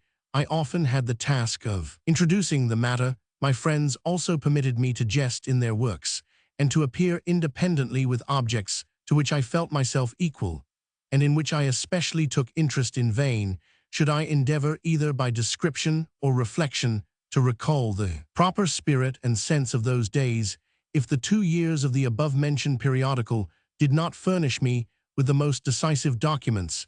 Extracts from passages in which I again recognize myself may appear in future in their proper place, together with similar essays. During this lively interchange of knowledge, opinions, and convictions, I very soon became better acquainted with Hopfner, and became very fond of him. As soon as we were alone, I spoke with him about subjects connected with his department, which was to be my department also, and found a very naturally connected explanation and instruction. I was not then as yet plainly conscious that I could learn something from books and conversation, but not from continuous professional lectures. A book allowed me to pause at a passage, and even to look back, which is impossible with oral delivery, and a teacher, often at the beginning of the lecture, some thought in which I indulged laid hold of me, and thus I lost what followed and altogether got out of the connection. Thus it had happened to me with respect to the lectures on jurisprudence, and on this account I could take many opportunities of talking with Hopfner, who entered very readily into my doubts and scruples, and filled up many gaps, so that the wish arose in me to remain with him at Gießen and derive instruction from him, without removing myself too far from Wetzlar inclinations. Against this wish of mine, my two friends had labored, first unconsciously, but afterwards consciously, for both were in a pg 480 hurry, not only to leave the place themselves, but had also an interest to remove me from the spot.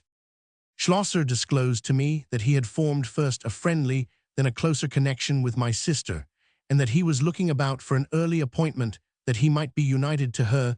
This explanation surprised me to some degree, although I ought to have found it out long ago in my sister's letters. But we easily pass over that which may hurt the good opinion which we entertain of ourselves, and I now remarked for the first time that I was really jealous about my sister, a feeling which I concealed from myself, the less as since my return from Strasbourg our connection had been much more intimate. How much time had we not expended in communicating each little affair of the heart, love matters, and other matters which had occurred in the interval. In the field of imagination, too, had there not been revealed to me a new world into which I sought to conduct her, also my own little productions, and a fair extended world. Poetry was gradually to be made known to her. Thus I made for her impromptu translations of those passages of Homer in which she could take the greatest interest. Clarke's literal translation I read into German, As well as I could, my version generally found its way into metrical turns and terminations, and the liveliness with which I had apprehended the images, the force with which I expressed them, removed all the obstacles of a cramped order of words. What I gave with mind, she followed with mind.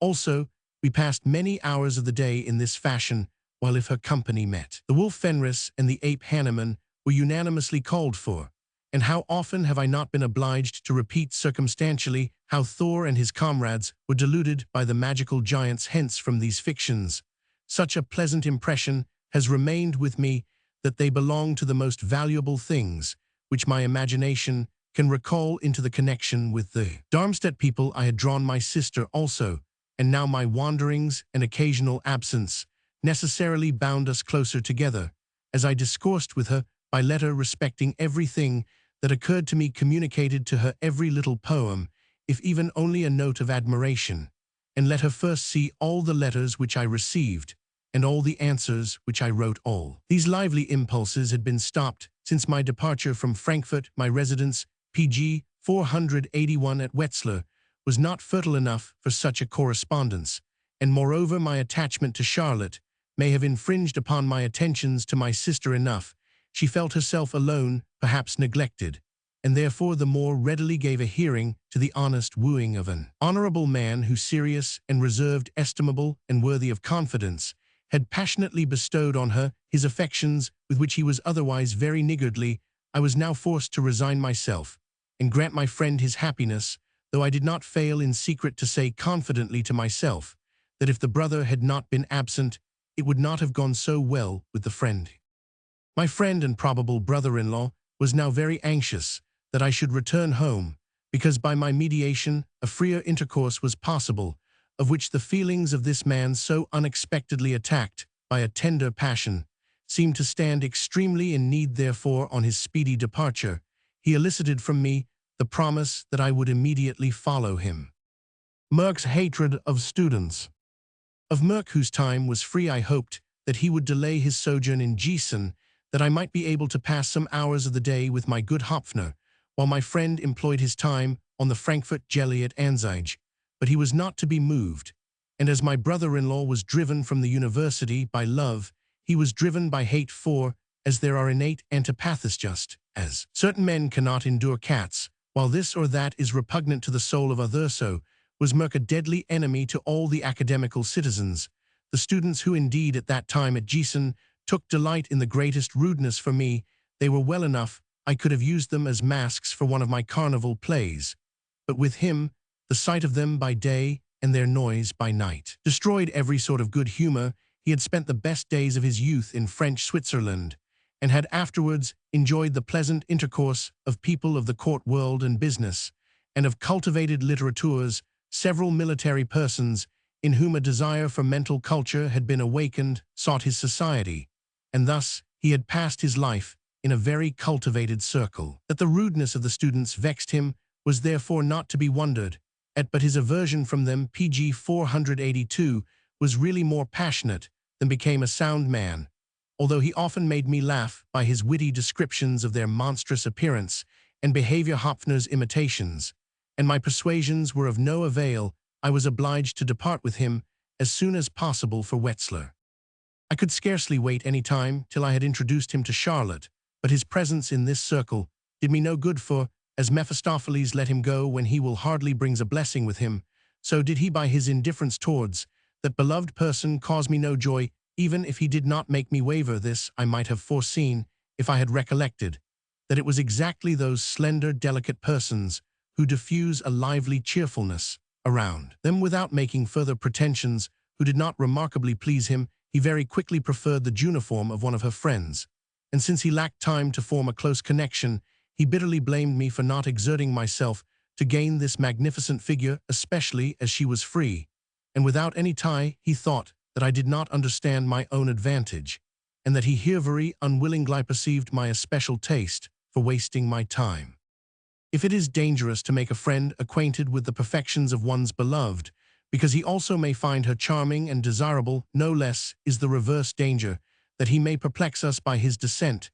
This indeed was not the case here, for I had too deeply impressed upon myself the picture of her amiability. For it to be so easily obliterated, but his presence and his persuasions nevertheless hastened my resolution to leave the place. He represented to me a journey on the Rhine which he was going to take with his wife and son in the most glowing colors, and excited in me the desire to see at last with my eyes those objects of which I had often heard with envy. Now, when he had departed, I separated myself from Charlotte with a purer conscience, indeed, than from Frederica, but still not without pain.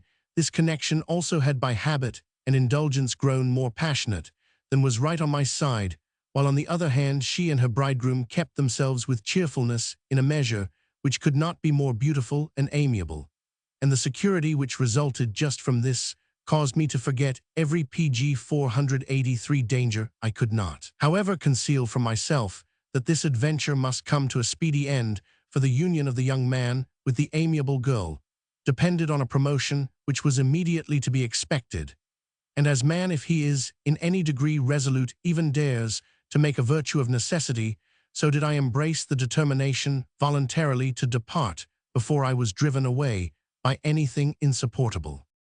Page 484. 13th Book. Goethe von Berlichingen and Werther.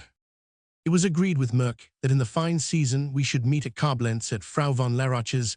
I sent to Frankfurt my baggage, and whatever I might want on my way down the Lahn, by an opportunity which offered, and now wandered down that beautiful river, so lovely in its windings, so various in its shores, free as to my resolution, but oppressed as to my feeling sin. Condition when the presence of silent living nature is so beneficial to us, my eye accustomed to discern those beauties of a landscape that suited the painter, and were above him rioted in the contemplation of near and distant objects, of bushy rocks, of sunny heights, of damp valleys, of enthroned castles, and of the blue range of mountains inviting us from the distance.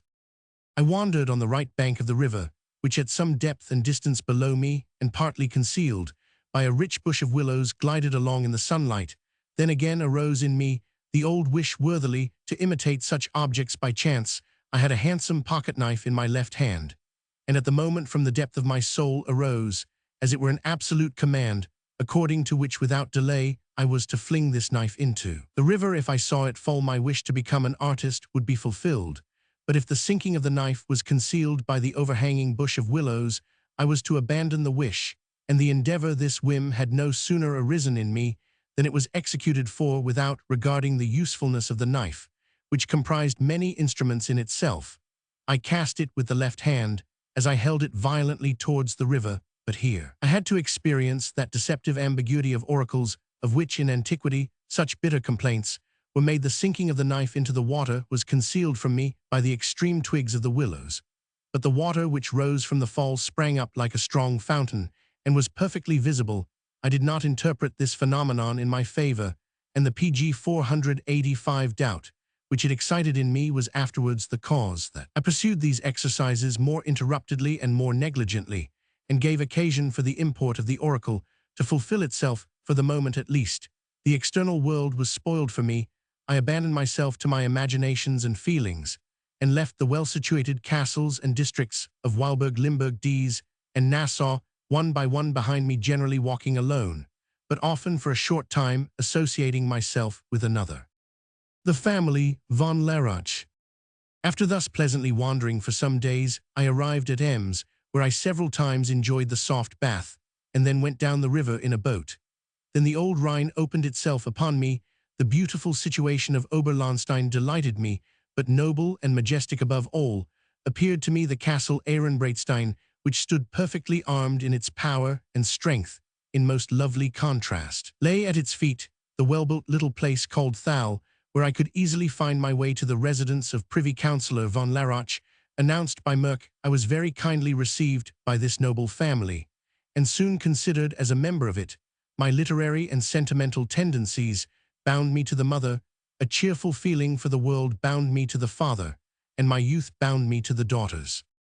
The house, quite at the end of the valley, and little elevated above the river, had a free prospect down the stream. The rooms were high and spacious, and the walls, like a gallery, were hung with pictures placed close together. Every window on every side formed a frame to a natural picture, which came out very vividly by the light of a mild sun. I thought I had never seen such cheerful mornings and such splendid evenings.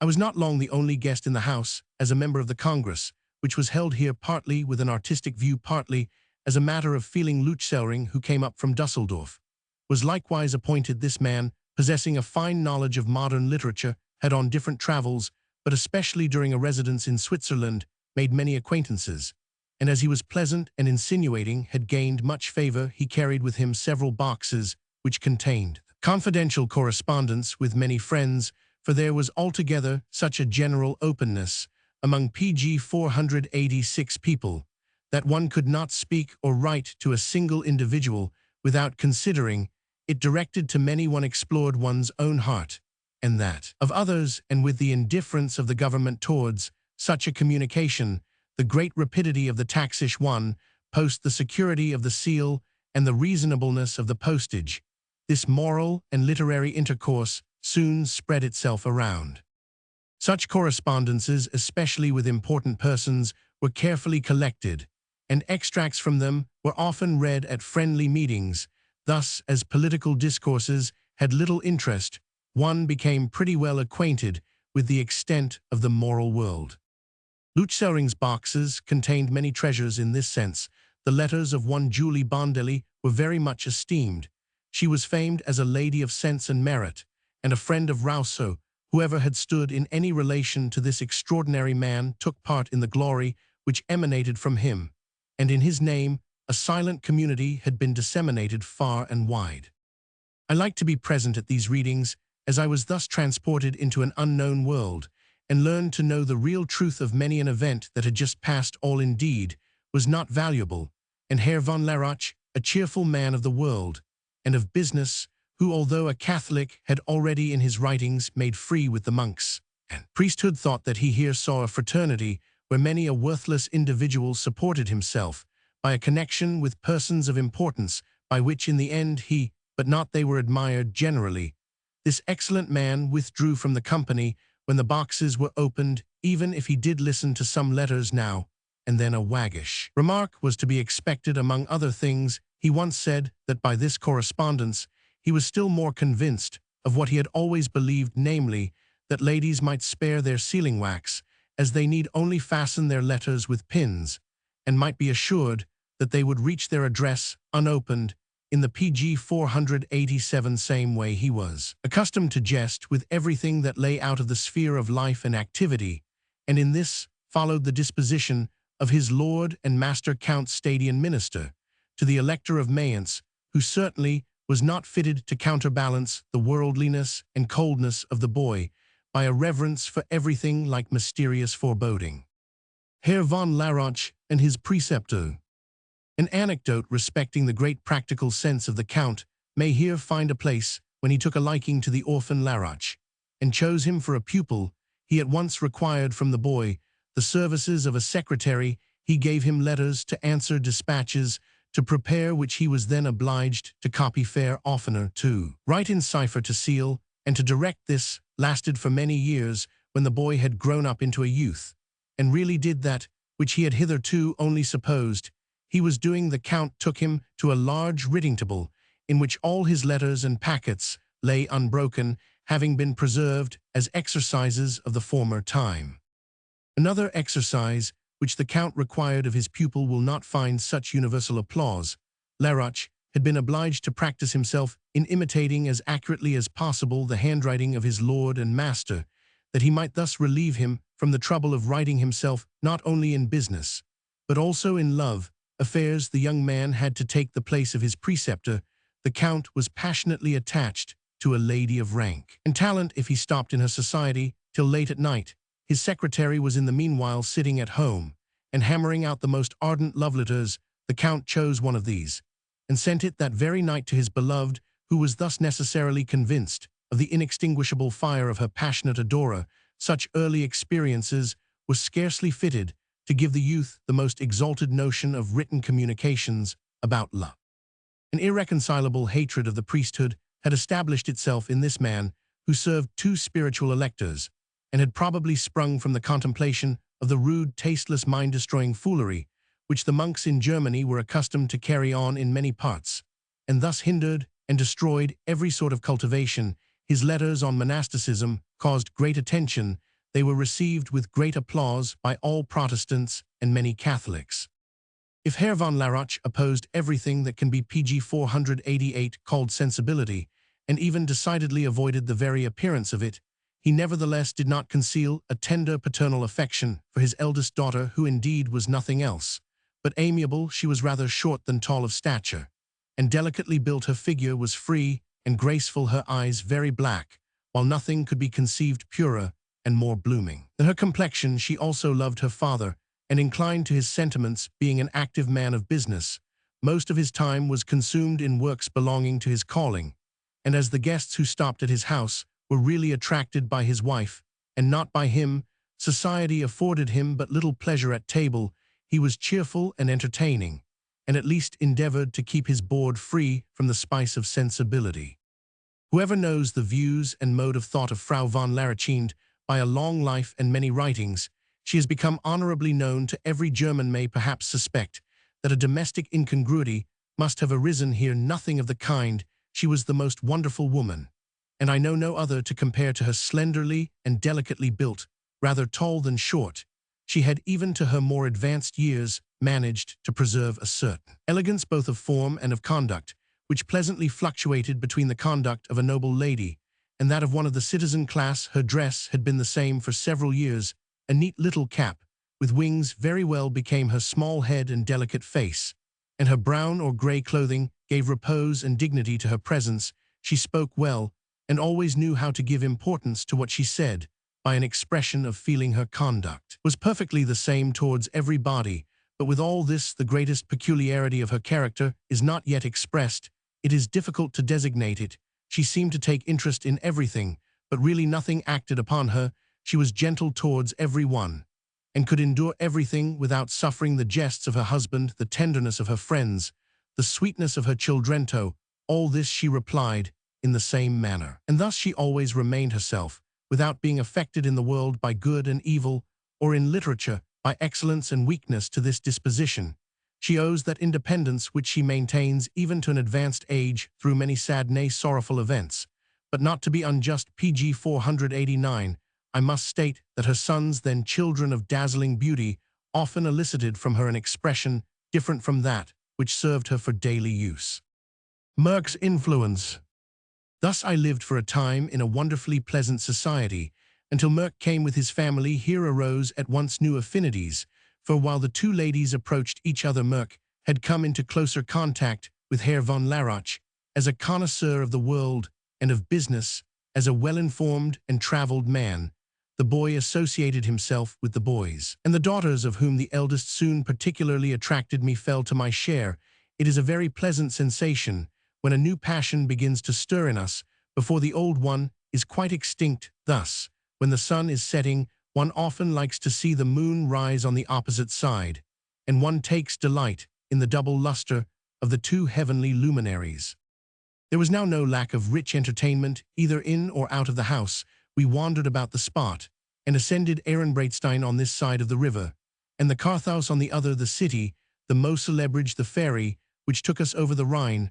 All gave us the most varied delight. The new castle was not yet built. We were taken to the place where it was to stand, and allowed to see the preparatory sketches.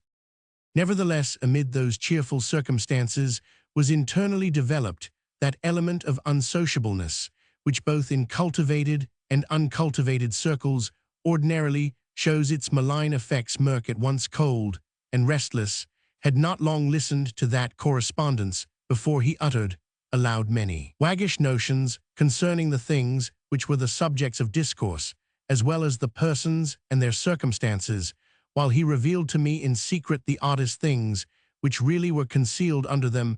Political secrets were never touched on, nor indeed anything that could have had a definite connection. He only made me attentive to persons who, without remarkable talents, contrive by a certain tact to obtain personal influence, and by an acquaintance with many try to make something out of themselves.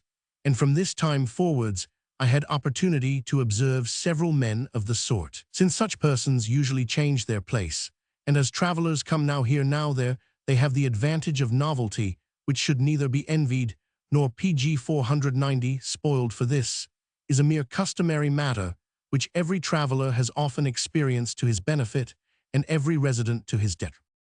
Be that as it may, it is enough that from that time forward we cherished an uneasy, nay, envious attention to people of the sort who went about on their own account, cast anchor in every city, and sought to gain an influence at least in some families I have represented. A tender and soft specimen of these guild brethren in Pater, bray another of more aptness and bluntness, in a carnival play to be hereafter published, which bears the title Satyros, or the deified wood devil. This I have done, if not with fairness, at least with good humour. However, the strange elements of our little society still worked quite tolerably one upon another. We were partly united by our own manner and style of breeding, and partly restrained by the peculiar conduct of our hostess, who, being but lightly touched by that which passed around her, always resigned herself to certain ideal notions, and while she understood how to utter them in a friendly and benevolent way, contrived to soften everything sharp that might arise in the company, and to smooth down all that was uneven. Merck had sounded a retreat just at the right time, so that the party separated on the best of terms. I went with him and his in a yacht, which was returning up the Rhine towards Mayence, and although this vessel went very slowly of itself, we nevertheless besought the captain not to hurry himself. Thus we enjoyed at leisure the infinitely various objects which in the most splendid weather seemed to increase in beauty every hour, and both in greatness and agreeableness ever to change anew. And I only wish that while I utter the names Rainfalls and St. Gor Bacharach, Bingen, Elfeld, and Biberich, every one of my readers may be able to recall these spots to memory. We had sketched industriously, and had thus at least gained a deeper impression of the thousand-fold changes of those splendid shores. At the same time, by being so much longer together, by a familiar communication on so many sorts of things, our connection became so much the more intimate that Merck gained a great influence over me, and I, as a good companion, became indispensable to him for a comfortable existence. My eye, sharpened by nature, again turned to the contemplation PG 491 of art, for which the beautiful Frankfurt collections afforded me the best opportunity, both in paintings and engravings, and I have been much indebted to the kindness of Roman 2000 Etteling and Ehrenreich, but especially to the excellent Nothnage. To see nature in art became with me a passion which in its highest moments must have appeared to others, passionate amateurs, as they might be almost like madness.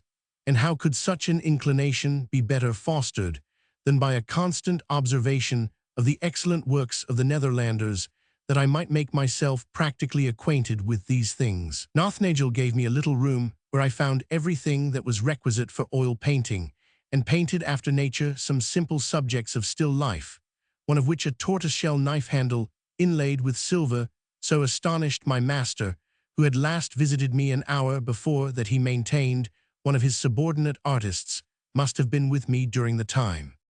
Reviving taste for art. Had I patiently gone on practicing myself on such objects, catching their light and the peculiarities of their surface, I might have formed a sort of practical skill, and made a way for something higher. I was, however, prevented by the fault of all Dalton test, that of beginning with what is most difficult, and ever wishing to perform the impossible, and I soon involved myself in greater undertakings, in which I stuck fast, both because they were beyond my technical capabilities, and because I could not always maintain pure and operative that loving attention and patient industry by which even the beginner accomplishes something. At the same time, I was once more carried into a higher sphere, by finding an opportunity of purchasing some fine plaster casts of antique heads. The Italians who visit the fairs often brought with them good specimens of the kind, and sold them cheap after they had taken molds of them. In this manner, I set up for myself a little museum. As I gradually brought together the heads of the Laocoon, his sons, and Niobe's daughters, I also bought miniature copies of the most important works of antiquity from the estate of a deceased friend of art, and thus sought once more to revive as much as possible the great impression which I had received at Mannheim. While I now sought to cultivate, foster, and maintain all the talent, taste, or other inclination that might live in me, IP 492, applied a good part of the day, according to my father's wish, in the duties of an advocate, for the practice of which I chanced to find the best opportunity. After the death of my grandfather, my uncle Textor had come into the council, and consigned to me the little offices to which I was equal. While the brothers Schlosser did the same, I made myself acquainted with the documents. My father also read them with much pleasure, as by means of his son he again saw himself in an activity of which he had been long deprived. We talked the matters over, and with great facility I then made the necessary statements. We had at hand an excellent copyist, on whom one could rely for all legal formalities, and this occupation was the more agreeable to me as it brought me closer to my father, who, being perfectly satisfied with my conduct in this respect, readily looked with an eye of indulgence on all my other pursuits, in the ardent expectation that I should now soon gather in a harvest of fame as an author.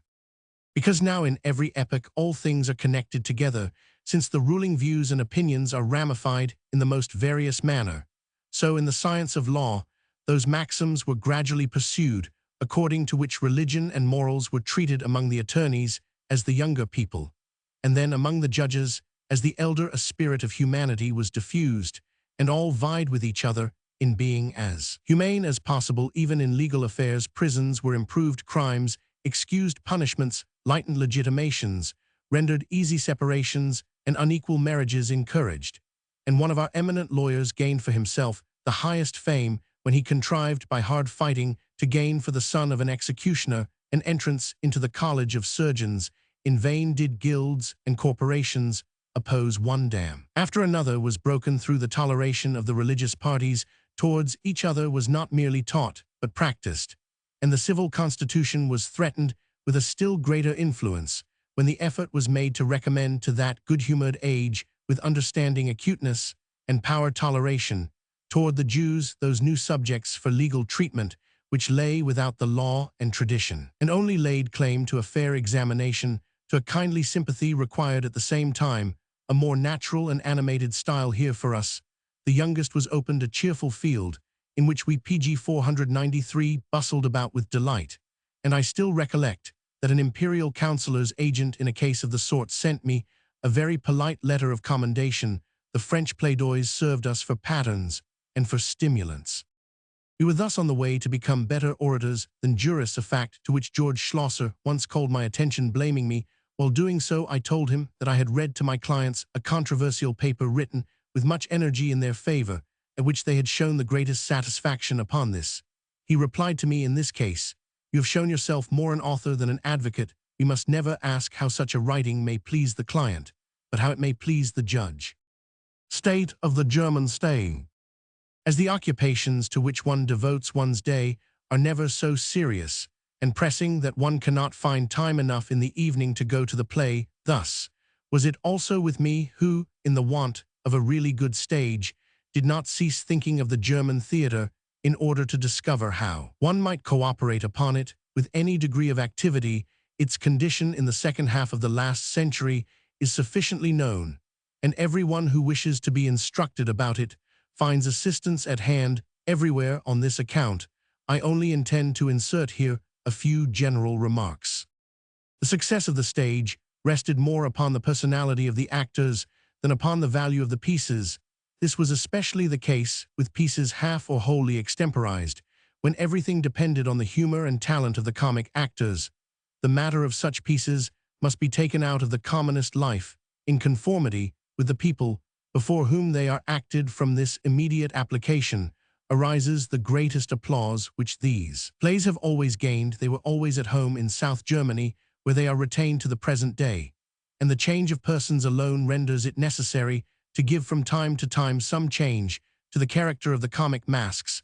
However, the German theatre, in conformity with the serious character of the nation, soon took a turn towards the moral, which was still more accelerated by an external cause. For the question arose among strict Christians whether the theatre belonged to those sinful things which are to be shunned at all events, or to those indifferent things which can be good to the good. PG 494, and bad to the bad.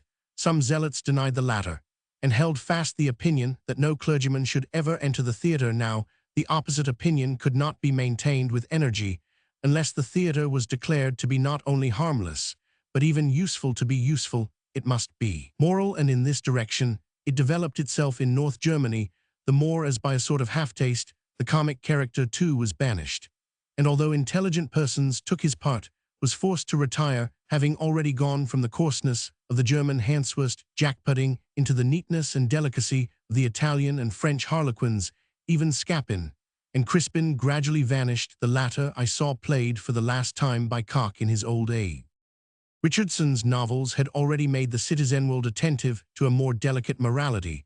The severe and inevitable consequences of a feminine faux pas were analyzed in a frightful manner. In Clarissa Lessing's Miss Sarah Sampson treated the same theme, whilst The Merchant of London exhibited a misguided youth in The Most Terrible Situation. The French dramas had the same end, but proceeded more moderately, and contrived to please by some accommodation at the end. Diderot's Pierre de Famille, the honorable criminal, the vinegar dealer, the philosopher, without knowing it, Eugenie, and other works of the sort suited that honest feeling of citizen and family which began more and more to prevail with us. The Grateful Son, the deserter from parental love, and all of their kin went the same way. The Minister Clementini, and other pieces by Jailer, the German father of a family, by Jemming, all brought agreeably to view the worth of the middle, and even of the lower class, and delighted the great public. Eckhoff, by his noble personality, which gave to the actor's profession a dignity in which it had hitherto been deficient, elevated to an uncommon degree the leading characters in such pieces, since as an honest man the expression of honesty succeeded with him to perfection. While now the German theatre was completely inclining to effeminacy, Schroeder arose as an author and actor, and prompted by the connection between Hamburg and England, adapted some English comedies.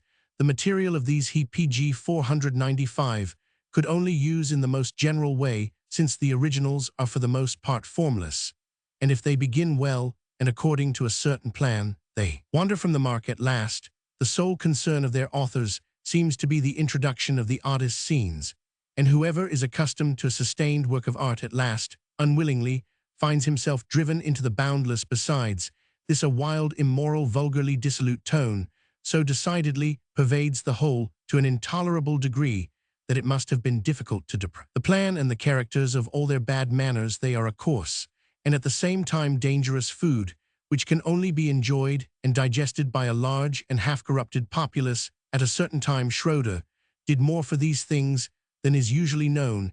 He thoroughly altered them, assimilated them to the German mind, and softened them as much as possible, but still a bitter kernel always remains in them, because the joke often depends on the usage of persons, whether they deserve it or not. In these performances, which were also widely spread upon our stage, lay a secret counterpoise to that too delicate morality, and the action of both kinds of drama against each other fortunately prevented the monotony into which people would otherwise have fallen.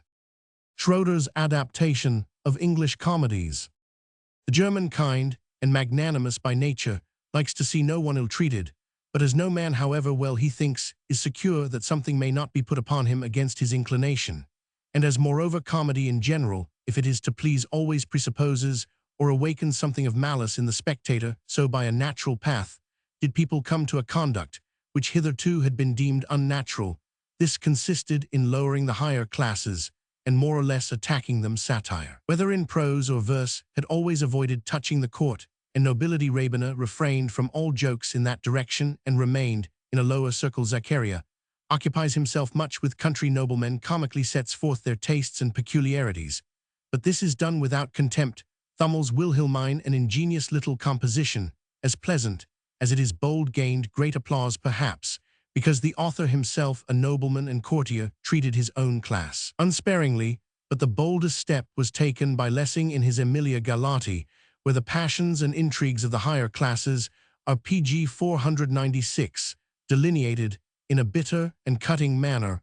All these things perfectly corresponded to the excited spirit of the time, and men of less mind and talent thought they might do the same, or even more, as indeed Grossman, in 6 unsavory dishes, served up to the malicious public all the tidbits of his vulgar kitchen. An honest man, Hofrath Reinhardt, was the majordomo at this unpleasant board. To the comfort and edification of all the guests from this time forward, the theatrical villains were always chosen from the higher ranks, and a person must be a gentleman of the bedchamber, or at least a private secretary, to be worthy of such a distinction. But for the most godless examples, the highest offices and places in the court and civil list were chosen, in which high society, even the justiciaries, found their place as villains of the first water. But as I must fear already that I have been carried beyond the time which is now the subject in hand, I return back to myself, to mention the impulse which I felt to occupy myself in my leisure hours with the theatrical plans which I had once devised.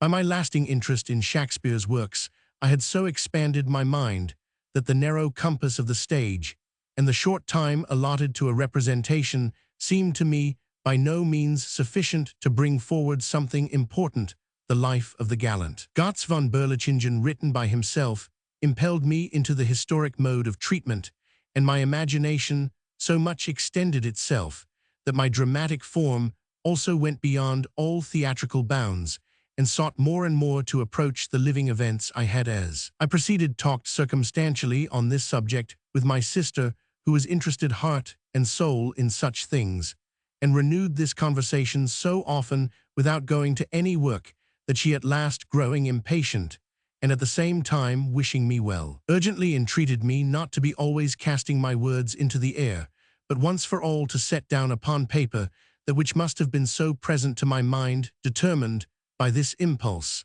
I began one morning to write, without having made any previous sketch or plan. I wrote the first scenes, and in the evening they were read aloud to Cornelia. She gave them much applause, but only conditionally, since she doubted that I should go on so. Nay, she even expressed a decided unbelief in my perseverance. This only incited me. Pg 497, the more I wrote on the next day, and also the third hope increased with the daily communications, and from step to step everything gained more life, while the matter, moreover, had become thoroughly my own. Thus, I kept without interruption to my work, which I pursued straight on, looking neither backwards nor forwards, neither to the right nor to the left, and in about 6 weeks I had the pleasure to see the manuscript stitched. I communicated it to Merck, who spoke sensibly and kindly about it. I sent it to Herder, who, on the contrary, expressed himself unkindly and severely, and did not fail in some lampoons written for the occasion to give me nicknames on account of it. I did not allow myself to be perplexed by this, but took a clear view of my object. The die was now cast, and the only question was how to play the game best. I plainly saw that even here no one would advise me, and as after some time I could regard my work as if it had proceeded from another hand, I indeed perceived that in my attempt to renounce unity of time and place, I had also infringed upon that higher unity which is so much the more required, since without plan or sketch I had merely abandoned myself to my imagination, and to an internal impulse. I had not deviated much at the beginning, and the first acts could fairly pass for what they were intended to be. In the following acts, however, and especially towards the end, I was unconsciously carried along by a wonderful passion. While trying to describe Adelheid as amiable, I had fallen in love with her. Me pen was involuntarily devoted to her alone. The interest in her fate gained the preponderance, and as apart from this consideration, Goethe towards the end is without activity, and afterwards only returns to an unlucky participation in the Bauernkrieg 3. Nothing was more natural than that a charming woman should supplant him in the mind of the author, who, casting off the fetters of art, thought to try himself in a new field. This defect, or rather this culpable superfluity, I soon perceived, since the nature of my poetry always impelled me to unity. I now, instead of the biography of Goethe and German antiquities, kept my own work in mind, and sought to give it more and more historical and national substance, and to cancel that which was fabulous or merely proceeded from passion. In this I indeed sacrificed much, as the inclination of the man had to yield to the conviction. Pg 498 of the artist. Thus, for instance, I had pleased myself highly by malting Adelheid enter into a terrific nocturnal gypsy scene and perform wonders by her beautiful presence. A nearer examination banished her and the love affair between France and his noble gracious lady, which was very circumstantially carried on in the fourth and fifth acts was much condensed, and could only be suffered to appear in its chief points. Goethe von Berlichingen. Therefore, without altering anything in the first manuscript, which I still actually possess, in its original shape, I determined to rewrite the whole, and did this with such activity that in a few weeks an entirely new-made piece lay before me. I went to work upon this all. The quicker the less. My intention was ever to have the second poem printed, as I looked upon this likewise as a mere preparatory exercise, which in future I should again lay at the foundation of a new treatment, to be accomplished with greater industry and deliberation. When I began to lay before Merck many proposals as to the way in which I should set about this task, he laughed at me, and asked what was the meaning of this perpetual writing, and rewriting the thing. He said, by this means becomes only different and seldom better. One must see what effect one thing produces, and then again try something new. Be in time at the hedge, if you would dry your linen for, he exclaimed in the words of the proverb, hesitation and delay only make uncertain men. On the other hand, I replied to him that it would be unpleasant to me to offer to a bookseller a work on which I had bestowed so much affection, and perhaps to receive a refusal as an answer, for how would they judge of a young nameless and also audacious author? As my dread of the press gradually vanished, I had wished to see printed my comedy Die Mitcheldigen, upon which I set some value, but I found no publisher inclined in my favor. Here the technically mercantile taste of my friend was at once excited by means of the Frankfurt Zeitung Gazette. He had already formed a connection with learned men and booksellers, and therefore he thought that we ought to publish at our own expense this singular and certainly striking work, and that we should derive a larger profit from it. Like many others, he used often to reckon up for the booksellers their pg 499 profit, which with many works was certainly great, especially if one left out of the account how much was lost by other writings and commercial affairs. Enough it was settled that I should procure the paper, and that he should take care of the printing. Thus we went heartily to work, and I was not displeased gradually to see my wild dramatic sketch in clean proof sheets. It looked really neater than I myself expected. We completed the work, and it was sent off in many parcels. Before long a great commotion arose everywhere. The attention which it created became universal, but because with our limited means the copies could not be sent quick enough to all parts, a pirated edition suddenly made its appearance, as moreover there could be no immediate return, especially in ready money, for the copies sent out. So was I, as a young man in a family whose treasury could not be in an abundant condition at the very time when much attention, nay much applause, was bestowed upon me, extremely perplexed as to how I should pay for the paper, by means of which I had made the world acquainted with my talent. On the other hand, Merck, who knew better how to help himself, entertained the best hopes that all would soon come right again, but I never perceived that to be the case. Goethe von Berlichingen. Through the little pamphlets which I had published anonymously, I had at my own expense learned to know the critics and the public, and I was thus pretty well prepared for praise and blame, especially as for many years I had constantly folio-read up the subject, and had observed how those authors were treated to whom I had devoted particular attention.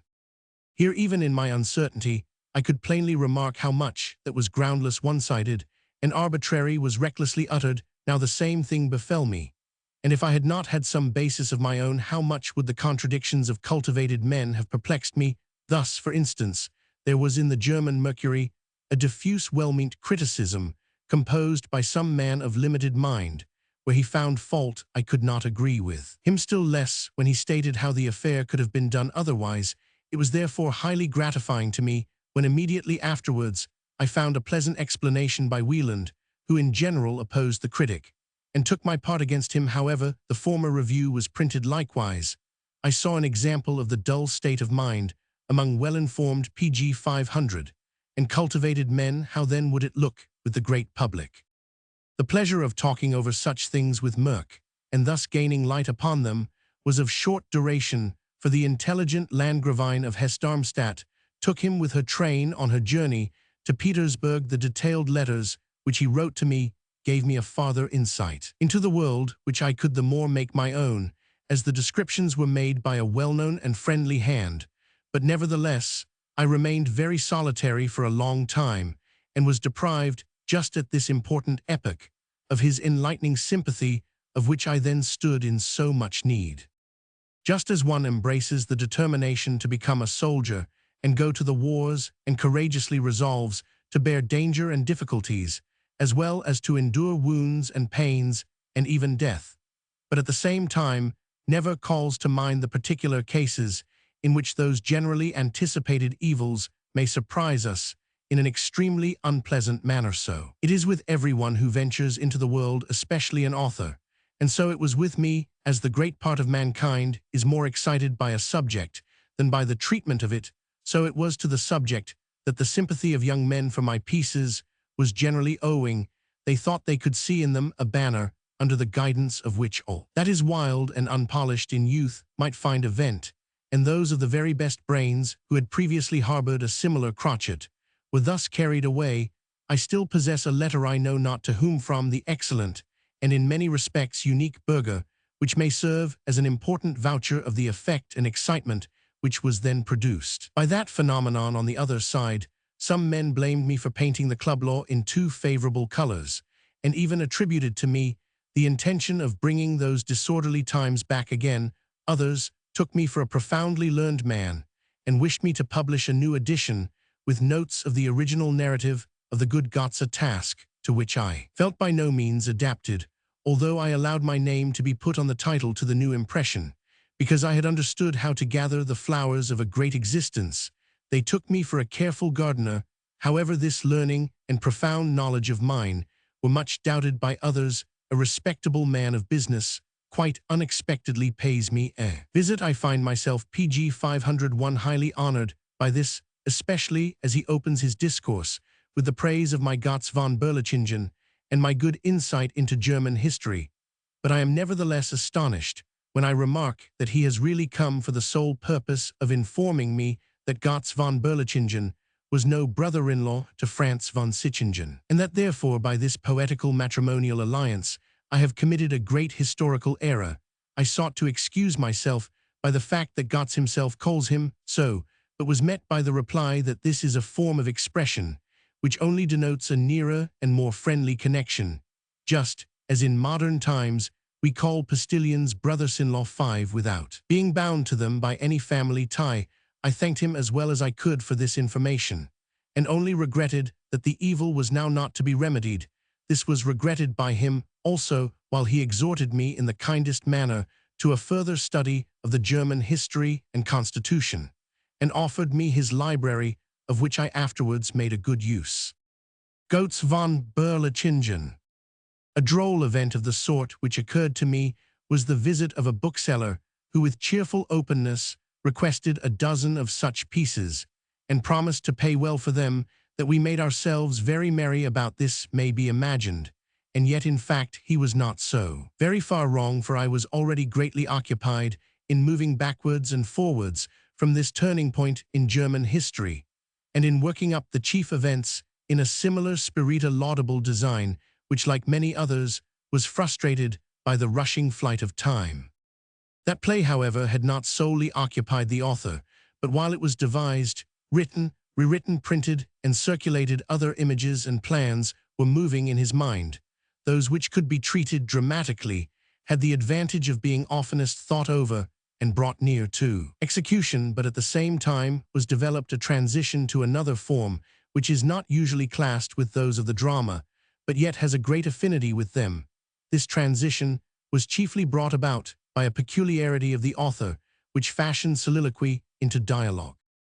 Accustomed to pass his time most pleasantly in society, he changed even solitary thought into social converse, and this in the following manner. He had the habit, when he was alone, pg 502, of calling before his mind any person of his acquaintance.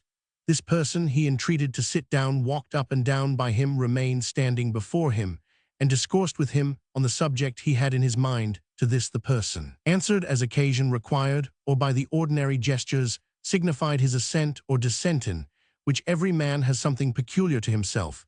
The speaker then continued to carry out further that which seemed to please the guest, or to condition and define more closely that of which he disapproved, and finally was polite enough to give up his notion. The oddest part of the affair was that he never selected persons of his intimate acquaintance, but those whom he saw but seldom, nay several who lived at a distance in the world, and with whom he had had a transient connection. They were, however, chiefly persons who, more of a receptive than communicative nature, are ready with a pure feeling to take interest in the things which fall within their sphere, though he often summoned contradicting spirits to these dialectic exercises. Persons of both sexes of every age and rank accommodated themselves to these discussions, and showed themselves obliging and agreeable, since he only conversed on subjects which were clear to them, and which they liked. Nevertheless, it would have appeared extremely strange to many of them could they have learned how often they were summoned to these ideal conversations, since many of them would scarcely have come to a real one. How nearly such a mental dialogue is akin to a written correspondence is clear enough. Only in the latter one sees returned the confidence one has bestowed, while in the former one creates for oneself a confidence which is new, ever-changing, and unreturned.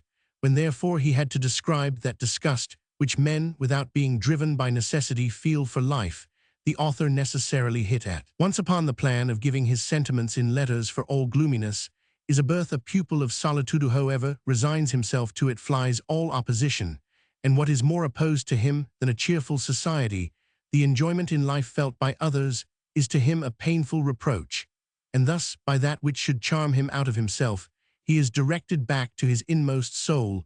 If he at all expresses himself on this matter, it will be by letters, for no one feels immediately opposed to a written effusion, whether it be joyful or gloomy, while an answer containing opposite reasons gives the lonely one an opportunity to confirm himself in his whimsical occasion, to grow still more obdurate. The pg 503 letters of Werther, which are written in this spirit, have so various a charm precisely because their different contents were first talked over with several individuals in such ideal dialogues, while it was afterwards in the composition itself that they appeared to be directed to one friend and sympathizer.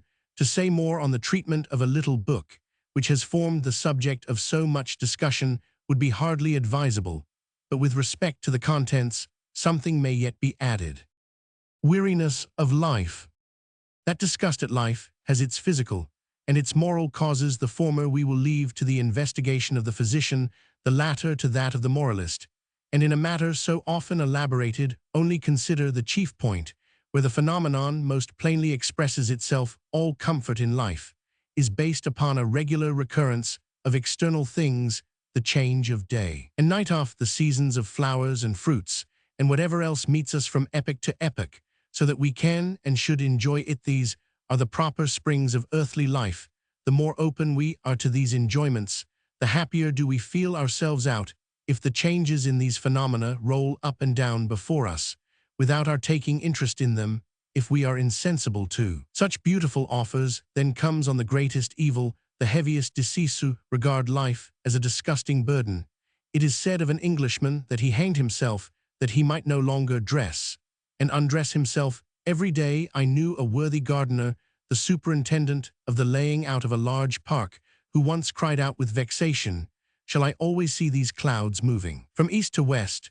The story is told of one of our most excellent men that he saw with vexation the returning green of spring, and wished that by way of change it might once appear red. These are properly the symptoms of a weariness of life, which does not unfrequently result in suicide, and which in thinking men absorbed in themselves was more frequent than can be imagined. Nothing occasions this weariness more than the return of love. The first love, it is rightly said, is the only one, for in the second, and by the second, the highest sense of love, is already lost the conception of the eternal and infinite, which elevates and supports. It is destroyed, and it appears transient like everything else that recurs. The separation of the sensual from the moral, which in the complicated, cultivated world sunders the feelings of love and desire, produces here also an exaggeration, which can lead to no good. pg 504. Moreover, a young man soon perceives in others, if not in himself, that moral epochs change, as well as the seasons of the year, the graciousness of the great, the favor of the strong, the encouragement of the active, the attachment of the multitude, the love of individual soul. This changes up and down, and we can no more hold it fast than the sun, moon, and stars. And yet these things are not mere natural events. They escape us either by our own or by another's fault, but change they do, and we are never sure of them. But that which most pains a sensitive youth is the unceasing return of our faults, for how late do we learn to see that while we cultivate our virtues we rear our faults at the same time. The former depend upon the latter as upon their root, and the latter send forth secret ramifications as strong and as various as those which the former send forth in open light, because now we generally practice our virtues with will and consciousness, but are unconsciously surprised by our faults. The former seldom procure us any pleasure, while the latter constantly bring trouble and pain. Here lies the most difficult point in self-knowledge, that which makes it almost impossible, if we conceive, in addition to all this, a young boiling blood, an imagination easily to be paralyzed by single objects, and moreover the uncertain movements of the day, we shall not find unnatural and impatient striving to free oneself from such a strait. However, such gloomy contemplations which lead him who has resigned himself to them into the infinite could not have developed themselves so decidedly in the minds of the German youths, had not an outward occasion excited and furthered them in this dismal business. This was caused by English literature, especially the poetical part, the great beauties of which are accompanied by an earnest melancholy, which it communicates to every one who occupies himself with it. The intellectual Briton from his youth upwards sees himself surrounded by a significant world, which stimulates all his powers. He perceives sooner or later that he must collect all his understanding to come to terms with it. How many of their poets have in their youth led a loose and riotous life, and soon found themselves justified in complaining of the vanity of earthly things. How many of them have tried their fortune in worldly occupations, have taken parts principal or subordinate in Parliament, at court, in the ministry, in situations with the PG 505 embassy, shown their active cooperation in the internal troubles and changes of state and government, and if not in themselves, at any rate in their friends and patrons, more frequently made sad than pleasant experiences. How many have been banished, imprisoned, or injured with respect to property. Effect of English poetry. Even the circumstance of being the spectator of such great events calls man to seriousness, and whither can seriousness lead farther than to contemplation of the transient nature and worthlessness of all earthly things? The German also is serious, and thus English poetry was extremely suitable to him, and because it proceeded from a higher state of things, even imposing, one finds in it throughout a great apt understanding, well practiced in the world, a deep tender heart, and excellent will, and impassioned action, very noblest qualities, which can be praised in an intellectual and cultivated man. But all this put together still makes no poet. True poetry announces itself thus, that as a worldly gospel it can by internal cheerfulness and external comfort free us from the earthly burdens which press upon us like an air balloon. It lifts us together with the ballast which is attached to us into higher regions, and lets the confused labyrinths of the earth lie developed before us, as in a bird's-eye view. The most lively as well as the most serious works have the same aim of moderating both pleasure and pain by a felicitous intellectual form. Let us only in this spirit consider the majority of the English poems, chiefly morally didactic, and on the average they will only show us a gloomy weariness of life. Not only Young's Night Thoughts, where this theme is preeminently worked out, but even the other contemplative poems stray, before one is aware of it, into this dismal region, where the understanding is presented with a problem which it cannot solve, since even religion, much as it can always construct for itself, leaves it in the lurch. Whole volumes might be compiled, which could serve as a commentary to this frightful text. Then old age and experience hand in hand laid him to death and make him understand, after a search so painful and so long, that all his life he has been in the wrong. What further makes the English poets accomplished misanthropes, and diffuses over their writings the unpleasant feeling of repugnance against everything, is the fact that the whole of them, on account of the various divisions of their commonwealth PG 506, must devote themselves for the best part, if not for the whole of their lives, to one party or another, because now a writer of the sort cannot praise and extol those of the party to which he belongs, nor the cause to which he adheres, since, if he did, he would only excite envy and hostility. He exercises his talent in speaking as badly as possible of those on the opposite side, and in sharpening, nay poisoning, the satirical weapons as much as he can. When this is done by both parties, the world which lies between is destroyed and wholly annihilated, so that in a great mass of sensibly active people one can discover, to use the mildest terms, nothing but folly and madness. Even their tender poems are occupied with mournful subjects. Here a deserted girl is dying, there a faithful lover is drowned, or is devoured by a shark before by his hurried swimming he reaches his beloved. And if a poet like Gray lies down in a churchyard, and again begins those well-known melodies, he too may gather round him a number of friends. To melancholy Milton's Allegro must scare away gloom in vehement verses before he can attain a very moderate pleasure. And even the cheerful Goldsmith loses himself in elegiac feelings when his deserted village as charmingly as sadly exhibits to us a lost paradise which his traveller seeks over the whole earth.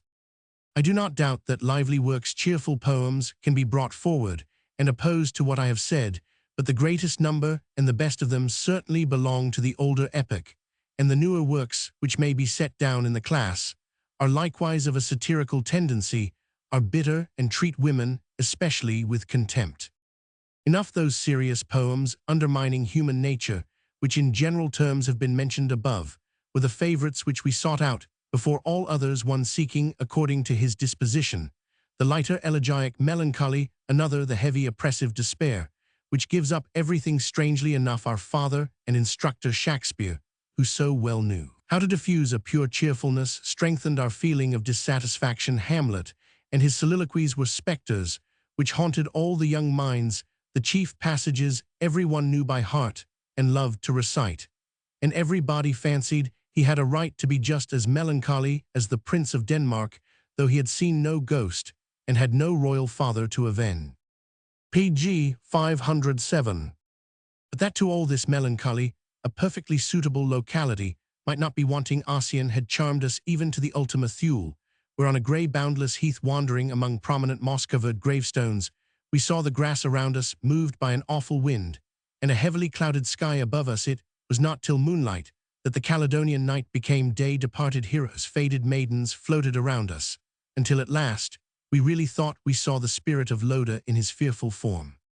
In such an element, with such surrounding influences, with tastes and studies of this kind, tortured by unsatisfied passions, by no means excited from without to important actions, with the sole prospect that we must adhere to a dull, spiritless citizen life, we became in gloomy wantonness attached to the thought that we could at all events quit life at pleasure if it no longer suited us, and thus miserably enough helped ourselves through the disgusts and weariness of the days. This feeling was so general that Werther produced its great effect precisely because it struck a chord everywhere and openly, and intelligibly exhibited the internal nature of a morbid youthful delusion. How accurately the English were acquainted with this sort of wretchedness is shown by the few significant lines written before the appearance of Werther. To griefs congenial prone, more wounds than nature gave he knew, while miseries form his fancy drew, in dark ideal hues and horrors not its own. Suicide. Suicide is an event of human nature, which, whatever may be said and done with respect to it, demands the sympathy of every man, and in every epoch must be discussed anew. Montesquieu grants his heroes and great men the right of killing themselves as they think fit, since he says that it must be free to every one to close the fifth act of his tragedy as he pleases. But here the discourse is not of those persons who have led an active and important life, who have sacrificed their days for a great empire or for the cause of freedom, and whom one cannot blame if they think to follow in another world the idea which inspires them as soon as it has vanished from the earth. We have here to do with those whose life is embittered by a want of action in the midst of the most peaceful circumstances in the world, through exaggerated demands upon themselves. Since I myself was in this predicament, and best knew the Pg 508 pain I suffered in it, and the exertion it cost me to free myself, I will not conceal the reflections which I made with much deliberation on the various kinds of death which one might choose. There is something so unnatural in a man tearing himself away from himself, not only injuring, but destroying himself, that he mostly seizes upon mechanical means to carry his design into execution. When Ajax falls upon his sword, it is the weight of his body which does him the last service. When the warrior binds his shield-bearer not to let him fall into the hands of the enemy, it is still an external force, which he secures only a moral, instead of a physical one. Women seek in water a cooling for their despair, and the extremely mechanical means of firearms ensure a rapid act with the very least exertion. Hanging one does not like to mention, because it is an ignoble death in England. One may first find it, because there from youth upwards one sees so many hanged, without the punishment being precisely dishonorable, by poison, by opening the veins. The only intention is to depart slowly from life, and that most refined, rapid, and painless death by an adder was worthy of a queen who had passed her life in pleasure and brilliancy. But all these are external aids, enemies, with which man forms an alliance against himself. When now I considered all these means, and looked about further in history, I found among all those who killed themselves no one who did this deed with such greatness and freedom of mind as the Emperor Otho, he having the worst of it as a general, but being by no means reduced to extremities, resolves to quit the world for the benefit of the empire which in some measure already belongs to him, and for the sake of sparing so many thousands he has a cheerful supper with his friends, and the next morning it is found that he has plunged a sharp dagger into his heart. This deed alone seemed to me worthy of imitation, and I was convinced that whoever could not act in this like Otho had no right to go voluntarily out of the world. By these convictions I freed myself not so much from the danger as from the whim of suicide which in those splendid times of peace, and with an indolent youth, had managed to creep in among a considerable collection of weapons. I possessed a handsome, well-polished dagger. This I laid every night by my bed, and pg 509. Before I extinguished the candle, I tried whether I could succeed in plunging the sharp point a couple of inches deep into my heart.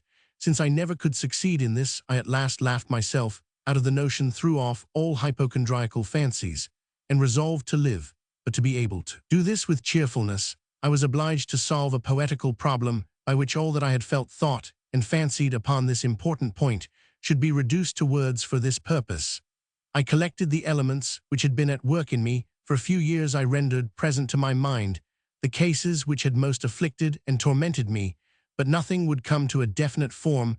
I lacked an event, a fable, in which they could be overlooked. Jerusalem's death. All at once I heard the news of Jerusalem's death, and immediately after the general report, the most accurate and circumstantial description of the occurrence. And at this moment the plan of Werther was formed, and the whole shot together from all sides, and became a solid mass, just as water in a vessel, which stands upon the point of freezing, is concerted into hard ice by the most gentle shake. To hold fast this singular prize, to render present to myself, and to carry out in all its parts a work of such important and various contents, was the more material to me, as I had again fallen into a painful situation, which left me even less hope than those which had preceded it, and foreboded only sadness, if not vexation. It is always a misfortune to step into new relations to which one has not been inured. We are often against our will lured into a false sympathy. The incompleteness of such positions troubles us, and yet we see no means either of completing them or of removing them. Frau von Laroche had married her eldest daughter at Frankfurt, and often came to visit her, but could not reconcile herself to the position which she herself had chosen. Instead of feeling comfortable or endeavoring to make any alteration, she indulged in lamentations, so that one was really forced to think that her daughter was unhappy. Although as she wanted nothing and her husband denied her nothing, one could not well see in what her unhappiness properly consisted. In the meanwhile, I was well received in the house, and came into pg 510 contact with the whole circle, which consisted of persons who had partly contributed to the marriage, partly wished for it, a happy result. The Dean of St. Leonhard Dumates conceived a confidence, nay a friendship for me. He was the first Catholic clergyman with whom I had come into close contact, and who, because he was a clear-sighted man, gave me beautiful and sufficient explanations of the faith usages and external and internal relations of the oldest church. The figure of a well-formed though not young lady named Servières I still accurately remember. I likewise came into contact with the Alossener Schweizer and other families, forming a connection with the sons, which long continued in the most friendly manner. and all at once found myself domesticated in a strange circle in the occupation's pleasures, and even religious exercises of which I was induced, nay compelled, to take part. My former relation to the young wife, which was properly speaking only that of a brother to a sister, was continued. After marriage my age was suitable to her own. I was the only one in the whole circle in whom she heard an echo of those intellectual tones to which she had been accustomed from her youth. We lived on together in a childish confidence, and although there was nothing impassioned in our intercourse, it was tormenting enough because she also could not reconcile herself to her new circumstances, and although blessed with the goods of fortune, had to act as the mother of several stepchildren, being moreover transplanted from the cheerful vale of Ehrenbreitstein and a joyous state of youth into a gloomily situated mercantile house, amid so many new family connections, was I hemmed in without any real participation or cooperation. If they were satisfied with each other, all seemed to go on as a matter of course, but most of the parties concerned turned to me in cases of vexation, which by my lively sympathy I generally rendered worse rather than better in a short time. This situation became quite insupportable to me. All the disgust at life, which usually springs from such half-connections, seemed to burden me with double and threefold weight, and a new strong resolution was necessary to free myself from it. Jerusalem's death, which was occasioned by his unhappy attachment to the wife of his friend, shook me out of the dream, and because I not only visibly contemplated that which had occurred to him and me, but something similar, pg 511, which befell me at the moment, also stirred me to passionate emotion. I could not do otherwise than breathe into that production which I had just undertaken all that warmth, which leaves no distinction between the poetical and the actual. I had completely isolated myself, nay, prohibited the visits of my friends, and internally also I put everything aside that did not immediately belong to the subject. On the other hand, I embraced everything that had any relation to my design, and repeated to myself my nearest life of the contents of which I had as yet made no practical use. Under such circumstances, after such long and so many preparations in secret, I wrote Werther in 4 weeks, without any scheme of the whole or treatment of any part being previously put on paper. Werther. The manuscript, which was now finished, lay before me as a rough draft, with few corrections and alterations. It was stitched at once for the binding. Is to a written work of about the same use as the frame, is to a picture one can much better see whether there is really anything in it. Since I had written thus much almost unconsciously like a somnambulist, I was myself astonished. Now I went through it that I might alter and improve it in some respects, but in the expectation that after some time, when I had seen it at a certain distance, much would occur to me that would turn to the advantage of the work. I gave it to my younger friends to read, upon whom it produced an effect so much the greater as, contrary to my usual custom, I had told no one of it nor discovered my design beforehand.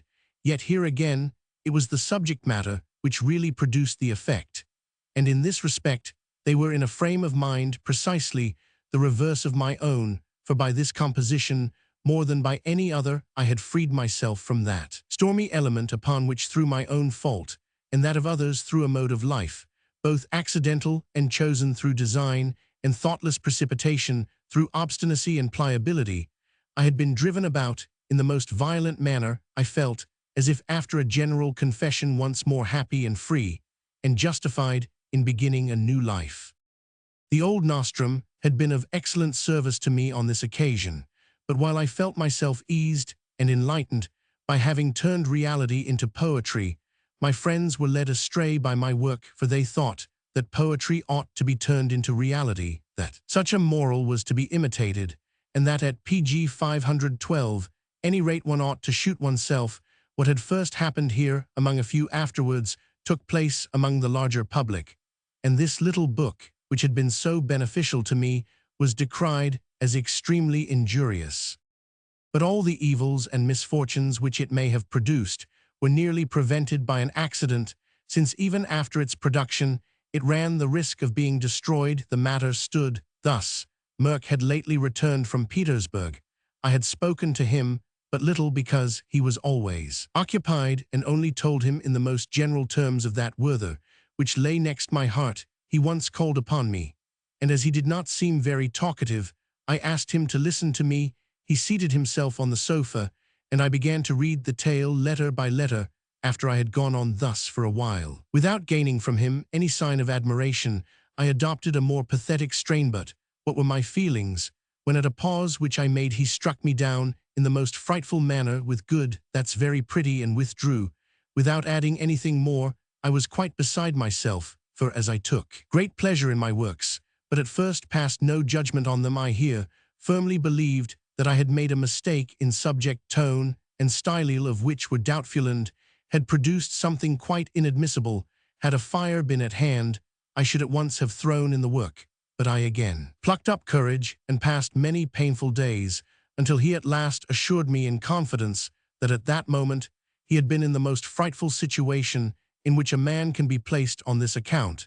He said he had neither seen nor heard anything, and did not even know what the manuscript was about. In the meanwhile, the matter had been set right as far as was possible, and Merck, in the times of his energy, was just the man to accommodate himself to anything monstrous. His humor returned, only it had grown still more bitter than before. He blamed my design of rewriting Werther, with the same expressions which he had used on a former occasion, and desired to see it printed just as it was. A fair copy was made, which did not remain long in my hands, for on the very day on which my sister was married to George Schlosser, a letter from Weygand of Leipzig chanced to arrive, in which he asked me for a manuscript. Such a coincidence I looked upon as a favorable omen. I sent off Werther, and was very well satisfied when the remuneration pg 513 I received, for it was not entirely swallowed up by the debts which I had been forced to contract on account of Gotz von Berlichingen. Effect of Werther. The effect of this little book was great, nay immense, and chiefly because it exactly hit the temper of the times, for as it requires but a little match to blow up an immense mine, so the explosion which followed my publication was mighty, from the circumstance that the youthful world had already undermined itself, and the shock was great, because all extravagant demands, unsatisfied passions, and imaginary wrongs were suddenly brought to an eruption. It cannot be expected of the public that it should receive an intellectual work. Intellectually, in fact, it was only the subject, the material part, that was considered, as I had already found to be the case among my own friends, while at the same time arose that old prejudice associated with the dignity of a printed book, that it ought to have a moral aim, but a true picture of life has none. It neither approves nor censures, but develops sentiments and actions in their consequences, and thereby enlightens and instructs. Of the reviews I took little notice. I had completely washed my hands of the matter, and the good folks might now try what they could make of it. Yet my friends did not fail to collect these things, and as they were already initiated into my views, to make merry with them. The joys of young Werther, with which Nikolai came forth, gave us occasion for many a jest. This otherwise excellent, meritorious, and well-informed man had already begun to depreciate and oppose everything that did not accord with his own way of thinking, which, as he was of a very narrow mind, he held to be the only correct way. Against me, too, he must needs try his strength, and his pamphlet was soon in our hands. The very delicate vignette by Chodwiecki gave me much delight, as at that time I admired this artist extravagantly. The jumbling medley itself was cut out of that rough household stuff, which the human understanding in its homely limits takes especial pains to make sufficiently coarse, without perceiving that there was nothing here to qualify that Werther's youthful bloom from the very first appears gnawed by the deadly worm. Nikolai allows my treatment to pass current up to the 214th page, and then when the desolate mortal is preparing for the fatal step, pg 514, the acute psychological physician contrives to palm upon his patient a pistol loaded with chicken's blood, from which a filthy spectacle, but happily no mischief arises. Charlotte becomes the wife of Werther, and the whole affair ends to the satisfaction of everybody. So much I can recall to memory, for the book never came before my eyes again. I had cut out the vignette and placed it among my most favorite engravings. I then, by way of quiet, innocent revenge, composed a little burlesque poem, Nikolai at the Grave of Werther, which, however, cannot be communicated on this occasion. Too, the pleasure of giving everything a dramatic shape was again predominant.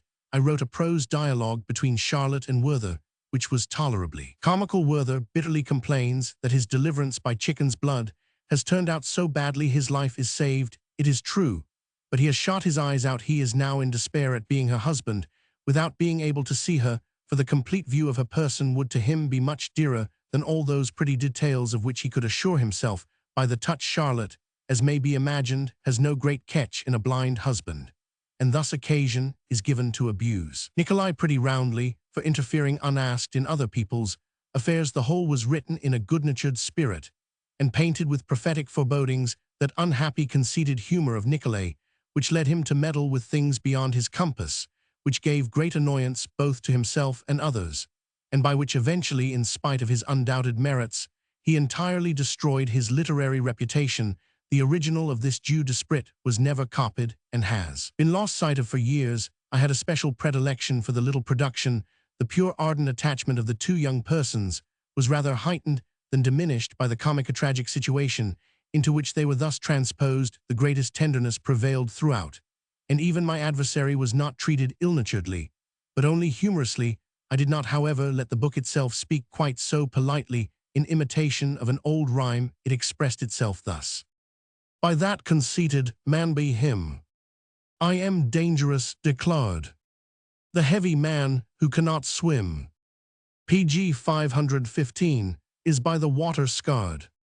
That Berlin pack priestridden lot, their ban I do not heed, and those who understand me not should better learn to read. Effect of Werther. Being prepared for all that might be alleged against Werther, I found those attacks numerous, as they were by no means annoying, but I had no anticipation of the intolerable torment provided for me by sympathizers and well-wishers. These, instead of saying anything civil to me about my book, just as it was wished to no one, and all what was really true in it, at which I grew very angry, and often expressed myself with great discourtesy. To answer this question, I should have been obliged to pull to pieces and destroy the form of a work on which I had so long pondered, with the view of giving a poetical unity to its many elements.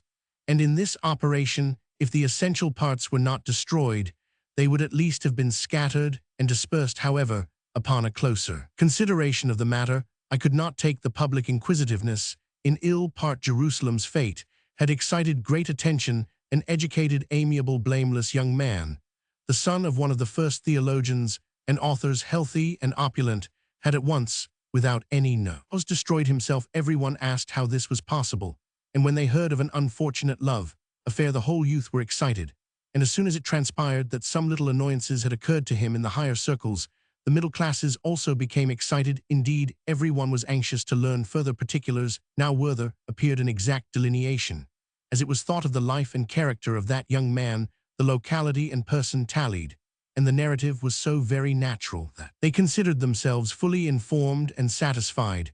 But on the other hand, on closer examination, there was so much that did not fit, that there arose for those who sought the truth an unmanageable business, because a critical investigation must necessarily produce 100 doubts. The real groundwork of the affair was, however, not to be fathomed, for all that I had interwoven of my own life and suffering could not be deciphered, because as an unobserved young man I had secretly, though not silently, pursued my course.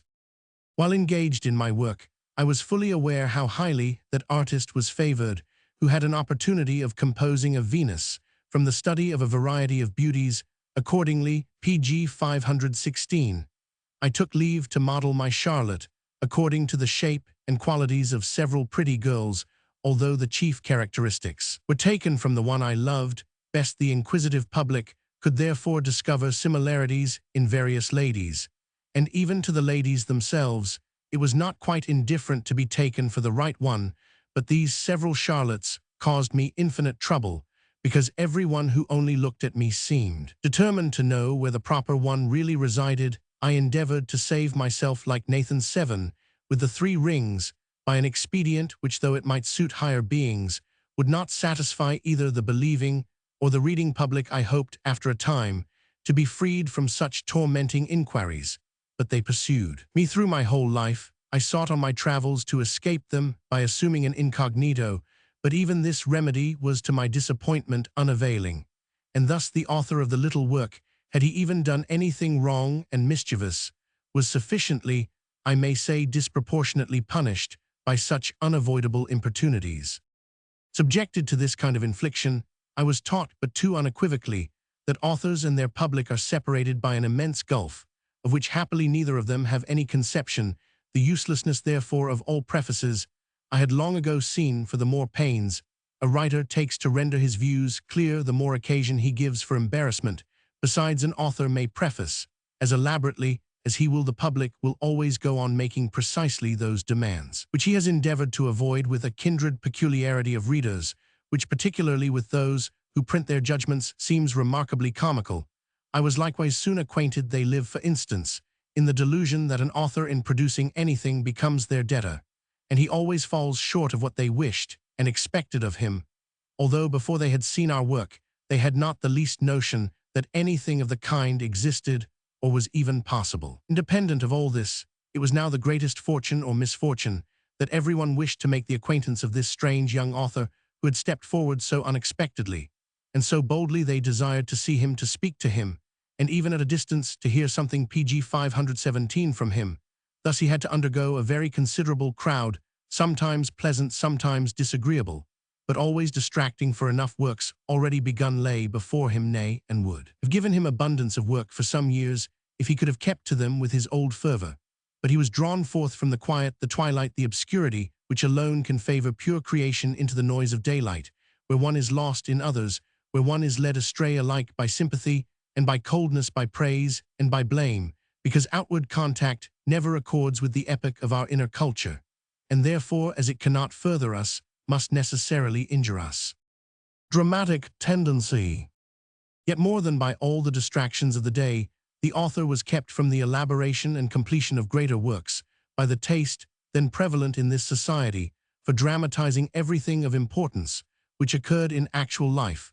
What that technical expression, for such it was, in our inventive society really meant, shall here be explained. Excited by intellectual meetings on days of hilarity, we were accustomed, in short, extemporary performances, to communicate in fragments all the materials we had collected towards the formation of larger compositions, one single simple incident, a pleasantly naive or even silly word, a blunder, a paradox, a clever remark, personal singularities or habits, nay, a peculiar expression, and whatever else would occur in a gay and bustling life took the form of a dialogue, a catechism, a passing scene, or a dramophon in prose, but oftener in. By this practice, carried on with genial passion, the really poetic mode of thought was established. We allowed objects, events, persons to stand for themselves in all their bearings, our only endeavor being to comprehend them clearly and exhibit them vividly. Every expression of approbation or disapprobation was to pass in living forms before the eyes of the spectator.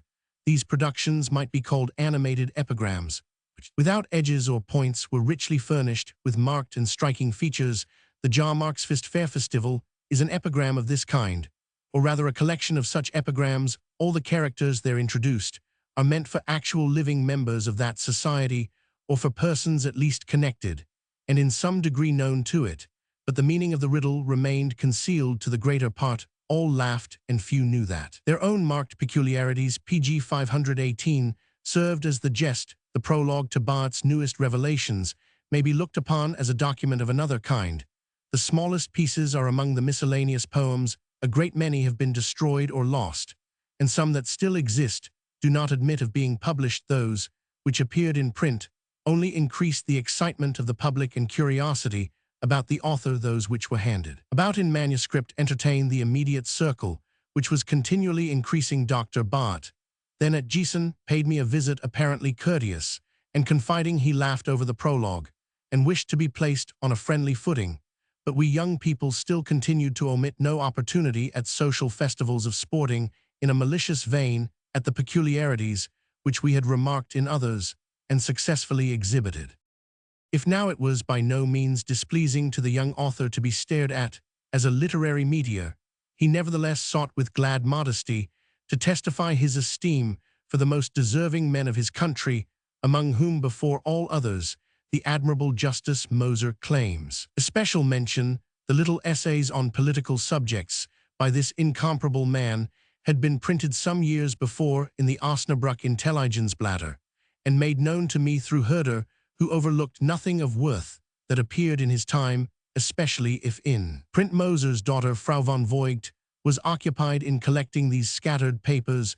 We had scarcely patience to wait for their publication, and I placed myself in communication with her to assure her with sincere interest that the essays, which both in matter and form had been addressed only to a limited circle, would be useful and beneficial everywhere. She and her father received these assurances from a stranger not altogether unknown, in the kindest manner, since an anxiety which they had felt was thus preliminarily removed.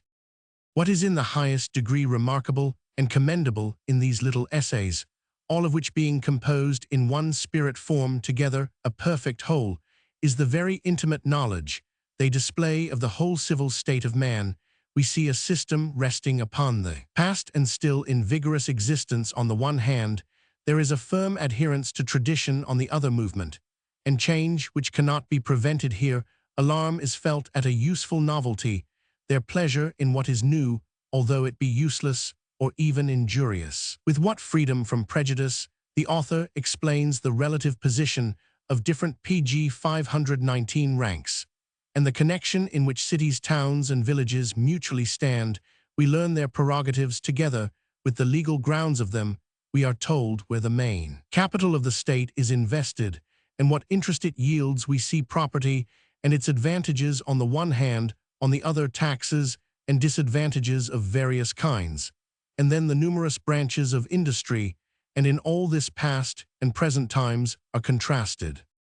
Osnabrück, as a member of the Hanseatic League, we are told, had in the earlier periods an extensive and active commerce. According to the circumstances of those times, it had a remarkable and fine situation. It could receive the produce of the country, and was not too far removed from the sea to transport it in its own ships.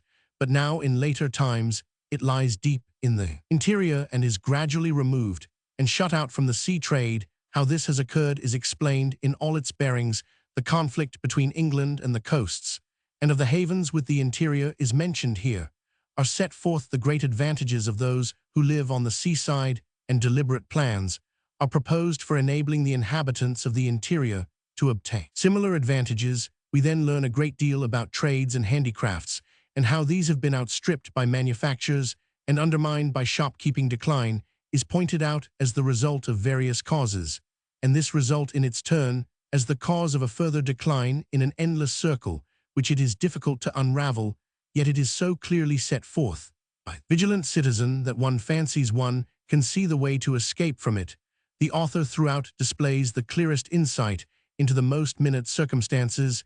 His proposals, his counsel, nothing is drawn from the air, and yet they are often impracticable, on which account he calls his collection Patriotic Fancies, although everything in it is based on the actual and the possible. Justice Moser. But as everything in public life is influenced by domestic condition, this especially engages his attention. As objects both of his serious and sportive reflections, we find the changes in manners and customs, dress, diet, domestic life, and education.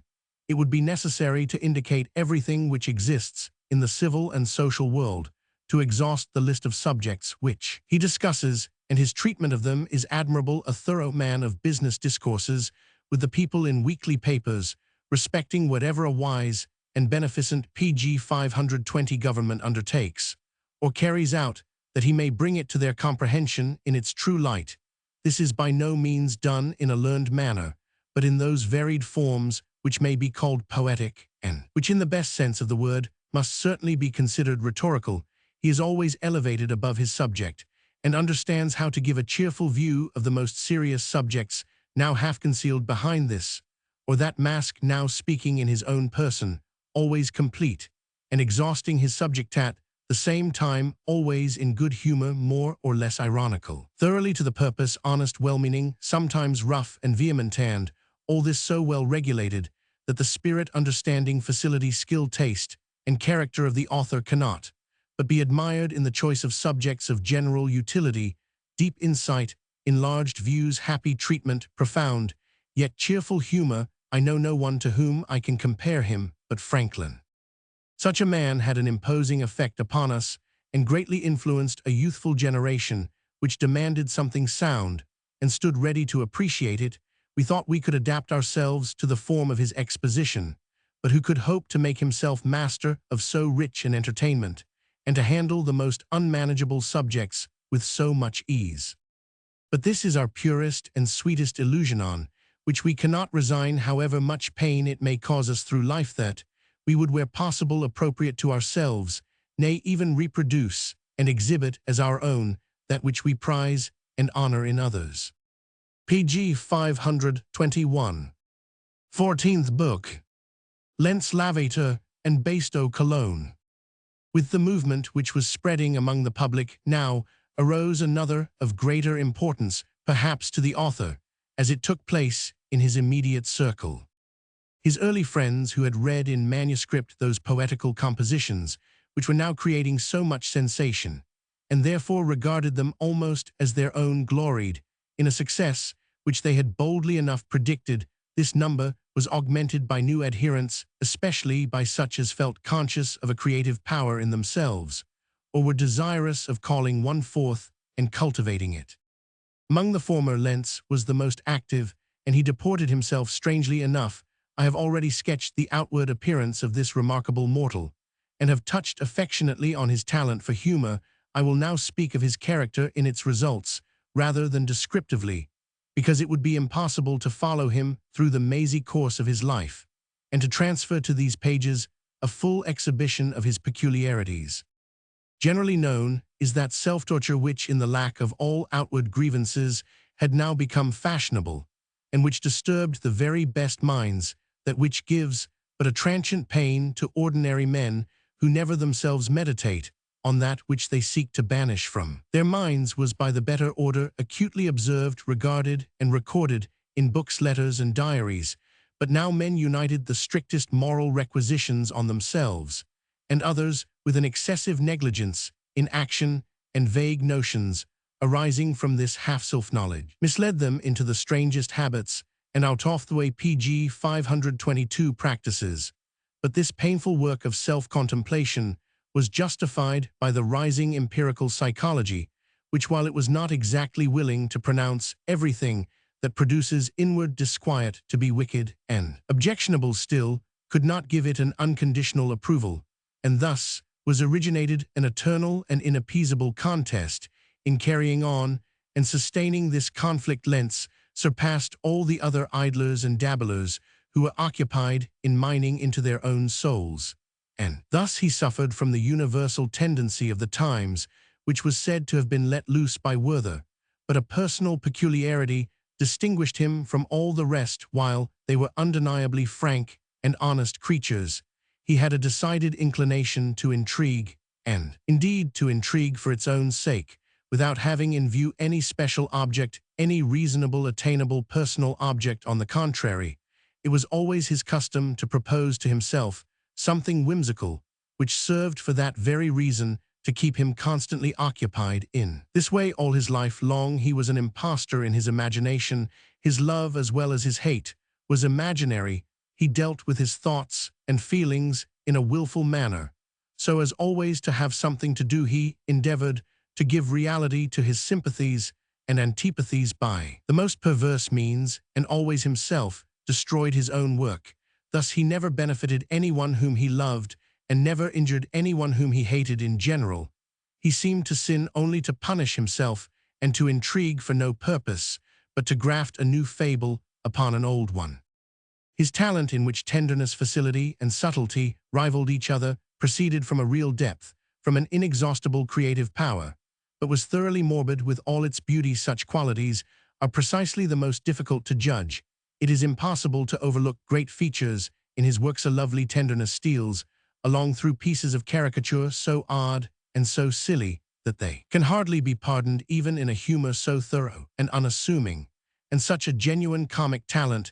His days were made up of mere nothings to which his nimble fancy could ever give a meaning, and he was the better able to squander hours away, since, with a happy memory, the time which he did employ in reading was always fruitful, and enriched his original mode of thought with various materials. Page 523. Lenz.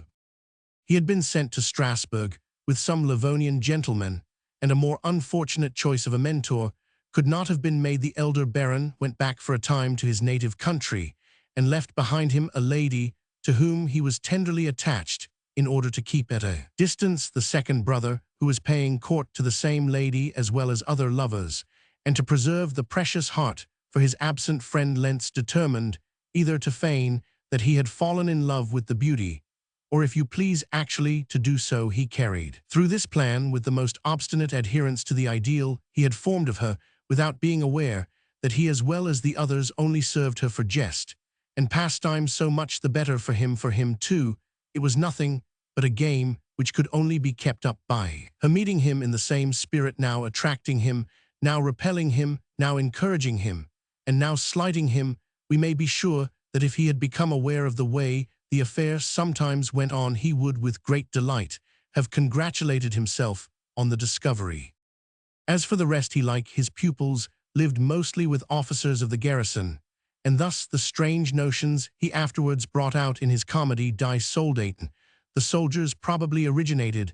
At any rate, this early acquaintance with military men had on him the peculiar effect that he forthwith fancied himself a great judge of military matters, and yet from time to time he really studied the subject in detail with such effect that some years afterward he prepared a long memorial to the French Minister of War, from which he promised himself the best results. The faults of the department were tolerably well pointed out, but on the other hand the remedies were ridiculous and impracticable. However, he cherished a conviction that he should by this means gain great influence at court, and was anything but grateful to those of his friends who, partly by reasoning and partly by active opposition, compelled him to suppress and afterwards to bum this fantastic work after it had been fair copied, put under cover with a letter, and formally addressed.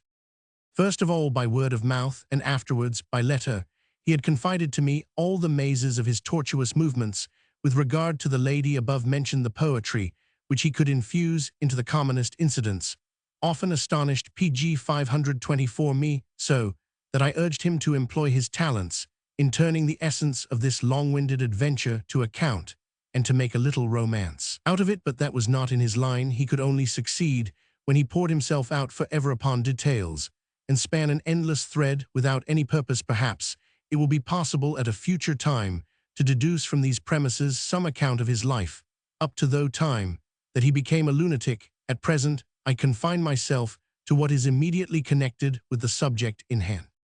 Hardly had Götz von Berlichingen appeared when Lentz sent me a prolix essay written on small draft paper, such as he commonly used, without leaving the least margin either at the top, the bottom, or the sides. It was entitled Über unser on our marriage, and were it still in existence, might enlighten us much more now than it then did me when I was as yet in the dark as to him and his character. The leading purpose of this long manuscript was to compare my talent with his own. Now he seemed to make himself inferior to me, now to represent himself as my equal, but it was all done with such humorous and neat turns of expression that I gladly received the view he intended to convey, and all the more so as I did in fact rate very high the gifts he possessed, and was always urging him to concentrate himself out of his aimless rambling, and to use his natural capacities with some artistical control. I replied in the most friendly way to this confidential communication, and as he had encouraged the greatest intimacy between us, as the whimsical title indicates, from that time forward I made known to him everything I had either finished or designed. In return, he successively sent me his manuscripts Der Hofmeister, Private Tutor, Der Numenose, the Numenose Die Soldaten, the Soldiers, the Imitations of Plautus, and the translation from the English which I have before spoken of as forming the supplement to his remarks on the theatre. While reading the latter, I was somewhat struck to find him in a laconic preface, speaking in such a way as to convey the idea that this essay, which contained a vehement attack upon the regular theatre, had many years before been read to a society of the Friends of Literature, at a time, in short, when Götz was not yet written, that there should have been among Lenz's acquaintances at Strasbourg a literary circle of which Ip 525 was ignorant seemed somewhat problematical. However, I let it pass, and soon procured publishers for this and his other writings without having the least suspicion that he had selected me as the chief object of his fanciful hatred, and as the mark of an odd and whimsical persecution. In passing, I will for the sake of the sequel just mention a good fellow, who though of no extraordinary gifts, was yet one of our number. He was called Wagner, and was first a member of our Strasbourg society, and then of that at Frankfurt. A man not without spirit, talent, and education, he appeared to be a striving sort of person, and was therefore welcome. He too attached himself to me, and as I made no secret of my plans, I showed to him, as well as others, my sketch of the Faust. Especially the catastrophe of Gretchen. He caught up the idea, and used it for a tragedy. Die Kindesmorder in the infanticide. It was the first time that anyone had stolen from me any of my plans. It vexed me, though I bore him no ill will on that account. Since then, I have often enough suffered such robberies and anticipations of my thoughts, and with my dilatoriness and habit of gossiping about the many things that I was ever planning and imagining, I had no right to complain. Klingo. If on account of the great effect which contrasts produce, orators and poets gladly make use of them even at the expense of seeking them out and bringing them from a distance, it must be the more agreeable to the present writer that such a decided contrast presents itself in his speaking of Klinger. After Lentz they were contemporaries, and in youth labored together, but Lentz as a transient meteor passed but for a moment over the horizon of German literature and suddenly vanished, without leaving any trace behind. Klinger, on the other hand, has maintained his position up to the present time as an author of influence and an active man of business. Of him I will now speak as far as it is necessary, without following any farther a comparison which suggests itself, for it has not been in secret that he has accomplished so much and exercised so great an influence. But both his works and his influence are still remembered far and near, and are highly esteemed and appreciated.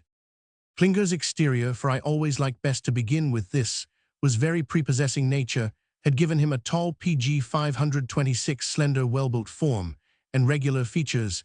He was careful of his appearance, always dressed neatly, and might justly have passed for the smartest member of our little society.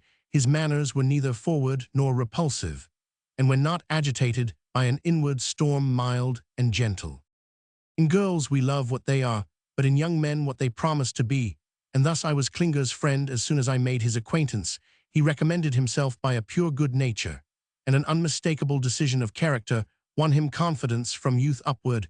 Everything had tended to incline him to seriousness. Together with a beautiful and excellent sister, he had to provide for a mother who in her widowhood had need of such children for her support. He had made himself everything that he was, so that no one could find fault with a trait of proud independence, which was apparent in his bearing. Strong natural talents, such as are common to all well-endowed men, a facile power of apprehension, an excellent memory, and great fluency of speech, he possessed in a high degree, but he appeared to regard all these as of less value than the firmness and perseverance which were likewise innate with him, and which circumstances had abundantly strengthened.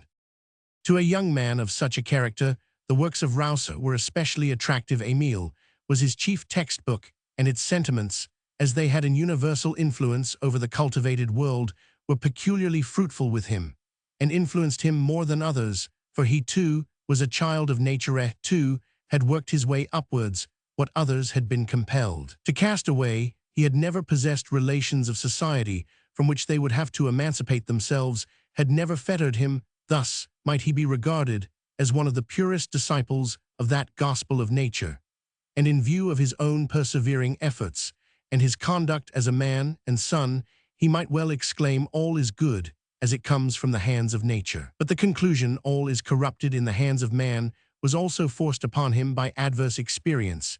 It was not with himself that he had to struggle, but beyond and out of himself, with the conventional world, from whose fetters the citizen of Geneva designed to set us free. And, as, from the circumstances of his youth, the struggle he had to undergo had often been difficult and painful, he had PG 527 been driven back upon himself too violently to attain a thoroughly serene and joyous development. On the contrary, as he had had to force his way against an opposing world, a trait of bitterness had crept into his character, which he afterwards in some degree fed and cherished, but for the most part strove against and conquered.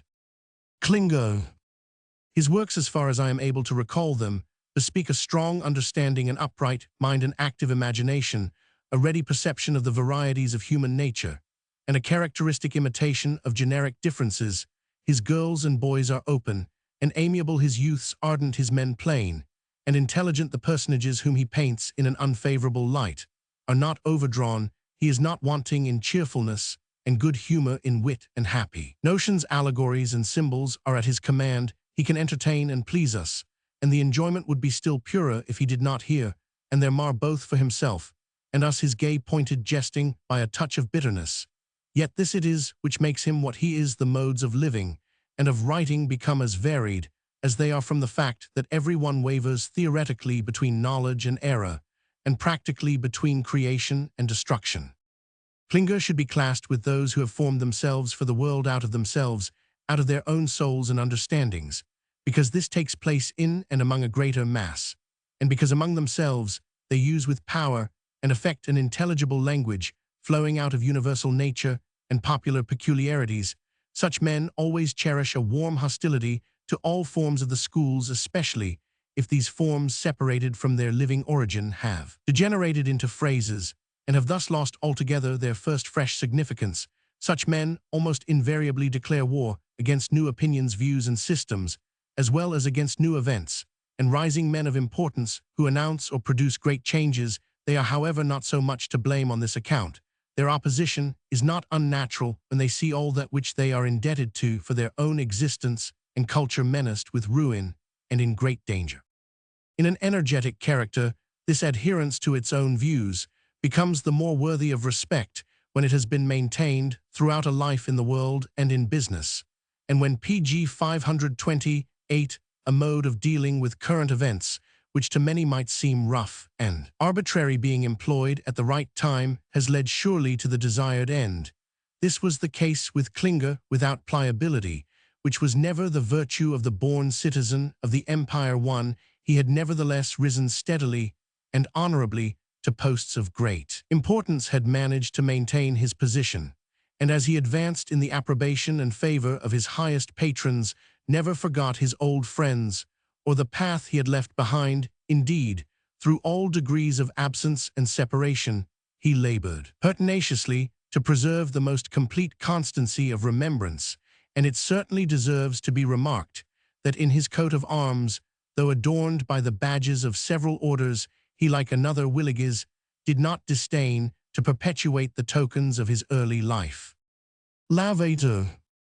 It was not long before I formed a connection with Lavater. Passages of my letter of a pastor to his colleagues had greatly struck him, for much of it agreed perfectly with his own views. With his never-tiring activity, our correspondence soon became lively. At the time it commenced, he was making preparations for his larger work on physiognomy, introduction to which had already been laid before the public. He called on all the world to send him drawings and outlines, and especially representations of Christ, and although I could do as good as nothing in this way, he nevertheless insisted on my sending him a sketch of the Savior, such as I imagined him to look. Such demands for the impossible gave occasion for jests of many kinds, for I had no other way of defending myself against his peculiarities but by bringing forward my own.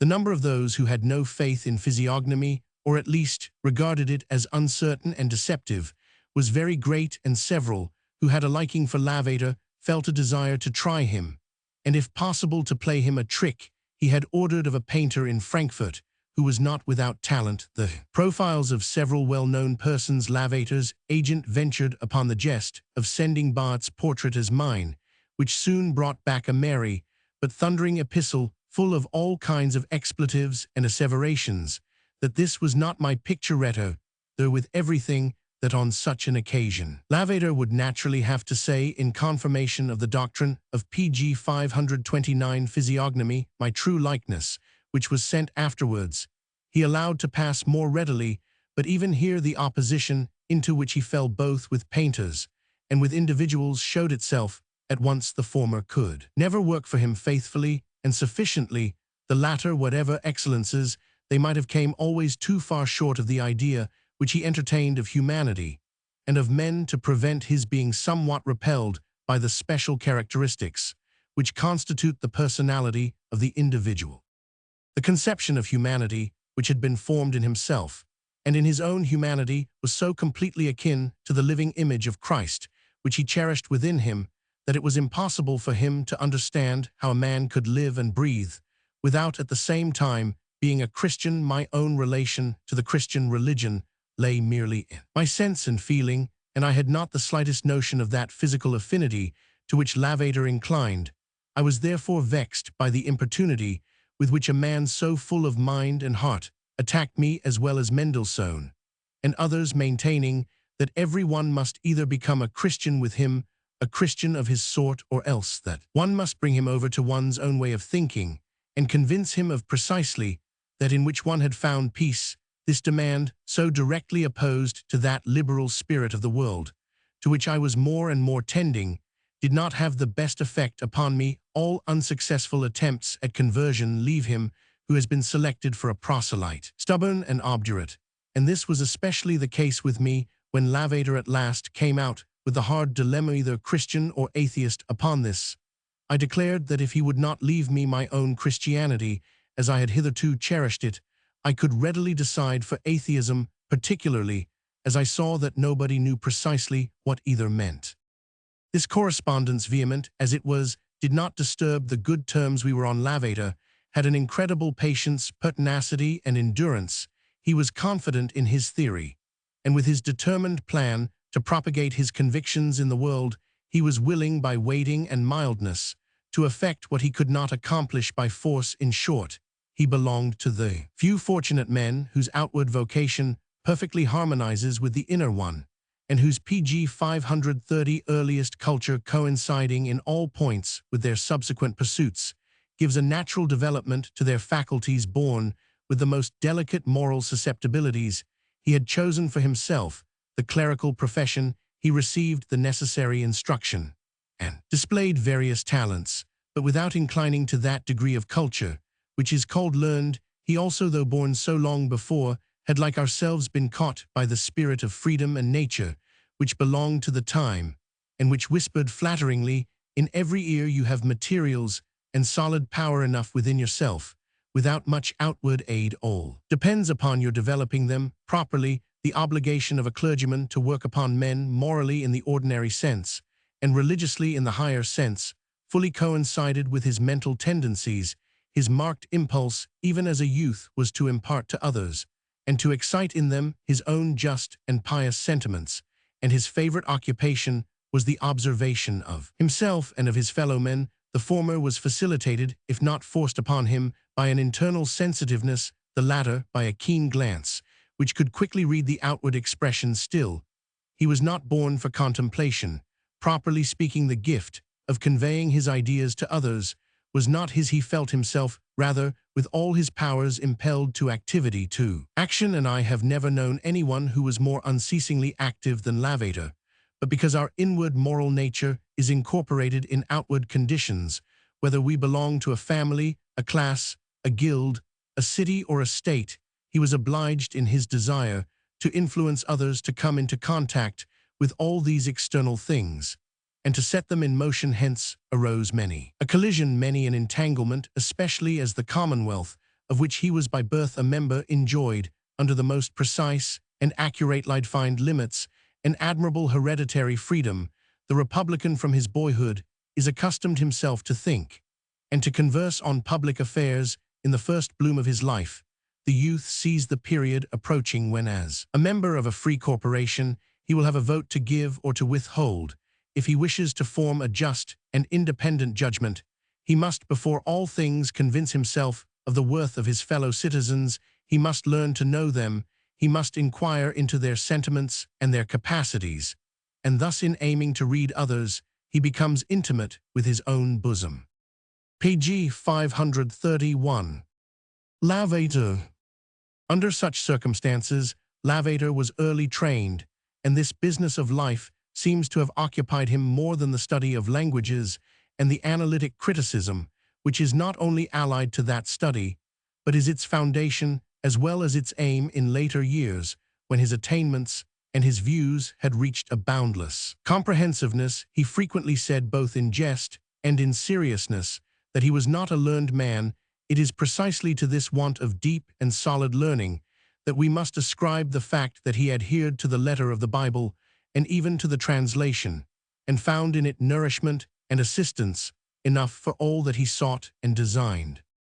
Very soon, however, this circle of action in a corporation or guild, with its slow movement, became too narrow for the quick nature of its occupant. For a youth to be upright is not difficult, and a pure conscience revolts at the wrong of which it is still innocent. The oppressions of a bailiff Landvogt lay plain before the eyes of the citizens, but it was by no means easy to bring them to justice. Lavater, having associated a friend with himself, anonymously threatened the guilty bailiff. The matter became notorious, and an investigation was rendered necessary. The criminal was punished, but the prompters of this act of justice were blamed, if not abused. In a well-ordered state, even the right must not be brought about in a wrong way. On a tour which Lavater now made through Germany, he came into contact with educated and right-thinking men, but that served only to confirm his previous thoughts and convictions. And on his return home, he worked from his own resources with greater freedom than ever. A noble and good man, he was conscious within himself of a lofty conception of humanity, and whatever in experience contradicts such a conception, all the undeniable defects which remove every one from perfection, he reconciled by his idea of the divinity, which in the midst of ages came down into human nature in order completely to restore its earlier image. So much by way of preface on the tendencies of this eminent man. And now, before all things, for a bright picture of our meeting and personal intercourse. Our correspondence had not long been carried on when he announced to me and to others that in a voyage up the Rhine, which he was about to undertake, he would soon visit Frankfurt. Immediately, pg 532, there arose a great excitement in our world. All were curious to see so remarkable a person. Many hoped to profit by him in the way of moral and religious culture. The skeptics prepared to distinguish themselves by grave objections. The conceited felt sure of entangling and confounding him by arguments in which they had strengthened themselves. In short, there was everything. There was all the favor and disfavor which awaits a distinguished man who intends to meddle with this motley world. Our first meeting was hearty. We embraced each other in the most friendly way, and I found him just like what I had seen in many portraits of him. I saw living and active before me an individual quite unique and distinguished in a way that no one had seen before or will see again. Lavater, on the contrary, at the first moment betrayed by some peculiar exclamations that I was not what he had expected. Hereupon I assured him with the realism which had been born in me and which I had cultivated, that as it had pleased God and nature to make me in that fashion, we must rest content with it. The most important of the points, on which in our letters we had been far from agreeing, became at once subjects of conversation, but we had not time to discuss them thoroughly, and something occurred to me that I had never before experienced. The rest of us, whenever we wished to speak of affairs of the soul and of the heart, were wont to withdraw from the crowd, and even from all society, because in the many modes of thinking and the different degrees of culture among men, it is difficult to be on an understanding even with a few. But Lavater was of a wholly different turn. He liked to extend his influence as far as possible, and was not at ease, except in a crowd, for the instruction and entertainment of which he possessed a special talent. Based on his great skill in physiognomy, he had a wonderful facility of discriminating persons and minds, by which he quickly understood the mental state of all around him. Whenever, therefore, this judgment of men was met by a sincere confession, a true-hearted inquiry, he was able, from the abundance of his internal and external experience, to satisfy everyone with an appropriate answer. The deep tenderness of his look, the marked sweetness of his lips, and even the honest Swiss dialect, which was heard through his pg 533 High German, with many other things that distinguished him, immediately placed all whom he addressed quite at their ease. Even the slight stoop in his carriage, together with his rather hollow chest, contributed not a little to balance, in the eyes of the remainder of the company, the weight of his commanding presence towards presumption and arrogance. He knew how to demean himself with calmness and address, for while seeming to yield, he would suddenly bring forward like a diamond shield some grand view of which his narrow-minded opponent would never have thought, and at the same time he would so agreeably moderate the light which flowed from it, that such men felt themselves instructed and convinced, so long at least as they were in his presence. Perhaps with many the impression continued to operate long afterwards, for even conceited men are also kindly. It is only necessary by gentle influences to soften the hard shell which encloses the fruitful kernel. What caused him the greatest pain was the presence of persons whose outward ugliness must irrevocably stamp them decided enemies of his theory. As to the significance of forms, they commonly employed a considerable amount of common sense, and other gifts and talents in vehement hostility and paltry doubts to weaken a doctrine which appeared offensive to their self-love, for it was not easy to find anyone so magnanimous as Socrates, who interpreted his faun-like exterior in favor of an acquired morality. To Lavater the hardness, the obduracy of such antagonists was horrible, and his opposition was not free from passion, just as the smelting fire must attack the resisting ore as something troublesome and hostile. In such a case, a confidential conversation, such as might appeal to our own cases and experience, was not to be thought of. However, I was much instructed by observing the manner in which he treated men instructed. I say not improved by it, for my position was wholly different from his. He that works morally loses none of his efforts, for there comes from them much more fruit than the parable of the sower too modestly represents. But he whose labors are artistic fails utterly in every work that is not recognized as a work of art. From this it may be judged how impatient my dear sympathizing readers were accustomed to make me, and for what reasons I had such a great dislike to come to an understanding with them. I now felt, but too vividly, the difference between pg 530 for the effectiveness of my labors and those of Lavater. His prevailed while he was present, mine when I was absent. Every one who at a distance was dissatisfied with him became his friend when they met, and every one who, judging by my work, considered me amiable found himself greatly deceived when he came in contact with a man of coldness and reserve. Merck, who had just come over from Darmstadt, played the part of Mephistopheles, especially ridiculing the importunities of the women, as some of these were closely examining the apartments which had been set apart for the prophet, and above all his bedchamber. The wag said that the pious souls wished to see where they had laid the Lord. Nevertheless, he as well as the others was forced to let himself be exorcised. Lips, who accompanied Lavater, drew his profile as completely and successfully as he did those of other men, both important and unimportant, who were to be heaped together in the great work on physiognomy. For myself, Lavater's society was highly influential and instructive, for his pressing incitements to action set my calm, artistic, contemplative nature into motion, not indeed to any advantage at the moment, because the circumstances did, but increase the distraction which had already laid hold of me. Still so many things were talked about between us as to give rise to the most earnest desire on my part to prolong the discussion. Accordingly, I determined to accompany him if he went to Ems, so that, shut up in the carriage and separated from the world, we might freely go over those subjects which lay nearest to both our hearts. Meanwhile, the conversations between Lavater and Fräulein Jan Klettenberg were to me exceedingly interesting and profitable. Here, two decided Christians stood in contrast to each other, and it was quite plain how the same belief may take a different shape, according to the sentiments of different persons. In those tolerant times, it was often enough repeated that every man had his own religion and his own mode of worship. Although I did not maintain this exactly, I could, in the present case, perceive that men and women need a different savior.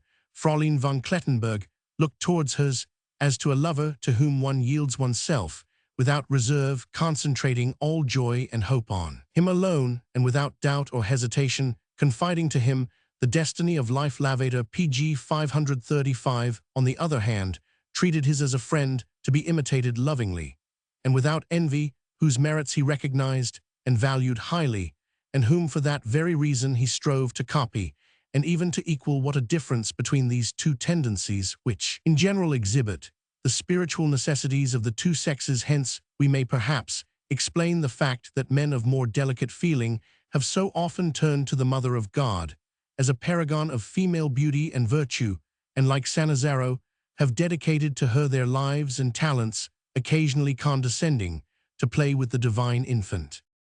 How my two friends stood to each other, and how they felt towards each other, I gathered not only from conversations at which I was present, but also from revelations which both made to me in private. I could not agree entirely with either, for my Christ had also taken a form of his own, in accordance with my views. Because they would not allow mine to pass at all, I teased them with all sorts of paradoxes and exaggerations, and when they got impatient left them with a jest. Faith and knowledge.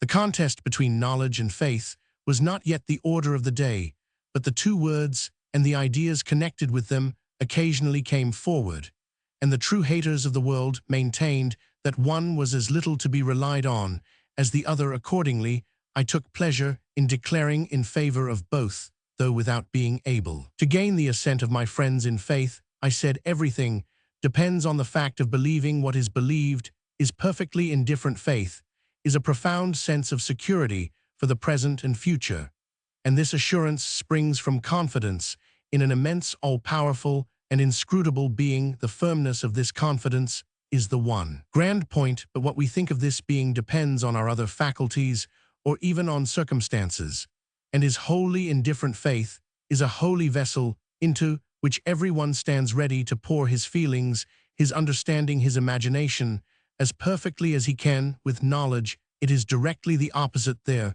the point is not whether we know, but what we know, how much we know, and how well we know it. Hence it comes that men may dispute about knowledge, because it can be corrected, widened, and contracted. Knowledge begins with the particular, is endless and formless, can never be all comprehended, or at least, but dreamily, and thus remains exactly the opposite of faith. Pg 536. Half-truths of this kind, and the errors which arise from them, may, when poetically exhibited, be exciting and entertaining, but in life they disturb and confuse conversation. For that reason, I was glad to leave Lavater alone with all those who wished to be edified by him, and through him a deprivation for which I found myself fully compensated by the journey we made together to M's. Beautiful summer weather attended us, and Lavater was gay and most amiable, for though of a religious and moral turn, he was by no means narrow-minded, and was not unmoved when by the events of life those around him were excited to cheerfulness and gaiety. He was sympathizing, spirited, witty, and liked the same qualities in others, provided that they were kept within the bounds which his delicate sense of propriety prescribed. If anyone ventured further, he used to clap him on the shoulder, and by a hearty bishget would call the rash man back to good manners. This journey afforded me instruction and inspiration of many kinds, which however contributed to a knowledge of his character, rather than to the government and culture of my own. At M's, I saw him once again, surrounded by society of every sort, and I went back to Frankfurt, because my little affairs were in such a state that I could scarcely absent myself from them at all. Bastow. But I was not destined to be restored so speedily to repose. Bastow now came in to attract me and touch me on another side. A more decided contrast could not be found than that between these two men. A single glance at Bastow showed the difference. Lavater's features displayed themselves with openness to the observer, but those of Bastow were crowded together, and as it were drawn inward. Lavater's eye beneath a very wide eyelid was clear and expressive of piety. Bastow's was deep in his head, small, black, sharp, gleaming from under bristly brows, while on the contrary Lavater's frontal bone was edged with two arches of the softest brown hair. Bastow's strong, rough voice, quick, sharp expressions, a kind of sarcastic laugh, a rapid change of subjects in conversation with other peculiarities, were all the opposite of the qualities and manners by which Lavater had spoiled us. Bastow was also much sought after in Frankfurt, and his great talents were admired. But he was not the man either to edify souls or to lead them. His sole office was to give a better cultivation to Pg 537, the wide field he had marked out for himself, so that humanity might afterwards take up its dwelling in it with greater ease and accordance with nature. But to this end he hastened even too directly. I could not altogether acquiesce in his plans, or even get a clear understanding of his views. I was, of course, pleased with his desire of making all instruction living and natural. His wish, too, that the ancient languages should be practiced on present objects appeared to me laudable, and I gladly acknowledged all that in his project tended to the promotion of activity and a fresher view of the world. But I was displeased that the illustrations of his elementary work were even more distracting than its subjects, whereas in the actual world possible things alone stand together. And for that reason, in spite of all variety and apparent confusion, the world has still a regularity in all its parts. Baistow's elementary work, on the contrary, sunders it completely, inasmuch as things which in the world never are combined are here put together on account of the association of ideas, and consequently the book is without even those palpable methodical advantages which we must acknowledge in the similar work of Amos Comenius. But the conduct of Baistow was much more strange and difficult to comprehend than his doctrine.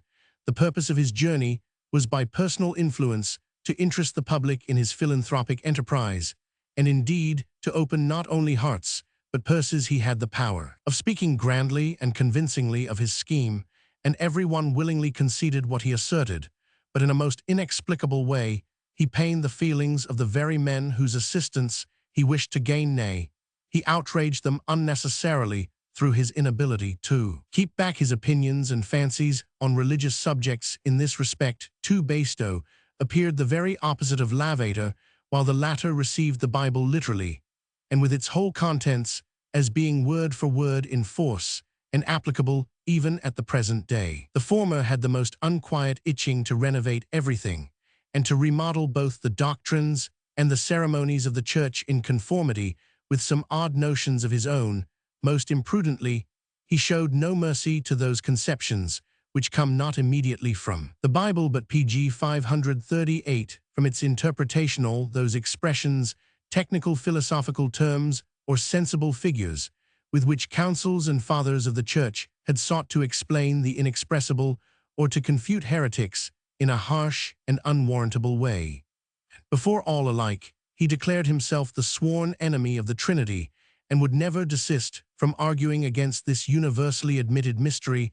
I too had to suffer a good deal from this kind of entertainment in private conversation, and was compelled again and again to listen to his tirades about the hypostasis and ousia, as well as the prosopon. To meet them all I had recourse to the weapons of paradox, and soaring, even above the flight of his opinions, ventured to oppose his rash assertions with something rasher of my own. This gave a new excitement to my mind, and as Baistow was much more extensively read, and had more skill in the fencing tricks of disputation than a follower of nature like myself, I had always to exert myself. The more important were the points which were discussed between us. Such a splendid opportunity to exercise, if not to enlighten my mind, I could not allow to pass away in a hurry. I prevailed on my father and friends to manage my most pressing affairs, and now set off again from Frankfurt in the company of Baistow. But what a difference did I feel when I recalled the gentle spirit which breathed from Lavater pure himself.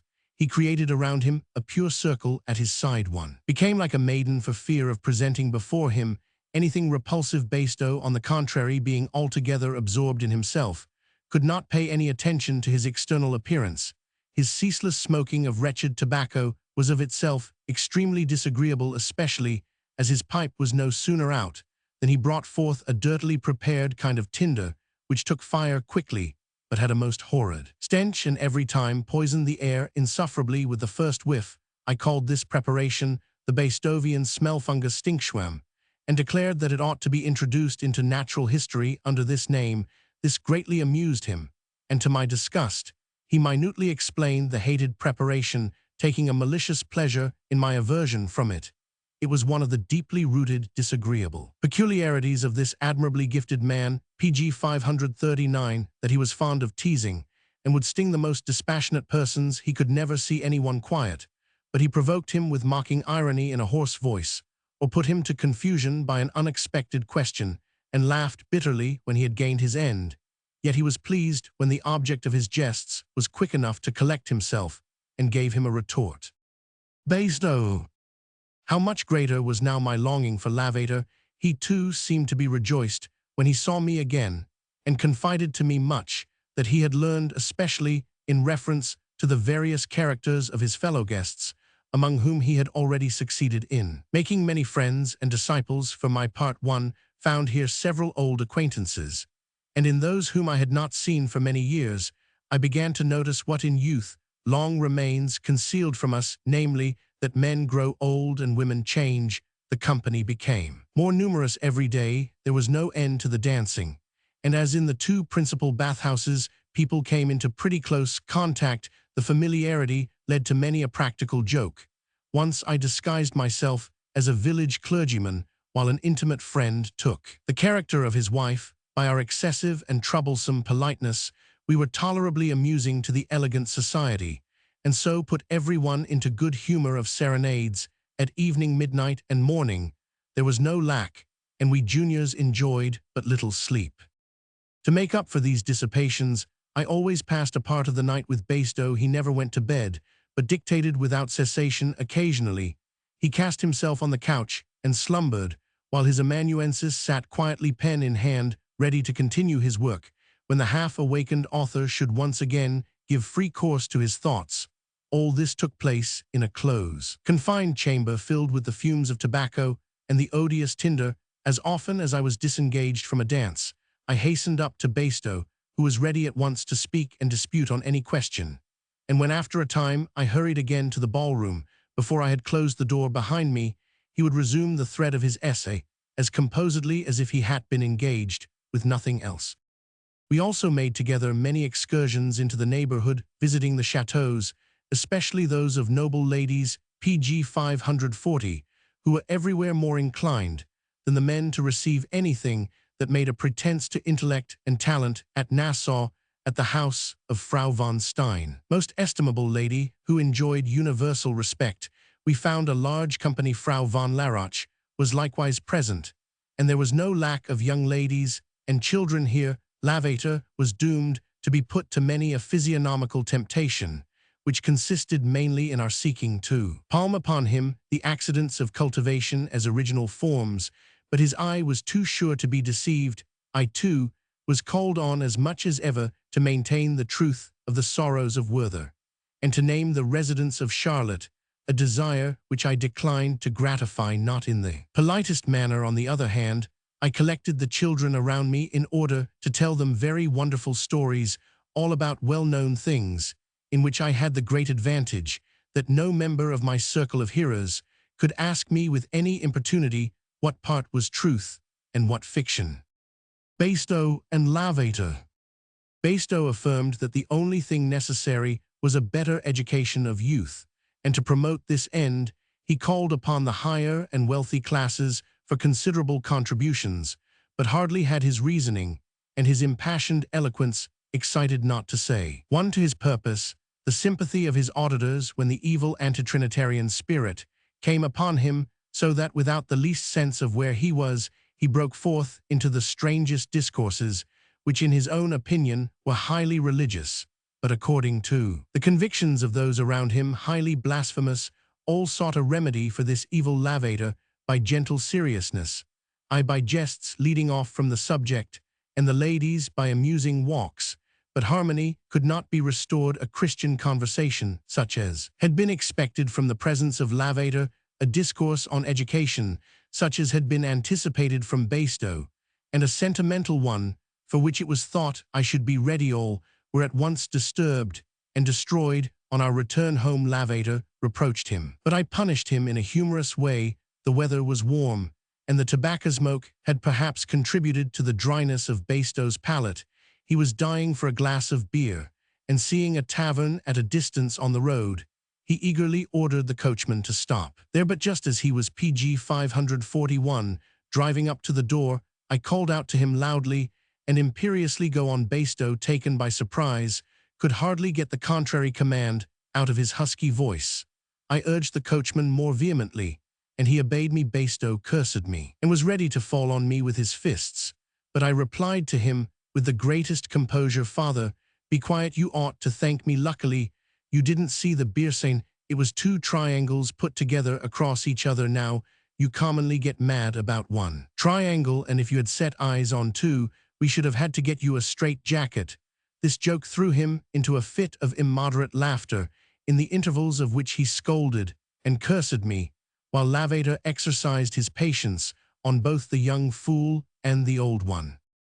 When in the middle of July, Lavater was preparing to depart. Basto thought it advantageous to join him, while I had become so accustomed to this rare society that I could not bring myself to give it up. We had a delightful journey down the lawn. It was refreshing alike to hearts and senses. At the sight of an old ruined castle, I wrote the song Hoch auf dem alten Turm steht high on the ancient turret stands in Lip's album. And as it was well received, I wrote, after my evil habit, all kinds of doggerel rhymes and comicalities on the succeeding pages. In order to destroy the impression, I rejoiced to see the magnificent Rhine once more, and was delighted with the astonishment of those who had never before enjoyed this splendid spectacle. We landed at Koblenz.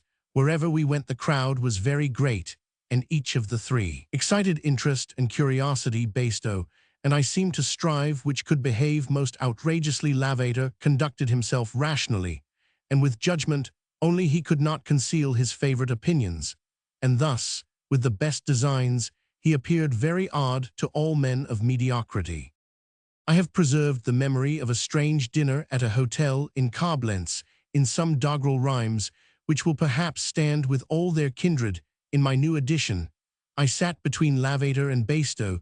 The first was instructing a country parson on the mysteries of the revelation of St. John, and the other was in vain endeavoring to prove to an obstinate dancing master that baptism was an obsolete usage. Pg 542, not calculated for our times.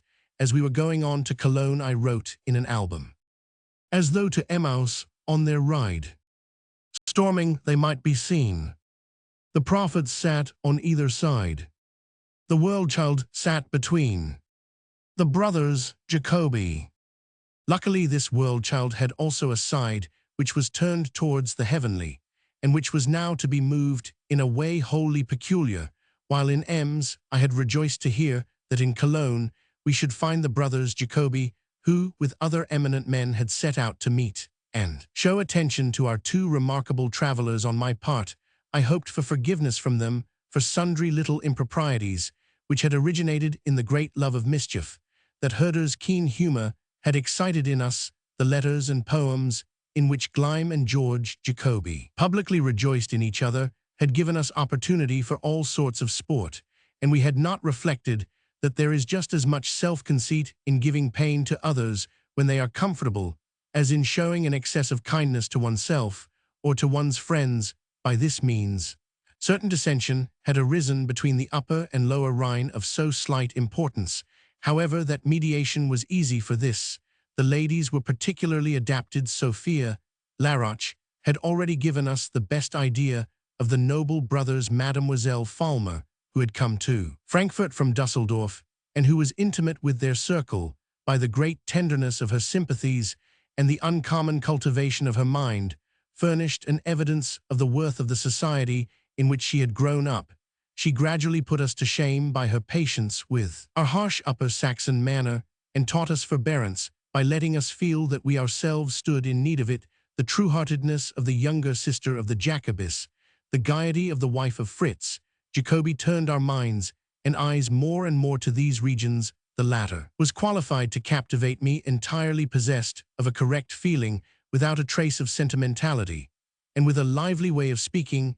She was a fine Netherlands woman who, without any expression of sensuality, by her robust nature, called to mind the women of Rubens. Both these ladies, in longer and shorter visits at Pg 543 Frankfurt, had formed the closest alliance with my sister, and had expanded and enlivened the severe, stiff, and somewhat loveless nature of Cornelia. Thus Dusseldorf and Pempelfort had interested our minds and hearts even in Frankfurt. Accordingly, our first meeting in Cologne was at once frank and confidential, for the good opinion of the ladies had not been without its influence at home. I was not now treated as hitherto on the journey, as the mere misty tale of the two great comets. All around paid me particular attention and showed me abundant kindness, which they also seemed inclined to receive from me in return.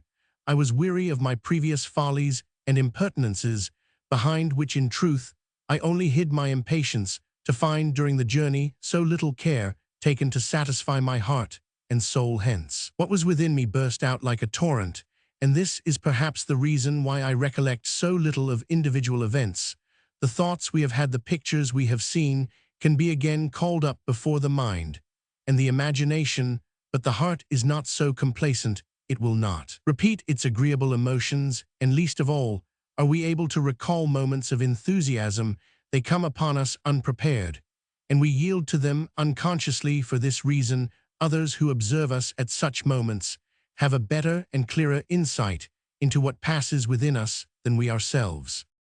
Religious conversations I had hitherto gently declined. To plain questions I had not unfrequently replied with harshness, because they seemed to me too narrow in comparison with what I sought. When anyone wished to force upon me his sentiments and opinions of my compositions, but especially when I was afflicted with the demands of common sense, and people told me decidedly what I ought to have done or left undone, I got out of all patience, and the conversation broke off or crumbled to pieces, so that no one went away with a particularly good opinion of me. It would have been much more natural to make myself gentle and friendly, but my feelings would not be schooled. They needed to be expanded by free goodwill, and to be moved to a surrender by sincere sympathy. One feeling which prevailed greatly with me, and could never find an expression odd enough for itself, was a sense of the past and present together in one, a phenomenon which brought something spectral into the present. Pg 544. It is expressed in many of my smaller and larger works, and always has a beneficial influence in a poem, though whenever it began to mix itself up with actual life, it must have appeared to every one strange, inexplicable, perhaps gloomy. Cologne was the place where antiquity had such an incalculable effect upon me. The ruins of the cathedral, for an unfinished work, is like one destroyed. Called up the emotions to which I had been accustomed at Strasbourg. Artistic considerations were out of the question. Too much and too little was given me, and there was no one who could help me out of the labyrinth of what was performed, and what was proposed, of the fact and the plan of what was built, and what was only designed, as our industrious, persevering friends nowadays are ready to do in company with others. I did, indeed, admire its wonderful chapels and columns, but when alone, I always gloomily lost myself in this world edifice, thus checked in its creation, while far from complete. Here, too, was a great idea, never realized. It would seem, indeed, as if the architecture were there only to convince us that by many men in a series of years nothing can be accomplished, and that in art and in deeds only that is achieved which like Minerva springs full-grown and armed from the head of its inventor. At these moments, which oppressed more than they cheered my heart, I little thought that the tenderest and fairest emotion was in store for me near at hand. I was persuaded to visit Jabach's dwelling, and here all that I had been wont to form for myself in my mind came actually and sensibly before my eyes.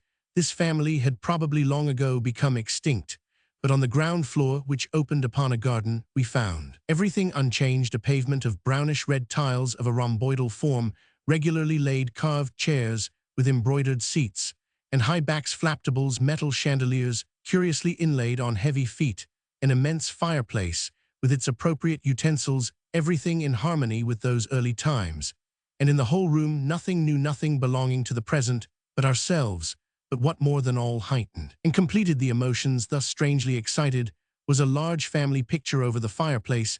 There sat the former wealthy inhabitant of this abode. Pg 545, surrounded by his wife and children. There were they in all the freshness of life, and as if of yesterday, or rather of today, and yet all of them had passed away. These young round-cheeked children had grown old, and but for this clever likeness, not a trace of them would have remained. How I acted, how I demeaned myself, when overcome by these impressions, I cannot say. The lowest depths of my human affections and poetic sensibilities were laid bare in the boundless stirring of my heart. All that was good and loving in my soul seemed to open and break forth in that moment. Without further probation or debate, I gained for life the affection and confidence of those eminent men. As a result of this union of soul and intellect, in which all that was living in each came forth upon his lips, I offered to recite my newest and most favorite ballads: Der König von Thule, the King of Thule, and Es war ein Bube frech genug. There was a rascal bold enough too had a good effect, and I brought them forth with more feeling as my poems were still bound to my heart, and as they seldom passed my lips, for in the presence of persons who I feared could not sympathize with my tender sensibility, I felt restrained, and frequently in the midst of a recitation I have become confused, and could not get right again. How often for that reason have I been accused of willfulness, and of a strange whimsical disposition. Although poetic composition just then mainly occupied me, and exactly suited my temperament, I was still no stranger to reflection on all kinds of subjects, and Jacob's tendency to the unfathomable, which was so original, and so much in accordance with his nature, was most welcome and agreeable to me. Here no controversy arose, neither a Christian one, as with Lavater, nor a didactic one, as with Basto. The thoughts which Jacobi imparted to me flowed immediately from his heart. How profoundly was I moved, when in unlimited confidence he revealed to me even the most hidden longings of his soul, from so amazing a combination of mental wants, passion, and ideas. I could only gather presentiments of what might perhaps afterwards grow more clear. Pg 546. To me, happily, I had already prepared, if not fully cultivated myself on this side, having in some degree appropriated the thoughts and mind of an extraordinary man, and though my study of him had been incomplete and hasty, I was yet already conscious of important influences derived from this source. This mind, which had worked upon me thus decisively, and which was destined to affect so deeply my whole mode of thinking, was Spinoza.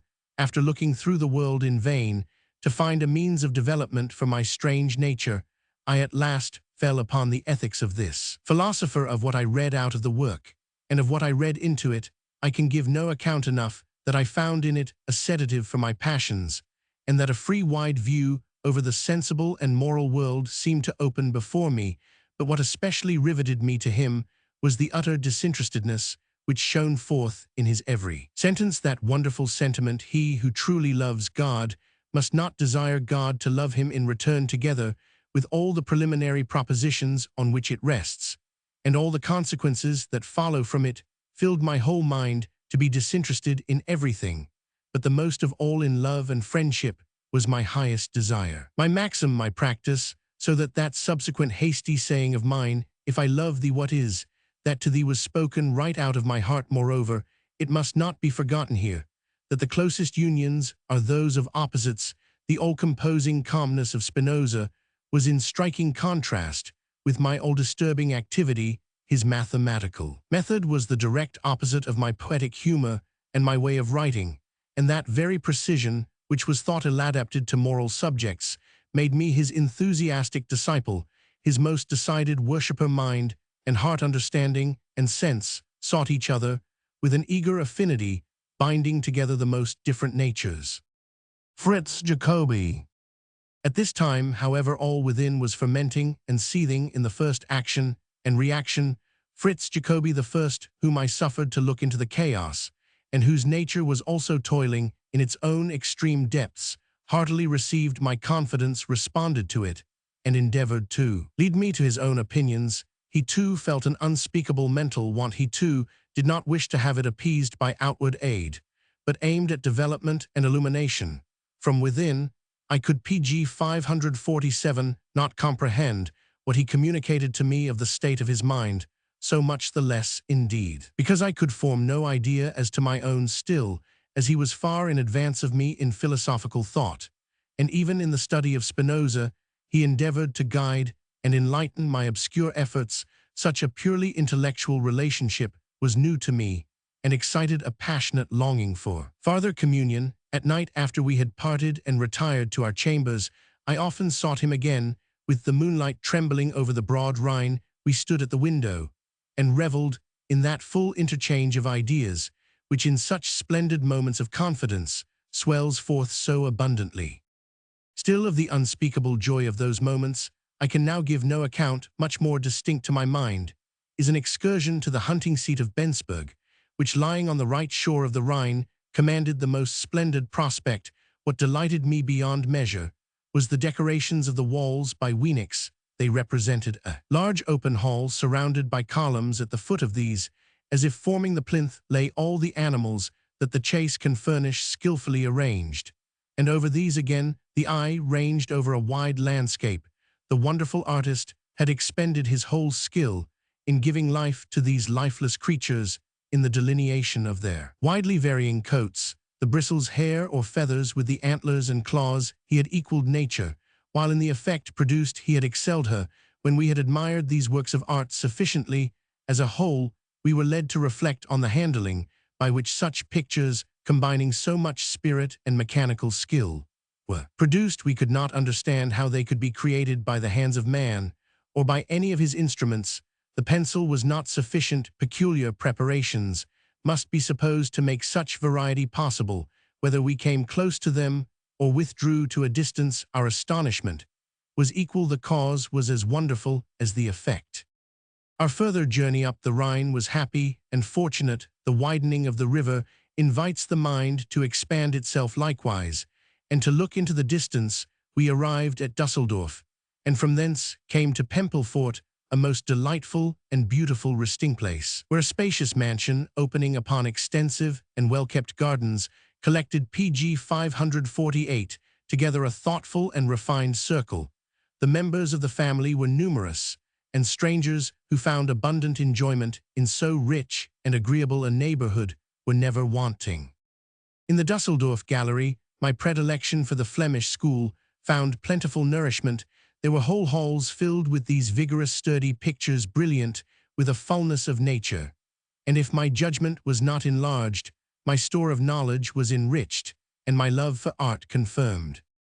The beautiful composure, contentment, and firmness which marked the leading character of this family circle quickly manifested themselves to the observant eye of the thoughtful guest, who could not fail to perceive that a wide sphere of influences had here its center. The activity and opulence of the neighboring cities and villages contributed not a little to enhance this feeling of inward satisfaction.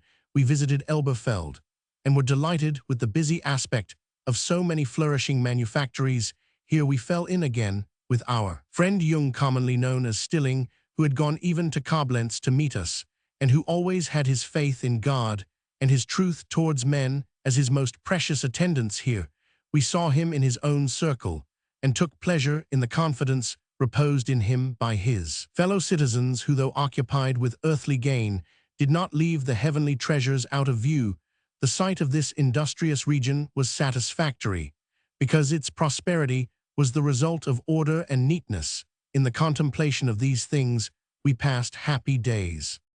When I returned to my friend Jacobi, I enjoyed the rapturous feeling springing from a union of the innermost soul. We were both inspired by the liveliest hope of an influence in common, and I urgently pressed him to make an exhibition in some striking form or other of all that was acting and moving within him. This was the means by which I had escaped from many perplexities, and I hoped that it would relieve him. Also he did not object, but undertook the task with zeal, and how much that is good and beautiful and consolatory has he accomplished. And so at last we parted with the happy feeling of eternal union, and wholly without a presentiment that our labors would assume the pg 549 opposite directions, which in the course of life they so markedly took. Whatever else occurred to me on the return down the Rhine has altogether vanished from my memory, partly because the second impressions of natural objects are wont in my mind to be mingled with the first, and partly because with my thoughts turned inwardly, I was endeavoring to arrange the varied experience I on myself had gained, and to work up what had affected me of one important result, as it impelled me to creative efforts, which kept me occupied for a long time. I will now speak. Intended drama of Mahomet. With my lawless disposition, with a life and actions so aimless and purposeless, the observation could not long escape me that Lavater and Bastow employed intellectual and even spiritual means for earthly ends. It soon struck me, who spent my talents and my days on no object whatever, that these two men, while endeavoring to preach their doctrines, to teach and to convince, had each in his own way certain views, in the background advancement of which was to them of great consequence. Lavater went to work gently and prudently, Bastow vehemently, rudely, and even awkwardly, but both were so convinced of the excellence of their favorite schemes and undertakings, and their mode of prosecuting them, that so far all were compelled to look upon them as men of sincerity, and to love, and to honor them as such. In praise of Lavater especially, it could be said that he actually had higher objects, and if he acted according to the wisdom of this world, It was in the belief that the end would hallow the means, as I observed them both, nay, indeed, frankly told them my opinions, and heard theirs in return. The thought arose in me that every highly gifted man is called upon to diffuse whatever there is of divine within him. In attempting this, however, he comes in contact with the rough world, and in order to act upon it, he must put himself on the same level. Thus, in a great measure, he compromises his high advantages, and finally forfeits them altogether. The heavenly, the eternal, is buried in a body of earthly designs, and hurried with it to the fate of the transient. From this point of view, I now regarded the career of these two men, and they seemed to me worthy both of honor and of compassion, for I thought I could foresee that each would pg 550 be compelled to sacrifice the higher to the lower. As I pursued this reflection, the farthest extremity, and looked beyond the limits of my narrow experience for similar cases in history, the plan occurred to me of taking the life of Mahomet, whom I had never been able to think an impostor, for a dramatic exhibition of those courses which in actual life, I was strongly convinced, invariably lead to ruin much more than to good. I had shortly before read with great interest and studied the life of the Eastern prophet, and was therefore tolerably prepared when the thought occurred to me. The sketch approached on the whole to the regular form to which I was again inclining, although I still used in moderation the liberty gained for the stage, and arranged time and place according to my own pleasure. The piece began with Mahomet alone under the open sky, singing a hymn. In it he adores first of all the innumerable stars as so many gods, but as the friendly star Gad, our Jupiter, rises, he offers to him as the king of the stars exclusive adoration. Not long after, the moon ascends the horizon and wins the eye and heart of the worshipper, who, presently refreshed and strengthened by the dawning sun, is called upon for new praises. But these changing phenomena, however delightful, are still unsatisfactory, and the mind feels that it must rise yet above itself. It mounts therefore to God, the only eternal infinite, to whom all these splendid yet limited creatures owe their existence. I composed this hymn with great delight. It is now lost, but might easily be restored for the purpose of a cantata, and would commend itself to the musical composer by the variety of its expression. It would, however, be necessary to imagine it sung according to the original plan by the conductor of a caravan with his family and tribe, and thus the alternation of the voices and the strength of the chorus would be provided for. After Mahomet has thus converted himself, he imparts these feelings and sentiments to his friends. His wife and Ali become his disciples without reserve. In the second act, he zealously attempts, supported by the still more ardent Ali, to propagate this faith in the tribe. Assent and opposition follow the variety of character.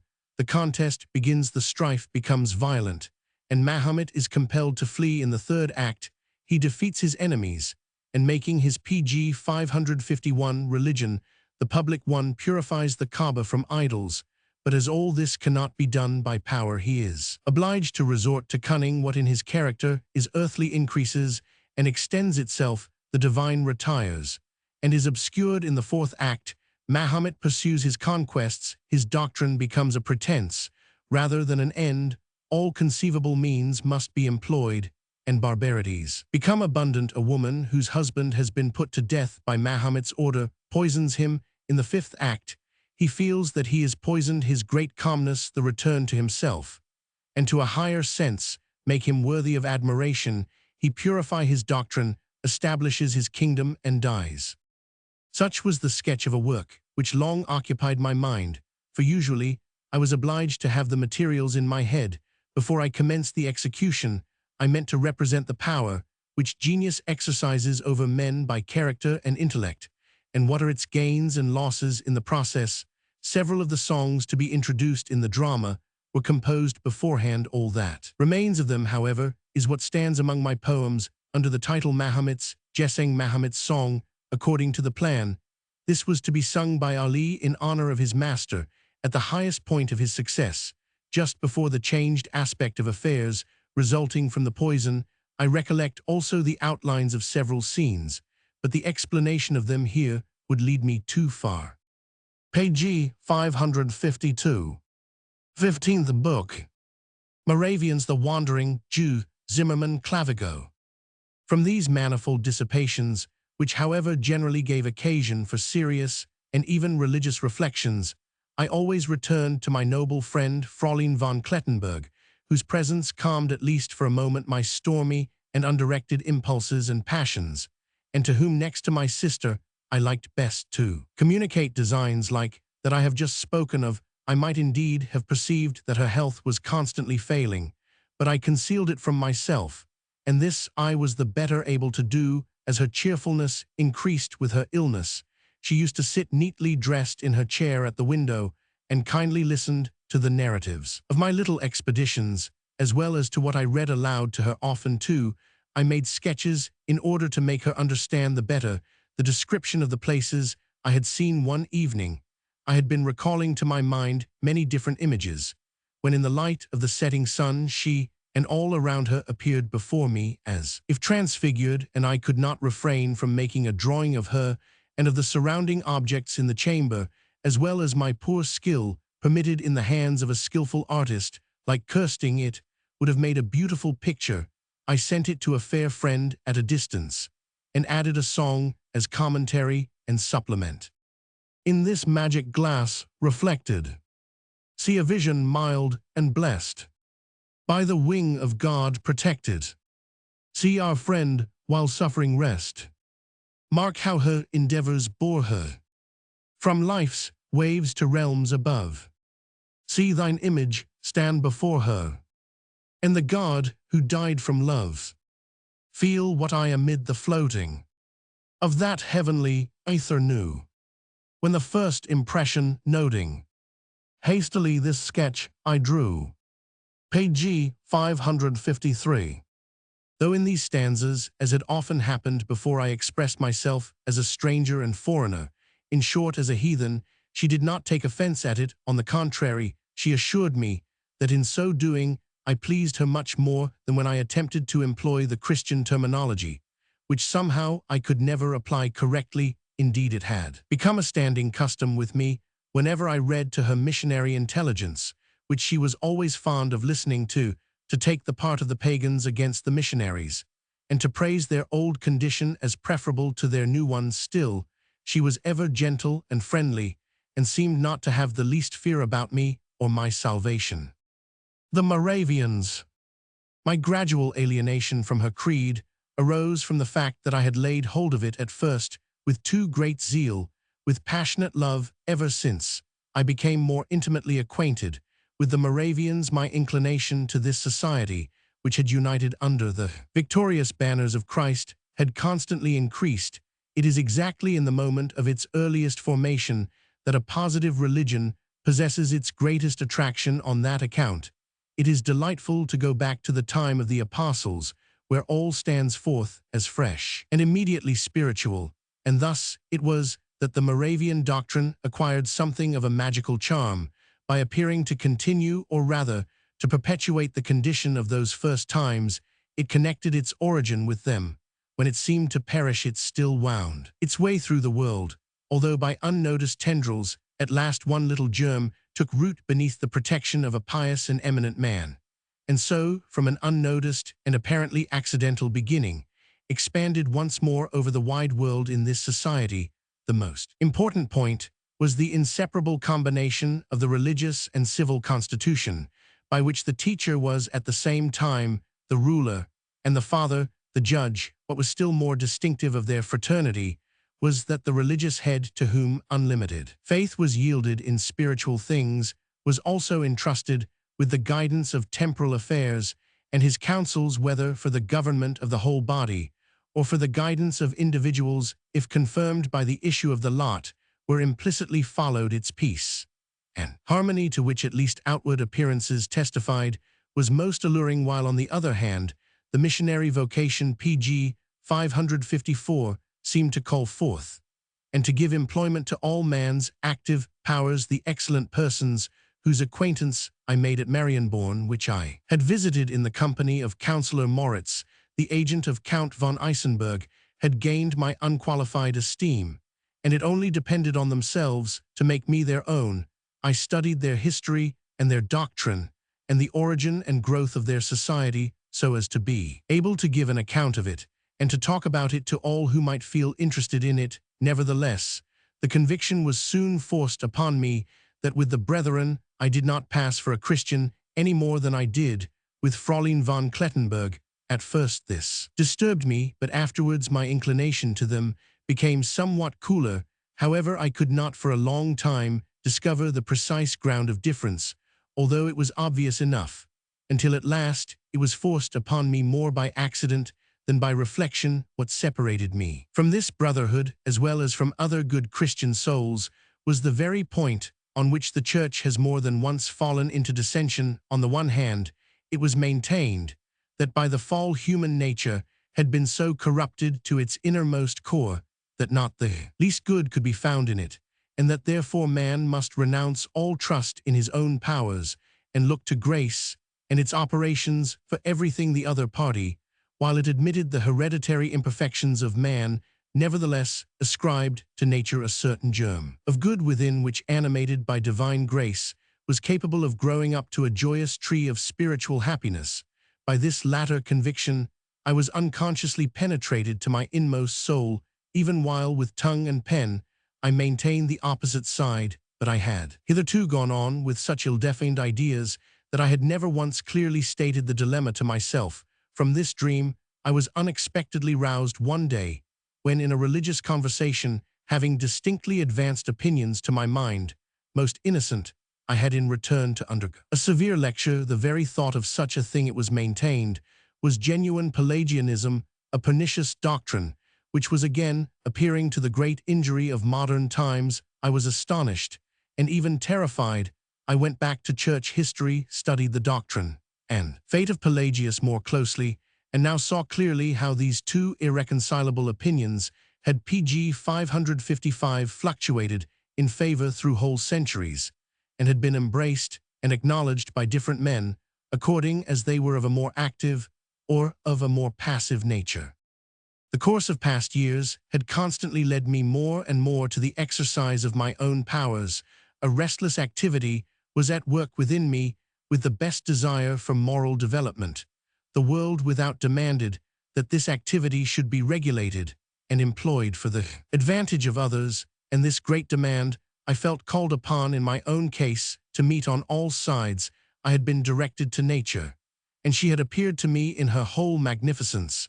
I had been acquainted with many good and true men who were toiling to do their duty, and for the sake of duty to renounce them, nay, to renounce myself, seemed impossible. The gulf which separated me from the doctrine of man's total depravity now became plain to me. Nothing therefore remained to me but to part from this society, and as my love of the Holy Scriptures, as well as of the founder of Christianity and its early professors, could not be taken from me, I formed a Christianity for my private use, and sought to establish and build it up by an attentive study of history and a careful observation of those who were favorable to my opinion. The Wandering Jew. As everything which I once warmly embraced immediately put on a poetic form, I now took up the strange idea of treating epically the history of the Wandering Jew, which popular books had long since impressed upon my mind. My design was to bring out in the course of the narrative such prominent points of the history of religion and the Church as I should find convenient. I will now explain the way in which I treated this fable, and what meaning I gave to it. In Jerusalem, according to the legend, there was a shoemaker of the name of Ahasuerus. For this character, my Dresden shoemaker was to supply the main features. I had furnished him with the spirit and humor of a craftsman of the school of Hans Sachs, and ennobled him by an inclination to Christ accordingly, as, in his open workshop, he liked to talk with the passers-by, jested with them, and after the Socratic fashion touched up every one in his own way. The neighbors and others of the people took pleasure in lingering at his booth. Even Pharisees and Sadducees spoke to him, and the Savior himself and his disciples would often stop at pg 556, his door. The shoemaker, whose thoughts were directed solely towards the world, I painted as feeling nevertheless a special affection for our Lord, which, for the most part, evinced itself by a desire to bring this lofty being, whose mind he did not comprehend, over to his own way of thinking and acting. Accordingly, in a modest manner, he recommends Christ to abandon his contemplative life, and to leave off going about the country with such idlers, and drawing the people away from their labor into the wilderness. A multitude, he said, was always ready for excitement, and nothing good could come of it.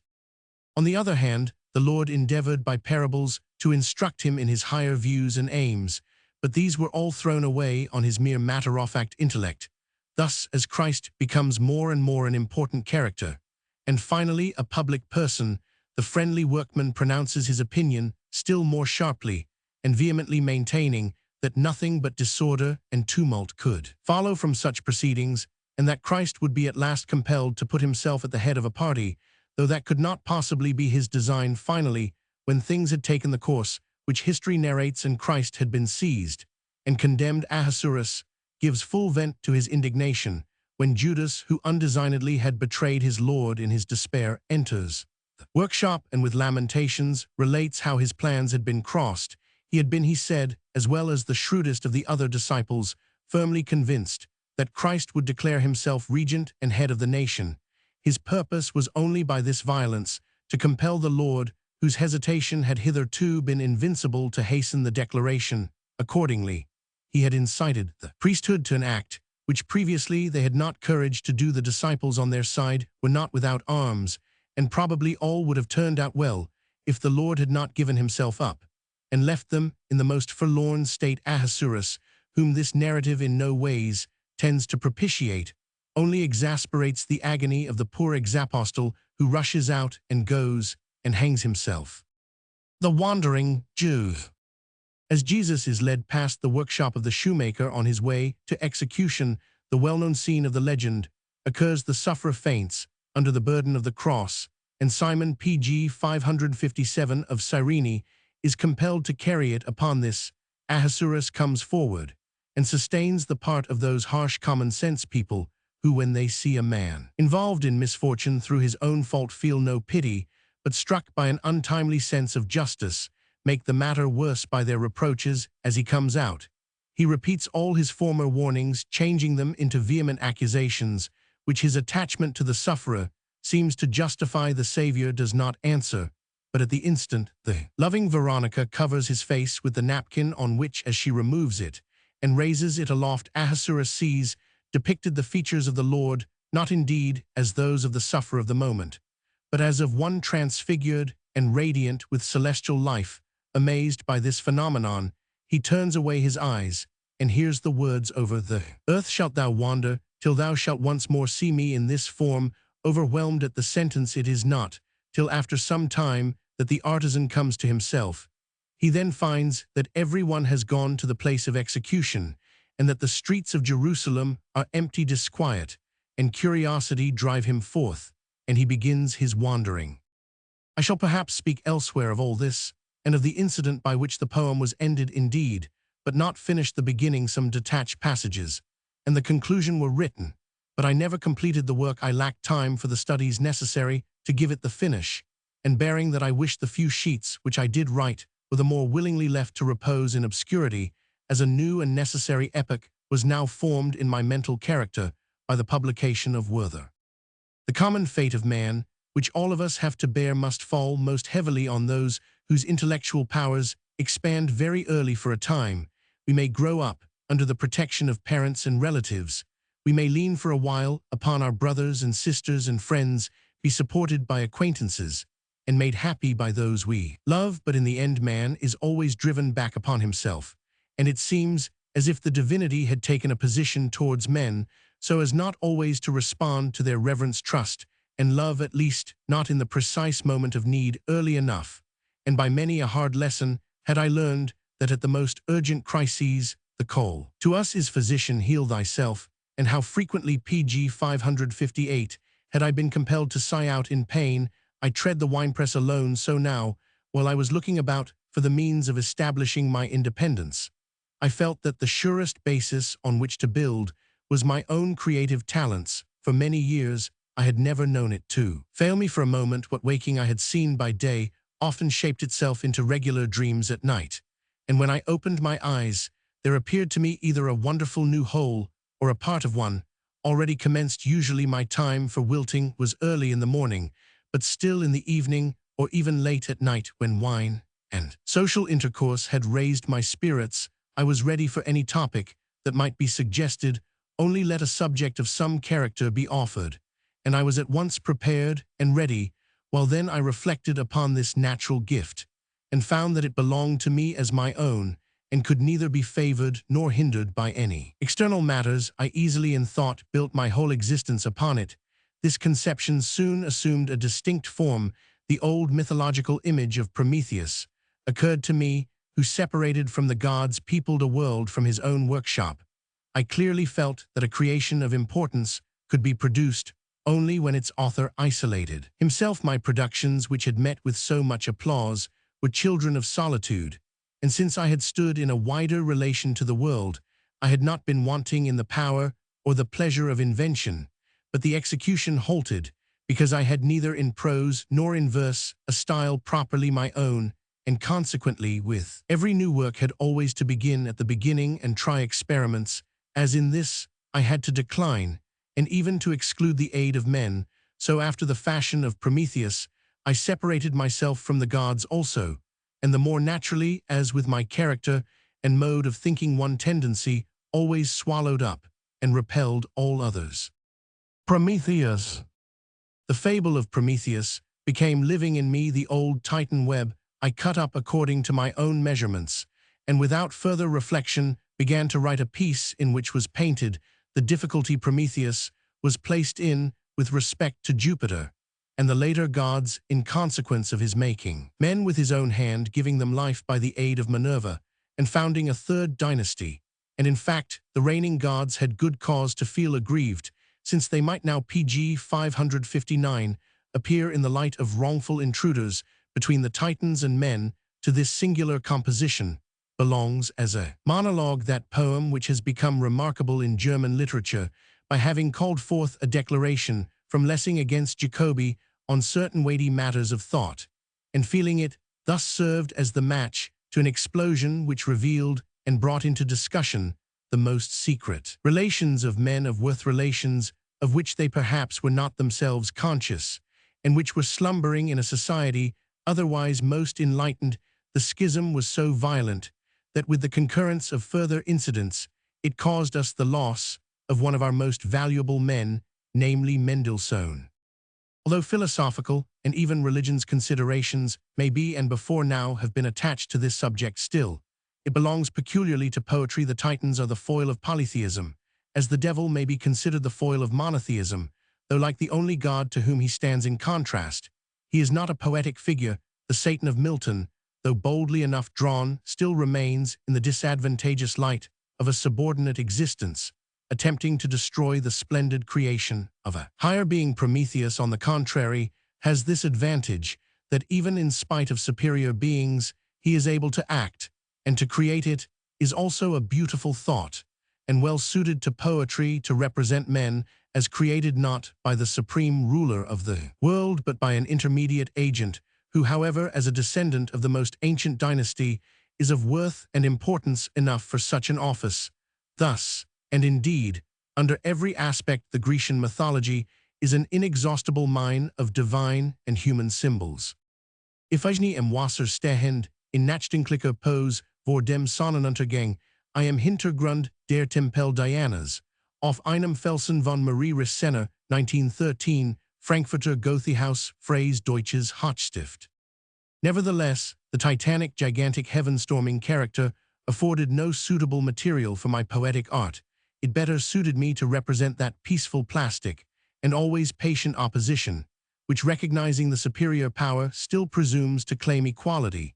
And yet the bolder members of the race, Tantalus, Ixion, Sisyphus, were also my saints. Admitted to the society of the gods, they would not deport themselves submissively enough, but by their haughty bearing as guests provoked the anger of their host and patron, and drew upon themselves a sorrowful banishment. I pitied them. Their condition had already been set forth by the ancients as truly tragic, and when I introduced them in the pg 560 background of my Iphigenie, I was indebted to them for a part of the effect which that piece had the good fortune to produce.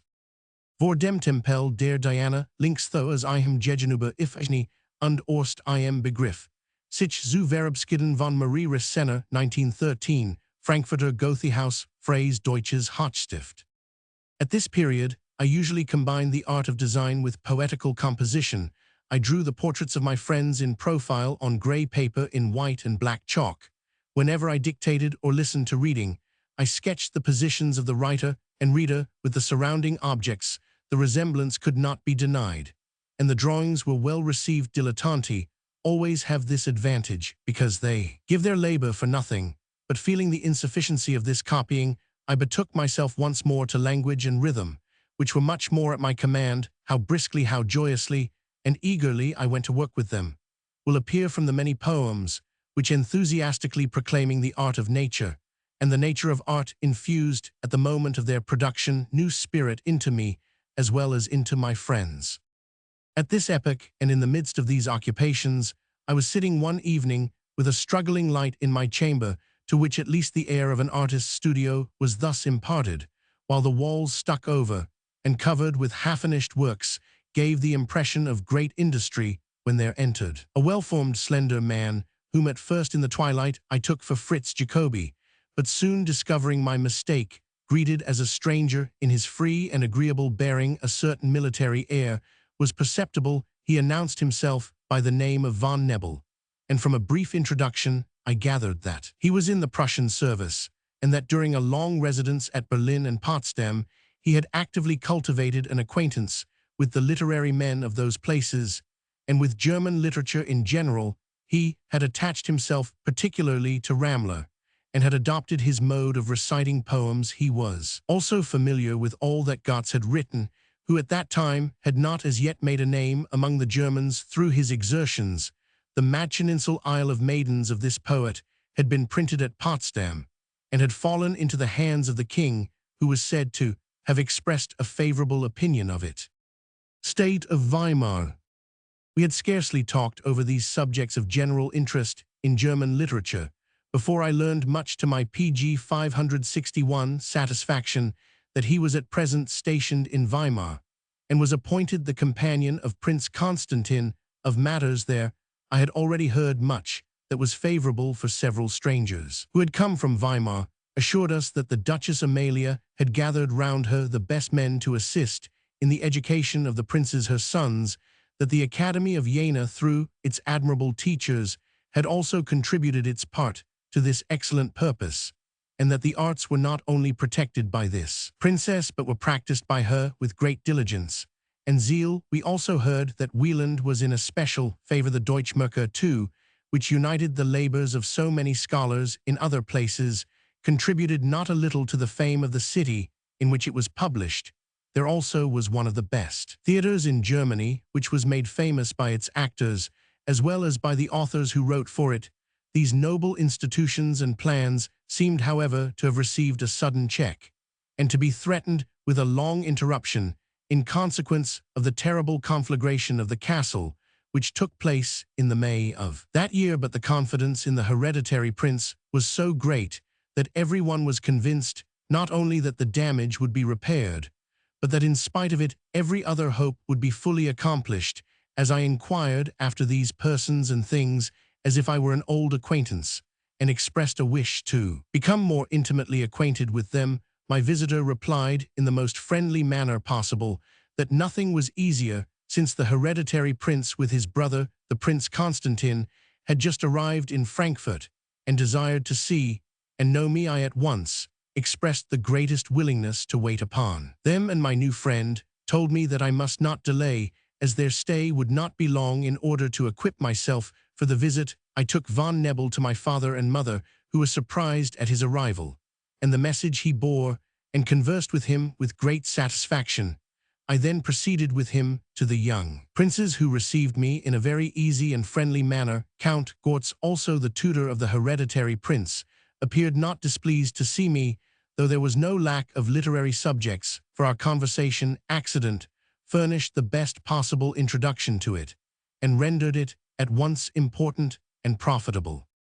Page 562. Moser's Patriotische Fantasien, patriotic fantasies, that is to say, the first part of them, were lying on the table fresh from the binder, with the leaves uncut, as I was familiar with them, while the rest were scarcely acquainted with them.